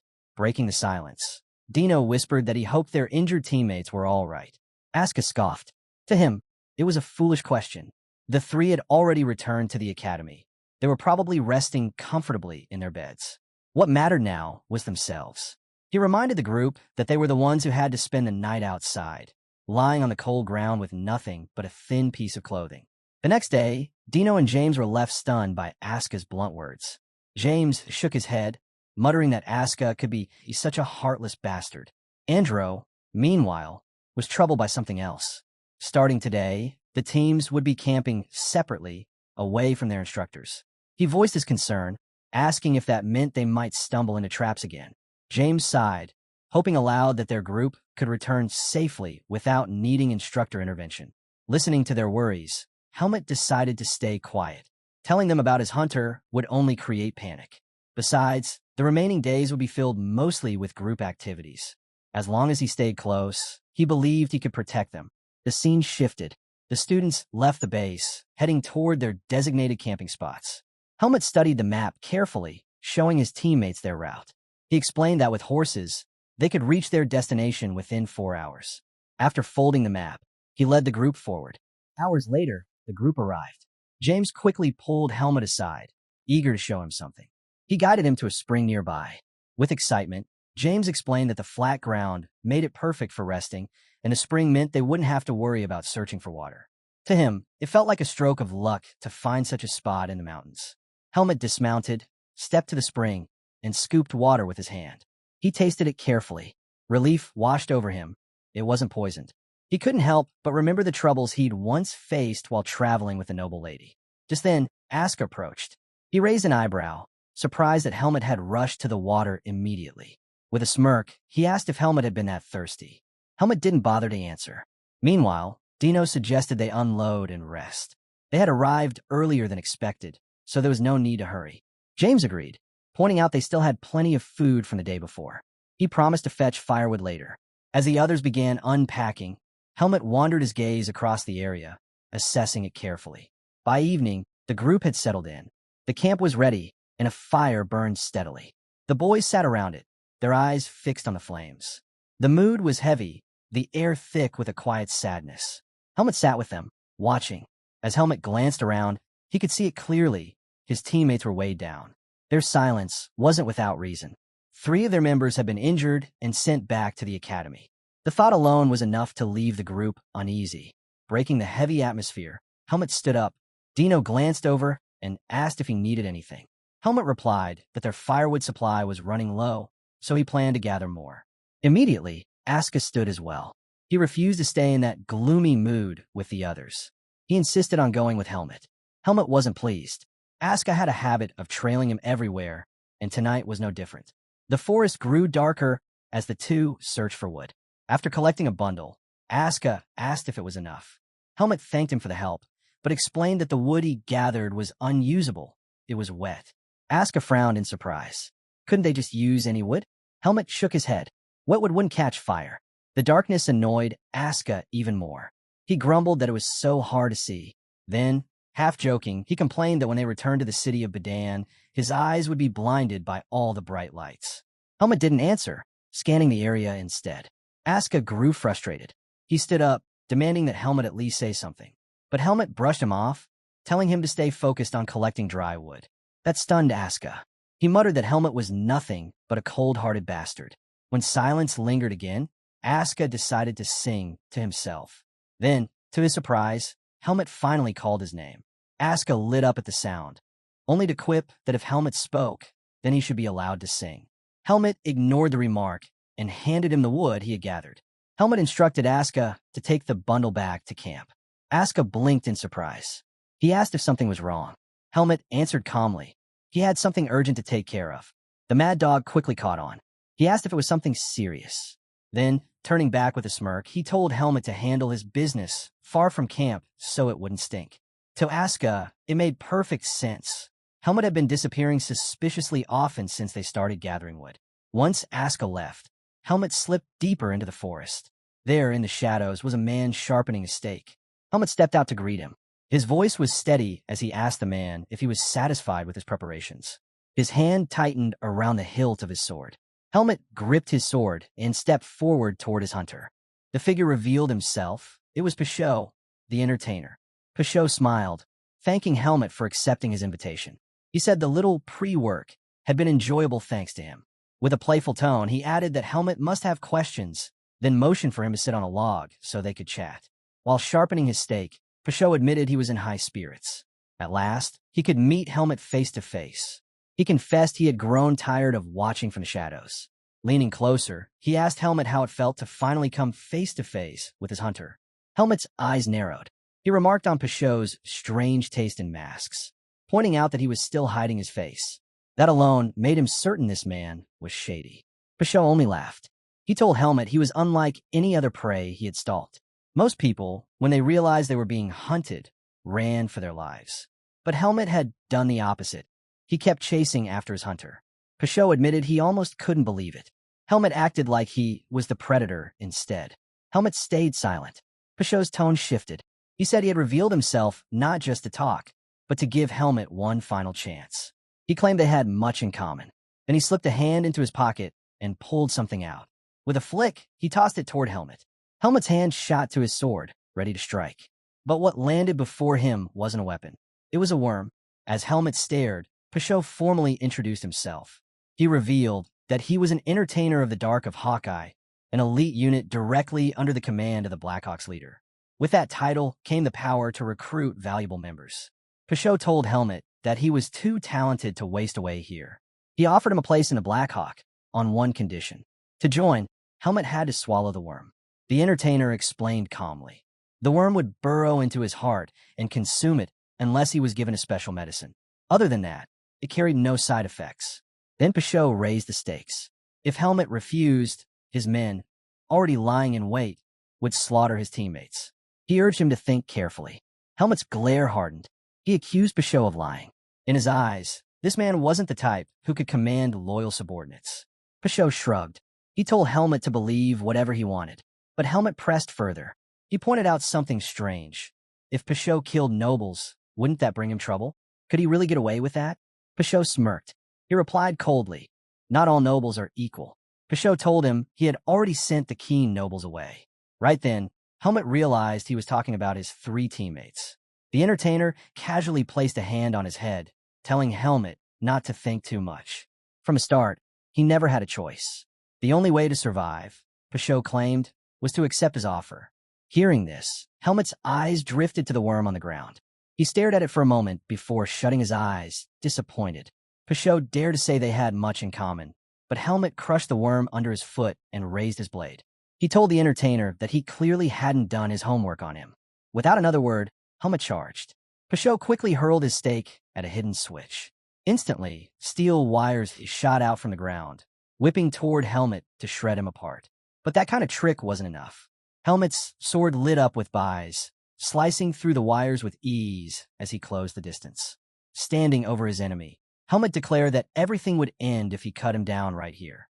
He swung his blade to finish it, but his strike meant nothing. Pashot's body dissolved into crimson smoke and vanished, only to reappear beside him. Helmet couldn't understand what just happened. Pashot pulled out a knife, pressing it against another wire. With a smirk, he told Helmet he had wasted his chance and wouldn't leave this forest alive. The moment the wire was cut, a rain of projectiles came crashing toward Helmet. Shocked, Helmet barely had time to react. At that same moment, back at the camp, a deafening sound echoed through the woods. The ground trembled lightly beneath them. James turned to his teammates, asking if it was a landslide. Asuka looked at him surprised. "Impossible," he said. There hadn't been any rain. As Asuka tended to the fire, Andro wondered aloud why Helmet hadn't come back yet. He found it strange he'd been gone so long. The mad dog just laughed it off, joking that maybe Helmet was battling constipation. Aska, on the other hand, couldn't see the point in Andro's concern. To him, nothing could possibly happen to Helmet. While they argued, Dino returned carrying a huge bundle of hay. James noticed right away. He remembered Dino had taken hay earlier to feed the horses, so why was he bringing more back? Dino dropped the hay in front of them and asked James if he had moved the horses. James shook his head, surprised. He hadn't touched them since leaving them by the pond. That's when Dino revealed the shocking part. The horses were gone. The group rushed to check, and sure enough, the ropes had been cleanly cut. 5 horses vanished without a sound, without a trace. The boys stood frozen, stunned by what they were seeing. James couldn't make sense of it. None of them had moved the horses, so who could have done it? Aska found it unbelievable. How could someone take 5 full-grown horses and not make a single noise? Before they could piece it together, the bushes rustled. Every boy turned stiff. Aska and James carefully looked over their shoulders, and from the shadows, a dark figure emerged. Their breath caught as the shape stepped closer, until the light revealed it was Helmet. Panting hard, our boys stumbled into camp. Aska let out a sharp yell, scolding Helmet for startling them. He started to ask him to check on the horses, but quickly noticed something was off. Helmet looked pale, exhausted. Aska demanded to know what had happened. Helmet ignored the question and instead turned to James, asking if anyone was missing. James blinked, stunned, asking what he meant. The worried looks spreading across his teammates' faces told Helmet it was time. He called them in closer around the fire. Once everyone was seated, Helmet told them everything. The words hit like thunder. The Black Hawk had sent an assassin, not only after him, but after all of them. James froze, trembling as the realization sank in. Andro asked the obvious question, were the 3 injured students victims of that same assassin? Helmet didn't answer fast enough before James snapped. Anger erupted out of him as he accused Helmet of dragging them into danger. None of them had provoked the Black Hawk, so why should they die for Helmet's mistake? Before he could say more, Aska smacked him on the head, shutting him up. We're not going to die, Aska said firmly. Aska then turned to Helmet, asking if Savitt was behind all this. After all, Savitt still had reasons to hold a grudge. But Helmet shook his head. Savitt wasn't involved. He then revealed something none of them expected. Before joining the academy, he had worked as a mercenary. Helmet confessed that during his mercenary days, he had killed several members of the Black Hawk. That was the reason they wanted revenge. The boys sat stunned, hardly able to process what they were hearing. James broke the silence, asking how many men Helmet had killed. He reasoned the fight must have been brutal, considering those were grown men with plenty of combat experience. But Helmet downplayed it. They weren't particularly strong, about the level of rank 3 mercenaries. As soon as the words left his mouth, he regretted them. He should never have admitted it. Glancing at his teammates' faces, he expected horror, maybe even disgust. Instead, he saw admiration. Andro leaned forward, impressed that Helmet had so much real combat experience. Dino agreed, saying it explained why Helmet was so much stronger than the average student. For a moment, Helmet was taken aback. They weren't afraid of him. They were impressed. Then it hit him. They were swordsmen, after all. To them, such things were badges of strength. Even so, Helmet knew James had been right. It wasn't fair for them to suffer because of his past. He promised that he would take responsibility for everything. But Andro objected. Facing an assassin alone wasn't the answer. Instead, they should contact their instructors. James immediately turned to the mad dog, demanding the communication marble. But when Aska reached into his pocket, it was empty. His face went pale. He told the others it was gone. James and Dino exploded, yelling at him. Dino even called him an idiot for losing something so important. Aska scratched his head, insisting he didn't understand what happened. Maybe the assassin had stolen it. Aska sighed, pointing out that if the assassin could steal 5 horses, taking a marble was nothing. Andro then turned to Helmet, asking what their next move should be. Should they run immediately? Helmet shook his head. Peugeot had likely littered the mountain with traps. Traveling blindly at night, with their vision cut, would be reckless. After a long pause, Helmet finally made the call. They would leave at dawn. Without horses, the journey to base would take 12 hours, but it was their safest option. He explained that Peugeot was avoiding him on purpose. The assassin knew he couldn't win in a direct fight. That's why Helmet would stay at the rear, watching over his teammates. With steady determination, he told them one last thing. If Pashot dared to appear again, he would take him down. The boys were stunned when Helmet declared he'd face Pashot himself. After laying out the plan, he stood and told everyone to get some rest. Running for 12 hours while staying on guard would be no joke. They also needed to ration their food carefully. Once the meeting ended, the group retreated to the tent, leaving Helmet outside to stand watch. As he kept guard, Dino and James suddenly stepped back out. Helmet raised a brow, asking why they weren't asleep. James explained that they had decided to keep watch in pairs. It would be more efficient than leaving him alone. Helmet dismissed it as foolish, telling them to conserve their strength. But James shook his head. They were swordsmen too, and their pride wouldn't allow them to sit back while someone else shouldered everything. Then he asked Helmet if he planned to stay awake all night. Helmet answered calmly. He could go days without sleep if he had to. James gave a small smile, realizing just how inhuman Helmet really was. He muttered that no wonder Pashot hadn't shown himself. He must be terrified. But Helmet cut in sharply, warning James never to lower his guard. Pashot wasn't the type to abandon his prey. James nodded, but before he could say more, his eyes caught something strange. Helmet quickly signaled for silence. All three of them focused on a rustling bush nearby. Hands went to sword hilts as they crept closer. At Helmet's signal, they readied themselves, only to find a horse standing there. James immediately recognized it as his own, but before they could process it, Helmet's instinct screamed. He spun around and shouted for James and Dino to move. It was too late. From above, Pashot dropped down, landing right over Dino. His hand clamped onto the boy before anyone could react. Helmet and James froze in shock. With his free hand, Pashot hurled several small spheres at them. Smoke bombs burst apart, flooding the area in a thick haze. Choking in the smoke, James shouted Dino's name. The noise carried into the tent, where Aska and Andro jumped to their feet. Rushing outside, they were met with a wall of smoke rolling through the camp. Their eyes widened, realizing something had gone terribly wrong. James began to scream in panic, but Helmet cut him off, telling him to calm down. It was just smoke surrounding them. The real danger hadn't struck yet. He reminded James to stay sharp. Pashot could strike again at any moment. Still trembling, James blurted out that Pashot had taken Dino. Helmet explained that Dino was dragged away alive. If Pashot had intended to kill him, he would have done it on the spot. That meant there was still a chance. He told James to think clearly. He had warned him before, never place your life in someone else's hands. Focus on yourself first. Slowly, James began to steady his breathing. As the smoke thinned, Aska and Andro rushed over, demanding to know what was happening. Helmet could see the fear all over them. Pashot was playing on their nerves, turning their own emotions into weapons.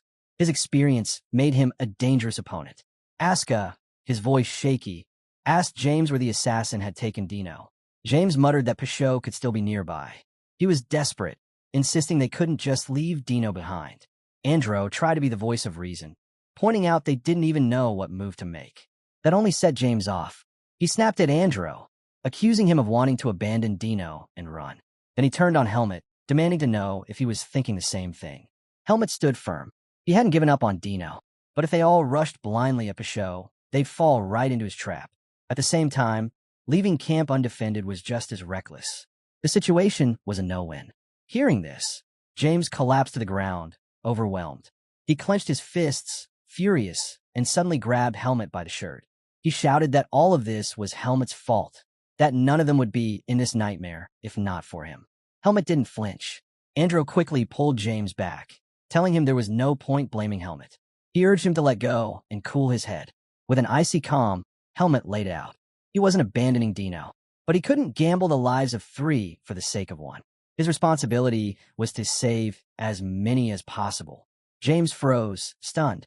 For the first time, he saw Helmet's resolve for what it truly was. James's rage boiled over. He raised his fist, ready to swing at Helmet. But Andro held him back, gripping tightly and urging him to calm down. He reminded James he was letting his emotions take control. With effort, Andro managed to drag him away into the tent. Once James was gone, Andro turned to Helmet, asking if he was all right. Helmet admitted that James wasn't wrong. Andro nodded. He understood Helmet's reasoning, but abandoning Dino wasn't something he could accept. He told Helmet they could think of a plan once James cooled off. Together, they could figure out a way. Helmet agreed to follow his friend's advice. Later, Helmet sat alone by the fire. The crackling flames lit his face when James slowly approached. This time, his tone was different. He apologized for his earlier outburst, admitting he hadn't been thinking straight. Helmet rose to his feet and addressed all of them. He told the group the harsh truth. They had no way of knowing where Dino was, and if they all fought together, he couldn't guarantee anyone's safety. The odds were stacked against them. Still, leaving Dino behind wasn't an option. James stepped forward, his voice steady. He couldn't abandon Dino. They had been together since childhood. Andro added that it would be a disgrace to leave a comrade in danger. Then Aska, the mad dog, spoke bluntly. He didn't care about loyalty or bonds, but he hated the thought of backing down like cowards. Their words struck deep. Helmet made his choice. From this moment, none of them would sleep. They had to come up with a way to save Dino. Just as he finished speaking, a strange sensation prickled at the edge of his senses. Helmet's sword flashed instantly, intercepting something flying toward him. It clattered to the ground in front of the group. The boys crowded around in shock. It was an arrow. Aska noticed something tied to it, a small bag. Helmet picked it up and opened it. Inside was something that froze them all. A severed finger. Andro recoiled in horror. Helmet's face darkened as he turned to James, asking him to take a closer look. Did it belong to Dino? James's expression fell. He said the finger most likely was Dino's. His voice cracked as he asked Helmet if that meant Dino was already dead. Helmet studied it carefully. The cut was fresh. Blood was still circulating when it was severed. Helmet set the finger down and told James not to lose hope. Dino was still alive. Pashot wasn't planning to kill them. At least, not yet. As he examined the bag further, Andro noticed something tucked inside. He urged Helmet to check again. Pulling it out, Helmet unfolded a map. A red mark stood out. Pashot had chosen a location and left clear instructions. If Helmet wanted Dino back, he had to come alone. Neither Helmet nor Dino recognized the place, but Aska quickly asked to see the map. He remembered passing by that area on their way to camp. When James leaned over, he immediately recognized it too, a rocky hill, not far from here. Aska frowned, noting how distant it was. He asked Helmet how long it would take to reach the spot.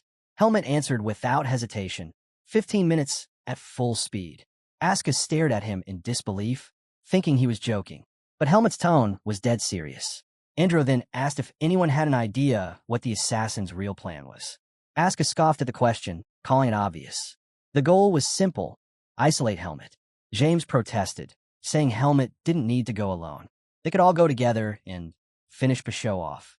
Andro quickly shot him down. Charging as a group would only risk Dino's life.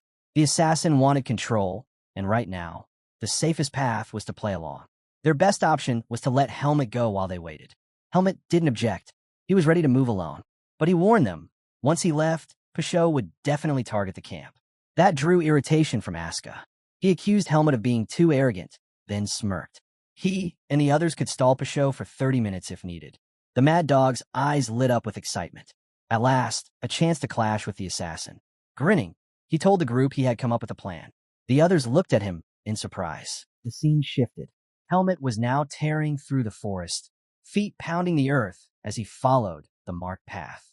Minutes later, he found Dino lying on the ground. Without hesitation, he sprinted to his side. Helmet's eyes swept the area, scanning the shadows. But the assassin was nowhere to be sensed. Exactly as he expected. Pashot wouldn't reveal himself so easily. Helmet knew it. Pashot must have gone after the others the moment he left camp. That meant he had to get Dino back fast. Kneeling down, he pressed a hand against Dino's body, bracing himself for the worst. But to his shock, there were no injuries. He shook Dino lightly, urging him to wake up. They had to return immediately. But as Dino's eyes opened, Helmet froze. The color of his eyes had changed. Veins bulged across Dino's face as he let out a guttural scream. His body convulsed, muscles swelling unnaturally, clothes tearing apart as he grew. Helmet staggered back, stunned at what he was witnessing.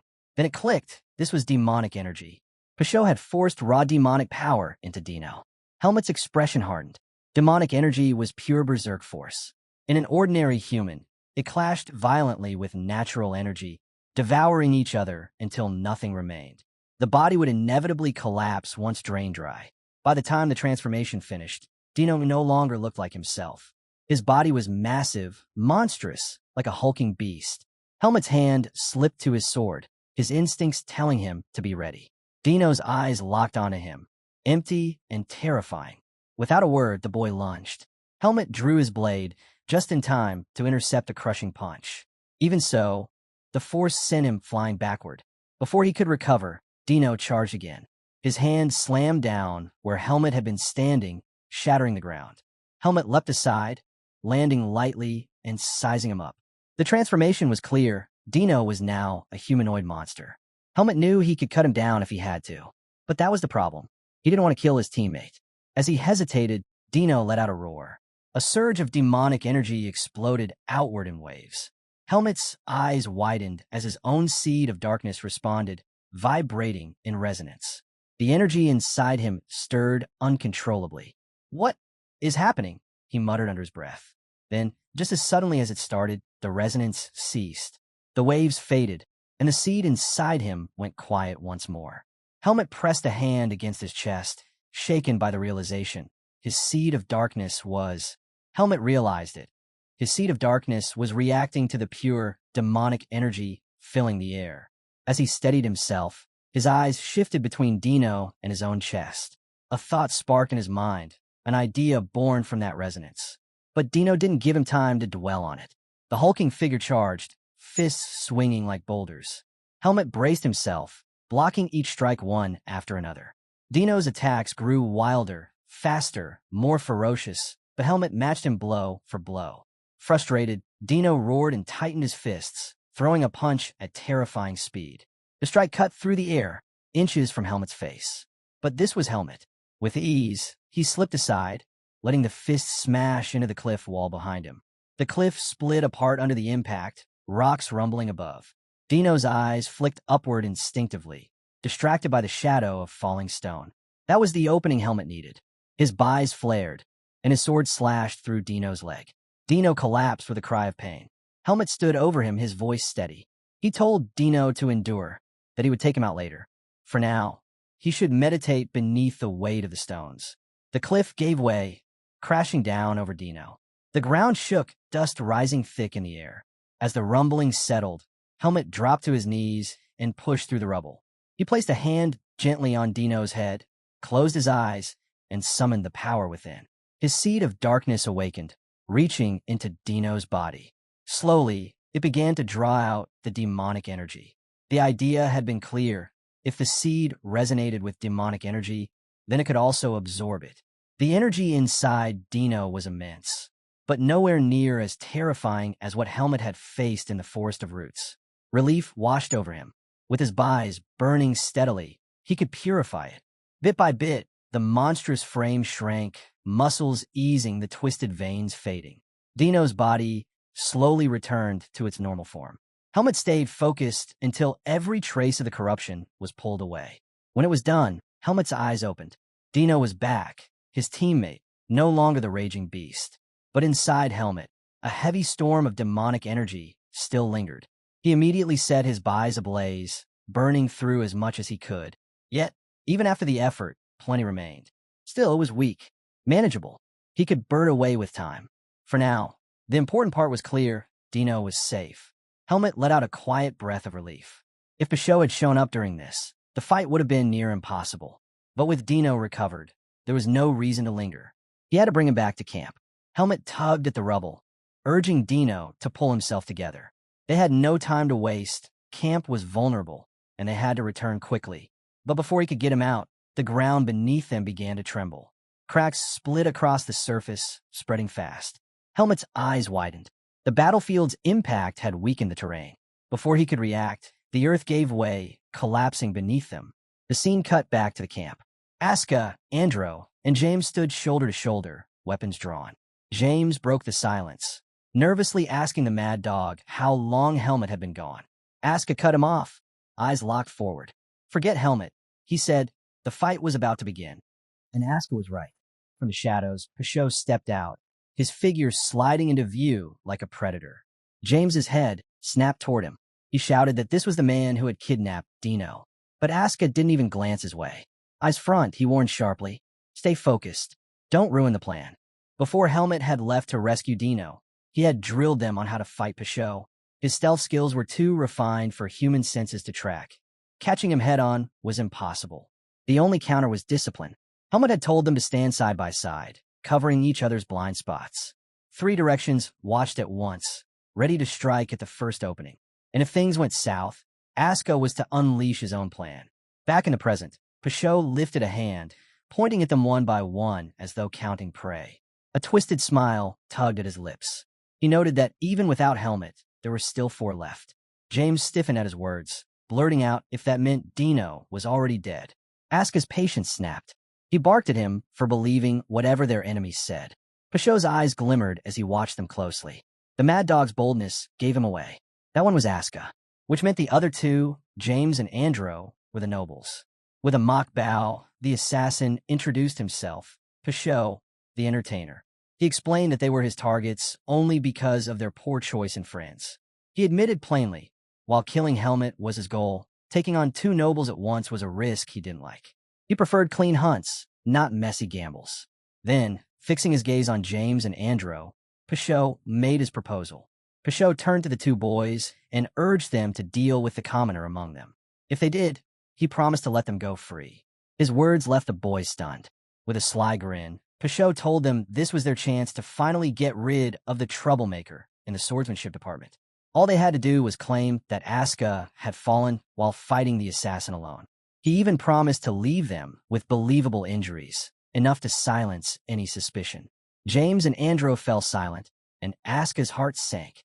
Their quietness made him uneasy. Could they really be swayed by Pashot's lies? The mad dog barked at them, warning not to fall for the trick. His frustration grew as the boys stayed silent, forcing him to demand an answer with a sharp glare. Finally, James spoke. He declared that his mind had never been clearer. Asuka was caught off guard, while Andro broke into a smile at his friend's words. Lifting his sword, James told Pashot that no swordsman would ever abandon his comrade. He vowed they would defeat the assassin together and all return alive. Annoyed, Pashot cursed himself for even trying to reason with what he called the blockheads of the swordsmanship department. He crouched into position, warning them that he'd bury them all. Asuka quickly called out, telling the boys to stay sharp. Pashot was preparing to strike. In the blink of an eye, the assassin vanished before their eyes. Shock ran through Asuka and James, but Asuka reminded him firmly. Pashot wasn't invisible, only concealing his presence. As long as they held their positions, they had a chance. The boys scanned the surroundings with tense focus. Time dragged, their breaths grew heavy, and their blades quivered in their hands. James grew restless, wondering why Pashot hadn't attacked yet. Asuka explained that Pashot was toying with them, waiting for their focus to break. He told James to stay vigilant no matter what. James clenched his teeth, hating how the assassin was playing with them. Just then, Pashot reappeared right in front of him, launching an attack. James reacted in time, blocking the strike with his sword. Pashot flipped back, creating distance as Andro called out to check on his friend. James reassured him he was fine. From above, Pashot sneered, calling James the weakest link in the group. Andro spun toward James and urged him to hold fast. The instant he turned, Pashot materialized in front of him. Andro barely brought his sword up in time and still took a blow. The assassin stepped back after that strike. James heard the clash and shouted to Andro. Asuka watched, irritated by how Pashot toyed with them. When the assassin landed, he sneered that their skill was disappointing for students of the swordsmanship department. The hunt, he said, was losing its fun. He lifted his blade and warned them he was about to accelerate the fight. Don't break easily. No sooner had he spoken than Pashot sliced Asuka across the shoulder with insane speed. Asuka couldn't react in time. The assassin's attacks came faster and faster, raking the boys' bodies with multiple cuts. They tried to parry and counter, but their responses fell short. By the time sunlight crept back into view, the boys were bloodied and battered.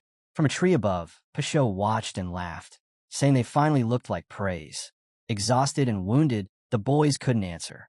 Asuka forced himself up and told Pashot he wasn't getting his full enjoyment yet.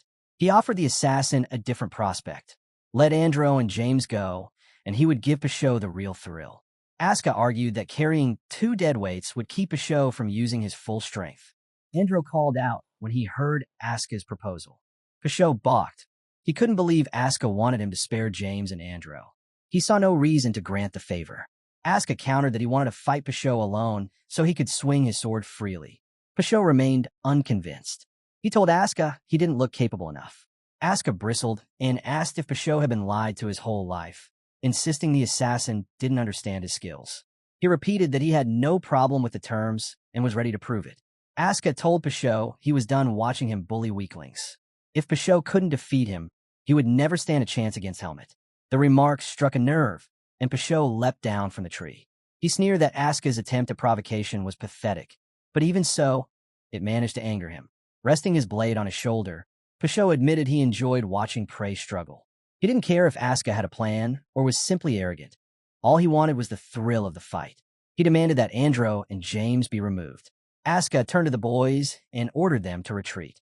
James, barely on his feet, tried to protest, but Andro quickly cut him off. He warned James that without stopping the bleeding, he'd be in grave danger.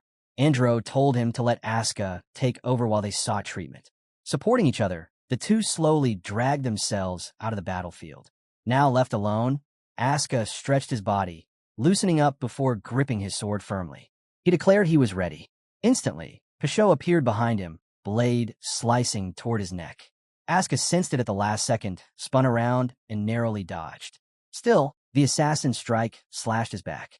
Asuka retaliated with a swing, but Pashot's speed carried him away. The assassin vanished again before reappearing midair, descending on Asuka with blinding speed. Asuka tried to block, but Pashot's strike cut into his shoulder. The assassin landed, only to have Asuka charge him without hesitation. Pashot slipped away with ease, retreating backward before leaping high into the air. From above, he watched as Asuka shifted into a new stance, hand pressed against his back, sword poised in a style unfamiliar to Pashot. To Pashot's surprise, a cut now marked his mask. Landing lightly, he eyed Asuka carefully. This stance, it was the very one Charlotte used. Yet, he had never heard anything about Asuka wielding another style. For the first time, Pashot wondered if the mad dog had a plan. Shaking off the thought, he ignored his instincts and lunged in to attack. Pashot's blade carved another cut across Asuka's body. Gritting his teeth, the mad dog endured the pain, forcing himself to stay calm as he focused his buys. He sharpened his nerves with it, preparing himself to strike the moment an opening appeared. He could feel Pashot's sword closing in again, realizing that only someone like Charlotte could perfectly execute this technique. Pashot closed the distance with ease and landed yet another blow. Asuka had no choice but to take the hit.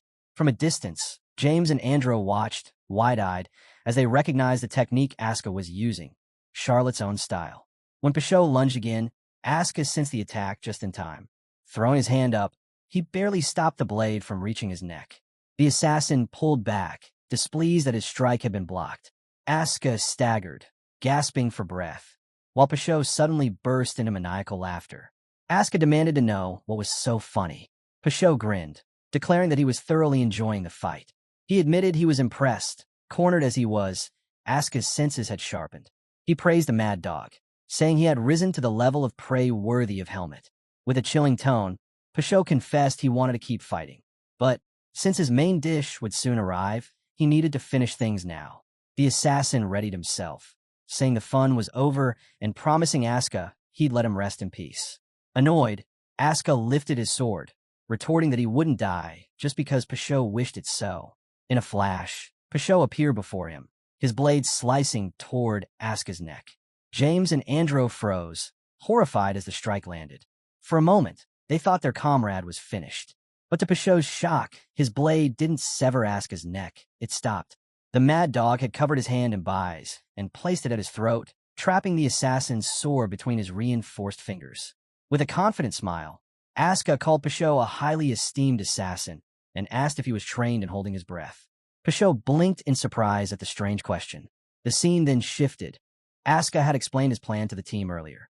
He revealed a vacuum magic scroll he had purchased while shopping, a scroll that would activate the moment it was torn or damaged. Asuka had wrapped the scroll tightly around his arm, fully aware that Pashot would try to finish the fight if he played along. His plan was simple: lure the assassin into striking that arm and let the scroll activate, creating the opening he needed. Back in the present, the scroll tore under Pashot's blade, unleashing a barrier around them. Instantly, the assassin began to struggle for breath inside the confined space. Seizing the chance, Asuka lunged forward and drove his sword at Pashot. The assassin caught the strike with his blade, then braced his hand against it. Asuka's sword pierced through, but Peugeot stopped the full force of the attack by coating his hand in energy. Asuka's frustration spiked. Peugeot had used the very same trick Asuka had employed earlier. Gritting his teeth, Asuka tried to force the cut deeper, but Peugeot kicked him back, breaking the clash. As Asuka was flung across the ground, the barrier collapsed, and he rolled hard into the dirt. Meanwhile, blood poured from Peugeot's hand, his body trembling with rage. "Arrogant monkey," he spat, glaring at Asuka. His eyes suddenly caught something glinting nearby, a marble. Asuka, too, noticed it and froze. The communication marble. Confusion flashed across Peugeot's face. He was certain the boys had lost it. He even recalled Asuka checking his pocket earlier and finding nothing. But then his gaze locked on Asuka's vest, and realization struck. The marble had been hidden in his back pocket. Asuka snatched it up before the assassin could act. Holding the marble, he called out to his instructors, urgently reporting that an assassin was trying to kill his team. Enraged, Peugeot hurled his blade at him, shattering the marble into fragments. But before the assassin could gloat, a voice rang out from the broken marble, an instructor demanding to know what was happening. Asuka laughed through his exhaustion. He taunted Peugeot, saying he didn't have time to rest. Their instructors would soon pinpoint their location with Professor Dwayne's teleportation magic. Peugeot clenched his fist, his fury boiling over. He charged at Asuka, vowing to end him before help arrived. Yet as he sprinted forward, something in the forest stopped him cold. A suffocating, terrifying aura swept over the battlefield. Peugeot instantly recognized it. Helmet had returned from the cliff. Before Peugeot could reach Asuka, a figure crashed down in front of him. He leapt back instantly, avoiding the impact as the ground exploded in dust. When the haze cleared, someone stood glaring at him. It was Helmet, holding Dino in his arms. The sight made Peugeot recoil. At that moment, he judged the mission a failure. Staying any longer meant certain death. Without hesitation, the assassin vanished. Andro gasped in disbelief, unable to comprehend that Peugeot had actually run away. James, on the other hand, lit up at the sight of Dino. Helmet looked over the battered group and remarked that they were in terrible shape. Asuka, irritated, snapped back, reminding him that he'd said he'd only be 30 minutes. The mad dog accused Helmet of nearly getting them killed by showing up late. Helmet apologized, explaining he had been delayed by an unexpected complication. He gently laid Dino on the ground, praising Asuka for managing to hold out until the end. James and Andro laughed faintly at the comment, while Asuka let out a grunt of annoyance. Andro then revealed that they had found the communication marble and successfully contacted their instructors. Help would arrive soon. Helmet rose to his feet, his expression dark. He told them to return to camp and wait, while he went to tie up a loose end. The scene shifted to Peugeot racing through the forest. Bloodied and furious, he cursed that he had only managed to retrieve one of his blades. Still, he knew Helmet wouldn't let him escape. In fact, he was certain the boy was already chasing him. To Peugeot, this was reckless. After all, he had littered the forest with traps. Though bitter about returning to base and failure, the assassin reassured himself that Helmet would be eliminated here. But as he ran, something suddenly sliced through the air toward him. Peugeot sensed it in time, turning to block with his blade. The impact rattled his body. The object had been infused with bias. His guard held, but the strike left him damaged. Looking up, he spotted the attacker perched high in a tree. Helmet stood there with a bow in hand, staring him down. The shot had knocked Peugeot into a tree, dropping him hard to the ground. Struggling to rise, he heard Helmet's cold voice congratulating him. The boy told the assassin that Helmet told Peugeot he was the first person in Blackhawk to survive his attack. Spitting blood onto the ground, the assassin demanded to know how Helmet had avoided his traps. With a cold stare, Helmet asked if Peugeot himself had ever fallen for any of his own traps. The question stunned him. Looking back at the forest, Peugeot realized Helmet had simply charged straight through, breaking every trap with raw strength. The idea seemed impossible, yet there it was. Before Peugeot could recover, another shot came whistling toward him. He dodged, watching as the projectile embedded into the ground. Glancing at it, his eyes widened. It wasn't an arrow, but a tree branch. This was the same brutal method Helmet had used to slaughter members of his organization. As his body blurred, vanishing into the shadows, Peugeot admitted Helmet had forced him into a corner. But, he warned, such tricks wouldn't work again. Helmet only smirked darkly, saying it was amusing to watch prey struggle when cornered. His tone shifted as he apologized. Not because of mercy, but because he had no intention of hunting like Pashot. Landing on the ground, Helmet advanced. Pashot darted into the forest, convinced his opponent had made a fatal mistake. The assassin believed Helmet couldn't possibly endure his style of fighting in the pitch-black woods. Circling around, Pashot spotted what he thought was a blind spot behind Helmet. He lunged in for the kill, but before his blade could strike, Helmet turned sharply. His sword, coated in byes, slashed toward Pashot with terrifying precision. The assassin barely rolled away, hitting the dirt to avoid the strike. He rose quickly, rattled. How had Helmet sensed him? Helmet's presence loomed with a suffocating aura, his glare sharp enough to pierce the shadows. Pashot tried to brush it off, telling himself it was just luck. To end things, he decided to unleash his full power. Bounding into the trees at breakneck speed, he hacked through branches as he moved. Leaves rained down in waves, designed to mask his presence. With darkness swallowing the forest, he was confident Helmet's eyes and ears would fail him. At such speed, no one should have been able to track him. And as the leaves closed in around Helmet, Pashot rushed from behind, but before his blade could strike, Helmet spun and slashed. The assassin froze in shock. He couldn't understand how Helmet had sensed him. Barely dodging, he retreated deeper into the forest. From a distance, he looked back and realized something strange. Helmet's eyes were closed.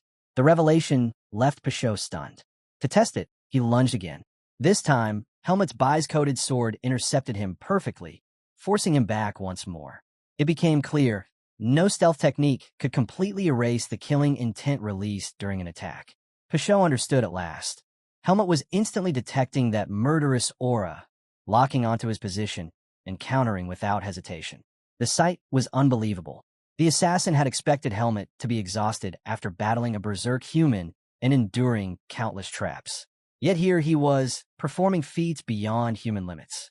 Helmet calmly asked why he wasn't attacking anymore. Had he already run out of tricks? Before Pashot could respond, Helmet declared it was his turn to strike. His blade flared as he wrapped it in an immense embodiment of byes. The sight shook Pashot to his core. Helmet had mastered something only rank 1 mercenaries were said to achieve. Worse, the assassin himself had lost too much blood. His own byes reserves were dwindling. He knew stealth was no longer an option. Still, he convinced himself that Helmet couldn't maintain such an embodiment for long. Slipping behind a tree, Pashot decided to wait it out. But Helmet didn't give him the chance. With a swift swing, his sword cleaved through the trunk. Pashot narrowly escaped, but the tree collapsed in two. Before the assassin could recover, Helmet closed the gap and delivered a crushing blow. The strike sent Pashot flying, his body slamming into the ground. A thunderous explosion rippled across the forest floor as he struggled to rise, coughing blood. Before Pashot could even take a step, Helmet appeared before him, glaring down with a menacing stare. He asked if the assassin had anything left to show now that his weapon was gone. Pashot suddenly laughed. He admitted there was only one thing left for him to do. Raising his hand, he declared that he wanted to surrender. Helmet was taken aback for a moment, but then drove his boot into the assassin's chest, knocking him to the ground. Pashot laughed again, mocking him. He asked if a student of the swordsmanship department was really allowed to treat a surrendered man like this. Helmet reminded him coldly that this wasn't a duel. He lifted his leg and stomped down, snapping one of Pashot's legs. The assassin screamed in agony. Helmet told him not to even think of running away. Through gritted teeth, Pashot raised his head and begged for mercy. If Helmet spared his life, he swore he would stop chasing him and promised the Black Hawk organization would call off the hunt. Helmet dismissed the words. Killing his immediate pursuer was the greater advantage. It meant no more chase. Pashot pressed harder, warning him to think carefully. He reminded Helmet that he was just one member of Black Hawk. If he died, others would come, and they would not come alone. Could Helmet protect his friends when that time came? Helmet stepped closer. Without hesitation, he stomped down again, shattering the assassin's hand before driving his blade through it. Pashot shrieked in pain. Helmet's voice dropped into something terrifying as he warned him not to be mistaken. He assured Pashot that he would die here in this forest, and every Black Hawk who followed would meet the same fate. He told him to accept his end. Fear finally overtook the assassin. He knew this was it. Helmet raised his sword, ready to deliver the final strike. But before the blade could fall, a hooded figure appeared behind him. The newcomer called him the boy from the swordsmanship department and ordered him not to kill Pashot. Helmet froze at the voice, spinning around in shock. The hooded man smiled faintly, explaining that killing Peugeot would cause problems for the organization. Helmet's eyes narrowed in confusion. Who exactly was this man? Helmet studied the hooded man, unsettled. His presence was even harder to detect than Peugeot's. Standing right in front of him, Helmet couldn't tell if the man was alive or a corpse. Peugeot's voice shook as he whispered the man's name, Talon. Watching the assassin tremble, Helmet instantly realized this was the leader of Black Hawk. Talon spoke evenly, offering to pay if Helmet would spare Peugeot's life. Helmet's reply was cold. No price could outweigh Peugeot's death. He had to answer for his actions. The words caught Talon off guard. His organization was already short on manpower, and Peugeot was too skilled to discard. He offered money and valuable information, asking Helmet to overlook the situation. Helmet's gaze sharpened. He could tell Talon was powerful. In his current state, he saw no openings to strike him. On top of that, Helmet knew killing Peugeot would trigger recoil from the Seed of Darkness. Talon, meanwhile, didn't seem eager to fight either. It would be reckless to risk himself here. So Talon shifted, promising to call off the pursuit. He swore to refuse any future contracts involving Helmet. It was, he said, a favorable offer. Helmet looked down at Peugeot, then back at Talon. The deal didn't sit right with him. He countered, saying he wanted both the money and the information. Talon accepted. He tossed a bag at Helmet. Inside was 300,000 marks. Helmet sliced it open with his sword, confirming the amount. Talon added that he would also grant him a piece of information for free.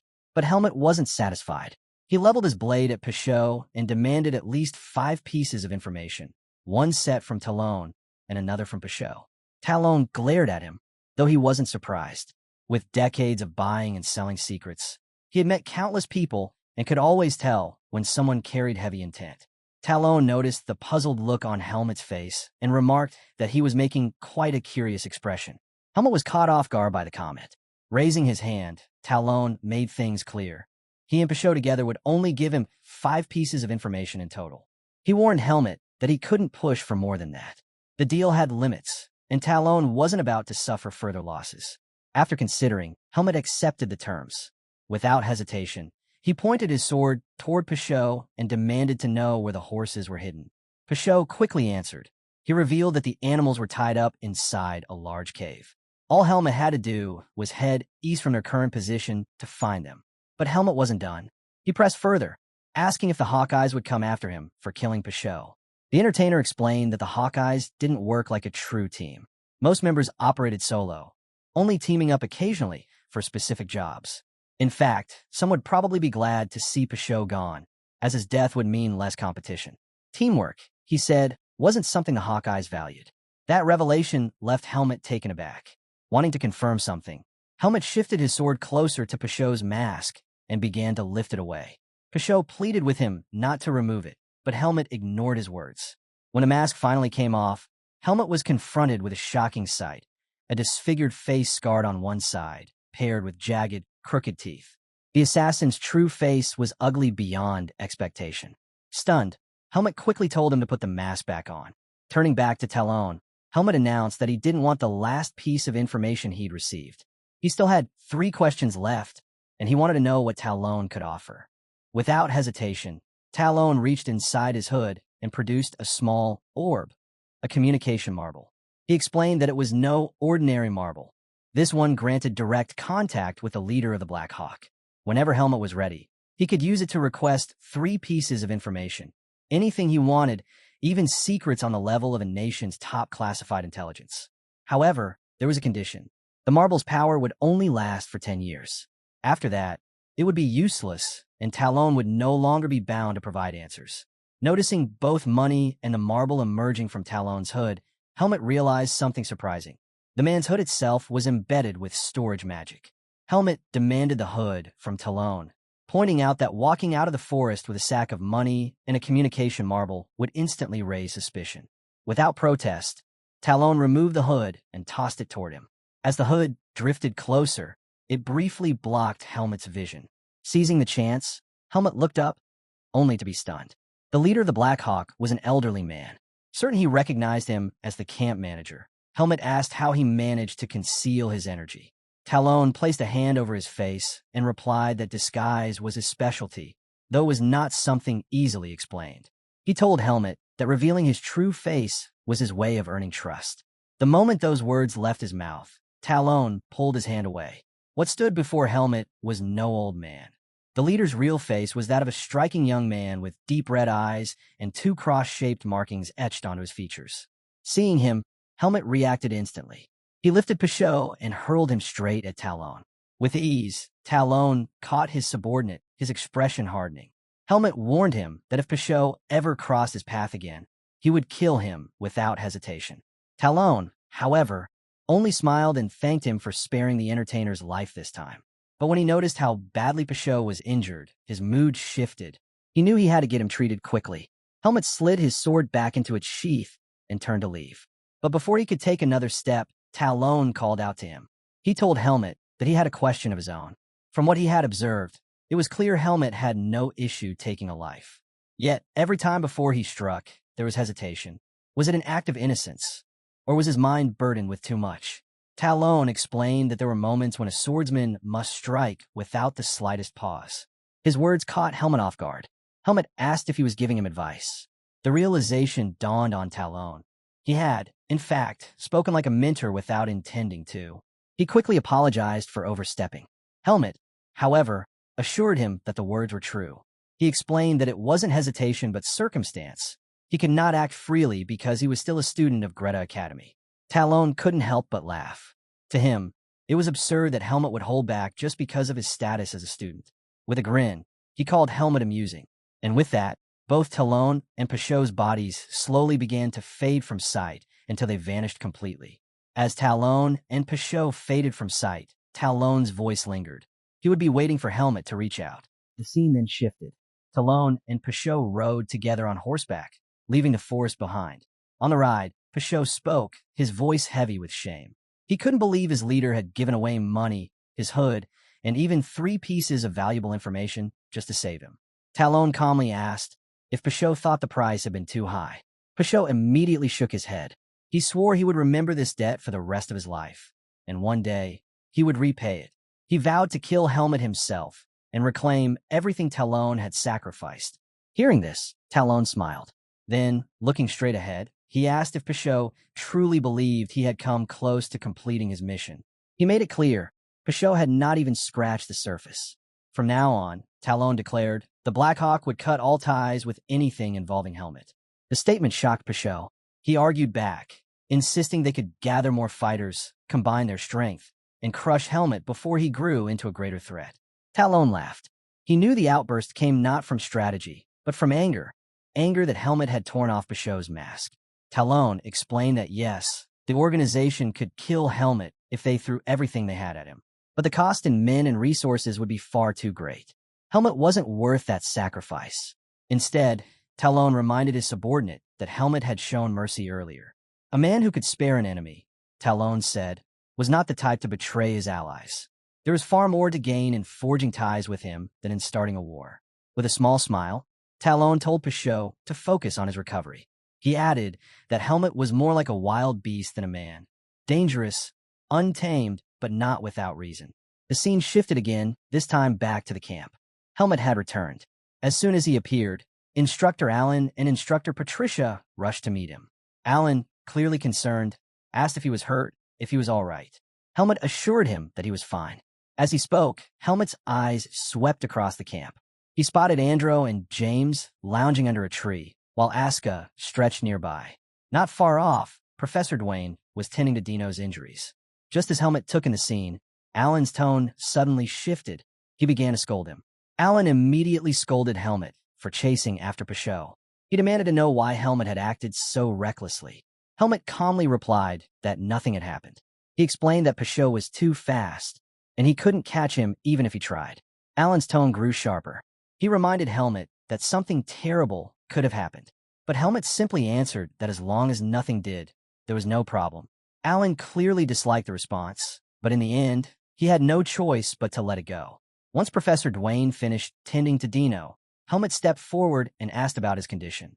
The professor was startled to see him back.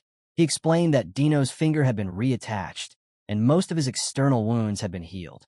However, traces of demonic energy still lingered inside his body, energy the professor couldn't remove. Remembering that Helmut had saved Dino, the professor pressed him for details. Helmut told him that Dino had suddenly transformed into a monster and gone on a rampage before collapsing from exhaustion. The mention of demonic energy shocked Alan. Professor Dwayne was equally stunned. He explained that normally, when demonic energy enters a human body, the veins are destroyed and the host dies.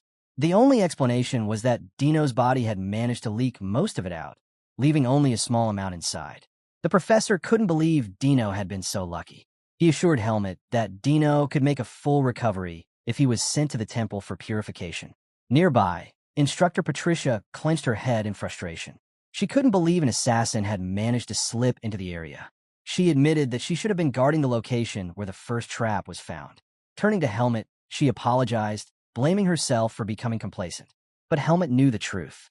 The danger was tied to him, and by chasing after it, he had endangered everyone else. At first, he had felt excitement at facing such a strong enemy.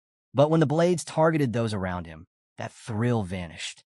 Seeing his teammates wounded after he saved Dino and returned to camp, Helmut felt something unfamiliar stirring inside him. Anger. He couldn't help but wonder if the academy was slowly changing him. As he wrestled with his thoughts, Professor Dwayne waved toward someone. Helmut turned, curious who he was calling to. His eyes widened when he saw who approached. Araya.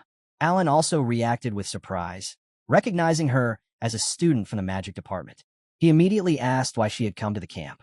Araya explained to Instructor Alan that Professor Dwayne had summoned her urgently to the camp. She asked what needed to be done. Alan scanned the area and noticed Helmut standing nearby. He asked Araya to tend to him, since he hadn't received any treatment yet. She walked over and guided Helmut to sit against a tree. Looking at his arm, she told him she needed to examine it.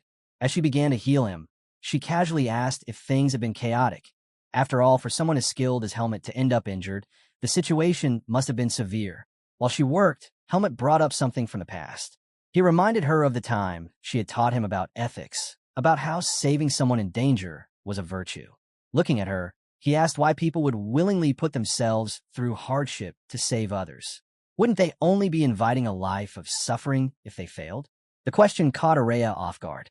She glanced at Asuka and the other boys nearby, realizing how intense the situation must have been. Softly, she told Helmut that he didn't need to carry such heavy thoughts. His teammates were still alive. But Helmut wasn't convinced. He confessed that they had nearly died because of him. He admitted he wasn't related to any of them, and he doubted whether he could save everyone next time. Staring down at his hand, he whispered that he wasn't strong enough. Araya was startled by his words. She asked if he thought saving others was some kind of charity. She explained that people don't help purely out of virtue. They help because they expect help in return. Humans, she said, survive by relying on one another, since no one can shoulder everything alone. She reminded him that, even if it didn't seem obvious now, his teammates had contributed to their survival. And though Helmut had carried most of the burden today, she assured him that one day, in the future, those same boys would be there to help him. Still troubled, Helmut asked if they would hate him for nearly losing their lives because of his actions. Araya finished her healing and released his hand. She told him she was done and advised him to ask his teammates directly if he wanted to know their true feelings. With that, she excused herself, saying she needed to speak with Professor Dwayne. Helmut stood and turned his steps toward his teammates. Helmut walked up to his teammates and apologized for putting them in danger. Andro was caught off guard. He never expected Helmut to apologize. He quickly told him there was no need to blame himself, reminding him that in the end, they had all survived. Andro went on to say that the battle opened his eyes. It made him realize how powerless he and the others truly were in the real world. But as swordsmen, he explained, they would inevitably face such trials again and again. He admitted they were lucky Helmut had been there to save them this time. With newfound determination, Andro told Helmut that his goals had become clearer than ever. Smiling, he thanked Helmut for showing him a new path forward. The words left Helmut stunned. He had never expected such a response. Before he could fully process it, Asuka barged in, interrupting the moment. The mad dog bluntly asked whether Helmut had managed to catch Pichot. Helmut calmly told him he hadn't, but assured him that Pichot would never appear before him again. Satisfied, Asuka smirked. He added that he only managed to fight Pashot because Helmet had already crippled the man's arm, which had made things easier. Helmet didn't know how to reply. In truth, he didn't really care about what Asuka had done. Then James stepped forward. He stretched out his hand, surprising Helmet. Slowly, Helmet reached out and shook it. James admitted he had heard about Dino losing control. He confessed that during that moment, he genuinely thought he was going to die. He also remembered how Helmet had insisted on saving as many people as possible, while he himself had told Helmet to bring Dino along, which had led them into this mess. James admitted he regretted that decision. Even so, he told Helmet he was amazed. Despite everything, Helmet had managed to save them all. Smiling, James promised he would never forget the debt he owed. If the day ever came when Helmet needed help, he asked him to come to him without hesitation, because he would gladly return the favor. The words unsettled Helmet. He insisted they had survived not because of him alone, but because of what they had done together. Yet as he spoke, memories flooded back. He remembered Wesley thanking him for saving Basil's life. He recalled Araya's words, that saving others was not charity. And he thought of Alan, who once told him that both the weak and the strong are still human, and that he would one day find his answers if he remembered that truth. At that moment, Helmet realized he had found something new within himself. Helmet had discovered a new kind of strength, not one meant to crush others, but a strength that connected hearts and hands, a strength built on support and unity. For the first time, he understood what it meant to have the strength of humans. As he quietly marveled at this realization, James spoke up.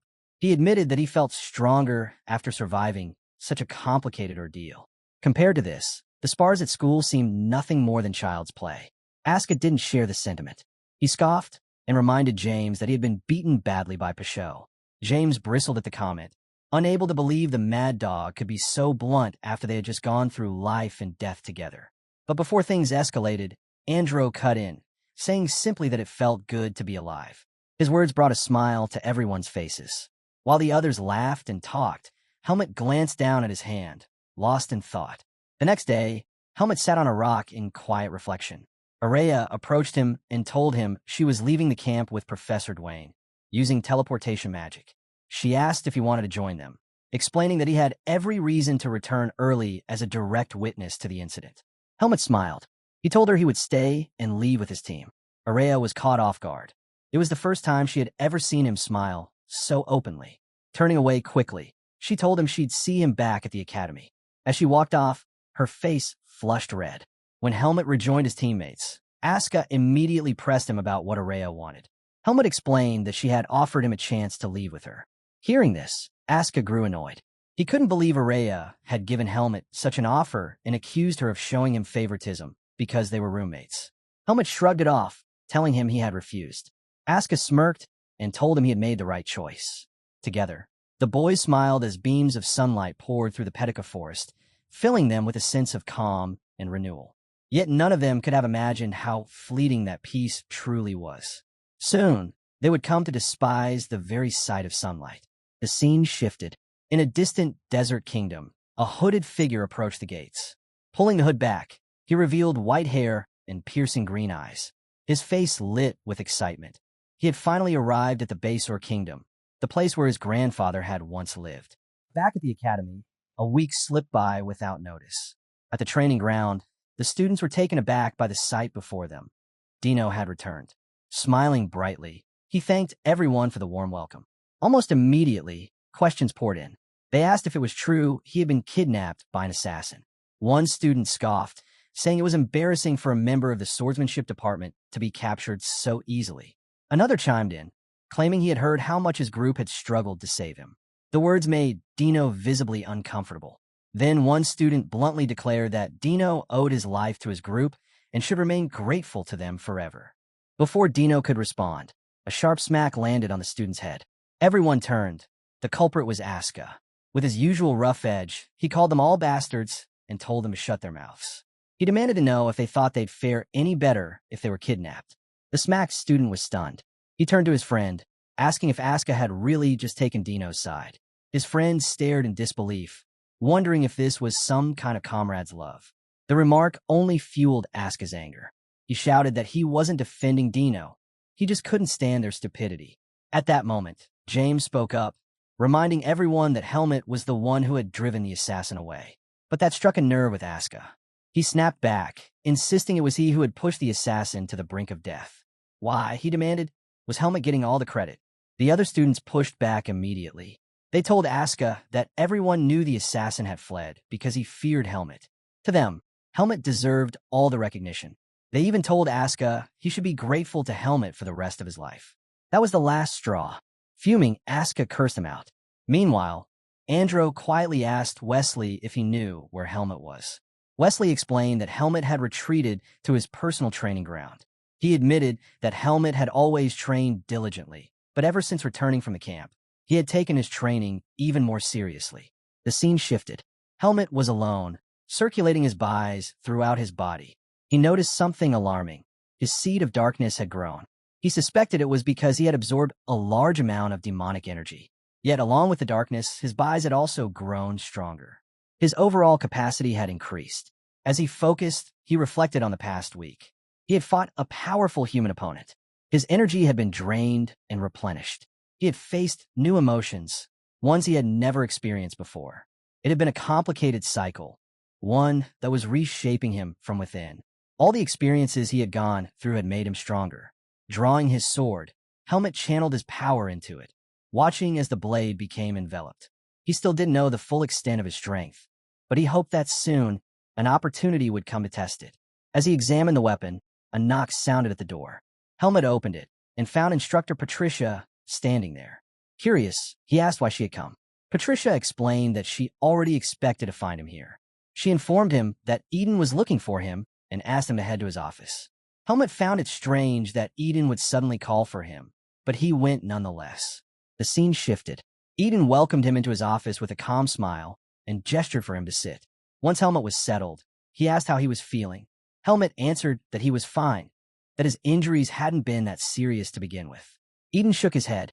He pointed out that Helmet was probably the only person in the academy who could walk away with such light injuries after clashing with a rank 1 assassin. He even added that Darien would surely be proud if he heard of this. Helmet quietly disagreed in his heart. He knew Darien would never praise him simply for winning. Instead, he would have scolded him for the risk he took and for failing to handle things perfectly. Eden, however, moved on to the real reason for their meeting. He reminded Helmet that the school break would arrive after the final exams and asked if he had any plans. Helmet revealed that he intended to travel, taking on mercenary work along the way. Eden pressed further. Did he already have a destination in mind? Helmet replied that he did. Eden studied him carefully before asking if he was planning to leave Greta Academy. He made it clear that he wouldn't try to stop him if that was his decision. But at his age, he believed Helmet still had much more to learn here. Helmet agreed. He reassured Eden that if he ever decided to leave, he would inform him ahead of time. There was no need for concern. Eden looked relieved at the response and told him to reach out if he encountered difficulties during training. He admitted that he wasn't sure if anyone in the academy could truly teach Helmet swordsmanship at this point. Hearing that, Helmet recognized the opportunity. He revealed that after the recent incident, he had advanced to the next level. Now, he wanted to find out just how much he had improved. Eden's face lit up with genuine happiness. He praised the news and stood. Then, turning to Helmet, he said he had another question. Helmet nodded, asking him to continue. Eden asked Helmet if he had ever heard of the Basor Kingdom. Helmet shook his head. The name meant nothing to him. Eden explained that Basor was where Darien Depert had been born and raised. Handing Helmet a paper with details, he revealed that a major fighting competition would be held there during the upcoming school break. He told Helmet that Basor was filled with outstanding swordsmen, and the tournament would be the perfect place to measure how much stronger he had become. Helmet hesitated. He pointed out that things could become complicated if anyone recognized the sword techniques of the divine swordsman. Eden agreed. He reminded Helmet of the very first time they had spoken, when Helmet insisted that the world must never know he was Darien's disciple. Eden explained further. Darien wasn't just any swordsman in Basor. He was their pillar, their pride, their very symbol. The moment Helmet used Darien's techniques, people would know. Even if the crowd didn't notice, the Palma Knights, Darien's own unit, certainly would. This was the first time Helmet had even heard of the Palma Knights. Eden advised him that if he joined the competition, he should rely only on public sword techniques. Even those were strong enough, and it wouldn't be difficult for him to adapt. Helmet nodded thoughtfully. He told Eden he would think about it, but if he did join, he would need a way to conceal his identity. The last thing he wanted was another incident like the one with the Black Hawk. Eden fully understood. He remembered how much trouble that pursuit had already caused Helmet. Still, he asked if the situation with the Black Hawk was truly resolved. He admitted he trusted Helmet's word, but he worried the organization might not honor its promise. Helmet reassured him. He said he had good reason to believe they would keep their word. Even so, Eden urged him to be cautious and to take his time deciding whether to compete. Then he asked if Helmet was heading back to training. Helmet shook his head. He explained that there had been an announcement about a practical exam for the finals, and he was going to class. Eden wished him luck, though a nervous look crossed his face. He added that Helmet shouldn't resent the instructors too much for deciding on such a test. Helmet wondered silently why Eden would say such a thing. The scene shifted. Instructor Alan announced that the practical exam would be none other than the Anti-Mon Combat Ability Assessment. The room went silent. No one expected this. Helmet, in particular, didn't even understand what Alan meant at first. Alan clarified. The test had 10 stages, and each student would enter alone. They could stop at any point if things got too difficult, but the higher they climbed, the more points they'd earn. He reminded them of Dino's incident, stressing that everyone should have learned something important from it. Demonic energy wasn't some distant threat. It was right here, closer than they thought. The forest was full of monsters that often clashed with humans. As swordsmen, they would face these creatures sooner or later. Normally, this exam was reserved for senior students. But after what happened during the camp, the instructors agreed that it was better to make everyone aware of the danger earlier. Andro raised his hand, asking if they'd really be fighting monsters. Alan smiled and said the type of monster would remain a secret. But he assured them not to worry. The opponents weren't real. Instead, they'd be facing illusionary monsters conjured with magic, which meant no one would be seriously hurt. Hearing this, Andro let out a breath of relief. For a moment, he thought the academy had brought in actual beasts. Asuka, however, grinned. Since they were just illusions, he said they could beat them down without hesitation. Alan chuckled at that confidence. He reminded them that the seniors who had taken the same test once felt the exact same way, overconfident before the fight began. His advice was simple. Don't get cocky, just give it everything you've got. Those words, though, only made the students more nervous. As Helmet thought about monsters, his mind drifted to Alaga and Naho. There was no way the academy would throw something that powerful at them. He was curious, though, about what kind of creatures he'd be up against. After all, he was already used to fighting monsters. Asuka turned to him and casually asked how he did on the written test. Helmet replied that he'd probably score about the same as last time. Asuka immediately realized what that meant. There was no way he'd beat Helmet there, which meant the practical exam would weigh heavily on their grades. He reminded Helmet that he once told him to go all out during the finals so they could have a proper match. Now, Asuka declared he intended to reach the final stage, and he demanded Helmet not to quit halfway. Helmet tilted his head, unsure why Asuka was saying this. In fact, those were the exact words he'd planned to tell Asuka. When he pointed that out, Asuka clicked his tongue in frustration. Asuka clicked his tongue and muttered that Helmet was starting to sound more and more like Araya. Still, he grinned, saying he wanted to see just how far they could both go and whether anyone could actually clear stage 10. The scene then shifted. Examinee number 15, Asuka the Mad Dog, staggered forward, drenched in sweat and breathing hard. He had pushed himself all the way to stage 7, the farthest anyone had reached. But instead of triumph, there was frustration written all over him. I can't believe this, he growled. Not even stage 10. How can a test be this hard? He shook his head, saying that even priests rarely encountered monsters like the ones he faced. Pointing toward the other examinees, he noted that no one else had even broken past stage 5. Around him, the students were battered, exhausted, and clearly shaken. Turning to Helmet, Asuka demanded to know if the exam was even fair. But Helmet calmly reminded him that the point wasn't to clear all 10 stages. It was about facing the challenge head-on. You're fine, he said simply. Asuka scowled. That's not the problem, he snapped. Before Helmet could respond, his name was called. It was his turn to enter the test area. Asuka leaned in, lowering his voice. Forget what I said earlier. Just go and see for yourself. When you reach stage 8, you'll understand why I ran out. Don't stop before then. Helmet paused, wondering what Asuka had encountered that left him so shaken. With that thought lingering in his mind, he stepped into the hall. The moment he entered, a voice called out to him. Helmet looked up and immediately recognized the man standing there. "Long time no see, since the camping incident," the man said. Helmet narrowed his eyes. "Professor Dwayne." The professor smiled faintly, surprised that Helmet remembered him. He explained that he rarely interacted with swordsmanship students, but Helmet stood out. During the midterms, his answer on magic had caught Dwayne's attention, a refreshing perspective compared to the typical responses of the magic department. "I have high expectations for you in this test," Dwayne said, raising a small glowing orb. "Show me your determination against the power of darkness once again." Light swirled as his magic activated. Helmet drew his blade without hesitation. "I'll do the same as always," he replied. A green flash filled the air, and from it a creature emerged. The Stage 1 monster, the rabbit beast. The creature lunged forward in a blur of motion. With a swift, clean strike, Helmet cut it down instantly, the beast vanishing into nothingness. Professor Dwayne's eyes widened in shock at the sheer ease of the kill. Helmet calmly sheathed his sword and said, "All right now, I understand." Helmet finally understood what the illusions were like. Professor Dwayne, watching closely, noticed something important. There wasn't even the slightest hesitation in Helmet's strikes. This wasn't just natural talent. It was the result of relentless training and hardened experience. Curiosity stirred within the professor. Just how far could this boy's abilities go? The test pressed on. The second monster appeared, and Helmet cut it down with a single swing.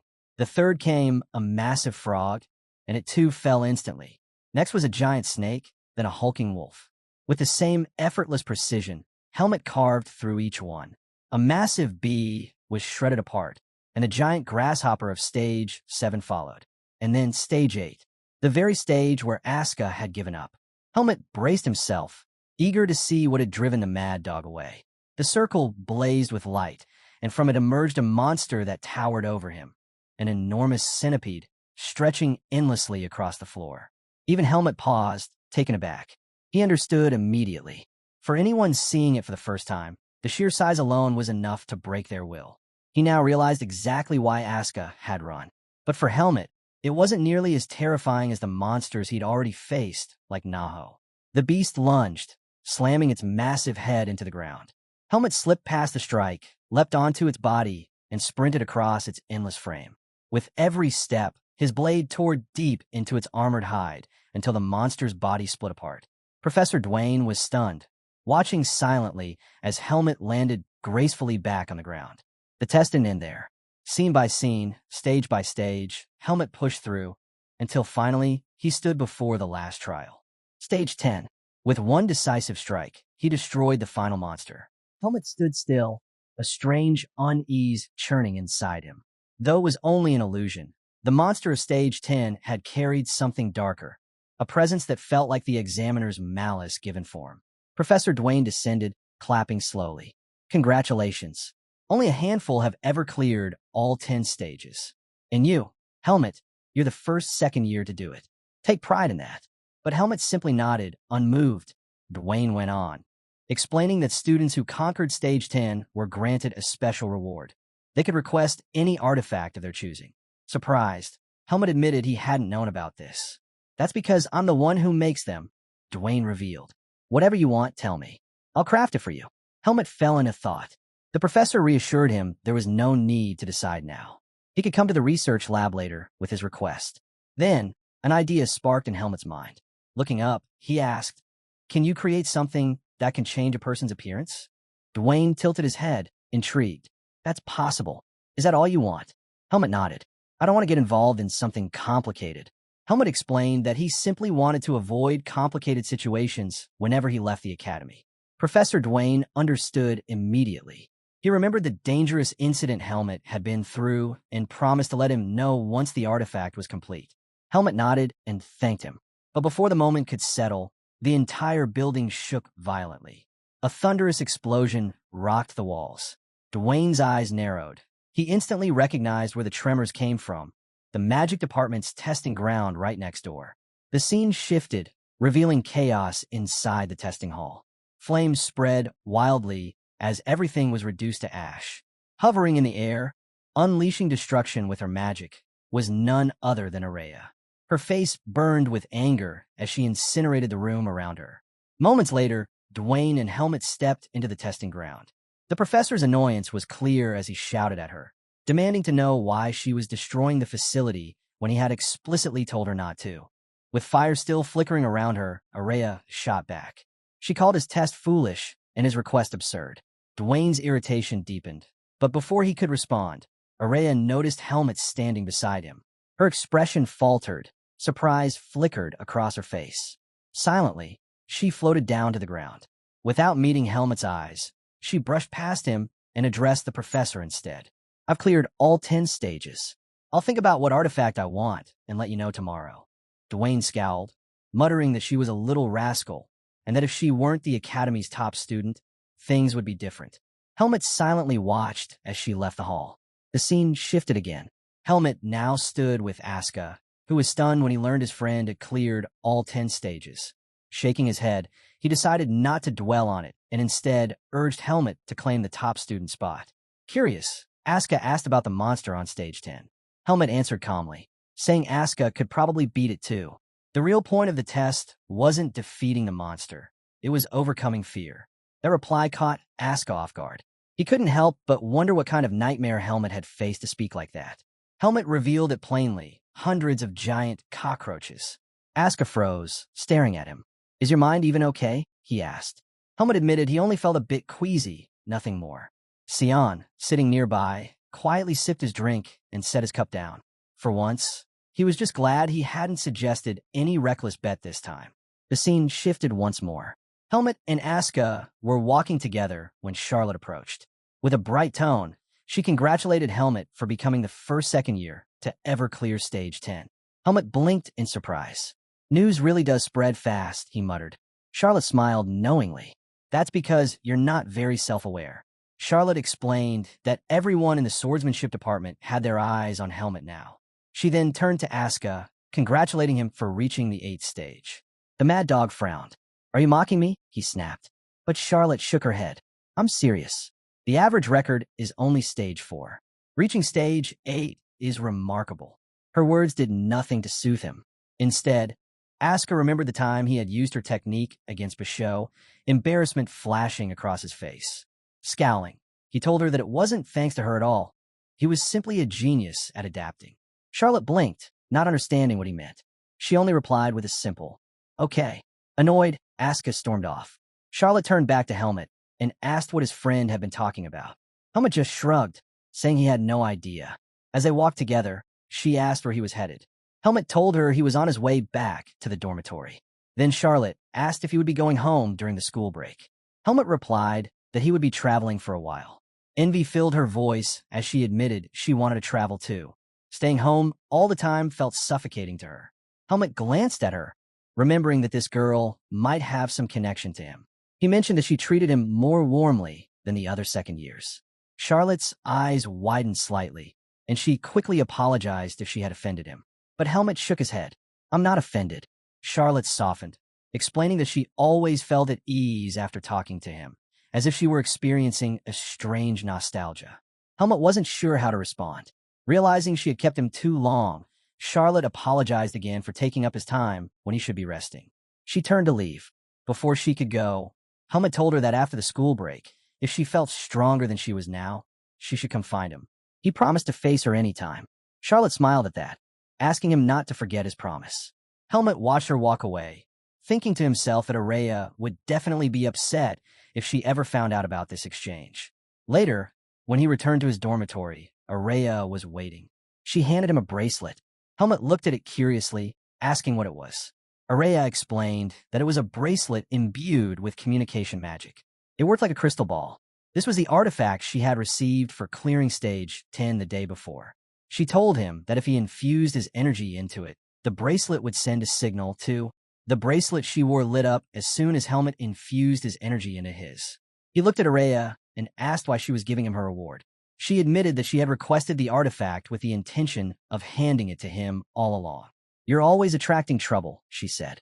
Use this to contact me anytime you're in danger. Helmet slipped the bracelet onto his wrist.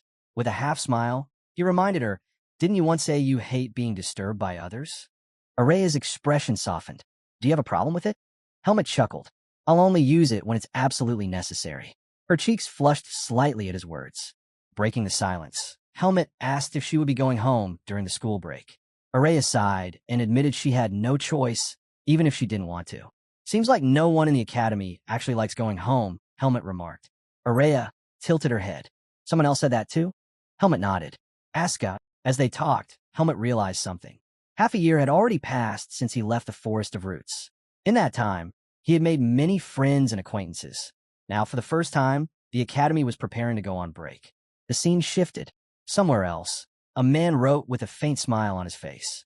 Speaking through a crystal ball, he said, Helmet, I never thought I'd see you again so soon. The man was Talon, leader of the Black Hawk. He asked Helmet if he had decided on what favor he wanted from him. Helmet replied that a fighting competition would be held in the Basor Kingdom in 1 week. He wanted everything. Information on the powerful figures in the kingdom, especially the nobles and organizers of the event, as well as details about the king, the royal family, and recent major events.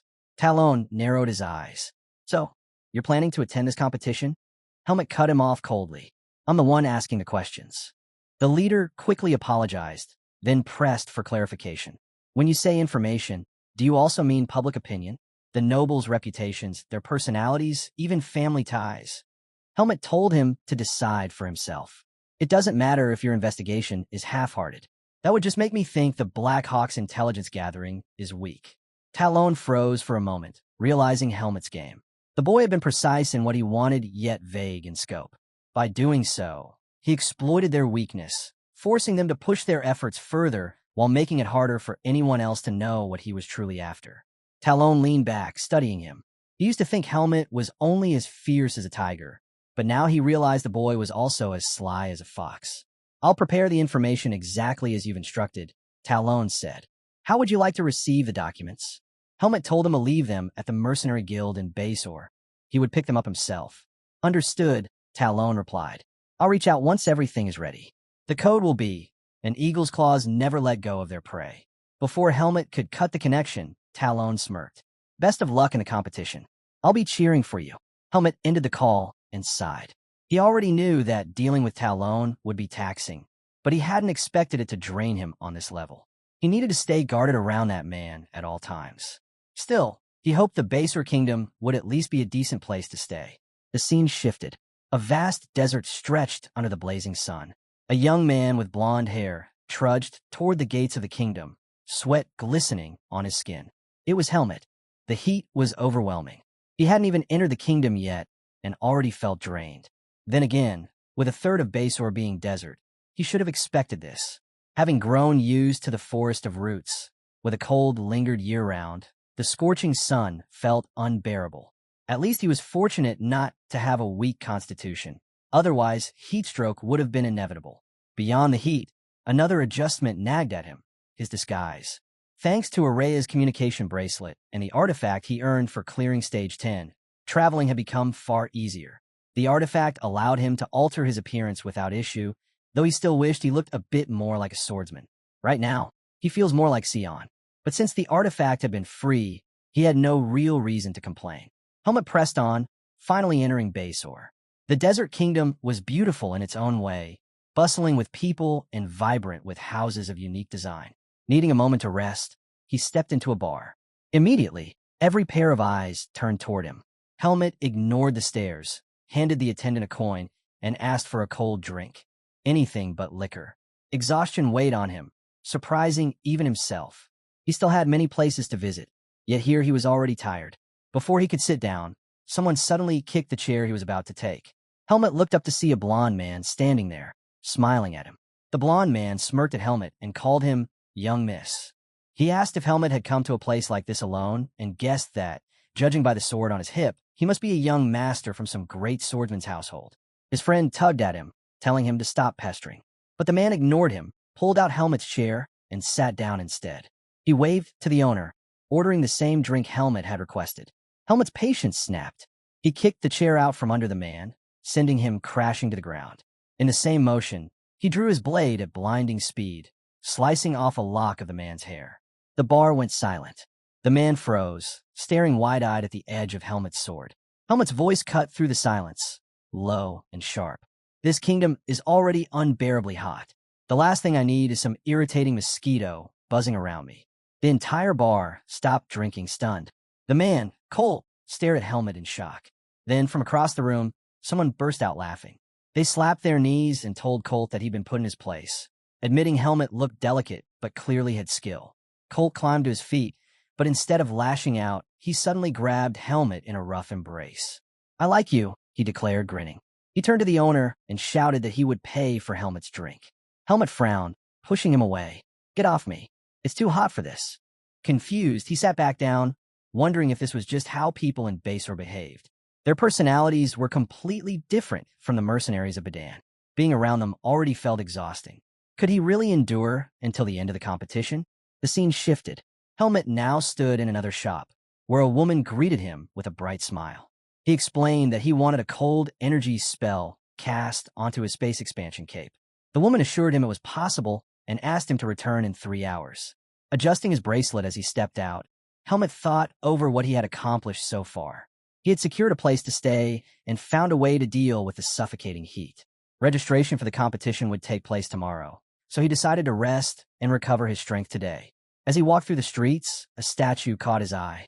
Helmet stopped, staring at its face in recognition. "So that's where Darien got his fiery personality," he muttered.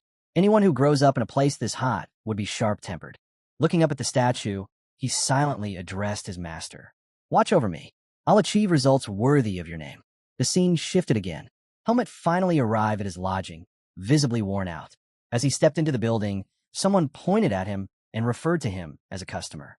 A man dressed like a butler turned toward him, approaching with calm precision. Helmet narrowed his eyes, wondering who exactly this man was. The butler stepped closer and asked if Helmet was the one who had paid for the Emerald Room on the 5th floor. Helmet confirmed it, then narrowed his eyes. "Why are you asking?" The butler explained that the person he served didn't have a place to stay. He asked if Helmet could move to another room. Already in a foul mood, Helmet's glare sharpened. "Say that again." Unfazed, the butler slipped a hand into his jacket. He offered compensation, insisting that a slightly smaller room should be enough since Helmet was alone. Helmet's eyes darkened. The attendant suddenly grew uneasy and looked away. Helmet knew better. Guest information wasn't something attendants could casually share. This man had clearly underestimated him because of his appearance. Turning coldly, Helmet replied, "I paid the proper price for the Emerald Room. I've no reason to yield to it. Find another one." But the butler suddenly grabbed his shoulder, leaning close with a hard expression. "I told you, I'll compensate you." Helmet's hand slid to his sword. His voice dropped like ice. "Remove your hand. If you touch me again, I'll cut off your arm." The man froze, fear creeping into his eyes. At that moment, a voice called from the stairs. "Wait." Helmet looked up to see a blond boy with sharp blue eyes approaching. He ordered the butler, Robert, to stop. The boy smiled politely at Helmet and bowed slightly. "I apologize. My knight was acting like a typical Basarian." Robert lowered his head in shame, greeting his master, Mikhail. Mikhail turned back to Helmet with an apologetic expression. He explained that his health was poor and finding a comfortable room was important. Helmet, still cold, turned away. "Find another room. I need a rest." But Mikhail quickly begged him to wait. He asked Helmet to hear him out, explaining that this was their last option. Looking around the hall, he proposed a solution. "We're in similar circumstances," he said calmly. "So let me make you an offer. I'll cover all expenses during our stay. In return, share the room with me." Robert's head snapped up in shock. "Master, this is unacceptable. Sharing a room with someone of unclear origins is far too dangerous." But Mikhail's expression hardened, a cold edge in his eyes. "Then tell me, Robert, will you take full responsibility for the dangers that come from chasing uncertain possibilities? Or will you accept the certainty of a solution that ensures our survival?" Mikhail's gaze turned cold. "I don't need a dog that acts ahead of its master." Robert stiffened, instantly silenced. He lowered his head, unsure of how to respond. "Don't worry," Mikhail continued smoothly. "Helmet isn't the type to attack without reason. And you know I have a good eye for people." Reluctantly, Robert bowed. "I'll follow your will, master." Helmet noted how quickly Robert had calmed down. It was clear Mikhail was used to giving orders and having them obeyed. He carried himself with the natural authority of someone accustomed to command, something Helmet hadn't expected at first glance. "Is all of this really necessary?" Helmet asked. Mikhail reassured him. I'll do my best not to intrude on your privacy. We'll bring in another bed. I don't have any habits that will disturb you. His lips curved into a faint smile. Or, are you afraid of someone as weak-looking as me? At that, Helmut frowned. Now that he thought about it, he had never seen anyone with so little energy before. You look like you'd crumble if I bumped into you, he said bluntly. I didn't even know people like you existed. Then you're starting to open up to the idea? Mikhail asked lightly. Helmut crossed his arms. Tell me the most special thing you can offer besides money. Mikhail tilted his head. Are you testing me? His smile brightened. You're entering the base or martial arts tournament, aren't you? There's no other reason for a foreign swordsman to be here at this time. Then, with cheerful certainty, he added, I came here to watch the tournament, and I'll cheer for you. You'll grow stronger with someone rooting for you. Helmut blinked, caught off guard. He hadn't expected that. Are you serious? Isn't that enough? Mikhail replied. My support isn't something just anyone gets. Helmut didn't know how to respond to that. After a pause, he finally muttered, Do as you like. Mikhail smiled in satisfaction and instructed the staff to bring another bed to Helmut's room. But before the attendant could move, Helmut stepped forward and drove a heavy punch into the man's face. The attendant crashed to the ground. Both Mikhail and Robert froze in shock. Helmut stared down at the man, voice hard. Be more careful with what you tell others next time. The attendant, trembling, quickly apologized. Without another word, Helmut turned and walked away. He hadn't enjoyed doing it, but in this country, strength and assertiveness were the only language people understood. The scene shifted. They arrived at Helmut's room on the top floor. Mikhail sat on the bed and turned to him, saying they hadn't even introduced themselves properly yet. He gave his own name first, then asked for Helmut's. Helmut replied, Hyde. Mikhail tilted his head. Hey, no. Helmut corrected quickly, Hyde. It was almost a slip. He still wasn't used to the fake name. Mikhail leaned closer, asking his age, noting that they looked about the same. Helmut answered 16. He added that he had plenty of questions to ask. That caught Mikhail off guard. He admitted he was only 14, surprised that Helmut was older. Then he asked if Helmut came from a noble family. Helmut brushed it off, telling him to think whatever he liked. Still, Mikhail found it strange. What was a noble swordsman doing in Basor? He pressed further, asking if Helmut was a student at Bedan Academy. Helmut's eyes narrowed at the question. Don't be surprised, Mikhail said calmly. He pointed to the object in Helmut's hand, noting how it looked like a magic artifact. And since Bedan Academy was famous for magic, it wasn't unusual for nobles around his age to be studying there. Helmut asked sharply, Are you digging into my past? But Mikhail shook his head. No, I'm just curious about you. Honestly, I feel this strange sense of familiarity with you, though I can't explain why. He studied Helmut's face. Is it because we look alike? No, it's something else.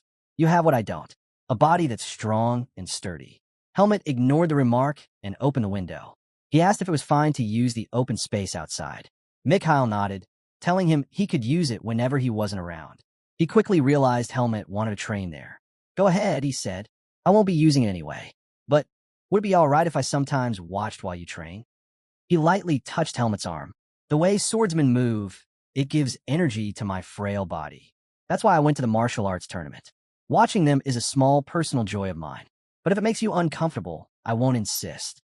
Helmut simply replied, Do as you like. Mikhail laughed softly at that. You're kinder than you seem. But Helmut could tell, this boy never showed his true heart. He couldn't figure out if Mikhail's words were honest or just another act. One thing was certain, Mikhail was a very peculiar person. That night, Mikhail was fast asleep. Helmut sat quietly and pulled out the crystal ball. Talon's voice came through, informing him that the documents had been delivered. He then asked if Helmut's preparations for the martial arts tournament were going well. Helmut cut him off coldly. That's none of your concern. Talon chuckled.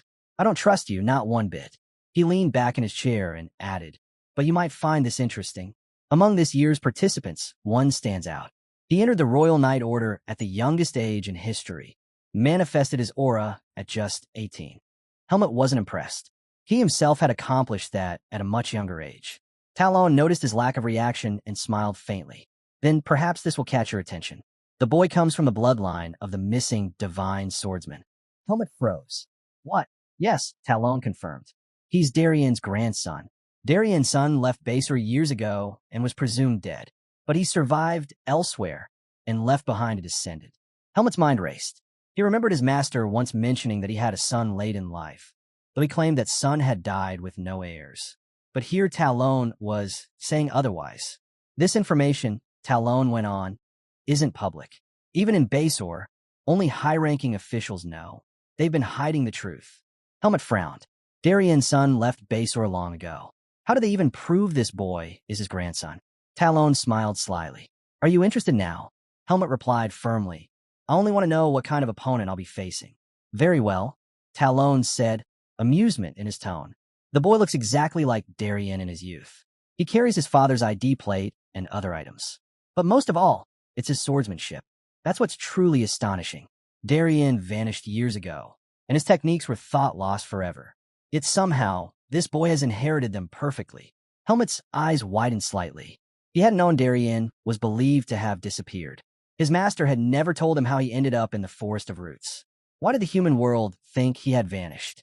It was as if someone had erased every trace of his existence. Suppressing his thoughts, Helmet acted as though he knew nothing. What do you mean, disappeared? Talon raised a brow, surprised by the question. Don't you know? It's common knowledge. Darien disappeared while fighting one of the magical beasts that ruled the Basor Desert, a baby scorpion. Talon explained that this was the official story. Helmet pressed him further. Then what about the unofficial version? Talon's tone grew sharper. There's a rumor the temple intervened and had him eliminated. Honestly, it makes more sense. Basor lies outside the temple's influence, and Darien was practically a god within this kingdom. If the temple wanted to expand their reach, he would have been their greatest obstacle. Helmet hadn't expected to hear that. Talon smirked. So, are you interested? I could dig deeper for you, if you're willing to use another favor. But Helmet shook his head. No, I'm not that curious. I'll check the records myself. Talon sighed, sounding disappointed. Pity. I rather enjoyed this conversation. Just remember, you still have 2 favors left. Use them wisely. With that, he cut the connection. Helmet tucked the crystal ball away, his thoughts heavy. He hadn't known Darien's disappearance was tied to Basor itself. If the temple truly had moved against him, his master would have known. And someone like Darien would never lower his guards so easily. That could only mean one thing. A traitor. Someone from within Basor. Perhaps even among the Palma Knights. The very order Darien had led. Helmet clenched his fists. Should he avenge his master? He thought of all he had inherited. His swordsmanship, his very way of life. Everything he carried now came from Darien. Revenge wasn't just his master's. It was his own. He swore to himself. The imposter would learn how foolish it was to think a coward could live peacefully forever. Still, doubt lingered. Could this boy truly be Darien's grandson? Helmet didn't believe there could be another who inherited that swordsmanship besides himself. Maybe Darien's son had been too weak to endure the brutal training and fled. But perhaps those techniques had been passed down to the grandson instead. Curiosity burned within him. He needed to see for himself how skilled this boy really was. The scene shifted to the grand arena. Long lines of people stretched outside, while inside, thousands of spectators filled the seats. In a special section, Mikhail sat with Robert at his side. The announcer's voice boomed across the stadium, welcoming all to the Royal Martial Arts Tournament of Basor. He greeted both the participants and the crowd before declaring that the preliminaries were about to begin. He instructed the participants to head to their designated tents and wait for their turn. And in that moment, the focus shifted to Helmet's tent. Inside the tent, a bald participant sneered, nudging his friend. Can someone like him even enter a martial arts tournament? This tent's for participants, not spectators. His friend burst out laughing at the remark. But the laughter didn't last long. Moments later, an official stepped into the tent. Mr. Hyde, he called, you're up first. Please head to the arena. As he looked up, the man froze. Helmet stood calmly, surrounded by the unconscious bodies of the 2 mockers. I'll go right away, Helmet said, brushing past him.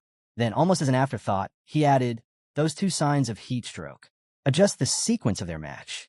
The official's eyes widened at the sight of the collapsed men, stunned into silence.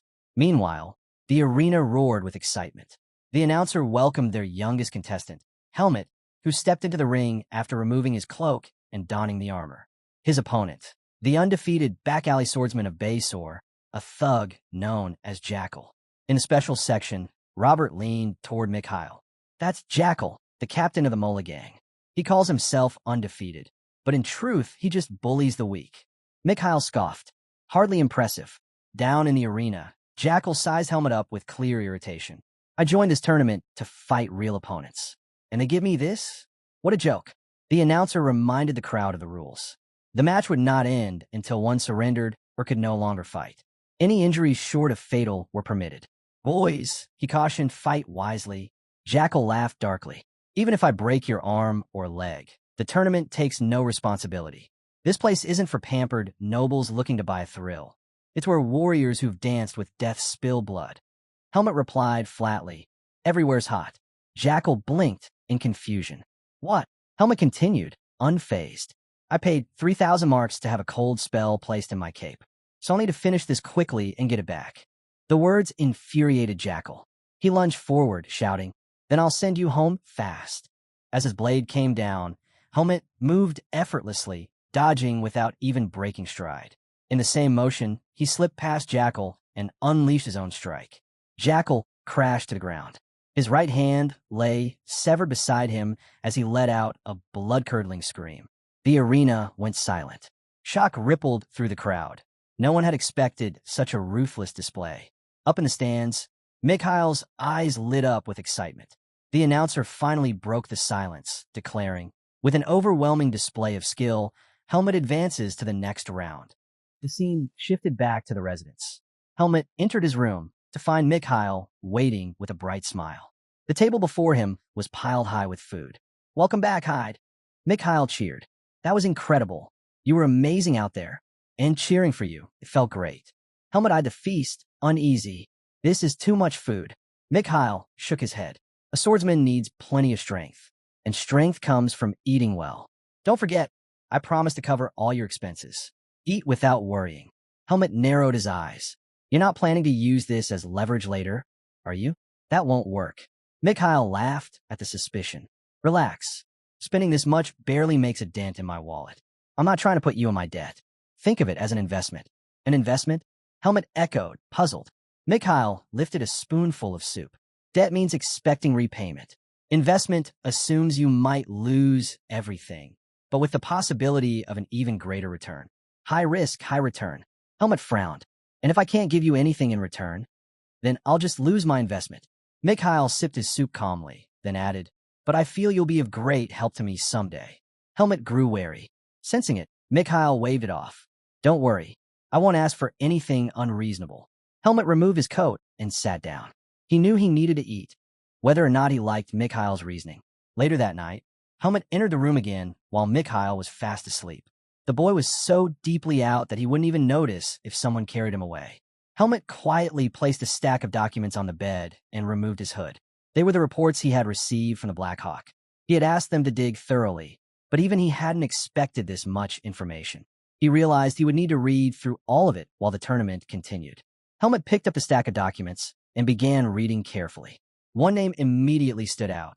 Ludus Kikuro, captain of the Palma Knights. According to the reports, Ludus had taken over as captain after Darian's disappearance. Despite the crushing weight of succeeding the Divine Swordsman, he had managed to lead annual desert monster subjugations without fail. Because of this, he was now considered the man most suited to command the Palma Knights. Helmet frowned. It was strange. Other than Eden, Ludus seemed to be the only person who had known Darian personally. Yet his master had never once spoken of the Knights. What kind of relationship had Darian truly shared with Ludus? Helmet resolved to meet the man in person if he got the chance. But the thought sparked another question. Why had Darian sent him to Eden instead of Ludus? Back when Darian led the Palma Knights, Ludus had been his vice-captain, surely the closest to him. By all logic, it should have been Ludus, not Eden. Maybe, Helmet wondered, his master wanted him to attend the academy. But no, that couldn't be it. Darian was far too meticulous. If that had been the case, he would have mentioned Ludus outright. He wouldn't have overlooked something so critical. Helmet's mind drifted back to his master's words. Darian had once told him, tragedy always strikes without warning. Even if you're cautious, pain can still find you. Even if you try to avoid it, you might not escape. No matter what happens, never lose yourself. The weight of those words hit him differently now. His master had known. He had been betrayed and abandoned in the forest of roots. Trapping someone like Darian was impossible, even for a high priest. Unless it was done by the one person he trusted completely. Someone close. someone who stood to gain everything from his disappearance? The answer became clear. Ludus was the traitor. Helmet's anger burned at the realization. Of course, it was only speculation, but if it proved true, he swore he would not leave Basor until Ludus paid for his betrayal. As these murderous thoughts ran through his mind, Mikhail stirred in bed. He rolled to the other side, revealing that he had actually been awake all along. The scene shifted to the arena. The match to decide the finalists had begun. Helmet stepped into the ring and, with a single strike, cut down his opponent, earning his place among the finalists. From his special section, Mikhail watched with sharp eyes as Helmet left the stage. Our boy stepped down, realizing just how easy it would be to win the entire tournament if the participants were all at this level. An attendant handed him his hood. The final round will be held in 2 days. At the same time, the man informed him. Helmet nodded, slipped on his coat, and left the stage. Since his fight had been the first of the day, he had plenty of time to himself. He decided to return to his quarters and continue reading through the Blackhawks reports. But before he could leave the arena, someone approached him. The next moment, Robert was leading Helmet toward the special section where his master waited. Not in a rush, are you? Mikhail teased. Why don't you stay? Watch the rest of the matches with me. Your bout ended so quickly, it'd be a shame not to enjoy the show. Helmet asked calmly. Is it even allowed for participants to spectate? Mikhail smirked. There's no rule against it. Though, in Basor, people see it as unmanly, like you're trying to size up your opponents in advance. But someone like you doesn't need to analyze anyone. Still, it'll be fun. Helmet thought for a moment, then agreed to stay. The second round began. A towering man stepped onto the stage, the head of the renowned Basor Kendo Hall, Kyle. The announcer introduced him with pride, and the crowd roared. But then came his opponent. Helmet's eyes narrowed as the announcer declared the name. Luke Jagar, the youngest to ever join the Palma Knights. A genius, a rising star. Helmet was certain he had seen this boy's face before. Kyle himself looked surprised. A Palma Knight? This is an honor. Luke smiled politely. The honor is mine. To face someone as respected as the head of Basor Kendo Hall, it's a privilege. Please go easy on me. Helmet studied him carefully. That face, it was exactly how Darien would have looked at that age. He wondered just how skilled this boy truly was. The two squared off, drawing their swords. The audience fell silent, every eye locked on the ring. Kyle gauged the boy's stance. No openings. Not a single flaw. He could tell Luke was dead serious. Luke glanced at the restless crowd. If we keep testing each other, this match will never end. I can already hear the booing. He raised his blade and added, As your junior, I'll make the first move. With that, he launched forward, charging straight at Kyle.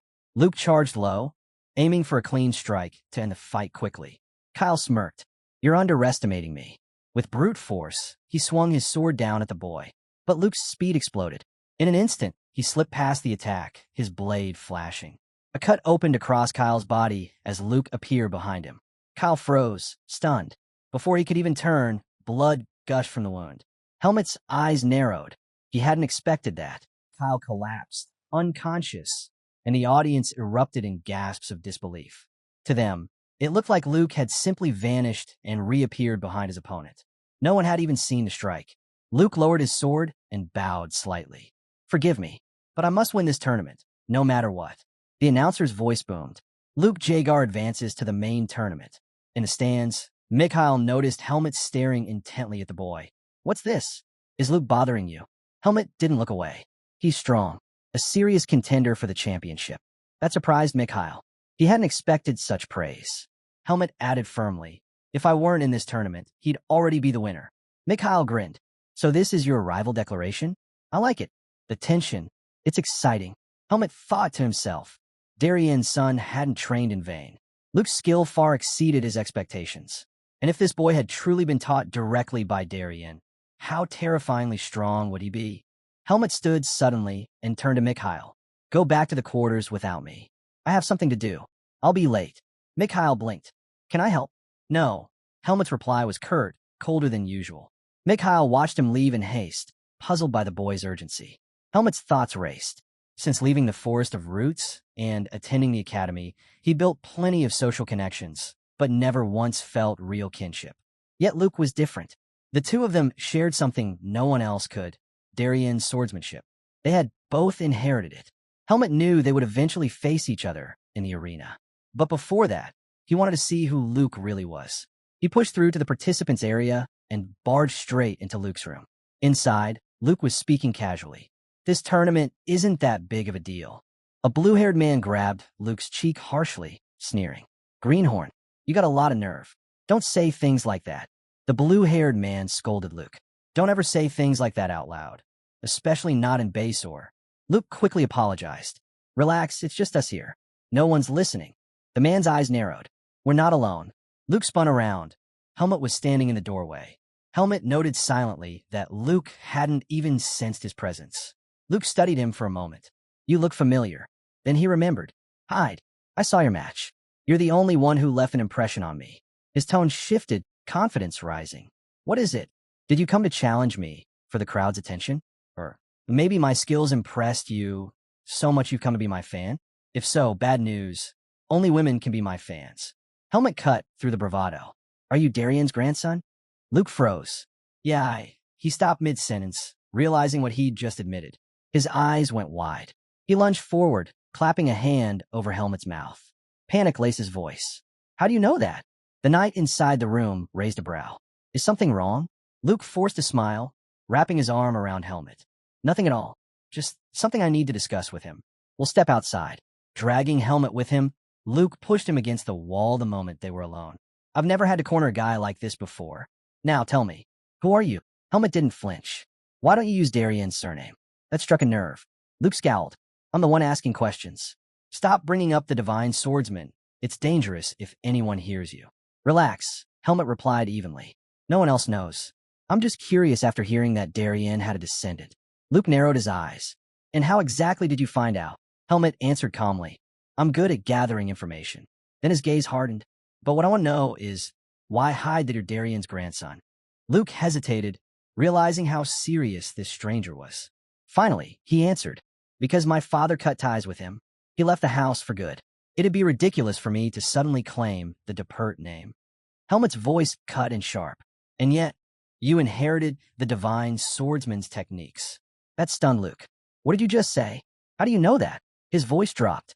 My father never even told me those were Darian's techniques. Luke lowered his voice. Yes, I'm his heir. I plan to make it official only after I won this tournament. My swordsmanship might have come from my grandfather, but it was my own strength that allowed me to master it and earn my place in the Knights. He clenched his fist. I want to be acknowledged for my skills, not just my bloodline. Helmut was caught off guard by the conviction in his words. Luke looked away, ashamed. I don't know why I'm even saying this to someone I just met. Just promise me you won't tell anyone. Only the Knight Captain and Vice Captain know the truth. Helmut's thoughts darkened. Ludus knows? That didn't add up. If Ludus was the one who betrayed Darian and sided with the temple, then why would he accept Darian's grandson into the order? His mind raced, until the sound of approaching footsteps cut his thoughts short. Both he and Luke turned. An old man in golden armor stood before them. I was just coming to see you, the man said. Luke straightened immediately, placing his hand over his chest in salute. Captain, Helmut's eyes widened. Ludus Kikero, is this your friend? Ludus asked. Yes, Luke replied. This is Hyde, one of the tournament's participants, and one of the finalists. Ludus raised his brows, surprised. A finalist? At your age? Impressive. He inclined his head. Forgive me. I haven't had time to watch the matches. Duties as Knight Captain leave me little room for leisure. Then he turned his gaze directly on Helmut. Tell me, are you using magic to conceal your identity? The question struck Helmut like a blade. Ludus smiled faintly and placed a hand on his shoulder. Don't be so tense. I'm not here to pry. You're not the only contestant in the finals hiding who they really are. He looked back to Luke. I only stopped by to give you a bit of encouragement. I'll take my leave now. Luke quickly asked, Captain, won't you come in and rest? But Ludus shook his head. I'll be there for the final match. With that, he turned and walked away. Luke's expression tightened as he watched him go. Helmut glanced at him. Your captain seems to care for you. Luke nodded slowly. I should be thanking him. He was the first to recognize me here in Basor, and he's the one who advised me to earn recognition through this tournament. Helmut's thoughts churned. Then was Ludus truly a traitor, or not? Luke was trying to make amends with Darian's grandson. He turned to our boy and revealed that his real face was hidden under magic. But Luke didn't care about appearances. What mattered to him was the person inside. He wished Helmet good luck in the upcoming matches and asked him not to go around talking about him. Helmet replied that he'd have to hold back until next year. Then, with full confidence, he declared that he would win the tournament. Hearing this, Luke smiled. To him, it wasn't just a statement, it was a challenge. He told Helmet he looked forward to it, then walked into the arena. Helmet turned away, heading into town. Deep down, he swore he wouldn't let Luke get dragged into whatever Ludus was scheming. Later, Helmet returned to his room. The moment he stepped in, Mikhail casually asked if he had a good talk with Luke. Helmet was caught off guard. Suspicious, he asked if Mikhail had someone secretly tailing him. Mikhail only laughed, saying it was just a guess. But Helmet's reaction confirmed it, and Mikhail instantly knew he was right. Helmet grew uneasy and brushed past him. Mikhail then pressed further, asking what the two had talked about. Helmet shut him down, saying he wasn't obliged to share anything. Mikhail wasn't surprised. He expected that answer. Instead, he asked a different question. If the Palma Knights offered Helmet a position, would he accept? The question stunned Helmet. He asked why the Knights would even want him. Mikhail explained that the martial arts tournament drew huge attention, even from the Knights themselves. Many of them competed in it. If Helmet came out on top, the Knights would surely want him in their ranks. Helmet dismissed the idea immediately, saying he could never join because Baser was far too hot. Mikhail let out a relieved laugh, saying where he lived wasn't hot at all. That made Helmet turn his head. Then Mikhail asked if, after the tournament, Helmet would join him instead. Helmet raised a brow, asking if Mikhail wanted him as a knight. But Mikhail clarified he didn't want someone bound by titles. He wanted someone strong to stand by his side. Helmet admitted he had no plans to join anyone. Mikhail respected that, telling him there was no need to decide right away. For now, he just wanted Helmet to accept his goodwill and think about it later. Helmet couldn't help but wonder what Mikhail was really planning. Then an idea struck him.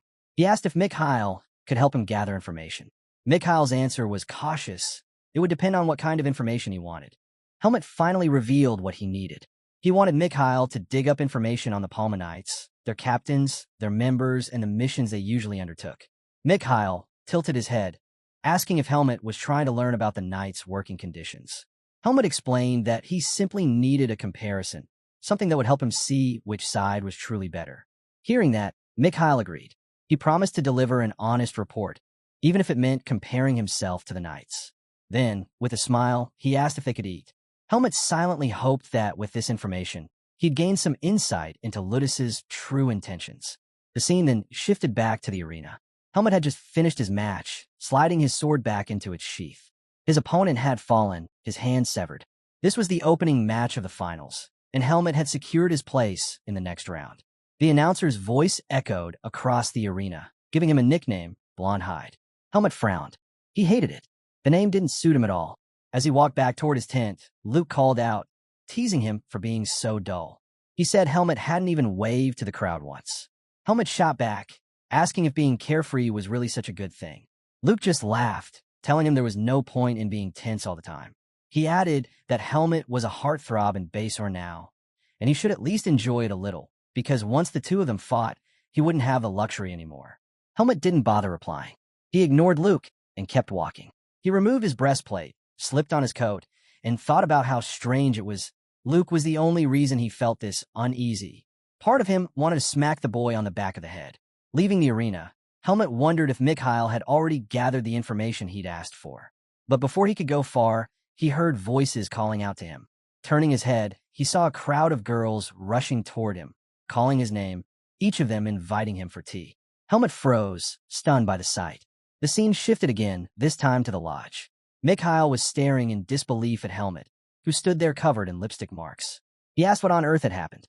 Helmet groaned, saying the women of Basor were after him. He was convinced someone had hired them to sabotage his tournament run. Mikhail couldn't help but laugh, telling Helmet he had a wild imagination. He explained that it was only natural for everyone's attention to be a tournament finalist. Then he added that the real reason Helmet was so popular with the ladies was his face. That caught Helmet off guard. His mind instantly went back to the men in his tent, the ones who had asked him if he... Helmet remembered the men in his tent, the ones who mocked him and asked if he even knew how to swing a sword. Turning to Mikhail, he muttered that people in Basor didn't really like his face that much. Mikhail could only stare at him in disbelief. He felt almost sorry for Helmet. How could someone be so oblivious? To him, Our boy was a fool for not realizing how much women liked him. Changing the subject, Helmut asked about the request he'd made earlier. Mikhail raised a book with a knowing grin and said he had expected that question. Helmut accepted it, impressed by how fast Mikhail worked. Does this earn me a little more of your trust? Mikhail asked. Helmut didn't answer. Instead, he immediately opened the book and started reading. Inside, he learned that the Palma Knights operated on a seniority system. Members were treated like barons, complete with private residences. But none of that interested him. He skimmed past it until something caught his eye. The Knights captain typically stayed away from politics. Yet, according to the records, Ludus openly supported the first prince. The Blackhawks' intelligence went even deeper. The prince was the son of a foreign-born queen and a devout follower of the Lumen faith. He was pushing for the Lumen temple to be established in Basor. Helmut frowned. Why would Ludus back someone like that? As he turned the pages, his eyes fell on another detail. Monsters that roamed the desert. They were scorpions. Mikhail explained further. Those scorpions were infamous across Basor. The monster queen had been slain long ago by the divine swordsman, but her offspring still remained. People occasionally encountered them. Once a year, the Palma Knights led a monster subjugation campaign to keep the scorpion population under control. And this year, the campaign would take place right after the tournament. That revelation stunned Helmut. It all made sense now. Ludus hadn't accepted Luke into the order to protect him. Instead, he wanted to keep a future rival under his control. During the subjugation, he could stage an accident and kill Luke, wrapping it up as a heroic tale. Helmut's jaw tightened. He was glad he'd come to Basor at this exact time. He vowed not to let Darien's grandson suffer such a fate. He swore to crush Ludus's vile plan, no matter what it cost him. But a heavy truth weighed on him. When he had faced Ludus before, he realized just how powerful the man was. Even if Helmut fought with everything he had, victory wasn't certain. That left him with only one option. If things grew dire, he might have to reveal the truth to Luke and ask for his cooperation. As those thoughts swirled in his head, Mikhail silently watched Helmut, carefully studying the decisions he was making. The scene shifted to the arena once again. Helmut stepped onto the stage for his first semifinal match.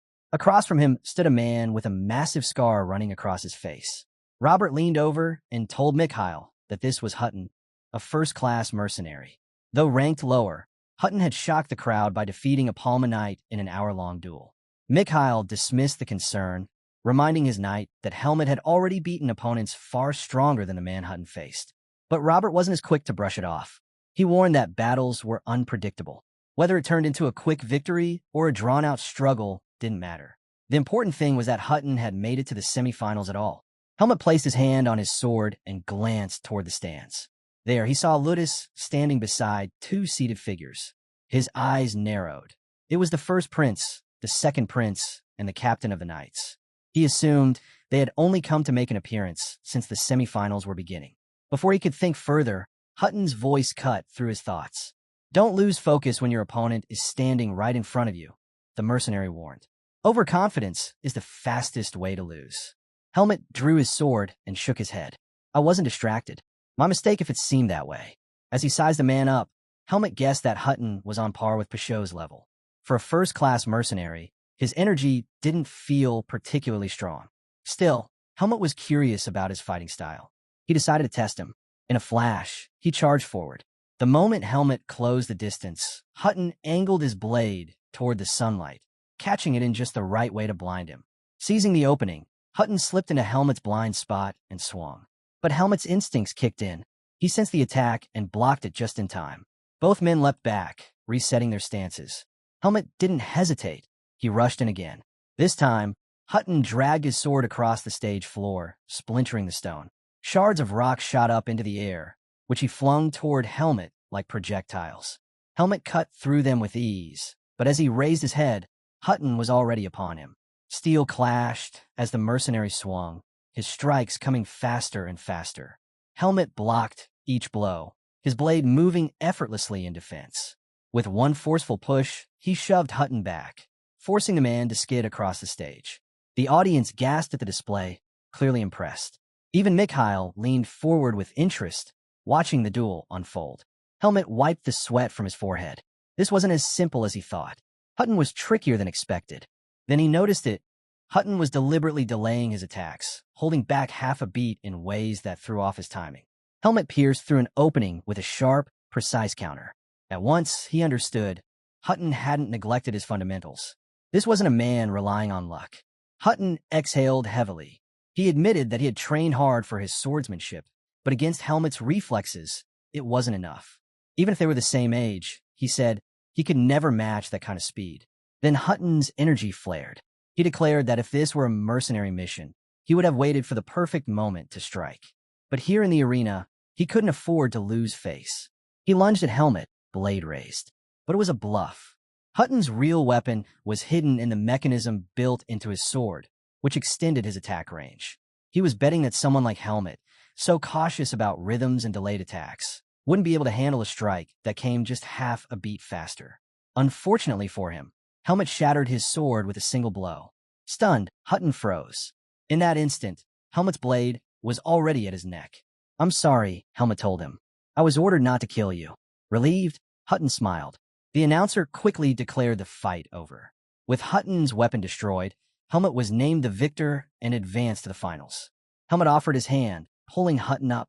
He told him he had ended the fight quickly because he hated the heat. Hutton laughed at that. He confessed that his final strike had been aimed at cutting off Helmet's wrist. Helmet shrugged. It would have been fine. The rules allow anything short of killing. Hutton shook his head. Ruthless. He stared at the remains of his broken sword. Geniuses really do exist. I can't believe someone this young is already at your level.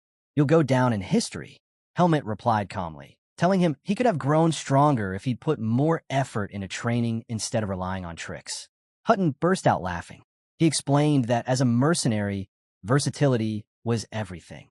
In real battles, having extra cards to play was often the difference between life and death. For someone like him, with only average talent, strategy was the weapon that let him stand toe-to-toe with stronger opponents. But after crossing swords with Helmet, he realized something painful. When faced with overwhelming skill, all of his clever tactics crumbled. As the two spoke, the first and second princes silently watched from their seats, their eyes fixed on the battlefield. The first prince's gaze followed Helmet as he stepped down from the stage. He turned to Ludus, remarking on how skilled the young fighter was for his age, and asked for his opinion. Ludus replied that ever since his first encounter with Helmet, he had sensed something unusual about him. He admitted that it would be ideal if they could recruit him into the Night Order. The second prince also kept his eyes on Helmet, his interest clear as he watched him leave. Meanwhile, Mikhail sat deep in thought. He couldn't shake the feeling that Helmet's true purpose had nothing to do with something as small as winning the martial arts tournament. He remembered how Helmet often wandered at night, scanning his surroundings, always searching for something unseen. What was it that he was really after? As Mikhail pondered, his attention was drawn to a commotion nearby. Someone was being stopped from entering his section. Curious, Mikhail asked an attendant to explain. The attendant reported that a man was insisting on meeting him, but the guards wouldn't allow it. The man turned out to be bald, with a fiery red beard. He struggled against the attendants, calling out to Mikhail and begging for an audience. One of the guards scoffed, calling him a disrespectful thug. Mikhail silenced them and addressed the man directly. "Who are you, and where do you come from?" The man quickly apologized for his behavior. He introduced himself as a blacksmith from Basor, revealing that all the swords supplied to the Palmanites were forged in his workshop. Intrigued, Mikhail asked why he had come. The blacksmith explained that he had heard rumors of Mikhail being close to Helmet. He asked if he could meet the young fighter, insisting that he only wanted to confirm a suspicion. Mikhail narrowed his eyes and asked what suspicion he meant. The blacksmith lowered his voice and said it was about Helmet's sword, its origin, to be precise. Before anything more could unfold, the second round of the semifinals began. Luke stepped into the arena and secured an easy victory, ensuring the tournament finals would be between him and Helmet. The scene then shifted to Helmet's room. He was startled when Luke walked in, his expression heavy with concern. Luke revealed that the second prince was coming. Officially, it was to encourage the tournament finalists, but Luke was certain he was the true target. Helmet asked why the second prince would want to see him specifically.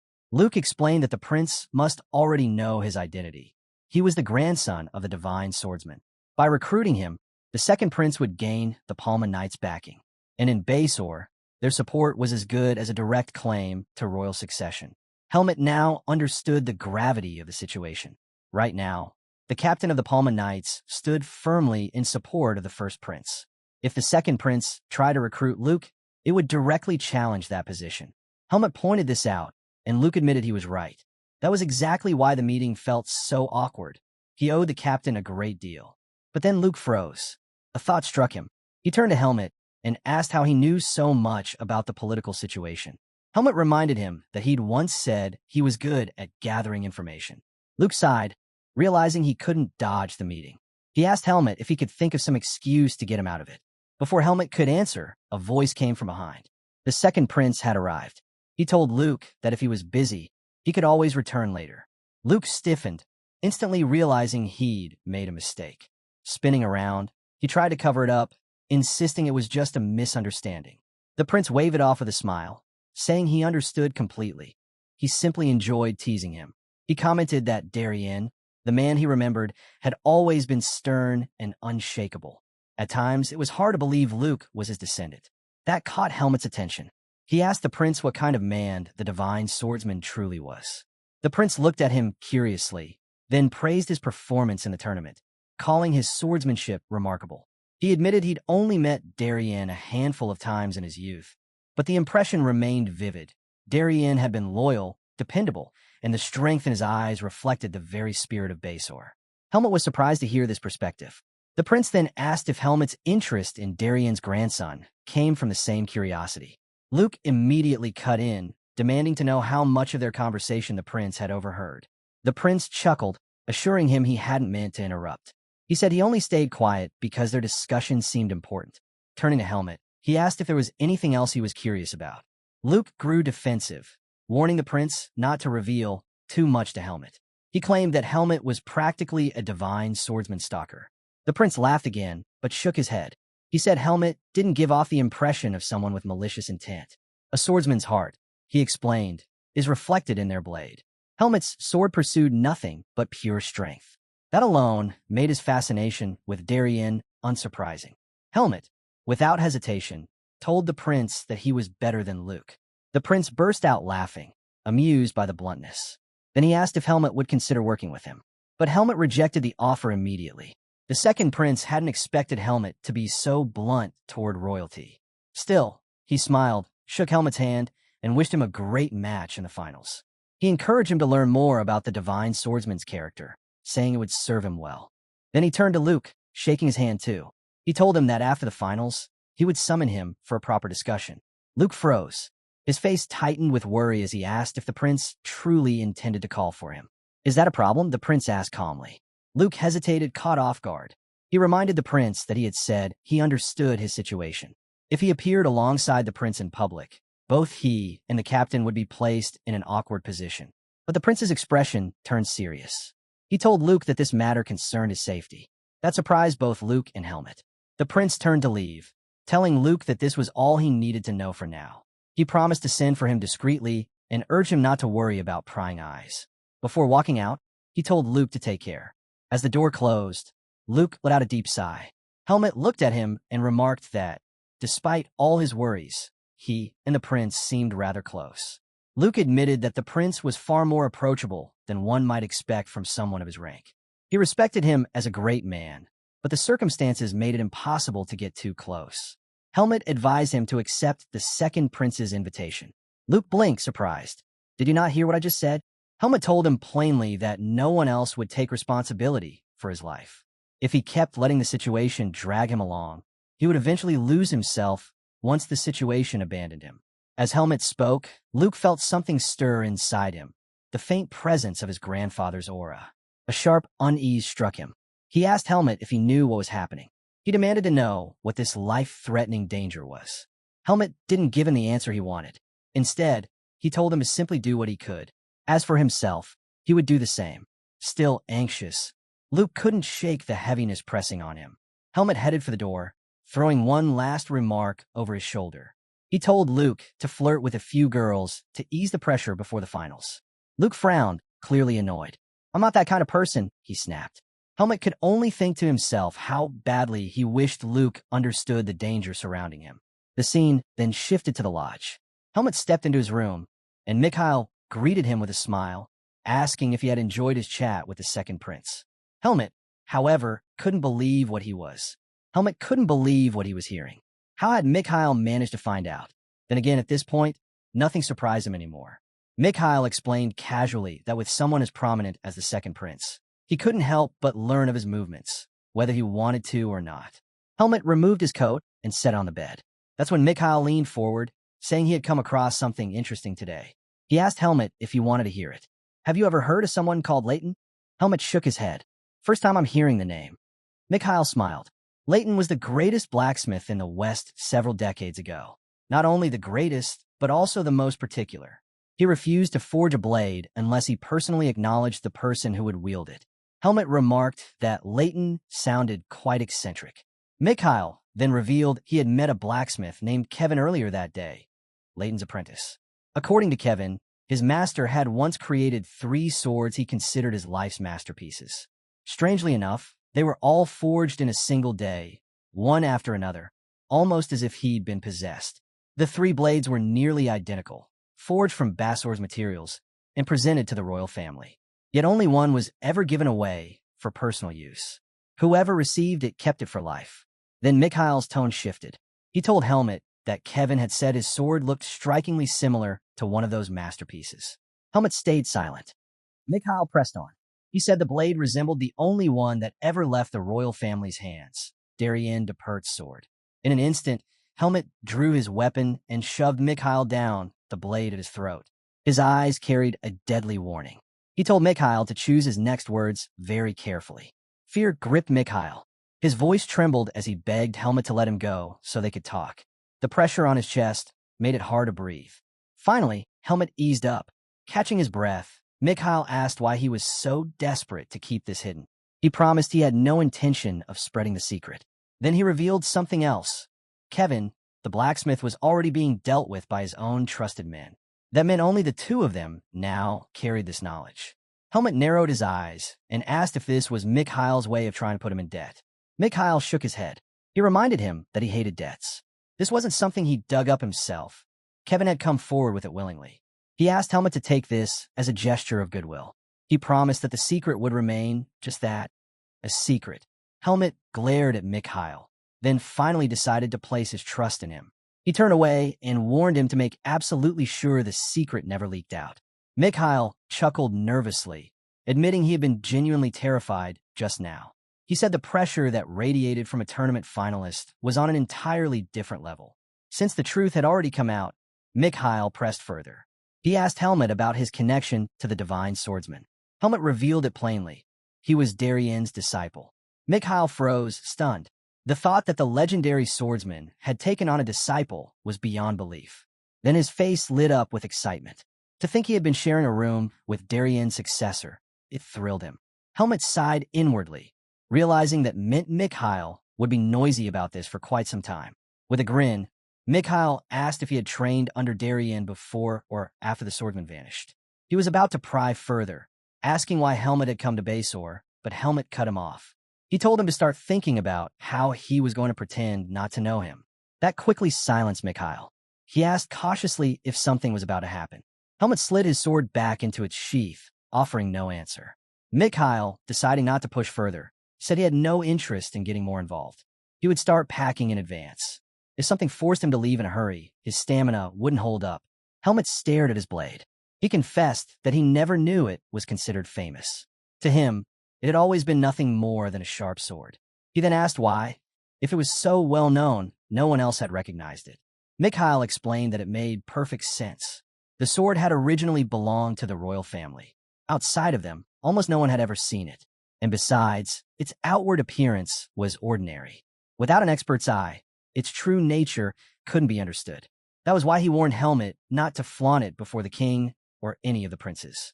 He then shifted the topic, asking how Helmet was preparing for the finals.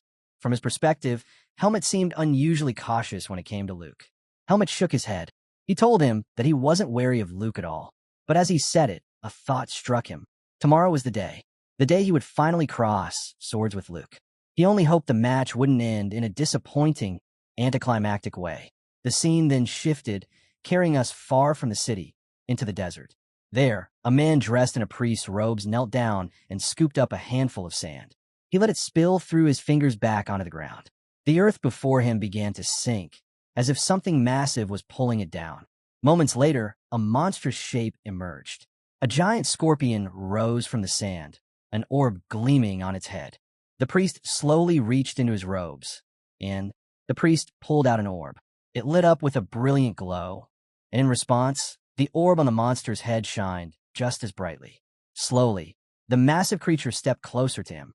The priest called it a good boy, relieved that the monster still recognized its master. With a calm voice, he told the scorpion it was time to rise. The scene shifts to the roaring arena.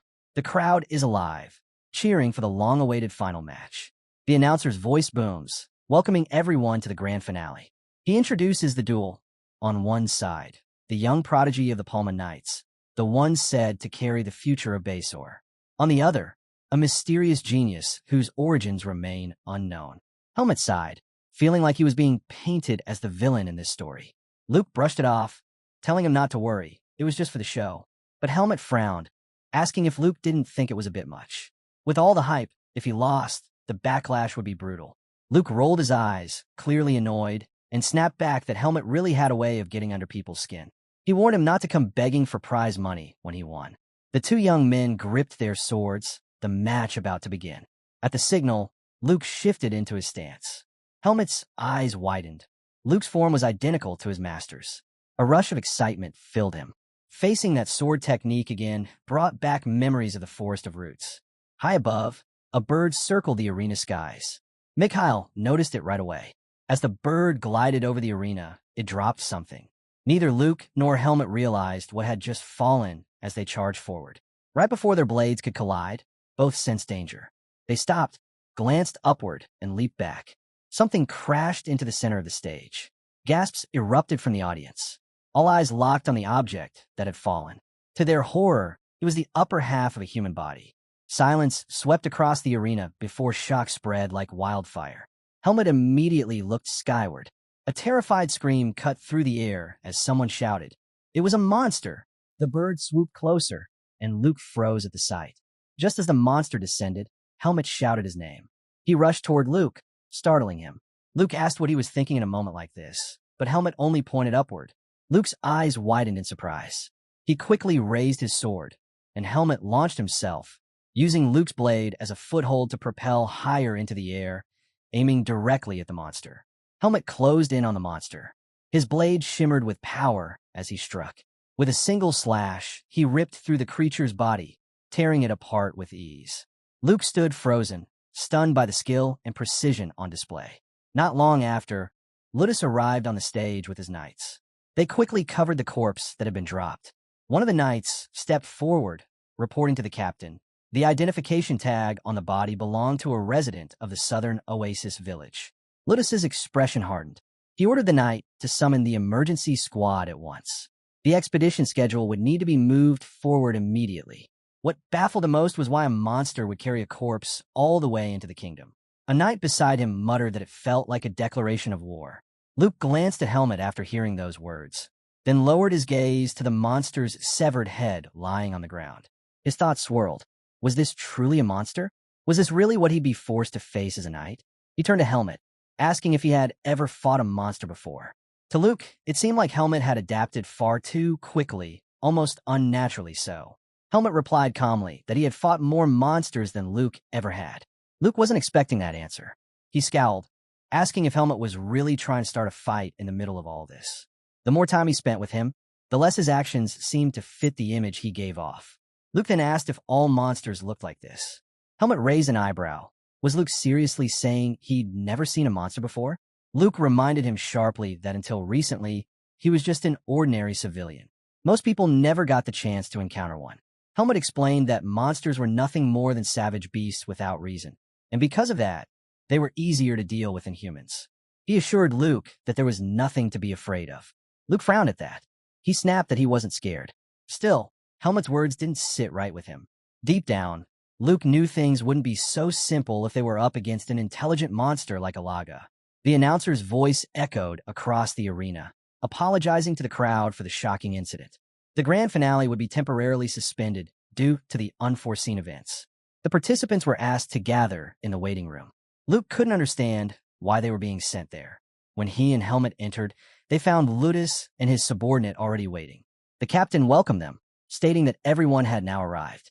Luke, confused, asked why he was there. Ludus's tone turned serious. There was no time to waste. He revealed to the boys that the remains brought by the monster belonged to a resident of the southern. The remains were confirmed to belong to a resident of the southern border region. Clear proof that monsters had attacked the area. Because of this sudden crisis, the Palmade Order had no choice but to move the monster subjugation expedition ahead of schedule. Ludus turned to Luke first, reminding him of his duty as a knight. He ordered him to prepare and stand by for deployment. Luke placed a hand over his chest and accepted without hesitation. Then Ludus faced Helmet. He admitted it was unfortunate that such an incident had interrupted the final match. For now, the duel would be suspended until the expedition was complete. He asked Helmet if he could wait patiently until then. Helmet instantly understood.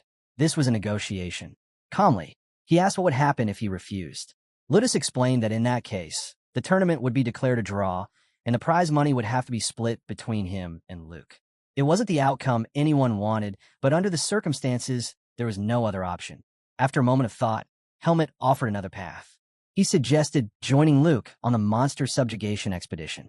Whoever defeated more monsters would be declared the champion of the tournament. Both Ludus and Luke were caught off guard by the proposal. Ludus frowned, warning that monster subjugation was not a sightseeing trip. But Helmet stood firm. He reminded the captain of how he had already proven himself by striking down the flying monster that had disrupted the stage earlier. Ludus paused. He couldn't deny the truth. Helmet was not only a tournament finalist, but also a proven warrior.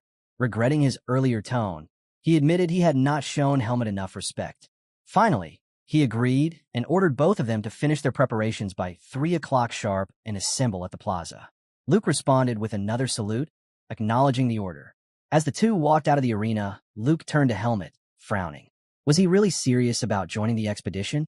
It irritated him that Helmet wanted to decide the tournament by counting how many monsters they killed.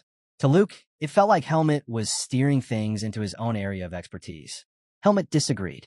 He explained that encounters with monsters came down to chance. Luck, nothing more. He wasn't doing this just to win. He revealed his true reason, concern for Luke's safety. Luke still didn't understand why Helmet was so worried. He asked bluntly if Helmet thought he'd be killed by a monster. Helmet's reply was simple. It was better to assume that possibility. Luke scoffed, saying he was only joking. Then his expression hardened. This was about something else, something the second prince had mentioned. Luke admitted that he had been thinking about it as well.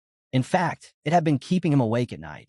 Late into the night, Luke finally voiced the question weighing on his mind. He asked Helmet if he could tell him who was after his life. Helmet studied him carefully. He knew that if he revealed his suspicions, Luke might start doubting even his own captain, and that could create serious problems. Choosing his words carefully, Helmet told him he wasn't sure yet, but he warned him not to place his trust in anyone from his squad, not even his captain. Luke's eyes widened in surprise. Just then, someone called out to them. Helmet turned and saw Mikhail approaching with his knight, Robert, who was holding a red umbrella above him. Mikhail greeted Luke warmly. Luke immediately glanced at Helmet, asking if Mikhail was his brother. Helmet calmly replied that he was simply someone he knew. Mikhail offered an apology for the interruption. He explained that he wanted to borrow Helmet for a moment. Luke shrugged, saying Helmet wasn't his to control, and if Mikhail wanted something, he should ask him directly. Before leaving, Luke reminded Helmet to meet him at the plaza with his gear. Helmet nodded in acknowledgement. Once Luke was gone, Mikhail turned to Helmet. With a curious look, he asked if he'd gotten closer to the boy. Helmet ignored the question and asked directly what he wanted to talk about. Mikhail revealed that he was leaving Basor tonight. This would be their final conversation, at least for now. With a smile, he added that they would meet again someday. Then, almost casually, he asked if Helmet was planning to accompany Luke on the monster subjugation expedition. He admitted he knew because he had been watching Luke closely. He pressed further, asking if Helmet's reason for coming to Basor was tied to Luke, and what kind of person Luke really was. Helmet cut him off, asking if that was really the point of this meeting. Mikhail smiled again. He then shared something startling. A figure dressed as a priest of Lumen had been spotted in the southern desert of Basor. Helmet was taken aback by this information. Mikhail explained he only wanted him to be aware, then turned away, saying he'd remember this moment. The scene shifted. Knights in full armor marched out of Bassor's base. Luke took a deep breath. The reality of his first expedition settling in, nerves weighed on him. He hadn't expected it to begin so suddenly. As he stood in thought, someone tapped his armor. Looking down, Luke saw a man cloaked in a heavy hood that hid his face. Without a word, the stranger pressed something into Luke's hand. By the time Luke tried to speak, the man had already slipped back into the crowd and disappeared. Luke glanced at his hand and saw a tightly wrapped piece of paper. Helmet, walking nearby, also noticed it. At that moment, Ludus gave the order. The knights set out at once, their horses charging beyond the kingdom's borders. Under the relentless desert sun, an expedition began, one that would forever alter the fate of Basor. As night fell, the squad set up camp amidst the dunes. Inside one of the tents, Ludus gathered his men. He explained that the place attacked by monsters was an oasis village called Older, further south than Desert. He told them they had already received a full damage report through the communication orb. According to the report, the knights stationed in Desert had detected the threat early and rushed to help the villagers. But the enemy's numbers were overwhelming. Forced to retreat, they managed to save only one survivor. A knight slammed his fist down, calling it a disgrace to the honor of the Palma Knights. But Ludus silenced him gently, reminding everyone that the enemy was far too many, and worse, the familiar creature had appeared. The entire tent went still. They all knew what he meant. The Crimson Scorpion. Ludus revealed the unthinkable. The beast had matured into its adult form without their knowledge. The knights erupted in disbelief. A blonde knight demanded to know where all their efforts had gone. Another defended their investigations, insisting they hadn't been careless. At that moment, Helmet realized they were speaking of the same monster Darien once faced. Gorderic suggested that something must have happened during that battle with the Scorpion, but before he could continue, Ludus cut him short. Enough. Fear won't serve us here, he declared. He reminded them that unlike Darien, who had fought the beast alone, they would stand together. Ludus admitted he wasn't as dependable as Darien, but with his knights beside him, their strength was unmatched. His words struck them deeply. The knights sat stunned until Ludus rallied them once more. Draw your blades with courage, for the squad. One by one, the men smiled, their spirits reignited. Finally, Ludus laid out the plan. Their first stop would be Desert, where they would regroup with the station knights and reorganize their forces. From there, the army would divide, each unit led by a captain. The reconnaissance squad would sweep across southern Desert, hunting down stray monsters. Meanwhile, Ludus's main force would march straight to Older to crush the horde and aid the people. Ludus ordered the reconnaissance unit to regroup at Older and join the elimination once their scouting was complete. He then announced the names of those chosen for the main unit. Horton Kikero, Romero Haas, Caroso Lona, and Luke Jagar. Luke's eyes widened in surprise. He hadn't expected his name to be called.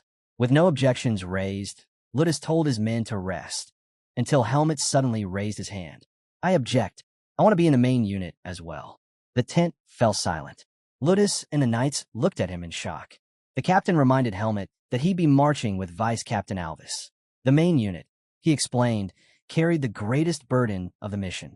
He assured Helmet that his skills were acknowledged, but said he couldn't entrust such a critical role to an outsider. Helmet pushed back. He reminded Ludus of the agreement they had made before leaving Basor. Their martial arts tournament would be settled by counting the monsters they slew during this expedition. To make that match fair, both needed the same opportunities. If he was left wandering the desert while the main unit fought the bulk of the horde, the contest would mean nothing. He demanded Luke be placed in the same squad as him. Horton's patience snapped. Insolent brat, do you think this mission can be bent for your petty rivalry? But Ludus raised a hand. Calm yourself, Horton. He admitted that Helmet had a point, yet he reminded him that operations couldn't be rewritten for personal reasons. His compromise, the monster count, would begin once all squads regrouped at Older. Helmet refused. That, he argued, would already put Luke at a disadvantage. He asked if Ludus truly intended to keep Palma Knights waiting idly while others fought ahead. Ludus's tone hardened. He ordered Helmet to move with Alvis. Helmet stood firm. I don't take orders from you. I'm not a Palma Knight. The air grew heavy. All eyes turned to him. Luke froze in disbelief, unable to grasp how boldly Helmet defied the captain. Ludus exhaled, then let out a laugh. He turned to Luke. What do you think? Caught off guard, Luke hesitated before answering. I also think the competition should be fair. Ludus smiled faintly, then looked toward Horton. Very well. Helmet will be reassigned to the main unit. Horton scowled, clearly displeased. Horton's frustration boiled over. Captain, are you really going to bend to a child's whims so easily? Ludus remained calm. He reminded Horton that Helmet was no ordinary outsider. He was a finalist in their martial arts tournament. Adding him to the squad wasn't the real problem. The issue was balance. With 13 members instead of 12, the formation would be uneven. Turning to Helmet, Ludus said, "You'll be placed at the rear. It will be harder to protect you there if monsters strike. Is that acceptable?" Helmet nodded without hesitation. "I can handle myself." Satisfied, Ludus ended the meeting. "Then rest well. We will depart soon." As the knights dispersed, Helmet caught Gorderic glaring at him. He was surprised Ludus hadn't resisted more fiercely. Perhaps the captain already saw him as a variable he could control once surrounded by Palma Knights. Helmet quickly understood the bond in this squad. Their loyalty to Ludus was absolute. If he ever clashed with the captain, every knight here could turn against him. He knew he'd need complete focus moving forward. Luke, meanwhile, watched Helmet quietly, a trace of worry in his eyes. The scene shifted to Desert, where Ludus and his men joined with the station knights. Once the plan was shared, they set out again, heading straight for Older. But as the desert village came into view, something felt wrong. "This should be Older," Ludus muttered, scanning the horizon. All he saw was devastation. The village lay in ruins. Not a monster in sight. One knight wondered if the creatures had moved elsewhere. Ludus shook his head. Monsters rarely abandon their territory without reason. Still, the attack on Older and their reach toward Basor suggested movement was possible. Another knight warned that the Crimson Scorpion might be hiding beneath the sands. Ludus agreed and ordered his men to maintain formation as they advanced into the ruined town. Inside, they were met with silence. Bloodstains and deep claw marks scarred the walls and ground. Luke's eyes darted nervously from one shadow to another. "It's too quiet," one knight whispered. "No villagers. No monsters. Nothing." His unease deepened. He urged Ludus to withdraw from the town before anything happened. Just then, a small rock struck one of the knights from behind. He turned sharply. "Quit fooling around." But his comrade shook his head. "I didn't touch you." The words had barely left the knight's mouth when the ground erupted. From the sand rose a massive scorpion, its claws snapping as it loomed over them. "The scorpion! It's here!" The knight shouted in horror. Helmet and the others spun around instantly. Ludus gave a sharp command. "Down!" In one motion, he unsheathed his blade, channeling energy into its edge. With a swift slash, he unleashed a wave of force that tore the creature apart. "Get yourselves together," he barked. "We're pulling out." But before they could escape, more monsters burst from hiding, surrounding them on all sides. The knights charged forward, fighting through the chaos. Then, without warning, the ground caved in. A pit opened, swallowing one of the knights and his horse. A scorpion closed in fast.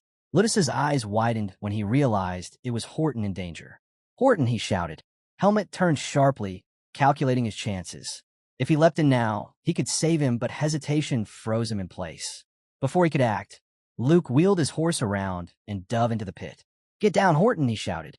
His sword flared with energy as he struck, piercing the scorpion's head. But the beast didn't fall. Its armored body was far tougher than expected. Luke's eyes widened in disbelief. His attack hadn't been enough. Without wasting another second, he ordered Horton onto his horse. "We'll follow the vanguard." Horton obeyed, and together they rode out of the pit. Helmet watched silently as Luke led Horton to safety, conflicted by the choice he hadn't made. Once the knights regrouped outside the ruins, Luke called out, "Everyone's out." Ludus raised his blade high.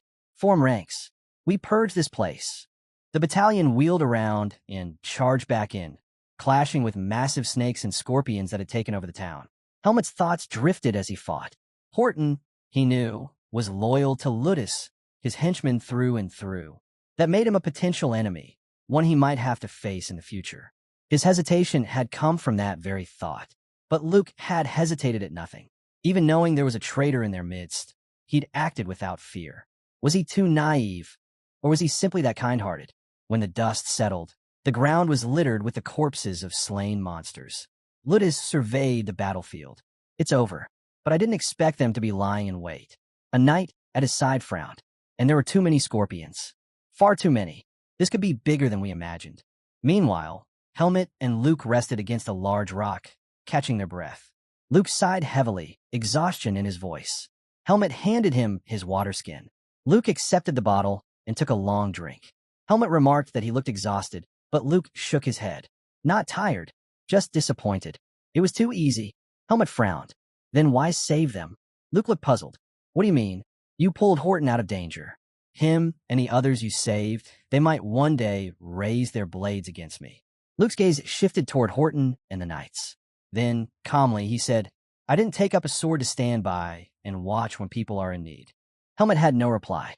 With a faint smile, Luke added, besides, Horton isn't really a threat to you.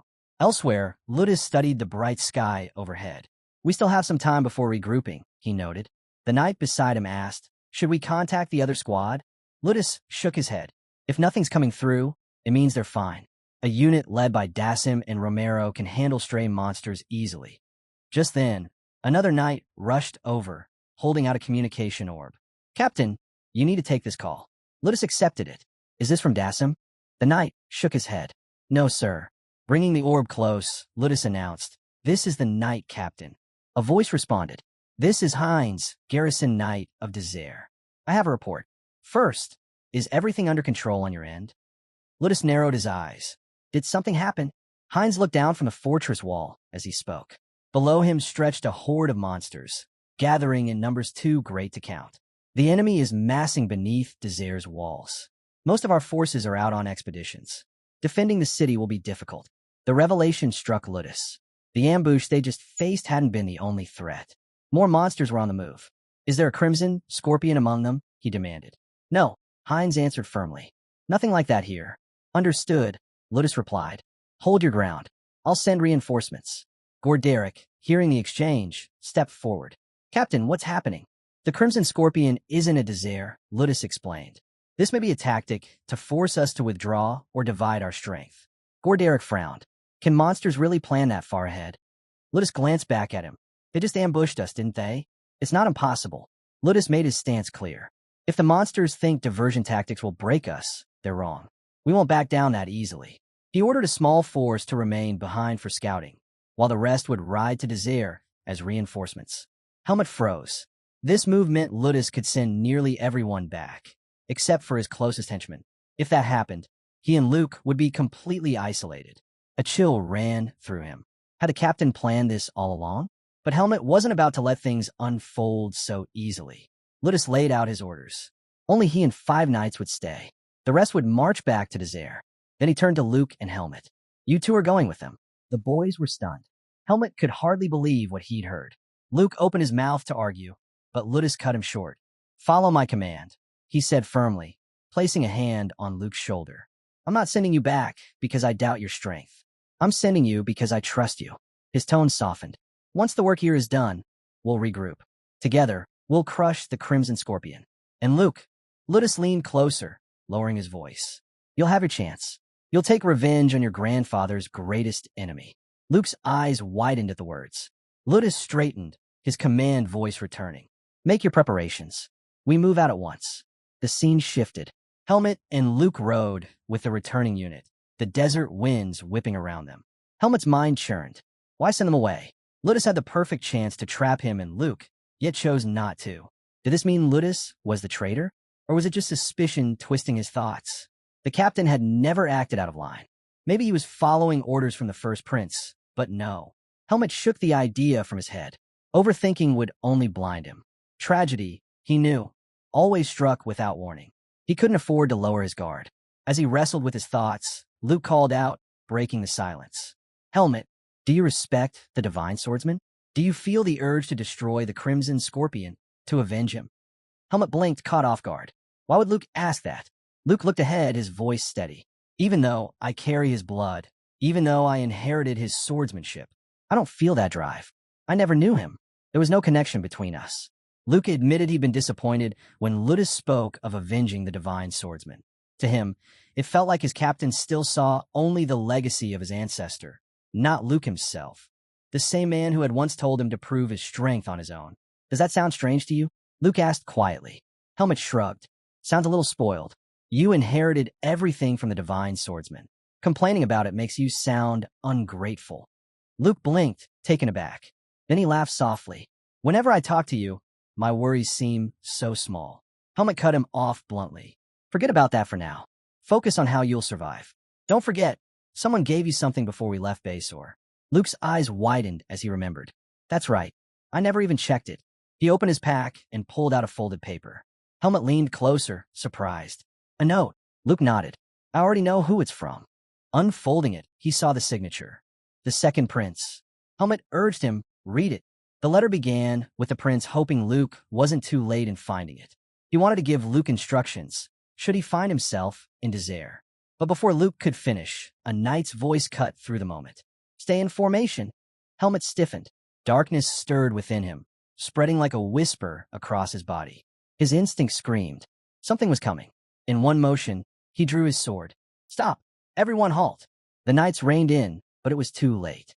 The earth split open as a massive snake erupted, clamping down on a knight in its jaws. All around them, monsters burst from the sand, closing in from every side. Prepare for battle. Gorderic roared. Then the ground trembled, and a massive shadow swallowed the desert light. From beneath the sand, it emerged, the crimson scorpion itself. Luke's breath caught. He could hardly believe his eyes. As the other monsters rushed them, Gorderic shouted, Signal the captain. But the knight beside him shook his head frantically. No good. The signal won't go through. While panic spread, Helmet and Luke surged forward past Gorderic, blades flashing. Together, they cut a scorpion clean apart. That one's mine, Helmet declared. First strike counts.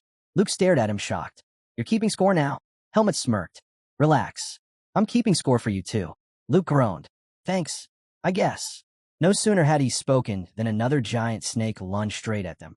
The two split instantly, each charging in opposite directions. Helmet locked onto the beast. It was coming straight for him. The snake slammed Helmet into the ground, finning him beneath its weight. Helmet, Luke shouted, panic in his voice. But our boy didn't hesitate. His blade flashed, ripping through the serpent's skull. He cut it apart without a flinch. Luke exhaled in disbelief. You're reckless.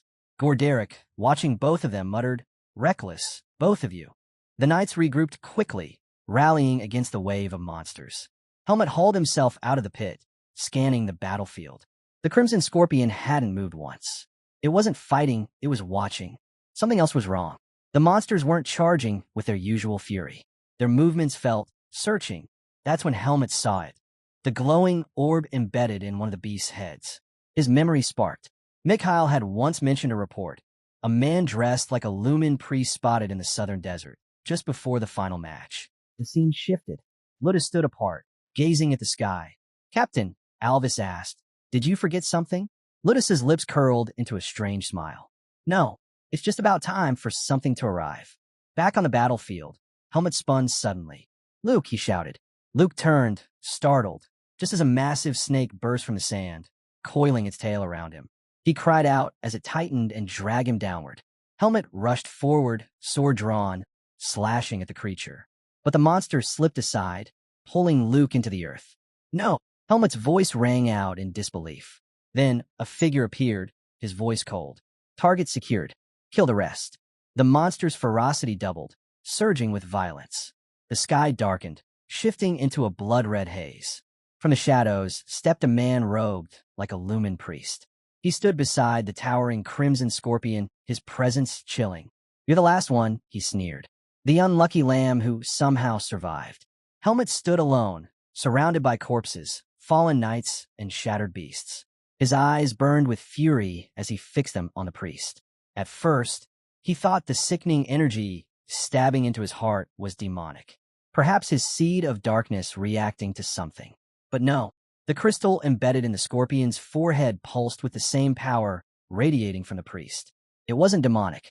It was divine. The priest studied him with interest. You possess strength beyond reason. To cut down almost all of my summon monsters and still have energy to spare. For one so young, your power is far greater than I imagined. The priest studied Helmet closely. I can sense it. A faint, ominous energy clinging to you. Tell me, boy, what are you? Helmet ignored the question. His voice was sharp, demanding only one thing. What did you take, Luke? The priest sighed. Pointless questions. There's no need for you to know. No need for me to answer. All that matters is this. The Desire reinforcements must meet a tragic end today. Every last one of them will be erased. Helmet's eyes widened. He hadn't expected such callousness.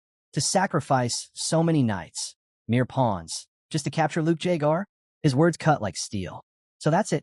Ludus is terrified of the divine swordsman's heir. The priest narrowed his gaze, startled by the accusation. Are you truly an outsider? Helmet shifted into his stance, his blade steady. Things won't unfold the way they did against the divine swordsman. I'll carve the truth out of you, and I'll find Luke. I'll stop Ludus. For a moment, silence. Then the priest broke into laughter, sharp and unhinged. Are you certain about that? Perhaps you should rethink your place in the chain of command. He pulled back his hood, revealing his face. Did the second prince not warn you? Ludus is nothing more than another piece on the chessboard. This entire mission was ordained by High Priest Nardalos himself. The goal, bury the divine swordsman's legacy and eliminate his grandson. Helmet's grip on his sword tightened. The priest's words struck him like lightning. Talon's rumor resurfaced in his mind. The temple itself had once moved to eliminate the divine swordsman.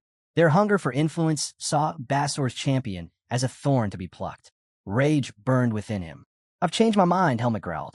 In a blink, he appeared before the priest, blade slashing. The priest raised a shield of energy, catching the strike with a flash. His eyes glared with menace. Helmet pressed forward, his words like a vow. One way or another, I'll break you apart. I'll find Luke, even if I have to tear you to pieces. The priest sneered, laughter spilling again. Reckless bastard. The second prince clearly misjudged you. The scene shifted. Elsewhere in the desert, the serpent that had dragged Luke suddenly rose, its massive tail thrusting above the sand. With brutal force, it hurled him down. Luke slammed hard against the earth, coughing violently as pain surged through his body. Luke slowly raised his head. Standing before him was Ludus, his eyes cold and unreadable. Welcome, Luke, the captain said. Luke froze. Captain, where are the others? Instead of answering, Ludus asked calmly, Can you stand? Walk with me. Luke forced himself to his feet. Without a word, he followed. The silence between them grew heavy, each step pulling him deeper into unease. Before Luke could speak, Ludus broke the silence. Your grandfather, Darien, he was the man I respected more than anyone. For over 10 years, I worked, climbed ranks, became vice captain, all to earn his recognition. His voice hardened. And yet, Luke, I once told you, strength alone is not enough. Only a fool believes he can reach his ideal self with effort alone. Luke's chest tightened. Captain, I need to ask you something. I don't want to believe it, but someone once warned me, told me never to be alone with you. Please, tell me that it's not true. Tell me all the trust one placed in you wasn't a lie. Ludus stopped at the entrance of a dark cave. He turned to Luke, his expression sharp. This is where your grandfather was last seen before he vanished. Luke's breath caught. Drawing his sword, Ludus revealed the truth. I lured Darien here, stripped him of everything, buried him deep within the forest of roots. And you, Luke, you will share his fate.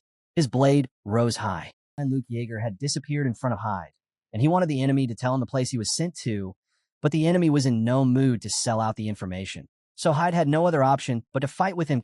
As Hyde charged with his sword at the enemy in rage and the purple aura around him, he still failed to damage the enemy, as he was being protected by the gaunt scorpion. Even after trying for a lot of time and giving it some strong blows to the scorpion, it wasn't enough to take it down. Hyde was not getting it. He was trying his very best, but his powers were unstable, and he couldn't figure out how to control them to defeat the scorpion. His heart was aching from that huge power he had inside him, but his path was all blurry. Hyde tried to dodge every attack from the scorpion while the enemy looked at him as if something was wrong because he thought Hyde had skills, and he saw Hyde charging in toward him to kill him. But as Hyde came near and fought with the holy barrier, it was like he was clueless about how to defeat it. As Hyde dodged left and right, the enemy saw a purple crystal shining from inside his body. He soon used his powers, and a huge light appeared all the way from the ground to the sky. The enemy realized that he had heard about the survivors who escaped the eyes of the temple. Hyde looked at him. The enemy told him that he was glad that the Lumen had brought Hyde to him, and they met today. The enemy challenged him and told him that he would kill him today, as he had the seed of a monster inside him, and today would be his last day to live. While in the castle, the princess was holding her book as she was reading it, and looking at the golden bracelet, she was not well aware of what was happening outside. But she was calm as she thought that, till this time, everything would be fine, as there had come no news on the battlefield. The enemy was trying its best to defeat Hyde, even using high-level skills to crush him, but Hyde was dodging them and backing up a little, while the enemy mocked him and appreciated him from running away. Hyde looked at him and the scorpion beside him and realized that the scorpion had suddenly stopped reacting and had been calm while the enemy was dealing the damage. He thought that was being controlled by the enemy's crystal that was on the head of his. Now Hyde had another thought watching the basic moves of the scorpion. He was now sure that the enemy had no experience in controlling the scorpion while he was also using his attack. So now, there was an opening that Hyde could take and defeat him both, as well as the priest enemy was also naive as Hyde, was able to predict his attack path and dodge them in time. Without wasting any more time, Hyde raised his sword and decided on his line of attack. He then charged at the enemy with his skill and resolve. Hyde came in, dashing towards the enemy, in a purple aura, while the priest mocked him that it wasn't enough to stop him, and he shouldn't be charging at him nonsensically. The priest shouted at him that he should return to the lumen's side, and Hyde didn't stop and went for the attack. Luke Yeager, on the other hand, was fighting with a traitor, the captain. Luke Yeager was on the ground and had just blocked one of his attacks. For blocking, the captain appreciated him, but Luke Yeager told him to stop the nonsense because he could have killed him if he had not blocked the attack with his sword. The captain just looked at him. He was in no mood to show mercy for the grandson of Darien. Luke Yeager was in pain. He had just been overthrown by someone he trusted, and he told the captain that he was someone he had never known. The captain didn't bother and charged at him once again to kill him, but Luke Yeager once again stopped it. The captain was glad that he had learned everything in just a short time, and he was looking at Darien in his youth by looking at Luke Yeager, but the captain mocked him that he was naive and wasn't a divine swordsman at all, because he wasn't deflecting the attacks, but just blocking them one by one. The captain said that if Luke Yeager wanted, Luke Yeager could have attacked at the time he was preparing for the next slash. Luke Yeager was all tired up and getting injured, but the captain kept mocking him for not being the divine swordsman, because if he had been one, he wouldn't have been injured so easily. After getting knocked out every time by the captain, Luke Yeager fell to the ground in pain, and the captain looked down at him. He wasn't imagining this attitude from someone who was the divine swordsman. The captain told him the Basor had no need for a divine swordsman from now on, but Luke Yeager then stood up and picked up his sword. In the moment, the captain once again attacked him, but Luke Yeager quickly blocked it with his sword and, in a blink, attacked the captain, blowing him away. The captain got thrown back, but he didn't only see Luke Yeager, but Darien as well in the back of Luke Yeager, but the attack was not enough to stop him. The captain once again used his powers and crushed Luke Yeager away. Luke Yeager was trembling, and in anger, he asked the captain what it was that he hated so much and what he wanted. The captain didn't reply, but said that he would give his final wording for him, as he will now kill him. And he would make sure everyone remembers Luke Yeager as the hero who perished with a red scorpion to protect his people. The captain said that he had killed the divine swordsman before by piercing his sword from the back at the same spot, and now he will kill his last successor, and no one will be left from his bloodline to ever mock him.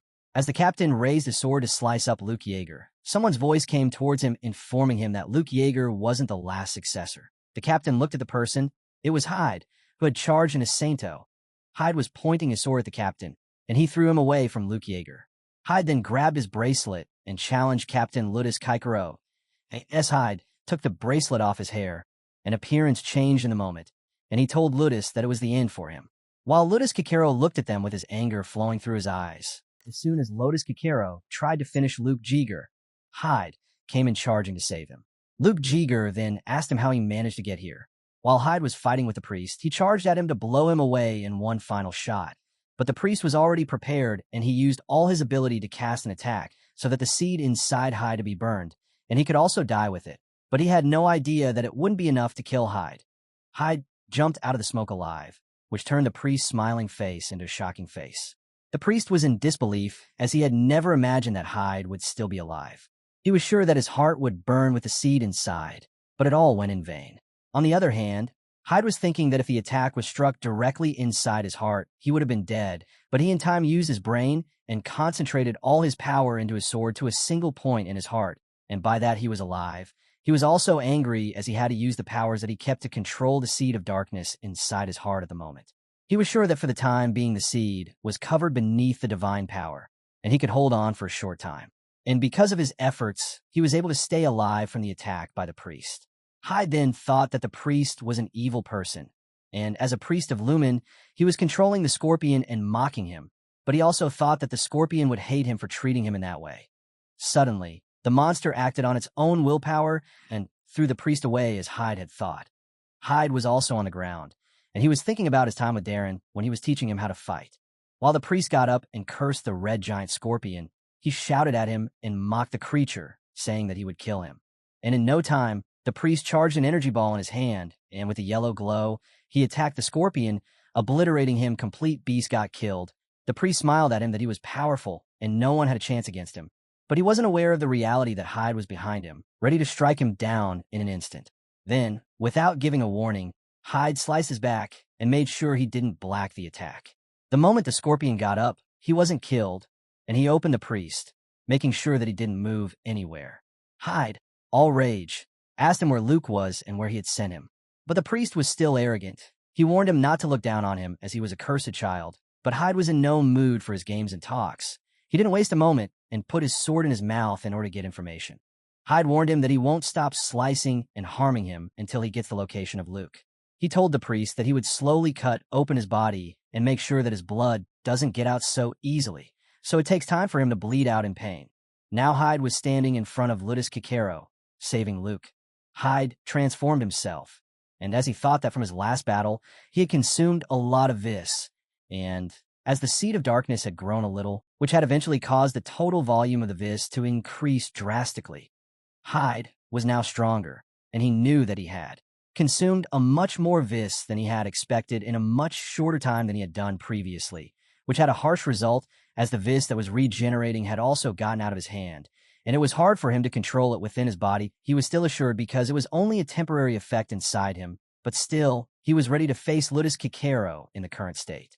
Ludus Kikero asked him how was it possible for him to survive in such a place in which he was, but Hyde asked him a question that he was thinking about Ludus, who had killed the divine swordsman, so he wouldn't be thinking of losing against a person like him. Ludus Kikero looked down at him, and in a blink, charged at him while Hyde looked towards him, coming forward. There was a huge wave when both swords collided. Even Luke was able to feel them, and the ground beneath them also started to shake and break apart. There was no turning back at the moment, and Ludus Kikero told them that now they had nowhere to go, and he would kill them both at the same spot. As soon as the clash between Hyde and Ludus Kikero started, Ludus warned him that whoever he was, he would be killed in this place as well, and so there wouldn't be any problem for him.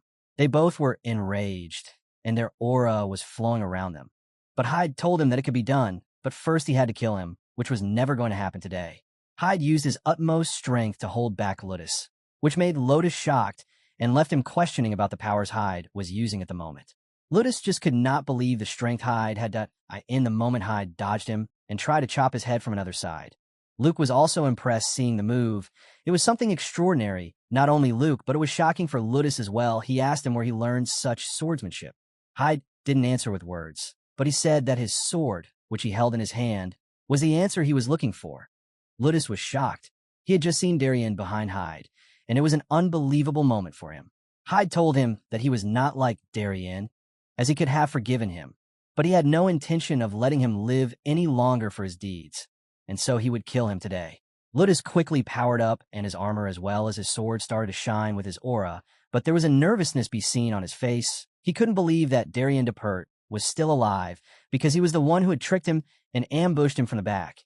And after he gave Darien to the temple, and between that time, he didn't have any time to pass his swordsmanship to anyone. Hyde was just looking at him. As Ludus was sweating all over his face, Hyde told him that it wasn't his mistake that Ludus did not believe him, as he had shown him everything that could prove that the swordsmanship he was using was taught by Darien himself. Ludus Kikero then dashed towards him to kill him, but the sword slash didn't hit Hyde as he dodged it, and it cut the rocks that were behind Hyde, completely crushing them. In the moment of destruction, Luke was afraid that something bad could happen to Hyde, but Hyde and Ludus started to sword fight with each other, generating huge shockwaves around them. Luke was just looking at them, sparing as he couldn't do anything at the moment. He was too weak, but Hyde and Ludus kept each other occupied. For some time, their swords were shining in purple and yellow, and there was no stopping them. The battle was instant, and no one was stopping. Ludus was giving his everything just to deal some damage to Hyde, but he wasn't giving any open space and kept blocking and deflecting his attacks. They both were getting tired, and Hyde was confused that he could win the battle in his current state. He was convinced that he had no time left before his surge of vis came to an end. He had to finish Ludus and bring an end to this fight. Ludus looked at him, and they told him that he now understood why the divine swordsman had chosen him to be his successor, but he also said that he was good and a lot better, but he could not convince himself to praise Hyde. Then Ludus Kikero again powered up, and his aura had gone up. He said that he could not allow the divine swordsman's legacy to live, and he had to erase everyone in the family from the entire world. While Hyde listened to his foolish talk, he thought about him in his mind that Ludus was living in a world of his own that he has created. He also added that if Ludus was able to get himself out of such a world and its root, he could have seen the truth and the reality of the world that Darien had seen, but it was not like that. Then Hyde charged towards Ludus, and as Ludus tried to attack him, he jumped over him a dodge and tried to attack from the back, but Ludus didn't give him a chance and blocked the attack with his sword. Ludus even counterattacked at Hyde, but Hyde stopped the attack easily, looking in his eyes. They both gave each other a blow, but it wasn't enough to defeat each other. But there was a cut in the armor of Ludus this time. This time, Ludus asked him what he had just done, as he didn't use Darien's swordsmanship. So Hyde replied that he knew that Ludus knew everything about the style which Darien used in his fight, so he added some new moves which were not of Darien's to fight with him, as he had never seen them before. Darien stood in front of him and cursed him as he told Hyde that he had learned the world's best swordsmanship from the best swordsman, and still, he was using some low-class style to fight. Ludus added that Hyde was trained personally by Darien, and now he was not even using his style while he was fighting with him. Hyde mocked him on a statement and called him whatever he does, and the people he knew who used different swordsmanship could be called a swordsman, but among them all, Ludus was not to be called a swordsman, as he was not worthy of anything. Ludus took that as an insult and told Hyde that if he wasn't one, then he was also a fake swordsman. Ludus shouted at him that if he was a true divine swordsman, he wouldn't have used someone else's power to fight like a naive. In reply, Hyde told him that whatever he says, he won't be Darien himself. In that moment, Hyde uses his powers and tried to blur the path of Ludus, but Ludus dashed at him, trying to make his attack fail. And as Ludus came near to attack him, Hyde dodged him and got behind him in a split second, which made Ludus lose his control. In that moment, Hyde told that strategy was something that could help the person win against someone who was far beyond their limits.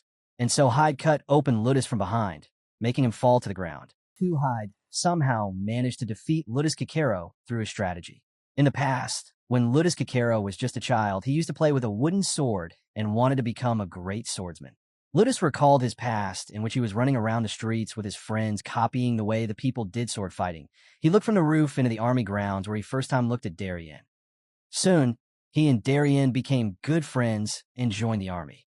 They both were highly skilled, but Darien was on another level, which made Ludus Kikero his fan.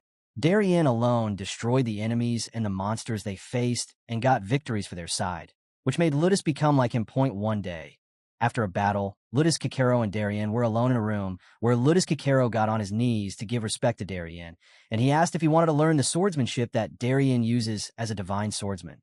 Darien was confused about the start and asked what he wanted, but Ludus repeated that he wanted to learn the sword-fighting technique that he uses in battle. He added that he knew it was a special one, but he believed he could endure it and be able to achieve it. But he didn't know how Darien would react. Darien directly rejected his proposal and told him that he was a fine swordsman, but he wouldn't teach him at all. The reason Darien told him was that he would only teach his style to his bloodline and nobody else. Hearing that, Ludus Kikero got enraged and argued that Darien's son won't be able to endure that harsh training and will soon give up inheriting the swordsmanship. The best candidate for the style was himself.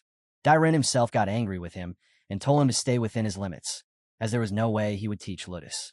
Ludus Kikero apologized to him, while Darien told him again that only his son would be getting the technique and ordered him to get back to his duty and not waste his time on such proposals. But this was not the ending. A few days later, Ludus Kikero again came to show Darien some new moves he had been learning. The moves that Ludus showed to Darien were quite impressive. It was an exact copy of Darien, but with slight changes. Darien looked at him in anger. Ludus told him that he was watching him practicing and fighting, and from there he had learned his style and tried to copy them. He even told that some moves were missing, so he added his own there, so the style could be completed. Ludus was too happy to show this to Darien. Ludus even said that if this style could get more moves, it would be very powerful and could be used in fighting and would deal a lot of damage to the enemy. He told Darien that he would be loyal to him and would stay by his side till the end of his life. Ludus requested that Darien, if he did, he wanted to inherit his swordsmanship, but Darien got enraged and mocked him. He told Ludus that he was naive and that he had just wasted his time learning such moves. Ludus was shocked by hearing such harsh words. Darien told him that he had told him before that he wouldn't teach him, and this technique was not his but for his only son. Darien told him that he was a low-level person, he was not worthy to inherit his swordsmanship, and there was no other reason to deny his proposal than this one. Darien called him low-class and told him to look inside himself, that he had nothing and came from nothing. He told him that he shouldn't have tried to copy his technique from the start and told him that Ludus should never bring this topic into his life ever again. These words were like a needle to Ludus' heart. He told him that he just wanted to be like him and become a great swordsman, but hearing such words, all his dreams were crushed. Now on the battlefield, Ludus Kikero was cut by Hyde's sword, and he was on the ground with blood everywhere. Ludus Kikero got on his knees in front of Hyde and told Hyde that Darien was a selfish person who thought that he was only right and misjudged people, crushing their dreams, and cared nothing about the low-class people around him. Hyde then gave it thought and agreed with him about Darien. Ludus then told about his experience with Darien, that how he requested him to teach him the swordsmanship, but he mocked him and told him that he was of low class, so he could not learn at all. Ludus added that for him, Darien was everything, but when he rejected him, he was furious, and he went rogue against him and gave Darien to the temple. Ludus told Hyde that Darien had always told him that he would only pass his teachings to his own bloodline and nobody else. But after looking at Hyde, he understood what had changed Darien's thinking, and he taught Hyde about his swordsmanship. Hyde asked Ludus about his feeling that did he ever felt guilty of betraying Darien, but Ludus told that he never did once because when Darien rejected him by insulting him, he was totally obsessed in killing Darien and destroying all his bloodline, including his divine swordsmanship from the roots. But he told that in the end, he could finish his work as he was still glued with the words of Darien and failed in the end. Ludus said that in the last Darien, or his swordsmanship didn't come to kill him, but it was Hyde himself, and he said that Hyde was not from this world, but Hyde replied that he was correct. Ludus asked him to know that did Darien ever hated him, but Hyde told him that he had told him like before that Darien never cared about him, and he was nothing to Darien, so there was nothing for him. Ludus then realized about his life and asked what Hyde's real name, and Hyde told him that he was Helmet. Ludus asked him that if he ever experienced betrayal from somebody whom he trusted the most, he wanted to know what he would think and what different choice he would make from his own. And so Ludus told him that he would see this from another side. Soon, Hyde picked up his swords and in one blow, chopped Ludus Kikero's head off in one strike, which caused blood everywhere, even on his own face. After defeating the traitor Ludus Kikero, Hyde and Luke settle on one side, while thinking about what they should do now. Luke asked him if it was true that he was the last disciple of the divine swordsman, but he added that he should call him Helmet instead of Hyde or not. But Hyde told him that he was more comfortable with Hyde. Luke was also ashamed of himself that he was telling him stories of him being the divine swordsman, but in reality, Hyde was the real one, and he was looking like a joke all around. Hyde also agreed with him because that was all true, and Luke was more ashamed as Hyde was a little arrogant now. Luke asked him about his next plans and what was that he needed to do now. He also stated that now it was official that the Knight Captain Ludus was the one who had betrayed the divine swordsman, and because of him, Darien had died, and he was still worried about how they would both tell this reality to the people because they won't believe it easily. Hyde also agreed with him that they should not tell the truth to others and should think about something else. After thinking for a while, Hyde had a plan, but then they saw something coming towards them. As it got closer, it was a horse. As it came closer, Hyde recognized that it was the Highness. Hyde then told Luke that he had a plan. The Highness looked at them while sitting on the horse and asked them what had happened here, as he heard from Dasim that the Knight Captain had traveled here alone. After telling the whole story, the Highness realized that what would have happened here, they all were standing beside the dead body of the traitor. Highness was not shocked, so Luke questioned that how did he knew that Ludus was traitor and when, but the Highness told that he was not 100% sure, but he had his own reasons. First of all, there was an influence of the pro-temple faction, which was growing gradually, and the Highness was not a foul and started to find some answers on his own. Highness then apologized to Luke that he didn't have him in the loop. But Luke told that now the information was for nothing as the traitor was killed. The Highness replied to him that he was too arrogant and didn't know how to be humble in front of him. Luke was also a little bit emotional as he had admired the captain as his father, but he also knew that the knight captain should be someone who would be the center of all the knights in Basor, a person who was trustworthy as well as a role model, not somebody who was jealous and selfish. The Highness said that if there was one, he would not be from the bloodline, and he also told Luke that one day it would be his duty to be that person, but not today. Luke suddenly misinterpreted and thought that the Highness wanted him to be the next captain, and he was shocked all of a sudden. But the Highness mocked him that he was out of his mind or what. So he told him that he would promote him in the future, not now, but he would be given some higher position now as well, which he could handle easily. The Highness told Luke that he had someone in mind, and as Dasim Alvis was the vice captain, he should be the one to get the spot. The Highness also said that Dasim was their own and was planted inside the pro-temple faction to monitor the people. Highness told them that now was the perfect time for them to tell who was the boss and bring the kingdom's power to their side. Highness also advised Luke that if he kept on getting stronger and responsible, one day he would also be in the post and everyone would respect him. Hyde had already told them that there was a plan that they would tell everyone that the Red Scorpion and Ludus Kikuro were taken down by Luke and Hyde, but they should never reveal that Hyde was the real divine swordsman ever to people. Luke was shocked. He asked if he really wanted to share half of the appreciation. Luke even told him that if the people got the news that Hyde was the one who was a divine swordsman now in Basor, everyone would treat him as royalty. Also, he told him that as he was the divine swordsman, it was now his duty to stay here as the heir, as Darien would have wished it if he were alive. Luke even said that if he won't tell anyone about his true identity, then he should never tell that to anyone ever. And so now, in front of the Highness, Luke said that he would do his best for his people. The Highness, hearing him say such bold words, appreciated it and told him to stay like that forever. Then Highness called Hyde and asked that he needed a favor and wanted him to settle with them until the problem was solved. He asked about the Red Scorpion they both just killed, and Hyde replied that it wasn't far from here and it was only half an hour. The Highness also asked him if it was true that the Red Giant Scorpion was being manipulated by a high-class priest of Lumen, and also that in the battle, only they were left alive. Later, Luke was captured, and Hyde came after him and then had a fight with the captain.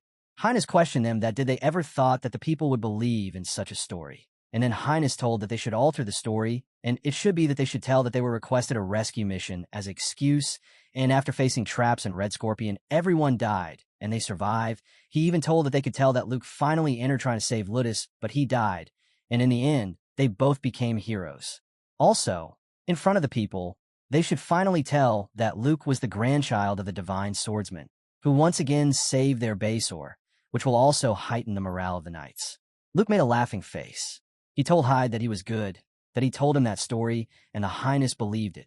The Highness even said that they could use the plan of the enemy and make the story. He said that the Palma Knights took the Red Scorpion head-on, but they lost their captain, and then there would be the entry of a young knight who is also a divine swordsman, and he saved the Basor from the crisis. Luke smiled at him as it was just a tale. Luke said that he was not satisfied as it was bad to the dead, but he agreed with the plan. The Highness appreciated him and asked Hyde to lead them to the Red Scorpion's body. As they were leaving, Luke told that they should first bury the captain's body, but the Highness told that this won't be right and fair to him, as the words will not be enough for the people to understand what had happened. But Luke told that there were reasons he was asking. He told that the wound on his neck were telling, that he was cut by swords and the monster traces were not on it, and the other reason was that whatsoever they did to convince the people and the knights, it won't be enough. Luke said that it was good that they buried it, and he would make sure nothing went wrong. The Highness was quite convinced of his plan. He was first shocked that something so complex was coming from someone who was already the blood of the divine swordsman, but he told Luke that they should do as he was saying. As the sun rose, they all looked at each other, and especially at Luke Yeager from the Palma Knight.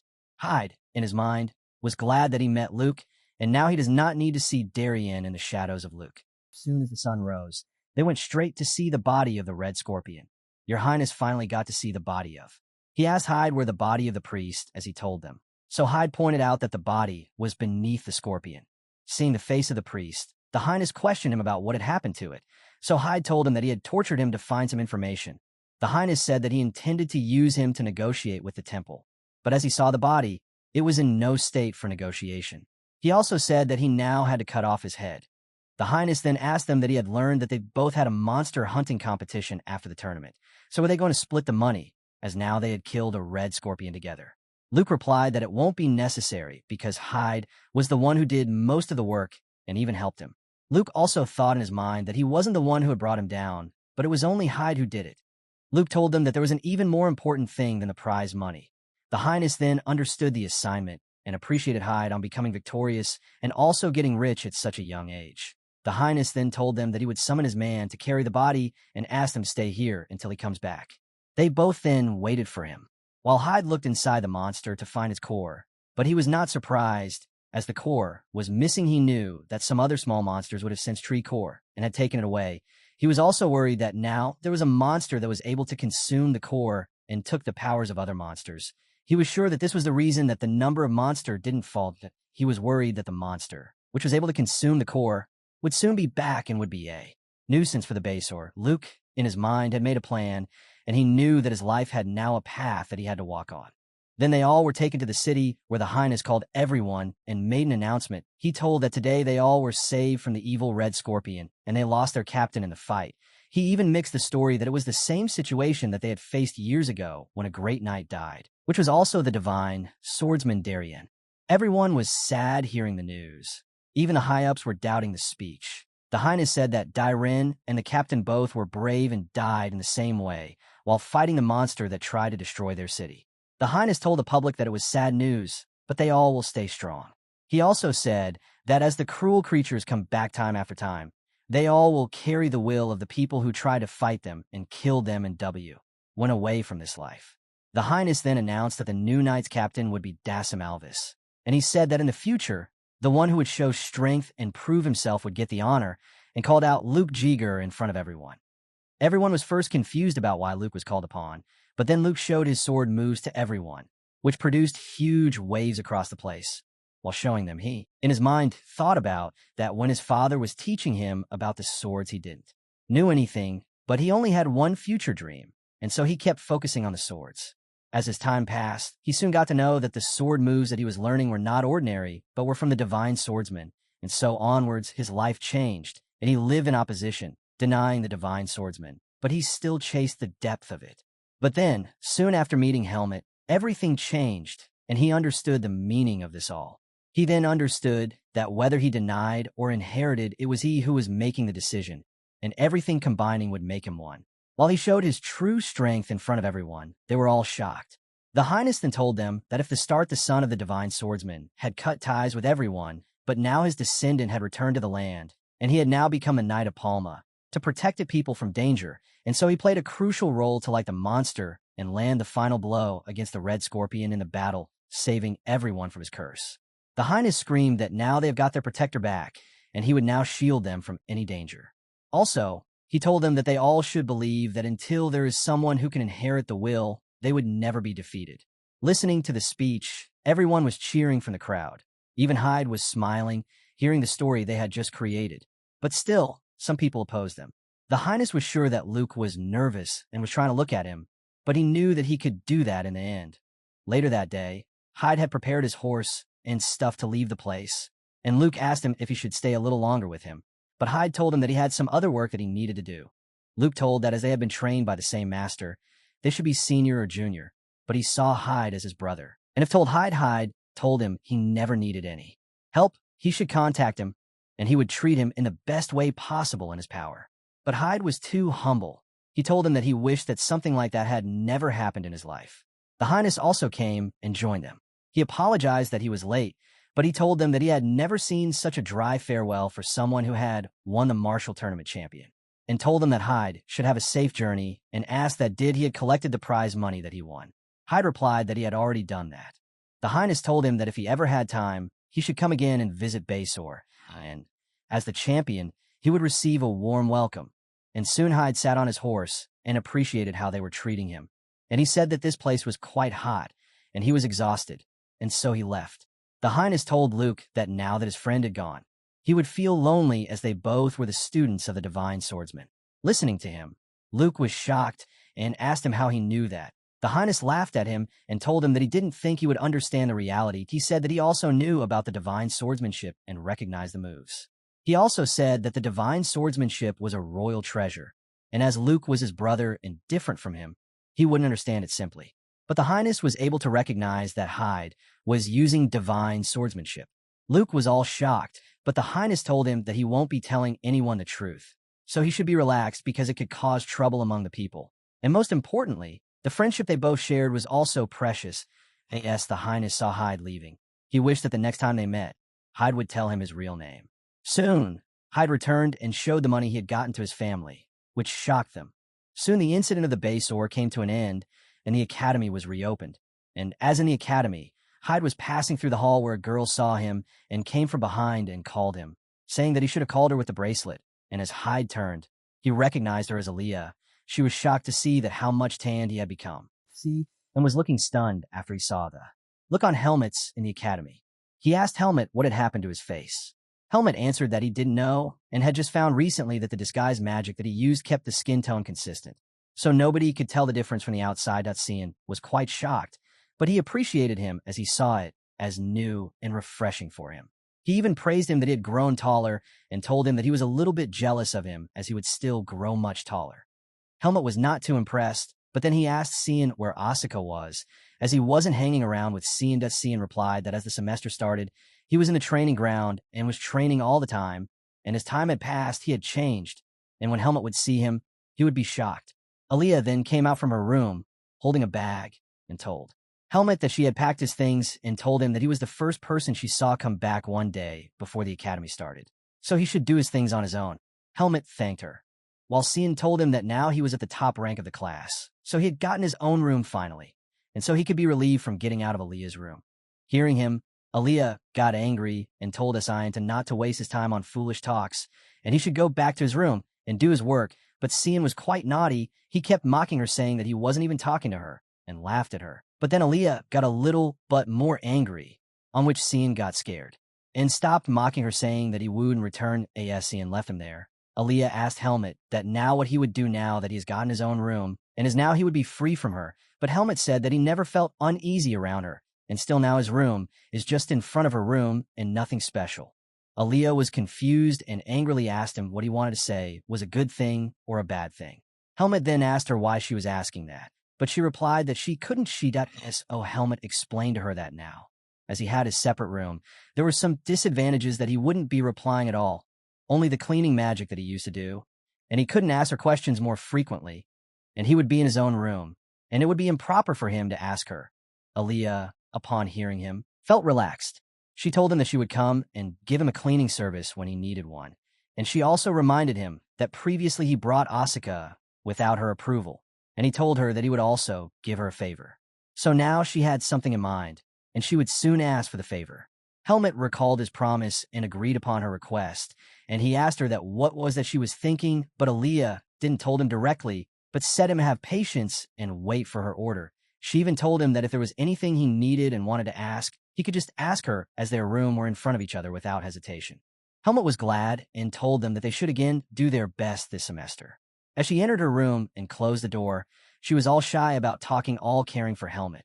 Later, Helmet changed his outfit and had finished unpacking his stuff. He decided to go and use the training grounds.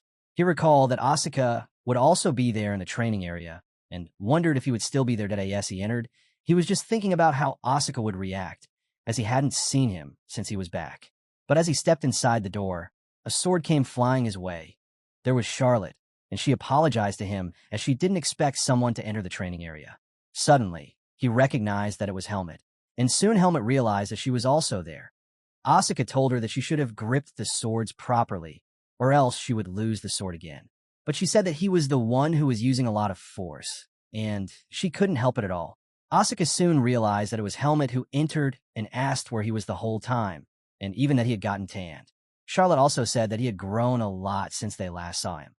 Helmet asked them that were they two alone or training, so Asuka told him that some people came, but they left as soon as they saw them, and told that he felt bad for such people who could not train and have no power to become stronger, but Helmet thought that it was because of him that the people couldn't enter as he was inside.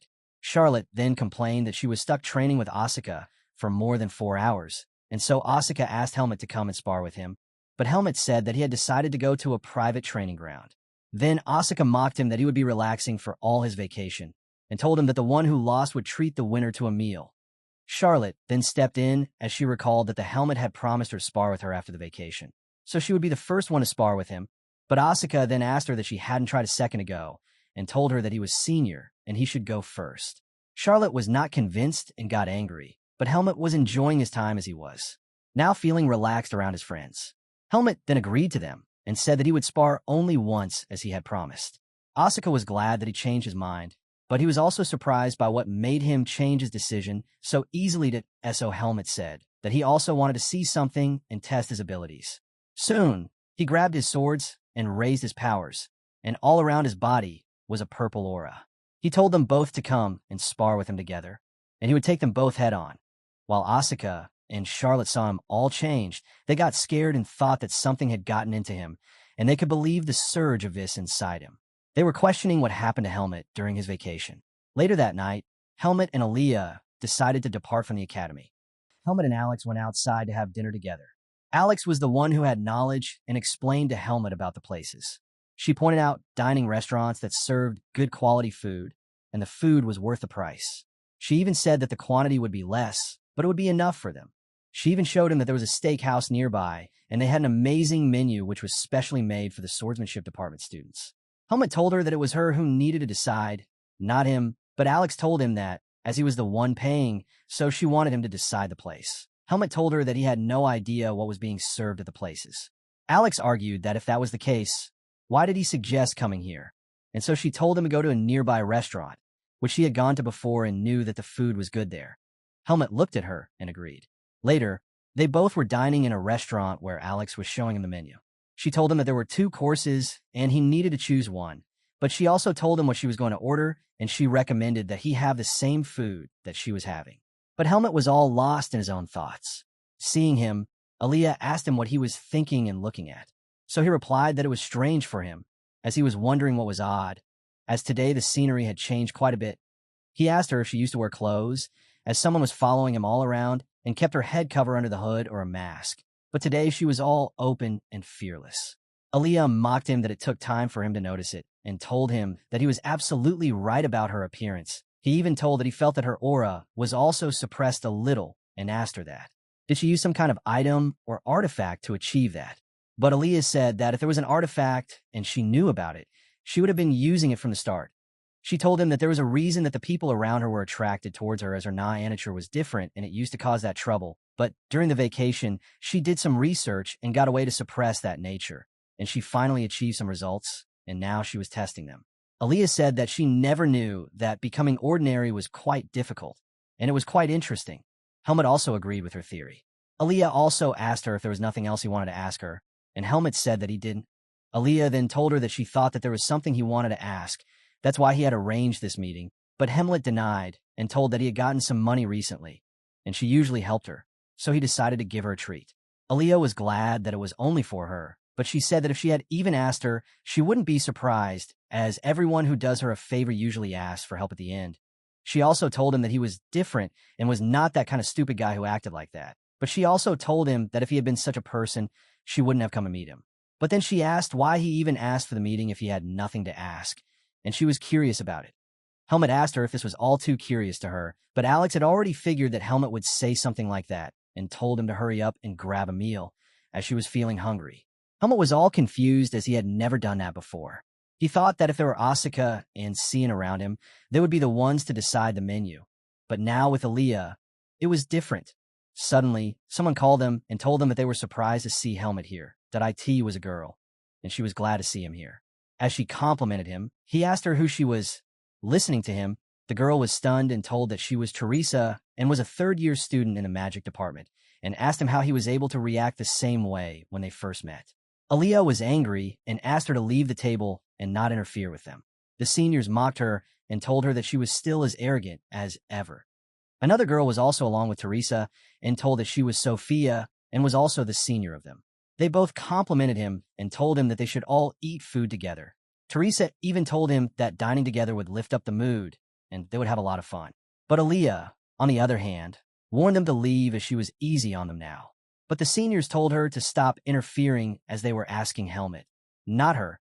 and they even told her that they would cover the bill for them. Aaliyah angrily told Helmet to ignore them and say nothing. But Helmet told them that they were the ones interfering and should go away from here, and for the bill, he would be happy to pay it, and just wanted to eat alone. The seniors were quite angry and mocked Aaliyah, since Helmet was her friend, so he was respecting her and refusing to go with them while wasting his time here. Helmet then told the waiter that the menu he wanted and told the seniors to go away, as it was not good. Suddenly, the seniors got angry and told him that he was naive and had no clue what was going on. They told him that if a senior is giving them a chance, they should take it. The seniors even warned them that if they didn't listen, they would spread rumors about them easily. The situation had just heated up after this. Aaliyah got into a rage and told Teresa to keep her words in her mouth or else something bad would happen to her, and told her that she should leave peacefully or else she would force them to. Teresa also got all raged up and told Aaliyah that she had gotten arrogant after the vacation, and if she didn't back off, she would teach her how to respect the seniors. All the chaos caused the waiter to intervene, and he also showed them his powers, and they had to calm down and settle at their own tables. The waiter told them to leave if they didn't go back. As the food arrived, Helmet and Aaliyah started to eat, but Helmet asked if he could reply that he waiter was also graduated from their department, as he felt an unusual aura from him. Aaliyah then told him that he was changed, but Helmet, while taking a bite, said that he wasn't sure enough to notice it. Aaliyah told him that she appreciated him, and he should now try to handle weird people just the way he did with the seniors, and everything would be normal for him. But yes, they both had dinner. They praised the food as it was delicious. As they both went back and the academy started, Helmet was still unable to understand his true feelings toward Aaliyah. Soon, there was another important event in the academy. A boy was begging Helmet he should help him and come to his shop at the festival. As the academy festival was near, everyone was preparing for it. It was one of the few events that mixed the students of the magic department with the swordsmanship department. That IT was a great day for the cadets, and they could also open their own stalls and booths to entertain others. The fellows of Helmet told him that their booth had a special menu of red bean shaved ice, and they would take care of the cooking and bringing the people to their stalls, but Helmet was the last piece of the puzzle in the end, and if he joined with them, their team would be completed. Helmet was confused and asked them where they needed his help. They told him that he was needed because of his pretty face only, and there was also a rumor in the academy that he had rejected Teresa's proposal from the magical department. Helmet quickly told that the news was fake, but his fellows didn't believe and told that Teresa is everyone's crush and everyone loves her, and still he rejected her so easily. They told him that with such a good face, he could do anything and try to make him understand what he was worth. They also told him that right now he was a star in the academy for both the males and females. They told him that if he was with them, their booth would be the best and everyone would be watching us. Suddenly, Asuka came in and asked what they were talking about, but then one of the boys went to Asuka and told him that if Helmet wasn't around, he was the one they would be choosing for their booth. But hearing that, Asuka threw him to the ground, and he warned them not to talk about him, and they were talking right on his face at that moment. One of the fellows said that they were just talking about the festival. He then calmed down and told them not to use such twisted swords on him, or else they all would be hurt. Asuka then asked Helmet if he was going to go with their plan, but Helmet replied that he had not decided yet, as he was thinking of using his free time in training. Asuka, hearing it, told the fellow that Helmet had decided that he wouldn't help them and asked them to go away, but they told Asuka not to interfere and change Helmet's mind, as he was still thinking. They even told Helmet to enjoy his youth and the time at the festival, as he could train whenever he wanted to. Asuka mocked them that this was the reason their grades were low, but they denied his statement. Then one of the fellows came and stopped them and told them to be in position as the instructor was coming to announce some news to them. As the instructor started to give news, it was clear that after the festival they were going to have their midterm exams would be near, and they would all be given a week's task, which he would explain in detail later on. That he said that as the second semester gets to its end, they will have their final exam then, and a selection tournament also. Hearing him, they all started to think about the selections. The instructor told them that the tournament would be held to choose the student who would represent Baden combined swordsmanship competition. Helmet got excited listening to that. While the instructor continued, he said that it would be a joint event where there would be a lot more academy-like great participating, and the other two Baden academies would also be there, and it would be a rare opportunity for them to show their abilities to everyone, as they had high hopes for them. The instructor even told them that only 4 students were to be picked, and they would be selected randomly from seniors to juniors. But he also told them that if they were not selected, it didn't mean that they wouldn't be counted in the final exam. So they all had to do their best. One of the close fellows of Helmet whispered to him that it was a surprise that the temple allowed such a thing to happen, as the Baden Academy usually dealt with the mages, and the temple blocked joint events such as these. Helmet asked him why the temple blocked them. So his fellow answered that the makers didn't believe in gods, and so the temple thought that people like them were a threat to them, and the divine authority, Cian, then told them not to talk as someone would hear them, and someone could be from the faith to lumens. The other fellow had questions about why the temple changed its mind all of a sudden. One of the students then explained that Basor was shaken to its core, and it broke its relationship with the temple. If the temple now fought with Baden, the temple would lose and have to come to its knees. The instructor then told them to quit the talk and get back to their training for the day. As he wrapped it up, he added one last thing, that the high priest of the Lumen would be visiting the academy, and told the student to give him respect if they got into contact with him. Listening to that message, Asuka and Helmet were annoyed. They were questioning the visit of the priest during the festival and what he needed to see around them. Helmet recalled his time when he met the high priest in the fight, where he was destined to kill the bloodline of the divine swordsman. As it was Nardalo's will, Helmet was assured that the person he fought was the high priest, and he saw the seed of darkness inside him so easily, and thought that it was bad for him if the priest saw him at the festival and recognized the seed, which would blow his cover. He thought that he should just hide somewhere, and it wouldn't be easy for someone to detect him, but he didn't have any excuse to leave the academy all of a sudden, even for 3 days. Later that day, Aaliyah was called to the dean's office, and as she entered, the dean welcomed her. She asked if she had heard that there was something for her, so the dean told her that there was something, but it was from Heike, as he had sent a gift for her. She was surprised that something from Heike had come for her, and the dean handed him a box wrapped with ribbon. She first looked at the box as it was something suspicious, but the dean told her that he had already checked it, so she could open it. The dean also told him that she should just open it as it was from her blood relative. The dean also told him that the priest was coming for a visit, and it would be hard for her as she came here running from the temple, but now she was again in the situation. Aaliyah replied that she couldn't help, but she would take care of everything. Now, as she opened the box, there was a bracelet and a letter. It was written to Alex that she was living a good life in the academy, and also that she was enjoying her life, and to help her more, the person had made a bracelet for her, as it was to help her control her mana. The letter also stated that Heike wanted to be thanked by her in person, but after the festival. Aaliyah was then more relaxed, as now she had a way to survive. As she got his stuff, she told Dean that she would now leave, and so Dean also told her to take care of herself, and she replied that she would, and the temple would never take another thing from her ever again. As the dean looked at her, she left the room. Everyone was enjoying themselves, especially James, as he was now calling out for customers at his stall. He was serving them with ice cream, while his friends were laughing at him as he tried to call the customers. The good part of his stall was that there were a lot of customers, and he was really happy that he was getting a lot of sales. He was so much happy that his idea was working, and people were coming to him. It was really the help of Helmet, as he was working as a waiter, and everyone was coming to see him, especially the girls of different grades. They all were coming and watching him, and were talking about him, rejecting the girl Teresa. The girls even talked that he was so handsome that he did right, and rejected Teresa, as his face showed nobility, and they felt good seeing him. As James thought about his idea, his fellow told him that he should just be thankful that Helmet changed his mind and agreed to go with their plan, or else they wouldn't have any chance against other stalls. Still, they were both confused about what had made Helmet agree with them all of a sudden. As Helmet took the orders, he was relaxed as his presence was being mixed up, and nobody could ever realize what he was hiding in himself.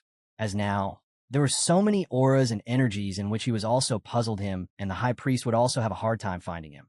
Also, he was calm as he could react to any divine powers if there was any problem, and he could leave at that moment, but still, there was a chance that his plan could fail. Later that evening, when the stall work was done, they were all now free and had plans to move around the festival and enjoy it. At that moment, Asuka came to ask Helmet if he was free. They could go and explore, also that he didn't have any chance to sit here, so he was fed up with this place. James told Asuka that he should try to sell the food he was selling because it was free for his fellows only, but Asuka told him that he was not a fan of cold food. Asuka then took Helmet with him and told him that they should play games that are for MEN. They both went. Asuka showed Helmet the type of games he was saying, but what he didn't know was that he was going to lose it all. As they both moved from one stall to another stall, Asuka started to feel that he was nothing informed of Helmet, as Helmet was dominating him in every game they played. Helmet even won a bear. Asuka was so worried that he started to get nervous and anxious around him. Helmut tried to calm him down, but he couldn't. James then told him that he should play physical games if that was the reason, but Asuka told him that other games are for men, as if he avoided them. What should he then do with his time? James then started to think about a competition he could enter and win easily. As he took some time, they all went to the stall where there was a Great Academy Miss Costume competition. Indy asked Asuka if he should join it, and he would win for sure. The girl who was enrolling told them that only men were allowed to enter the show, and there was a rule that they had to enter a cross-dresser. She asked them to write their names if they were willing to enter. In that moment, Asuka grabbed James' head once again and threw him to the ground, and asked why he ever thought that he would enter such a show. James told him that he was the perfect pick for such a competition and could win easily, as he would look good in women's clothes. This statement made him even more scary. They told Asuka that if he won, he could get 3,000 marks as a reward, and it would be easy for him. This line made Asuka think for a second, and then he looked at his fellow and went to sign, but he warned that if he didn't win, he would kill them all. As he signed the paper, his fellow tried to top him after his last warning, but he didn't stop and signed. While they were all busy, Helmut went off without telling them. He was looking for the high priest, but he thought that the priest would have canceled his visit. But still, his guard was up. James and Asuka were talking about how if Aaliyah entered, Asuka had no chance of winning, but they didn't even know where he was at the moment. Asuka then asked Helmut to fill out the application, but when he looked behind, Helmut had already gone, which made him try to cut his name too, but now it was too late. He had to participate. As Helmut went on, he excused Asuka in his mind as he wanted to keep himself hidden in groups. As he looked at the window of Aaliyah's room, the lights were off, and so he thought that she would have been in the library. As he opened the door, he thought that she had bare pictures of her pajama, so she would like the bear he won, and had plans to hand it to her, but suddenly a girl came in running from inside and bumped into him. Helmut quickly gave her support and didn't let her fall. She quickly apologized to him for her carelessness, and Helmut was stunned to look at her face in that moment. The festival was going on. Aaliyah was in her room reading a book. She was looking at the festival from her window and was imagining going outside to the library. She was also getting that it was a lot noisier outside as well. Then her eyes glazed over the box in which there was the bracelet she received. She then opened it and thought that if she went out and by chance had a contact with the high priest, it would be bad. While she would go to the library, and she then wore that bracelet on her wrist. She didn't feel anything different at first and thought it did nothing, but then the bracelet started to shine, and there was a purple flash inside her room, with smoke everywhere. She first cursed Heike for such a prank that she thought he would have done on her, and called it her mistake, as she believed that he would be giving her something important, but it was just a prank. But as soon as she looked into the mirror, she was shocked.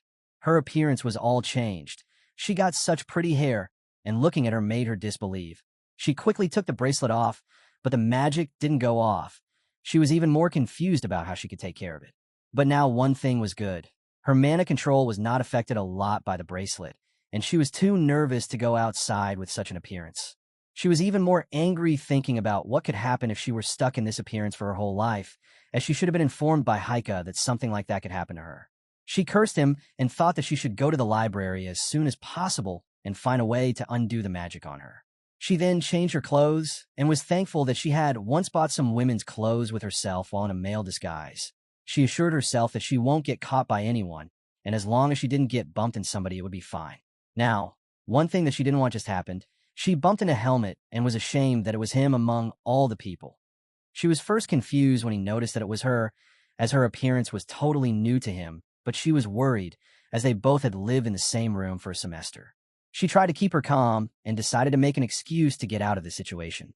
Helmut asked her if she was going to the festival at this moment, but she said that it had already started and she was late. She got more confused about why he asked her that question, but Helmut told her that the main event hadn't started yet. She then questioned herself whether it was Helmut who recognized her or not. She told him that she didn't care about the festival, but as she was in her room all day, she had gotten bored and decided to come out. Helmut then asked her if she didn't mind that he wanted her to get along with him, and as he was already at the festival, he could show him good things around. Aaliyah got even more nervous because now he wanted to go out with her. Why was he even asking that? But she didn't reject his request and accepted his offer as Helmut grabbed her hands. He took her out to show her the stuff. Aaliyah then realized that whenever she was with Helmut, it was different for her, and as she always thought that the most important thing in her life was to hide her true identity. But when she was with him, her burden went away, and she could spend her time without any hesitation. She questioned what was different in him that made her calm and relaxed. They then started a walk in the festival and looked at every stall that got in their way. Helmut didn't even let go of her hand and kept holding it. They tried the games that Helmut played with Asuka, even ate food from the stalls, and all the time Alex kept looking at Helmut. But soon a problem came their way. The seniors whom Helmut had rejected saw them together, but they didn't recognize that it was Aaliyah. Sophia called Teresa and asked if it was really Helmut, but she was unable to realize who the girl was. Teresa then looked closer and was assured that it was Helmut, but she too didn't realize who the girl was. They both thought that it was his girlfriend, but they did not have any idea about it. Teresa got angry, as she now knew why she was rejected. She just rushed towards him while Sophia tried to stop her. She was now in her angry stage and wanted to see the face of the girl, as she was jealous of her. He gave the teddy bear to Aaliyah, and she was glad that she got it. Helmut told him that there were seats, and they could go there and settle down for some time. Yes, they both went towards a sitting area. Helmut asked her if the bear was heavy. If so, he could hold it for her, but she said that she wanted to hold something, so it was all right. She was just acting to him like it was their first meeting and asked him if he was really walking around the whole festival alone, or if not, then where were his friends? He told her that his friends had been preparing themselves for a DM cross-dressing competition, which would start soon, and so there was time left, so he got separated from them. So he could wait here for them for a while, and then they both could go together to meet them. Aaliyah wanted to ask her a question, but she stopped herself and said that it would be fun. She was now nervous, as she had never thought about other stuff as she was enjoying walking with him for a while, but now she was worried that how could she make an excuse and get separated from him. She even thought that Helmut had not recognized her and had no clue about the reality so far, but there was a chance that if they kept walking, her true identity could be revealed, but more importantly, the high priest could find her in that time also. Suddenly, Teresa came there and banged the table in anger. She asked Helmut if he was having fun and asked him to tell the identity of the girl he was sitting with because he always rejected her, but now he was with a girl. Helmut just looked at her face while Aaliyah cursed her to interfere between them once again. Aaliyah asked her who she was and why she was even here, disturbing their private time. She even mocked Teresa for acting like a small child and that nobody had taught her manners. Teresa looked at her and asked who she was, as she didn't know who she was, and asked if she was even from their great academy. Teresa was suspicious about her because she had seen her, but she couldn't recognize her properly. She even asked her if she was from the magic department. But the most important question Teresa asked was about the relationship with each other. Teresa was so angry that she thought that it was Aaliyah, as she hated her. After Aaliyah didn't answer for a while, Teresa asked him to reply on her behalf. Helmut was also annoyed by her attitude and told her that she was his girlfriend and asked her to go away as he was annoyed by her. Hearing that, both Teresa and Aaliyah were shocked. Teresa got more annoyed, and he mocked him for buying such a low-grade toy for her girlfriend, as Aaliyah was holding her tightly. Teresa said that it was best for her, as she was a commoner. Teresa then used a cheap trick and tried to use her powers to tear the toy apart. As the neck of the bear started to tear apart, Aaliyah got angry and raised her aura, which caused chaos, and even the table got ruined and blown away. Watching the chaos, the stall owner came and warned them and asked to talk about the fight outside the place. For Teresa, it was no shock. She was glad that her opponent was a mage too. Teresa was now enraged too, but Sophia stepped in and grabbed her from behind to stop the fight. Helmut was watching everything from behind, and now he was enraged too. He grabbed the stick and increased his powers to show his presence. Everyone looked at him, terrified by his powers, and then Helmut told Teresa that she should just leave and not get involved with him at all, or else he wouldn't use his words next time. Hearing his warning, Teresa had some tears in her eyes, and she left the place as Sophia followed her. Yes, the chaos ended. Aaliyah was relaxed. Helmut apologized to the stall owner and said that he would help in fixing everything. Aaliyah thought in her mind that it was because of her carelessness that the situation was out, but as Helmut stepped in, the chaos was over, or else there was no stopping it. Helmut then called her and asked if she was okay, and told her that she wouldn't have gone that far. He told her that it wasn't the first time, so he had to act like that, and he was already getting involved in such a situation. Aaliyah thanked him that he joined in her side and got angry, but then Helmut called her from name and asked if he had a question. But Aaliyah, without realizing it, said that what was that he wanted to ask, but suddenly she realized that he knew her identity and took him aside to know how long he had known that. Helmut told her that he knew from the start when he saw her, so Aaliyah asked why he didn't ask her why she was looking like that, and why he threatened that nothing had gone wrong. She even asked him that Didu knew that she was a girl in real, but Helmut asked her if she wasn't preparing for the cross-dressing competition, as it was for males to dress as a girl. Aaliyah then looked all ashamed and realized what had happened. Later, at the cross-dressing contest, everyone was cheering the contestants, and the audience was settling down. James and the other fellows were waiting for Asuka to come to the stage, all prepared up, and they had left Asuka with Dino, as he was the one who was responsible for making sure that he dressed properly and won the prize. As Asuka entered, they all got shocked to see his appearance. At the festival, everyone was settling down in the audience and waiting for the cross-dressing contest to start. Helmet and Aaliyah were also settling down. Helmet was surprised to see a lot of people there, while Aaliyah questioned him about why there were a lot of people gathering. Helmet asked her that did she had talked to the management that she was cutting her name off, but she said that it wouldn't matter as the contest wouldn't stop if she were not present. Aaliyah thought in her mind at that moment that she had somehow come to convince Helmet that she was a boy and dressed as a girl for the contest. She even bragged in front of him that she would go and make sure her name was cut off the list and told him to wait for her for a while. As they both then settles, she warned Helmet not to tell anyone that she had dressed in girl clothes, but Helmet asked that why he has to do that. So she told him that if their fellow got to know about her being dressed as a girl, they won't let her lie peacefully and make fun of her, and as only he knows the truth, it was enough. Helmet looked at her, and the contest started. The host was on the stage, and he requested everyone to settle down as the annual Miss Great Academy contest was going to start. He even bragged that it was the 20th year that this event was repeated, and it had now become a tradition in the festival. And without it, the festival was nothing. That he even warned everyone that they wouldn't be responsible, and there would be no identity crisis after the contest. Then he announced and called upon the first contestant onto the stage that IT was a boy who was dressed in red clothes. And first, everyone was attracted to her appearance, but when he passed them, their reaction turned opposite, and they disliked him. Aaliyah asked Helmet why he didn't even change his reaction, but he replied that he wanted to avoid such things and had no idea how to enjoy it. While others in the crowd started to mock the contestant, the host was listening to the negativity, but as the show was scripted, he took them as cheers and tried to make the show even more fun. Then the host called the second contestant on stage. This time, it was Asuka dressed in blue clothes. Everyone was more attracted to him because of his appearance, but then he got angry, and everyone saw his muscles and changed their reaction. The host even asked him why he gave such a reaction and suggested that he show his special charm to everyone so they could cheer for him, but he asked the host why he was even asking him to do that. The host told him that it was scripted and he had to do something that looked good. So after thinking for a while, Asuka showed everyone his legs, but in reality, he was showing his word that was attached to his body. Seeing that everyone was shocked and closed their eyes, Asuka didn't hesitate and used her moves and sliced the clothes that the first contestant was wearing. Everyone in the audience got even more annoyed, but Asuka was enjoying it and asked the host if his charm was good enough to entertain everyone. Then the audience reacted, and they threw stuff at them to stop showing vulgar things to them. Aaliyah was so ashamed, but Helmet was just chilling, watching the chaos. Helmet just told her that she was right, that she cut her name off as if she had participated and it would be unfair to others. Aaliyah also said that glad she didn't go as it won't be fun for her, actually. Helmet then asked her, looking at her face, if something was wrong, but she said that it was she who was talking and she was just replying to him that in the stage. The chaos had gone too far, but it was over soon, and the contest was a hit as it went without anyone getting harmed. The winner was then announced, and it was none other than Cian, who also participated in the contest. Later that night, Aaliyah and Helmet were wandering outside alone. Aaliyah asked him how Asuka was doing, as Helmet had gone to see him, but he said that everything was fine and he was twisting Dino's head as a store punishment. Aaliyah was glad that he was acting normal.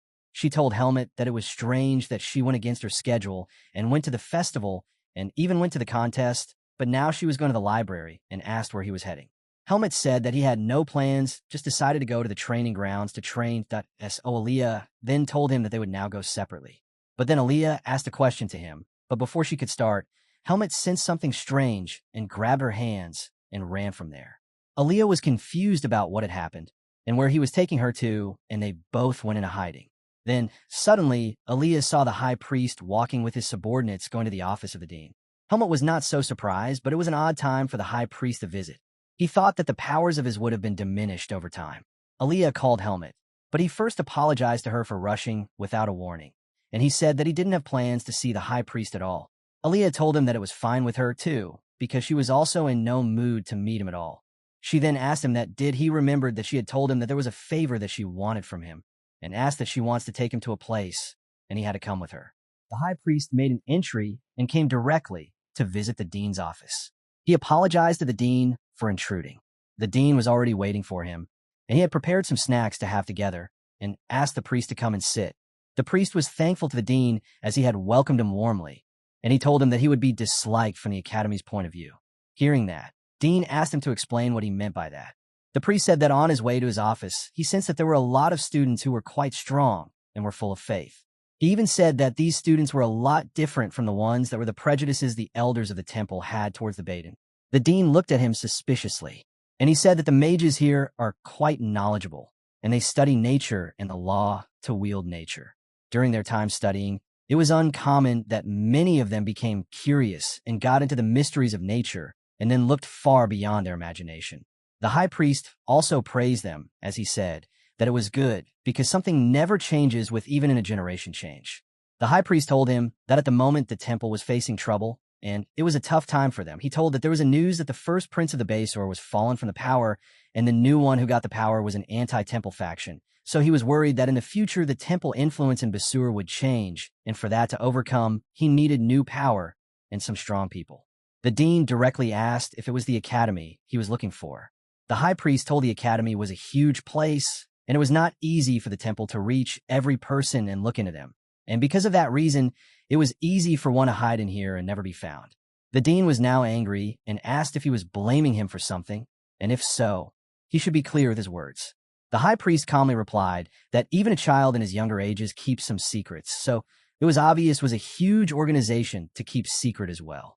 But the priest also made sure that he was not there for something and had no intention, but he wanted the Baden Academy to become one with his temple and help them. The dean replied that if they did, that would the temple leave them alone and will never interfere in their business as long as they comply with them. He even mocked the high priest on his way of making friends, which was terrible. The priest told him that he should not be too emotional, and he was here only for one thing and had a favor to ask.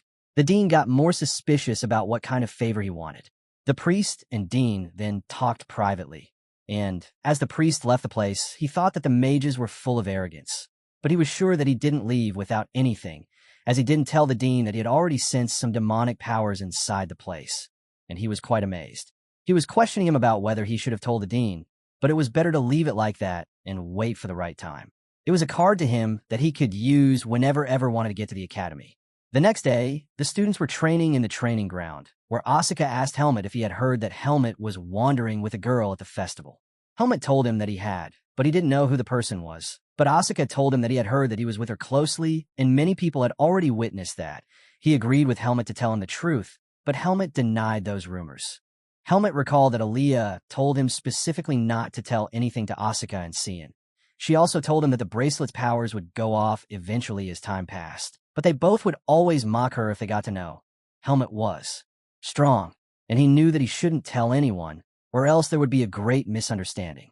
He thought that he should just change the topic and ask Asuka if they had gotten an assignment that was coming soon as training, and ask if he had decided what he was doing. Asuk said that he did so, because there was a valley east of Baden, and he had decided to go with Cian to get her the spirits over there. Asuka then asked Helmet what he was doing, as the assignment had a rule that they had to work with at least 2 members, and asked who he was going with. Helmet said that he had decided to go with Aaliyah for now, but he didn't know where they were headed, as Aaliyah didn't tell her. Asuka said that he had his suspicions that they both would be going together as they both were the top students, and it was so unfair for others. Asuka even said that as he was going with Aaliyah, he would take him to a dangerous place, as it was his hobby and specialty. Helmet told him that he didn't think that this time Aaliyah would take him to something dangerous. Watching him on the side of Aaliyah, Asuka was looking at him in disgrace as he thought he was into boys. It was on the night of the festival when Aaliyah told him that she wanted a favor and wanted to take him to a place for the field assignment, and told him that she needed his help. Now they were both on their way. Aaliyah told them that they were going to the dungeon of the great mage Lamphion. Helmet questioned her about what it was. She said that it was an eccentric hobby of certain mages, and they hide the culmination of their lives' research inside hidden places filled with traps, and whenever someone goes through them, they die. Aaliyah made him scared as she told him that it was a secret that nobody could pass through this place without a team member, as the research on it cannot be measured with money. Helmet said that he understood the assignment, that they were going to steal the research results, but Aaliyah said that they were never going to steal them, as it was only for someone who was qualified to enter by overcoming all the traps inside and proving themselves worthy to inherit the great knowledge about mages. Helmut then told that what was his work in this hall, as he didn't know anything about magic. So Aaliyah told him that she would handle everything and all the machines of the traps, but she had doubts that she could pass the dungeon all alone. She even said that it was a chance that the place would have tackled with the entire Mage Association, who had put almost hundreds of them, and it would be easy since the dungeons were designed to deal with that many intruders. Helmut told that he would be working for 100 people then, but Aaliyah told that he won't sit back, but she would help her and do half of the work. She even told that he was the best swordsman she knew and have ever seen, and it was better to rely on him than some group to do this mission, which could also leak the information she wanted for herself alone. She just wanted to finish the work all alone without anyone noticing it. Helmut just went behind her without any questions. She told him that it was fine if they failed because the place was always open, so they could come back anytime, and if they ever got into a big mess, they should just leave. Helmut then told her that he was thinking the opposite, as he had just finished all the work and then made a second trip. Listening to him, Aaliyah was also confident that they could accomplish it. Aaliyah then stopped him in the middle and told this was the spot, but Helmut was confused about what she was seeing that he was not. She told him, while using her magic, that he should look at her and should not lose his sight. Then, a purple aura sparked around them, and a light beam descended from the sky, forming a spell mark on the ground. When Helmut opened his eyes, the sunlight rays fell on his face, and the scenery had changed. They had traveled to another place, and in front of them were sparkling waters and a bright sunshine near the sea. Aaliyah suddenly felt ill as she had pushed her powers to the limit, and she asked Helmut to take the mat out of her bag. Then Aaliyah lay down while Helmut grew worried, but she told him that she had stacked 6 layers of teleportation magic, so her mana was nearly exhausted, as this was the fastest way. She assured him that after getting some rest, she would be fine. Helmut was completely confused about where they were. He saw water stretching to the end with no land in sight. It was the first time for him to see something like that. Aaliyah told him that it was the sea, and almost 70% of the world was covered in water. She wasn't surprised to know that, as he was a mercenary, he had no reason to travel this far. Helmut kept imagining the vast amount of water in the world, and Aaliyah told him that it was indeed a vast world, and that the kingdom of Baden, where they lived, was just a small place. Helmut's gaze then shifted toward her as he looked at her calmly, while the sparkling sun rays shone down on them. Aaliyah's eyes snapped open after what felt like a lifetime of darkness, her body heavy, her thoughts slow, as if part of her had not fully returned yet. The moon was already high, cold and watchful in the sky, and she realized she had slept until sunset without even noticing. Considering the exhaustion that had crushed her earlier, it was only natural. Her fingers twitched as she pushed herself up, wondering where Helmut had disappeared to. His voice reached her before she could stand, steady and close. She turned toward him and asked how long he had been there.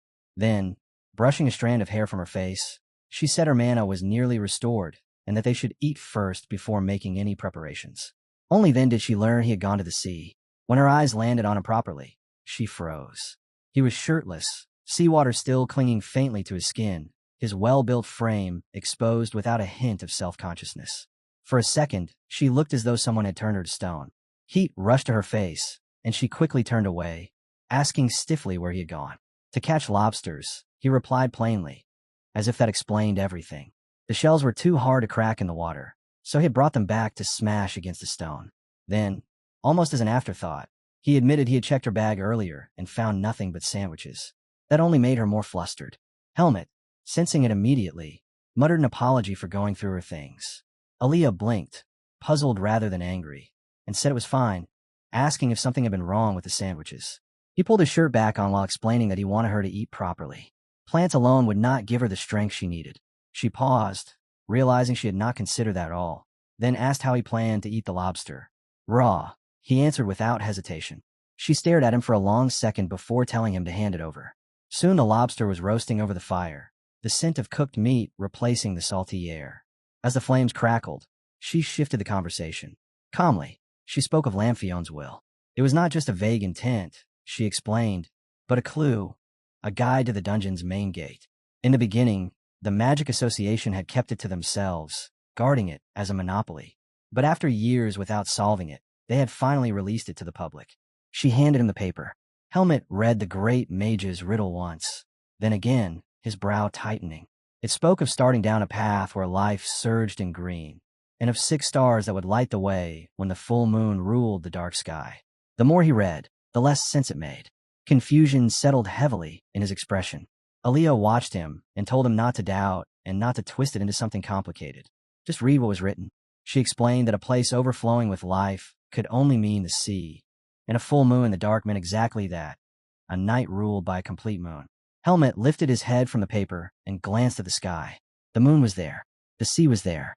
Everything described in the riddle already surrounded them. If it was this straightforward, why had the magic association failed? Aaliyah answered without hesitation. They had known that much from the beginning. The real issue was scale. How many shores existed beneath a full moon? How many coastlines across the world matched such a vague condition? Even if they dispatched countless mages, combing through every possible site would take years. That was why the guild had assumed a deeper, hidden meaning and continued dissecting the text instead of chasing every tide line. She had chosen this location after her own analysis. Lamphion had once gained profound insight here, insight that reshaped his magic and elevated his achievements. It was a place where life surged through both sea and mountain, where the full moon shone with unusual clarity. If he had hidden a dungeon anywhere, this would be the most fitting ground. Helmut studied her quietly, a thought forming that refused to stay buried. If even the mage guild knew nothing about Lamphion's private life, how did she? The question slipped out. For a brief moment, surprise crossed her face. She fell silent, then said evenly that she had worked for it. She had researched, traced records, followed fragments others overlooked. It had not been handed to her. She tapped the drawing again. The key was the line about 6 stars lighting the way. That part could not be taken at face value. Helmut's eyes narrowed. Perhaps it did not mean the stars in the sky at all. She nodded. On a full moon night, the stars were dim, nearly swallowed by the brightness. Claiming they would guide the way under such light was contradictory. The riddle would not contradict itself without purpose. He read the line again and slowly accepted it. The stars were something else. Aaliyah then recalled a cryptic statement Lamphion had once made. The human spirit resides in the heavens, but human existence is forged upon the ground. As an existentialist, he valued the land, where people carved meaning into reality. If he hid an answer, it would not be in the sky. She pointed downward. The clue was likely beneath their feet. Helmut asked how light could possibly exist on the ground. Aaliyah remained calm, unaffected by his doubt. They would see soon enough. First, they had to wait until the full moon reached its peak. Time passed beneath the silent sky until the moon climbed to its highest throne. When its light sharpened and turned almost silver, Aaliyah reached for him and said quietly that the moment had arrived, and that it would be faster if he saw it himself. She took Helmut's hand, mana surging from her fingertips, and in the next breath they were airborne, lifted above the sea and mountain as if the world had shrunk beneath them. From above, everything aligned. Her gaze sharpened first. She tilted his chin slightly and directed his attention toward the mountain's slope. There, scattered across the dark surface, 6 points of light shimmered like stars fallen from the heavens. Helmut's breath stilled. They were unmistakable, 6 brilliant lights, arranged with deliberate precision. They descended without delay. The moment her boots touched the ground, Aaliyah explained that what he had seen were not stars at all, but crystal reflections, brief flashes that appeared only when the full moon stood at its peak. The phenomenon lasted moments. While the light endured, they had to determine the midpoint between the inner and outer edges of each reflection. That precise balance would mark the true entrance.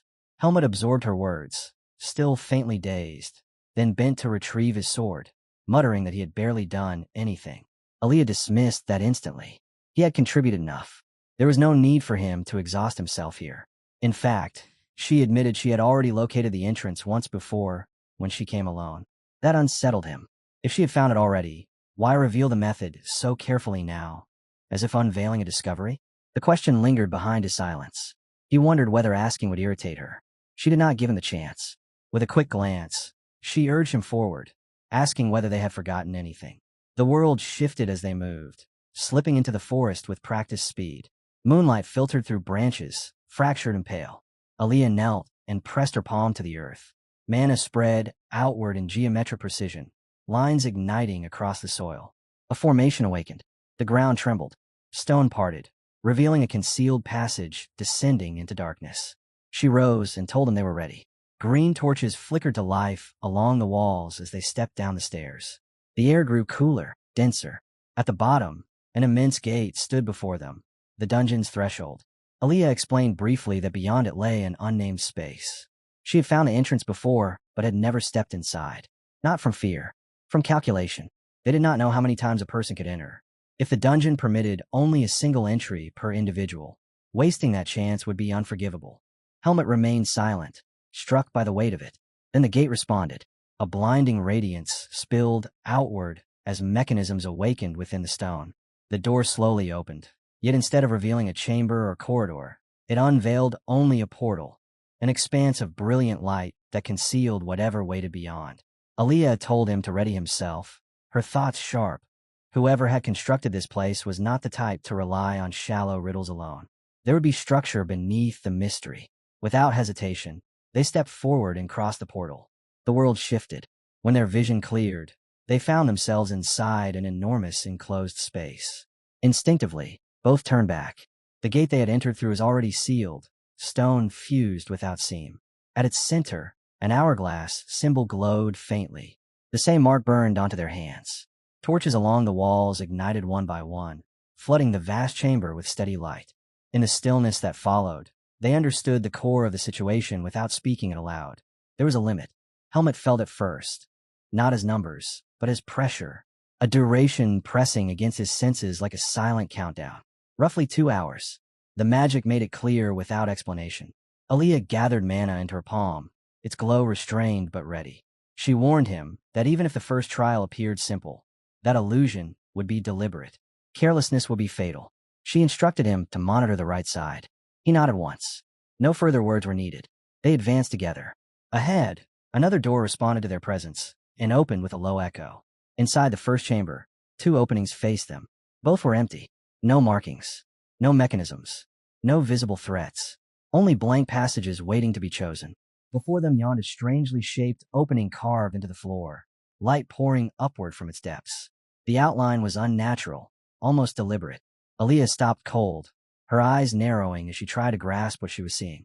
For a brief second, uncertainty crossed her face. Helmet pointed upward. There was writing above it. Carved into the stone was a single line of characters. Aaliyah stepped closer, scanning it rapidly. The first cipher. The wording itself was not complex, but the mechanism below was another matter. The opening resembled the silhouette of a human body. Without warning, the ground began to tremble. The beam of light flickered violently. Helmet's voice cut through the vibration. There was no time left to deliberate. What was the move? Aaliyah forced herself to focus. The instruction implied descent through the opening according to the correct answer. The riddle indicated the right side. They had to move right. Yet the shape itself demanded precision. Helmet examined it with cold attention. The indentation was not meant for one body. It was structured for 2, one side forming the upper frame, the other aligning his legs. A single configuration. Aaliyah extended her hand, urgency replacing hesitation. There was no margin left for deeper analysis. They positioned themselves accordingly, close, unavoidably intimate, and the alignment locked perfectly into place. Helmet's judgment proved accurate. The light enveloped them, and they slipped downward without resistance. A new door opened ahead. He gave a short nod. For a first cipher, it was simpler than expected. Aaliyah, however, felt irritation stirring beneath her composure. Archmage Lamphion's sense of trial bordered on absurd. The challenge felt almost like mockery. If the answer had required the left side instead, the required posture would have been far more humiliating. That alone unsettled her. They advanced until the corridor ended abruptly. A dead end. Helmet scanned the walls. Nothing moved. Nothing reacted. Aaliyah understood immediately. This was a conditional cipher. The puzzle would only reveal itself once a specific trigger was met. She warned him to remain vigilant. Anything could manifest without warning. Then Helmet noticed it. One brick across the chamber differed subtly in color from the rest. Aaliyah followed his gaze and nodded. Sharp observation. After a moment's thought, she concluded it was a concealed hint. With illumination magic tuned to a specific wavelength, hidden text could be exposed, a technique novice mages often use to leave secret messages. She had always considered it childish. Mana gathered in her palm, forming a controlled orb of light. She directed it toward the discolored brick and began the examination. Lamphion had left behind a message, cold and deliberate, stating that the next trial would reveal itself only if the challengers stood upon the pedestal while recreating the image carved on the right. When Aaliyah turned her head, her eyes landed on it, and her entire body went rigid. Two figures, locked in an embrace. Close, intimate, unmistakable. Heat rushed to her face, but it wasn't shyness alone. It was fury, the sheer audacity of it. For a moment, she simply stared, as if refusing to accept that the dungeon expected her to copy something so humiliating. Yet the rules were clear. Trials did not bend for pride. So she forced herself forward. Helmut lifted her into his arms without comment. She hid her face against him, mortified, fingers curling tightly into his clothes as if that might erase the scene from existence. Her jaw clenched. In her heart, she swore that even in death Lamphion would not escape her wrath for this insult. The mechanism activated. The path opened. They cleared the trial and stepped through the next door. By the time they reached the sixth chamber, the air felt heavier. Helmut glanced back the way they had come and noted that nearly 30 minutes had passed just to conquer 5 trials. His tone was steady, but the unspoken question lingered. Could they endure what remained? Aaliyah said nothing. The earlier poses replayed in her mind one after another, each more infuriating than the last. Even dead, Lamphion was provoking her. She cursed him silently, threatening vengeance on a corpse that could not hear her. Then something shifted. A thin thread of unease slid into her thoughts. Helmut called her name, noticing her sudden stillness, but she barely registered his voice. She was analyzing. Every cipher, so far, had required precisely 2 participants. Not 3, not 1, 2. It was too exact, too intentional, as though the dungeon had known from the beginning that only the 2 of them would stand here. A memory surfaced, an old account of a dungeon spell capable of manifesting a challenger's subconscious into reality. Her breath caught. If such a spell were active, then those absurd, intimate poses. Her face burned crimson. The implication struck like lightning. Had those images been born from her own hidden thoughts? The idea was unbearable. She rejected it instantly, almost violently. She wasn't alone in this dungeon. Helmut was here. If the subconscious was shaping the trials, then perhaps. Her gaze drifted toward him, awkward, searching. He noticed immediately. What is it? She opened her mouth, then shut it again. There was no possible way to voice what she had just considered. Nothing, she said quickly, far too quickly. We're wasting time. There has to be another cipher ahead. As if in answer, the ground beneath them trembled. The stone floor dissolved like mist, replaced in a heartbeat by soft grass stretching beneath an open sky. A meadow. Her eyes widened. The transformation was absolute. And then, silence. The air felt different. Empty. Aaliyah stood alone in the middle of a forest clearing, unmoving, her pulse thundering in her ears. Trees surrounded her on every side. No pedestal. No chamber walls. No helmet. Helmet. Her voice cut through the stillness and vanished into the trees. No reply came back. At last, Aaliyah forced herself to stop. Running blindly through trees would solve nothing. She drew in a slow breath and examined the space around her with cold resignation.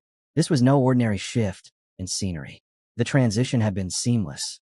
Too seamless. An illusionary spatial spell had activated without her sensing even a ripple of mana. In an archmage's dungeon, such precision was not surprising. If layered spatial magic had been woven into the structure, then Helmut could have been displaced into an entirely separate domain. This trial was not shared. It was divided. Individual. The thought tightened her chest. She felt worry, sharp and immediate. But beneath it, a strange flicker of relief. At least this would not require another humiliating reenactment. No more twisted ciphers built from intimacy. Even so, Helmut's absence unsettled her. A shadow fell across the grass. Aaliyah turned slowly. A massive spotted leopard stood behind her, golden eyes fixed unblinkingly in her direction. Its presence pressed down like a physical weight. She knew that form, knew the silent authority in its posture. The beast who had once raised Helmut in the wild. Ilaga. Fear surged through her veins. Of all figures to face alone, it had to be this one. Elsewhere, in a different fragment of the dungeon, Helmut stepped forward through a dense veil of fog. The air was heavy, visibility cut short by swirling white mist. He paused, senses sharpened. The chamber had vanished without warning. Aaliyah's presence had disappeared as if erased. Magic. It had to be. If this was another trial, then separation was deliberate. They would have to solve it alone. He steadied himself with logic. Aaliyah was an accomplished mage. She could handle herself. The uncertainty lay elsewhere. What was he meant to confront here? A shape emerged within the mist. A silhouette. Slender. Feminine. Standing with her back to him. Helmut's grip tightened on his sword as he advanced a step. The figure moved slowly, turning, His breath stalled. Aaliyah's face looked back at him. Without hesitation, he drew his blade fully and shifted into a defensive stance. The resemblance was flawless, too flawless. "Who are you?" His voice cut through the fog, controlled but edged with steel. The girl's lips curved into a faint, almost fragile smile. Then her composure cracked. Her voice trembled, and tears gathered in her eyes. "Even if Aaliyah hates me to death, she wouldn't be wrong." The word struck him harder than any blade. Helmut did not lower his guard, but confusion flickered across his face. "Explain," he demanded, unable to reconcile what he was hearing with what stood before him. The scene snapped back to Aaliyah, still facing the massive leopard. Alaga's golden eyes did not waver. Why a monster here? Her mind raced. Illusion. It had to be. Another fabricated construct meant to shake her. But to what end? What was this trial testing? Fear, hesitation, attachment. If it was hostile, then the answer was simple. Strike first. End it. Move forward. A thin tremor of unease slid down her spine, but she crushed it immediately. Hesitation in a dungeon meant death. She chose decisiveness. Mana surged toward her palm, gathering in tight, controlled spirals. One clean strike. Overpower the beast. Escape this forest. Before she could release it, the leopard spoke. "Helmut." The name froze her in place. Alaga's gaze sharpened. "Are you not going to where that human is?" Her mana faltered. She stared, stunned into silence. The beast's frame seemed larger now, more imposing than before. Had it always been this enormous? Or was the space distorting around it? Did it truly just speak? And why? Why had it called her Helmut? Seeing her rigid expression, Alaga tilted its head slightly. "Why do you look so dazed? Did that person bully you again?" The response left her mouth before she could stop it. "The training was harsh, but I wasn't bullied." The instant the words formed, horror flooded her. She clamped a hand over her lips. That was not her answer. That was not her memory. Yet Alaga continued, as though nothing were strange, as though it were speaking to Helmut. "I wanted to leave the forest," the beast said, voice heavy with something almost human. "But the human world is not like this place. There, strength alone does not decide everything." Its eyes dimmed slightly. "I do not know if happiness can truly be found there." Aaliyah stood motionless, unable to untangle reality from distortion. The creature showed no hostility, no bloodlust, only intelligence, recognition. Then Alaga lowered its massive head slightly. "You were always resolute. Forgive me for doubting you." The apology struck deeper than the earlier words. She forced herself to breathe evenly and analyze. Alaga bore no intent to harm. It believed, completely, that she was Helmut. This was not a simple illusion meant to terrify. It was reconstructing memory, perspective. But to what purpose? What did leaving the forest truly signify in this trial? As she remained silent, Alaga turned and began walking ahead. "It is almost time for that person to pass by," it said calmly. "I will go first. Endure it." Aaliyah's thoughts tangled further. That person? Which human? And what moment was this dungeon forcing her to relive? Alaga's massive form disappeared between the trees. The forest fell silent, until footsteps approached from the opposite direction. Aaliyah turned. An elderly man walked toward her with steady steps, carrying warm belongings over his shoulder as though returning from patrol. His frame was lean but disciplined, the posture of a veteran who had never abandoned the sword. When he reached her, he frowned slightly. "Helmut, why are you standing there blankly? Come, we have much to do today." The name struck again. Without intention, her lips moved. "Darien." The word escaped before she could restrain it. She covered her mouth instantly, disturbed by the loss of control. She studied him carefully now. The sharp eyes, the restrained aura. Recognition fell into place with chilling clarity. Former captain of the Basar Knights. The sword Saint Darien. Her gaze dropped to the blade resting at his side. It was identical to Helmut's sword. Memory collided with realization. Another swordsman. One whose technique had reached a transcendent realm beyond ordinary mastery. And Helmut, during the academy trial, cutting through beasts with movements too precise, too refined to be self-taught. Her face drained of color. This was not a fabricated illusion designed to frighten her. It was structured, personal, intimate. This was Helmut's memory. Elsewhere, in a separate fragment of the trial, Helmut stood facing a woman who resembled Aaliyah so closely it was disorienting. She turned toward him, tears spilling freely, apologizing again and again, calling Aaliyah by name. He studied her features. The resemblance was undeniable. And she knew Aaliyah. A relative? A sister? He tried to demand her identity, but she began to step back, retreating before he could close the distance. A violent gust of wind erupted between them.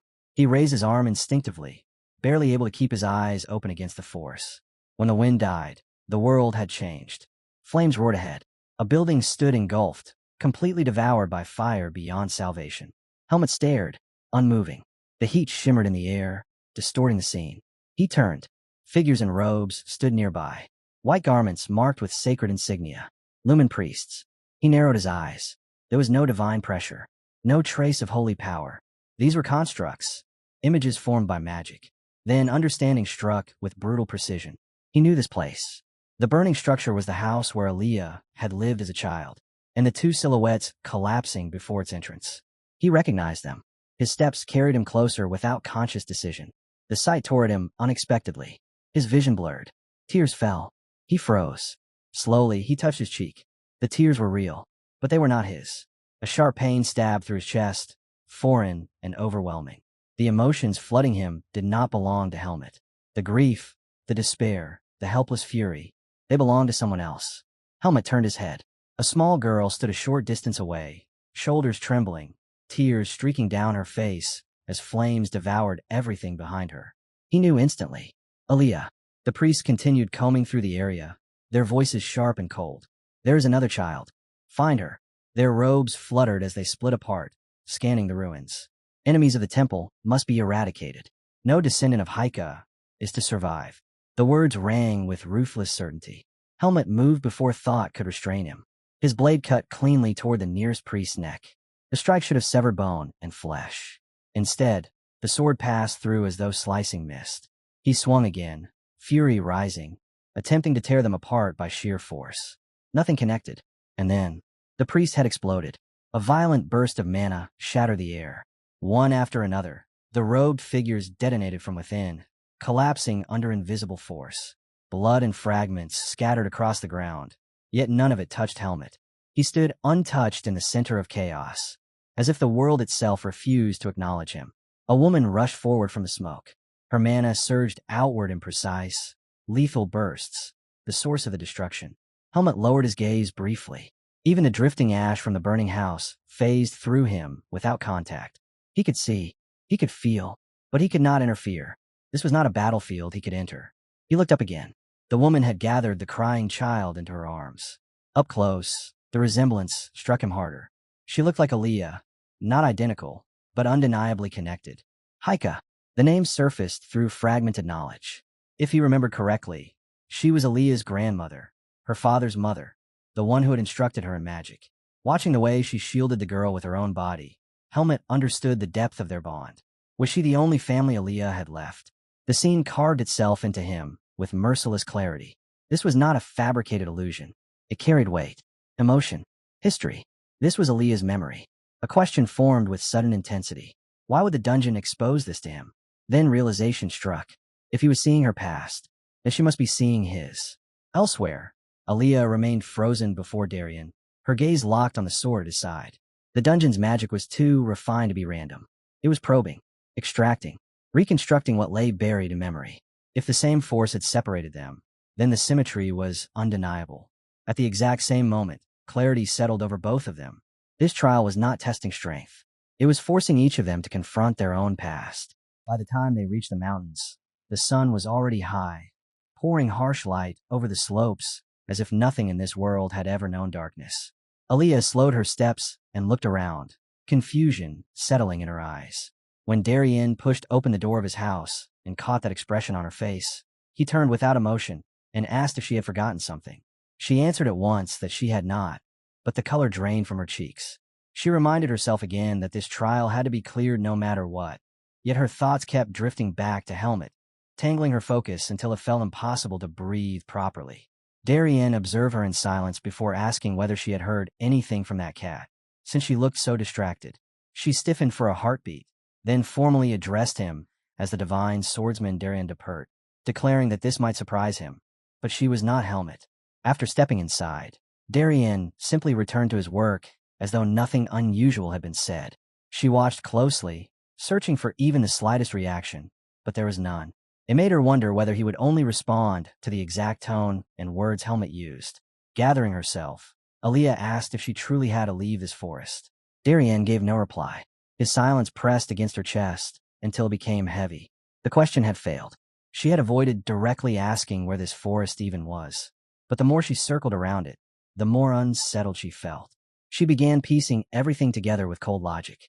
The demonic beast she met could speak and knew Helmut intimately. That alone meant Helmut had lived here for years. Thinking back on him, she finally understood why he handled demonic beasts with such natural ease. Yet he had once said he wanted to leave this place. Wanting to leave meant he had never stayed by choice. So why had he been unable to escape? Was the forest endless, or was something binding him here? Her gaze shifted to Darien. His presence was even stranger. Helmut had learned swordsmanship from him. She had always known his master was extraordinary, but standing here, facing the reality of it, still shook her. Without warning, Darien rose to his feet. Aaliyah flinched. He walked over, placed a sword in her hands, and told her to listen carefully. The blade was enormous, its weight dragging at her arms. She stared at it in disbelief. Darien let out a quiet sigh and muttered that it was still too small, that he wished he could grow as quickly as a demonic beast. His eyes remained fixed on her. She met his gaze, completely lost, the sword trembling slightly in her grip. All at once, Aaliyah felt it, the faint familiarity that had been lingering since the moment she arrived. Something here had never felt entirely foreign. She had stood before beasts taller than ancient trees, and even before the sword saint himself, yet her heart had remained unnaturally steady. That calmness now made sense. Even so, gratitude stirred within her. Helmut had desperately wanted to leave this place, yet the time he spent here had clearly carved something irreplaceable into him. Darien's voice cut through her thoughts. He remarked that a human child who grew slowly had somehow survived in a forest overrun by monsters and ruin. With luck like hers, he said, she might truly shatter the sacred barriers surrounding this place and escape. Aaliyah swallowed and asked in a small voice if such a thing was really possible. The instant the words left her mouth, something clicked. Her body went rigid. The sword slipped from her grasp and struck the ground with a dull sound. She stared ahead, mind racing. How had she failed to see it? Perhaps she had sensed it before, faint and unwelcome, and deliberately turned away. The moment she accepted it, the answer surfaced with brutal clarity, and along with it, her memories rushed back. A human child abandoned in this ruined forest could only mean one thing. He had carried the seed of darkness from the very beginning. With that understanding, she stepped forward and shouted the name of Sword Saint Darien Depert, declaring that this was the forest of roots. In the next heartbeat, overwhelming power exploded outward. Darien's aura surged like a violent storm and hurled her back as the memory fractured. She was torn from it abruptly, and then Helmut's memories poured into her vision in rapid succession. One scene after another flashed past her eyes. Watching them, she blinked in confusion, emotions twisting inside her without warning. She could not fully grasp why they shook her so deeply. Perhaps it was because she was no longer just an imitation. Perhaps she was slowly becoming real. She squeezed her eyes shut and made a decision. She had to leave. She would cross this forest no matter what. When she opened her eyes again, the world before her had changed entirely. The surroundings looked unfamiliar, distorted, nothing like before. Disoriented, she wondered where she had been cast. A hand reached toward her. Helmut stood there, calling her name. She stared at him in shock and asked when he had arrived, admitting she had not expected to be later than him. He answered calmly that he had only just come. After a brief pause, she asked if he had seen something as well. He gave a slow nod. Then he said something heavier. The hourglass was still flowing. The sand had not stopped, which meant the trial was far from over. Walking a step behind Helmut, Aaliyah kept watching his back, a single question circling in her mind. Was he truly fine with it? With seeing her past laid bare, with her witnessing his memories without restraint? He gave no sign of discomfort as they advanced, calmly explaining that the chamber ahead contained 2 massive stone statues and nothing else. No treasure, no inscriptions, just silent giants carved from rock. At his words, Aaliyah murmured that it might be an altar, the kind used in rituals where offerings were presented.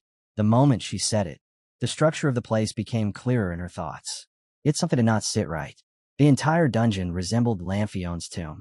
If something had been concealed here, she would have expected a hidden archive, or perhaps the master's coffin itself. An altar felt deliberate. She stepped closer and placed her palm against the structure. Instantly, a strange radiance flared to life, so bright they were forced to shield their eyes. The air trembled. Aaliyah fought to steady her breathing, trying to understand what she had triggered. Then the light condensed, gathering into form, and a man emerged before them as though sculpted from brilliance. He regarded them with composed interest and remarked that they must be the mages who had overcome the trial. His tone was calm, almost amused. After living as long as he had, he said, the world still managed to present him with surprises. Only 2 had passed his dungeon, and one of them was such a young and beautiful mage. Aaliyah studied the old man carefully and recognized him at once. Lamphion. He confirmed it without hesitation and stated that he had personally come to guide her to the final trial. At his side, Helmut felt a quiet chill. Something about the exchange left him standing outside of it, as though he did not belong. Lamphion glanced at him and offered a faint apology if he felt overlooked, but explained that only the most exceptional mage could step through the final door. With a simple snap of his fingers, the air distorted. Before Aaliyah could react, force seized her body and dragged her toward the altar. Lamphion's voice followed, stating that Helmut need not accompany her any further. Helmut's face drained of color. He called her name sharply, while drawing his sword with controlled caution. The atmosphere shifted in an instant. The surrounding soldiers, previously motionless like decorations, began to stir. Armor scraped against stone as they encircled him. Dark purple mana surged from Helmut's body, coiling around him like a living shadow. His brows furrowed. The unease in his chest deepened into certainty. Something was terribly wrong. Lamphion pulled Aaliyah through the distortion, as though tearing a page from reality itself. When the world settled, she found herself standing in an immense chamber lined with thousands upon thousands of shelves. Books filled every wall, stacks so high they disappeared into shadow. The scent of old parchment hung thick in the air. She turned in stunned disbelief and began to ask where they were. But before the words fully formed, Lamphion let out a soft laugh. He told her it was his private study. Every refined essence, every fragment of knowledge he had extracted and perfected throughout his life, rested within these shelves. Only a single mage, personally acknowledged by him, was ever permitted to enter. She should consider it an honor. Even as he spoke, Aaliyah's gaze remained sharp with suspicion. She rose slowly to her feet and replied with quiet composure that there had been no need to drag her there like a criminal being abducted. Her companion, she added, was a swordsman, and regardless of anything else, he had never cared for magic. Lamphion's eyes narrowed slightly. Of all things to mention before such a treasure of knowledge, he asked, why was that her first concern? It seemed she placed remarkable trust in that swordsman. The remark caught her off guard. Heat crept in her cheeks, and she fumbled for a response. Lamphion stroked his beard leisurely and commented that perhaps her success in the final trial had not been accidental after all. Then Aaliyah remembered. Her expression hardened, and she asked directly what the final test had truly been. There had been no puzzle, no battle. They had only been forced to witness each other's past. Lamphion explained that the final gate revealed the secrets people most desperately wished to conceal from the one they trusted most. A team would fracture the moment that trust collapsed. In such a moment, he said, it was the mage's role to hold the bond together, to persuade, to prevent the fracture. Only someone capable of preserving unity under that strain deserved to inherit his legacy. Thus, when they touched the altar and endured the revelation without breaking faith, the door had opened. He gave a faint chuckle and added that the outcome had strayed somewhat from his initial projections. Aaliyah asked carefully if that meant the only condition was not losing faith in one another. Lamphion answered at once that it was precisely that simple. Relief passed through her as tension drained from her shoulders. At last, the structure of it all made sense. Lamphion studied her in silence, eyes thoughtful. After a pause, he remarked that, regardless, his calculations had not been wasted. In the end, he had discovered a mage both gifted and striking, just like her. Aaliyah lowered her gaze for a moment and thanked him for the praise, her voice carrying restrained modesty. Then her attention shifted back to the endless rows of shelves. With a serious expression, she asked whether there was anything else he intended to grant her, perhaps authority over the dungeon itself, because reading every volume in this place would take longer than a month. Lamphion gave a faint smile and remarked that she was far too impatient. There was no need to hurry. They had ample time ahead. Then his tone changed. It grew solemn, almost ceremonial. From this moment onward, he declared, she would become one with him and continue the path of eternal research. The words sank heavily into her chest. Unease spread through her like cold water. She asked him what he meant, suspicion sharpening her voice. Lamphion did not answer at once. The silence stretched thin, and Aaliyah moved first. She cast a spell without hesitation. But before her magic could fully take form, Lamphion responded. A binding incantation rippled through the air. Ropes of force shot upward from the ground and wrapped tightly around her limbs, locking her in place. She gasped, startled, and tried to summon mana again. Nothing answered. Her magic refused to respond. The disconnect sent a deeper chill through her than the restraints themselves. Lamphion spoke calmly, almost wistfully. He had always carried one regret. The pursuit of knowledge had no end, yet the human lifespan was painfully short. He lifted his aged hands and stared at them. Even with spells to slow aging, a mage could extend life by perhaps a century and a half. That was all. He had feared dying before completing his research. But with a young body, everything would change. His gaze fixed on her with naked intent. Aaliyah repeated his implication in disbelief. He meant to prolong his life by taking another's body. Had he truly fallen into black magic? Lamphion stepped closer and dismissed the accusation sharply. Someone of his stature would never stoop to crude black magic. This was not corruption. It was innovation. Soul transference. A technique he alone had perfected. He reached toward her face slowly, reassuring her that it would not hurt. With her body, it would approach the fundamental principles of magic itself. She should consider it an honor. Terror seized her completely. And then, power detonated from within her. A violent surge of energy exploded outward, tearing through the restraints and slamming into Lamphion, hurling him back across the chamber. Shelves rattled as the shockwave rippled through the study. He stared at her in stunned disbelief, unable to comprehend what had happened. Aaliyah steadied her breathing and lifted her head. She told him calmly that she had sensed something was wrong from the beginning. Unfortunately for him, his plan would not unfold so easily. Lamphion hesitated, fury and confusion twisting together. He demanded to know how she had broken his binding magic. She answered coolly that she had done nothing at all. Perhaps, she suggested, his flawless magic was not as perfect as he believed. Lamphion roared, rage twisting his features as he lunged forward. Yet the moment his magic collided with her, the shield flared and threw him back again. For a heartbeat, he simply stared, disbelief cracking through his arrogance. This was impossible. His spells were flawless. He had refined them, perfected them, torn apart countless minds to eliminate every flaw. And yet something was wrong, something he had not seen.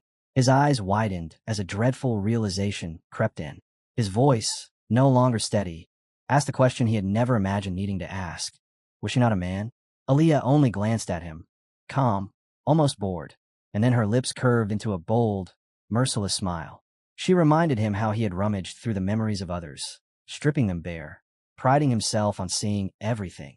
Yet the dungeon master himself had failed to notice the simplest truth. She mocked the gaps in his grand design. Even if he could transfer a soul, she said, he could not ignore biological compatibility with the host. Chromosomes were not so easily dismissed. If he wished to succeed, perhaps he should begin researching how to anchor a soul properly before boasting of perfection. The words sliced deeper than any blade. Lamphion snapped. He seized her face with violent force, fury blazing in his eyes as he snarled that she was insolent. Did she truly believe he could not correct such a trivial error? In this isolated dimension, he had time, endless time, to amend any mistake. Aaliyah laughed, low and scornful, and told him he did not have nearly as much time as he thought.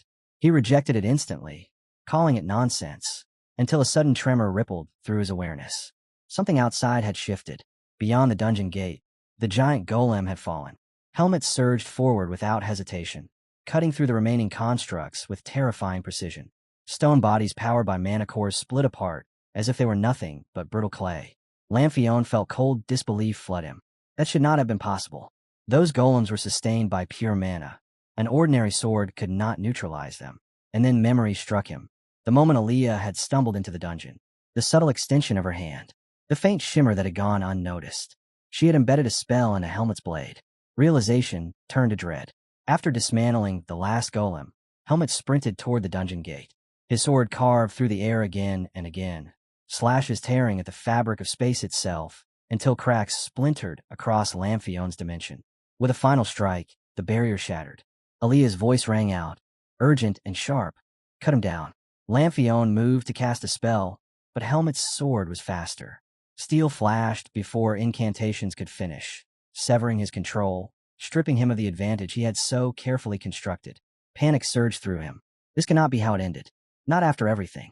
Not after centuries of preparation, manipulation, sacrifice, all for eternal life. And yet, as the blade closed in, the truth became undeniable. His eternity was collapsing before his eyes. Helmet landed lightly on the fractured ground, and in the same instant Lamphion's presence dissolved, his magic unraveling like smoke in the wind. The bindings that had held Aaliyah shattered and fell away, leaving only fading traces of mana in the air. Helmet turned without haste, sliding his sword back into its sheath, and stepped toward her. His eyes scanned her quickly as he asked if she was all right. Aaliyah's strength gave out the moment the tension snapped. She collapsed forward, barely managing to steady herself as she answered that she was alive, because of him. But survival was not enough. They had to leave. Now, she forced the words through her exhaustion, explaining that the dungeon had lost its master. Without Lamphion sustaining it, the structure itself would begin to fall apart. As soon as the warning left her lips, the air shuddered. A deep tremor rolled through the dungeon, the ground cracking beneath their feet. Dust rained from above as the walls groaned like a dying beast. The space that had once obeyed Lamphion's was tearing itself apart, collapsing in violent waves. There was no more time. The shelves suspended in the air began to drop one after another, tones scattering as the ground beneath them split with violent cracks. The dungeon groaned like a structure rotting from within. Helmet, still measuring the chaos with steady eyes, asked what would happen if the collapse continued, what it would lead to. Aaliyah snapped at him that there was no need to voice the obvious. If the dungeon disappeared, so would they. Obliteration. Nothing left. She called him over sharply and declared that she would reconstruct the dungeon structure. Even as she said it, uncertainty flickered beneath her resolve. She did not know if the mana remaining in her body would be enough to sustain such interference. Without hesitation, she formed a complex formation in midair. Lines of light interlocked, spinning into a mana circle. She shouted that there was no alternative. They would experiment because they had no choice. The circle flared and released her energy into the subspace itself. A stream of pale radiance poured outward from the dungeon gate. The fractured walls halted mid-collapse, cracks freezing as if time itself had been restrained. Fine dust hung thick around them, suspended in unnatural stillness. Helmet scanned the surroundings and observed that the decay had stopped entirely. He turned to her and asked how she felt, whether she could still stand. Aaliyah lifted the hand wrapped in trembling magic and forced another spell into motion. Space twisted within the subspace. A dark aperture unfolded before them. Her voice was thin now. What she had created, she said, was an escape. She did not know its destination. Breath faltering, she ordered him to take her through first. Her mana was depleted. She could collapse at any moment. The words barely left her mouth before her body gave way. Helmet jolted forward, calling her name, catching her before she hit the ground. For an instant, he simply stared at her, stunned by how suddenly her strength had vanished. The world shifted. When his vision cleared, a vast forest stretched endlessly before him. He stepped out from the mouth of a cave with Aaliyah secured on his back, standing at the edge of a high cliff. Wind brushed against him as he looked down and understood that she truly had not known where the portal would open. The landscape was unfamiliar. No landmarks, no signs of the Academy's territory. He adjusted her weight and leaped from the cliff with controlled precision, landing below. Returning to the Academy in his current state would be difficult. For now, survival and concealment mattered more. He needed a safe place and time for her to wake. He spread a mat across a flat patch of ground and carefully laid Aaliyah down, ensuring she rested without strain. Then he stepped aside, standing guard. Silence settled over the forest, but his thoughts were anything but still. Inside the dungeon, he had seen her past laid bare before him, and if the magic had worked both ways, she had likely seen his as well. Helm understood one thing clearly. With Aaliyah, such truths could not simply be brushed aside. He looked down at her unconscious form, and, for a fleeting instant, a cold calculation surfaced in his mind. If she became a threat in the future, this was the perfect moment. Aaliyah lay defenseless, breathing evenly, unaware of anything around her. Helmet's gaze lingered on her longer than necessary.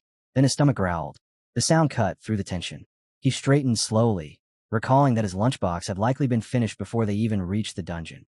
If he needed food, he would have to hunt. Yet leaving her alone on a mountain path in this condition was reckless. He stood there, weighing options in silence. A sudden chill ran through his chest.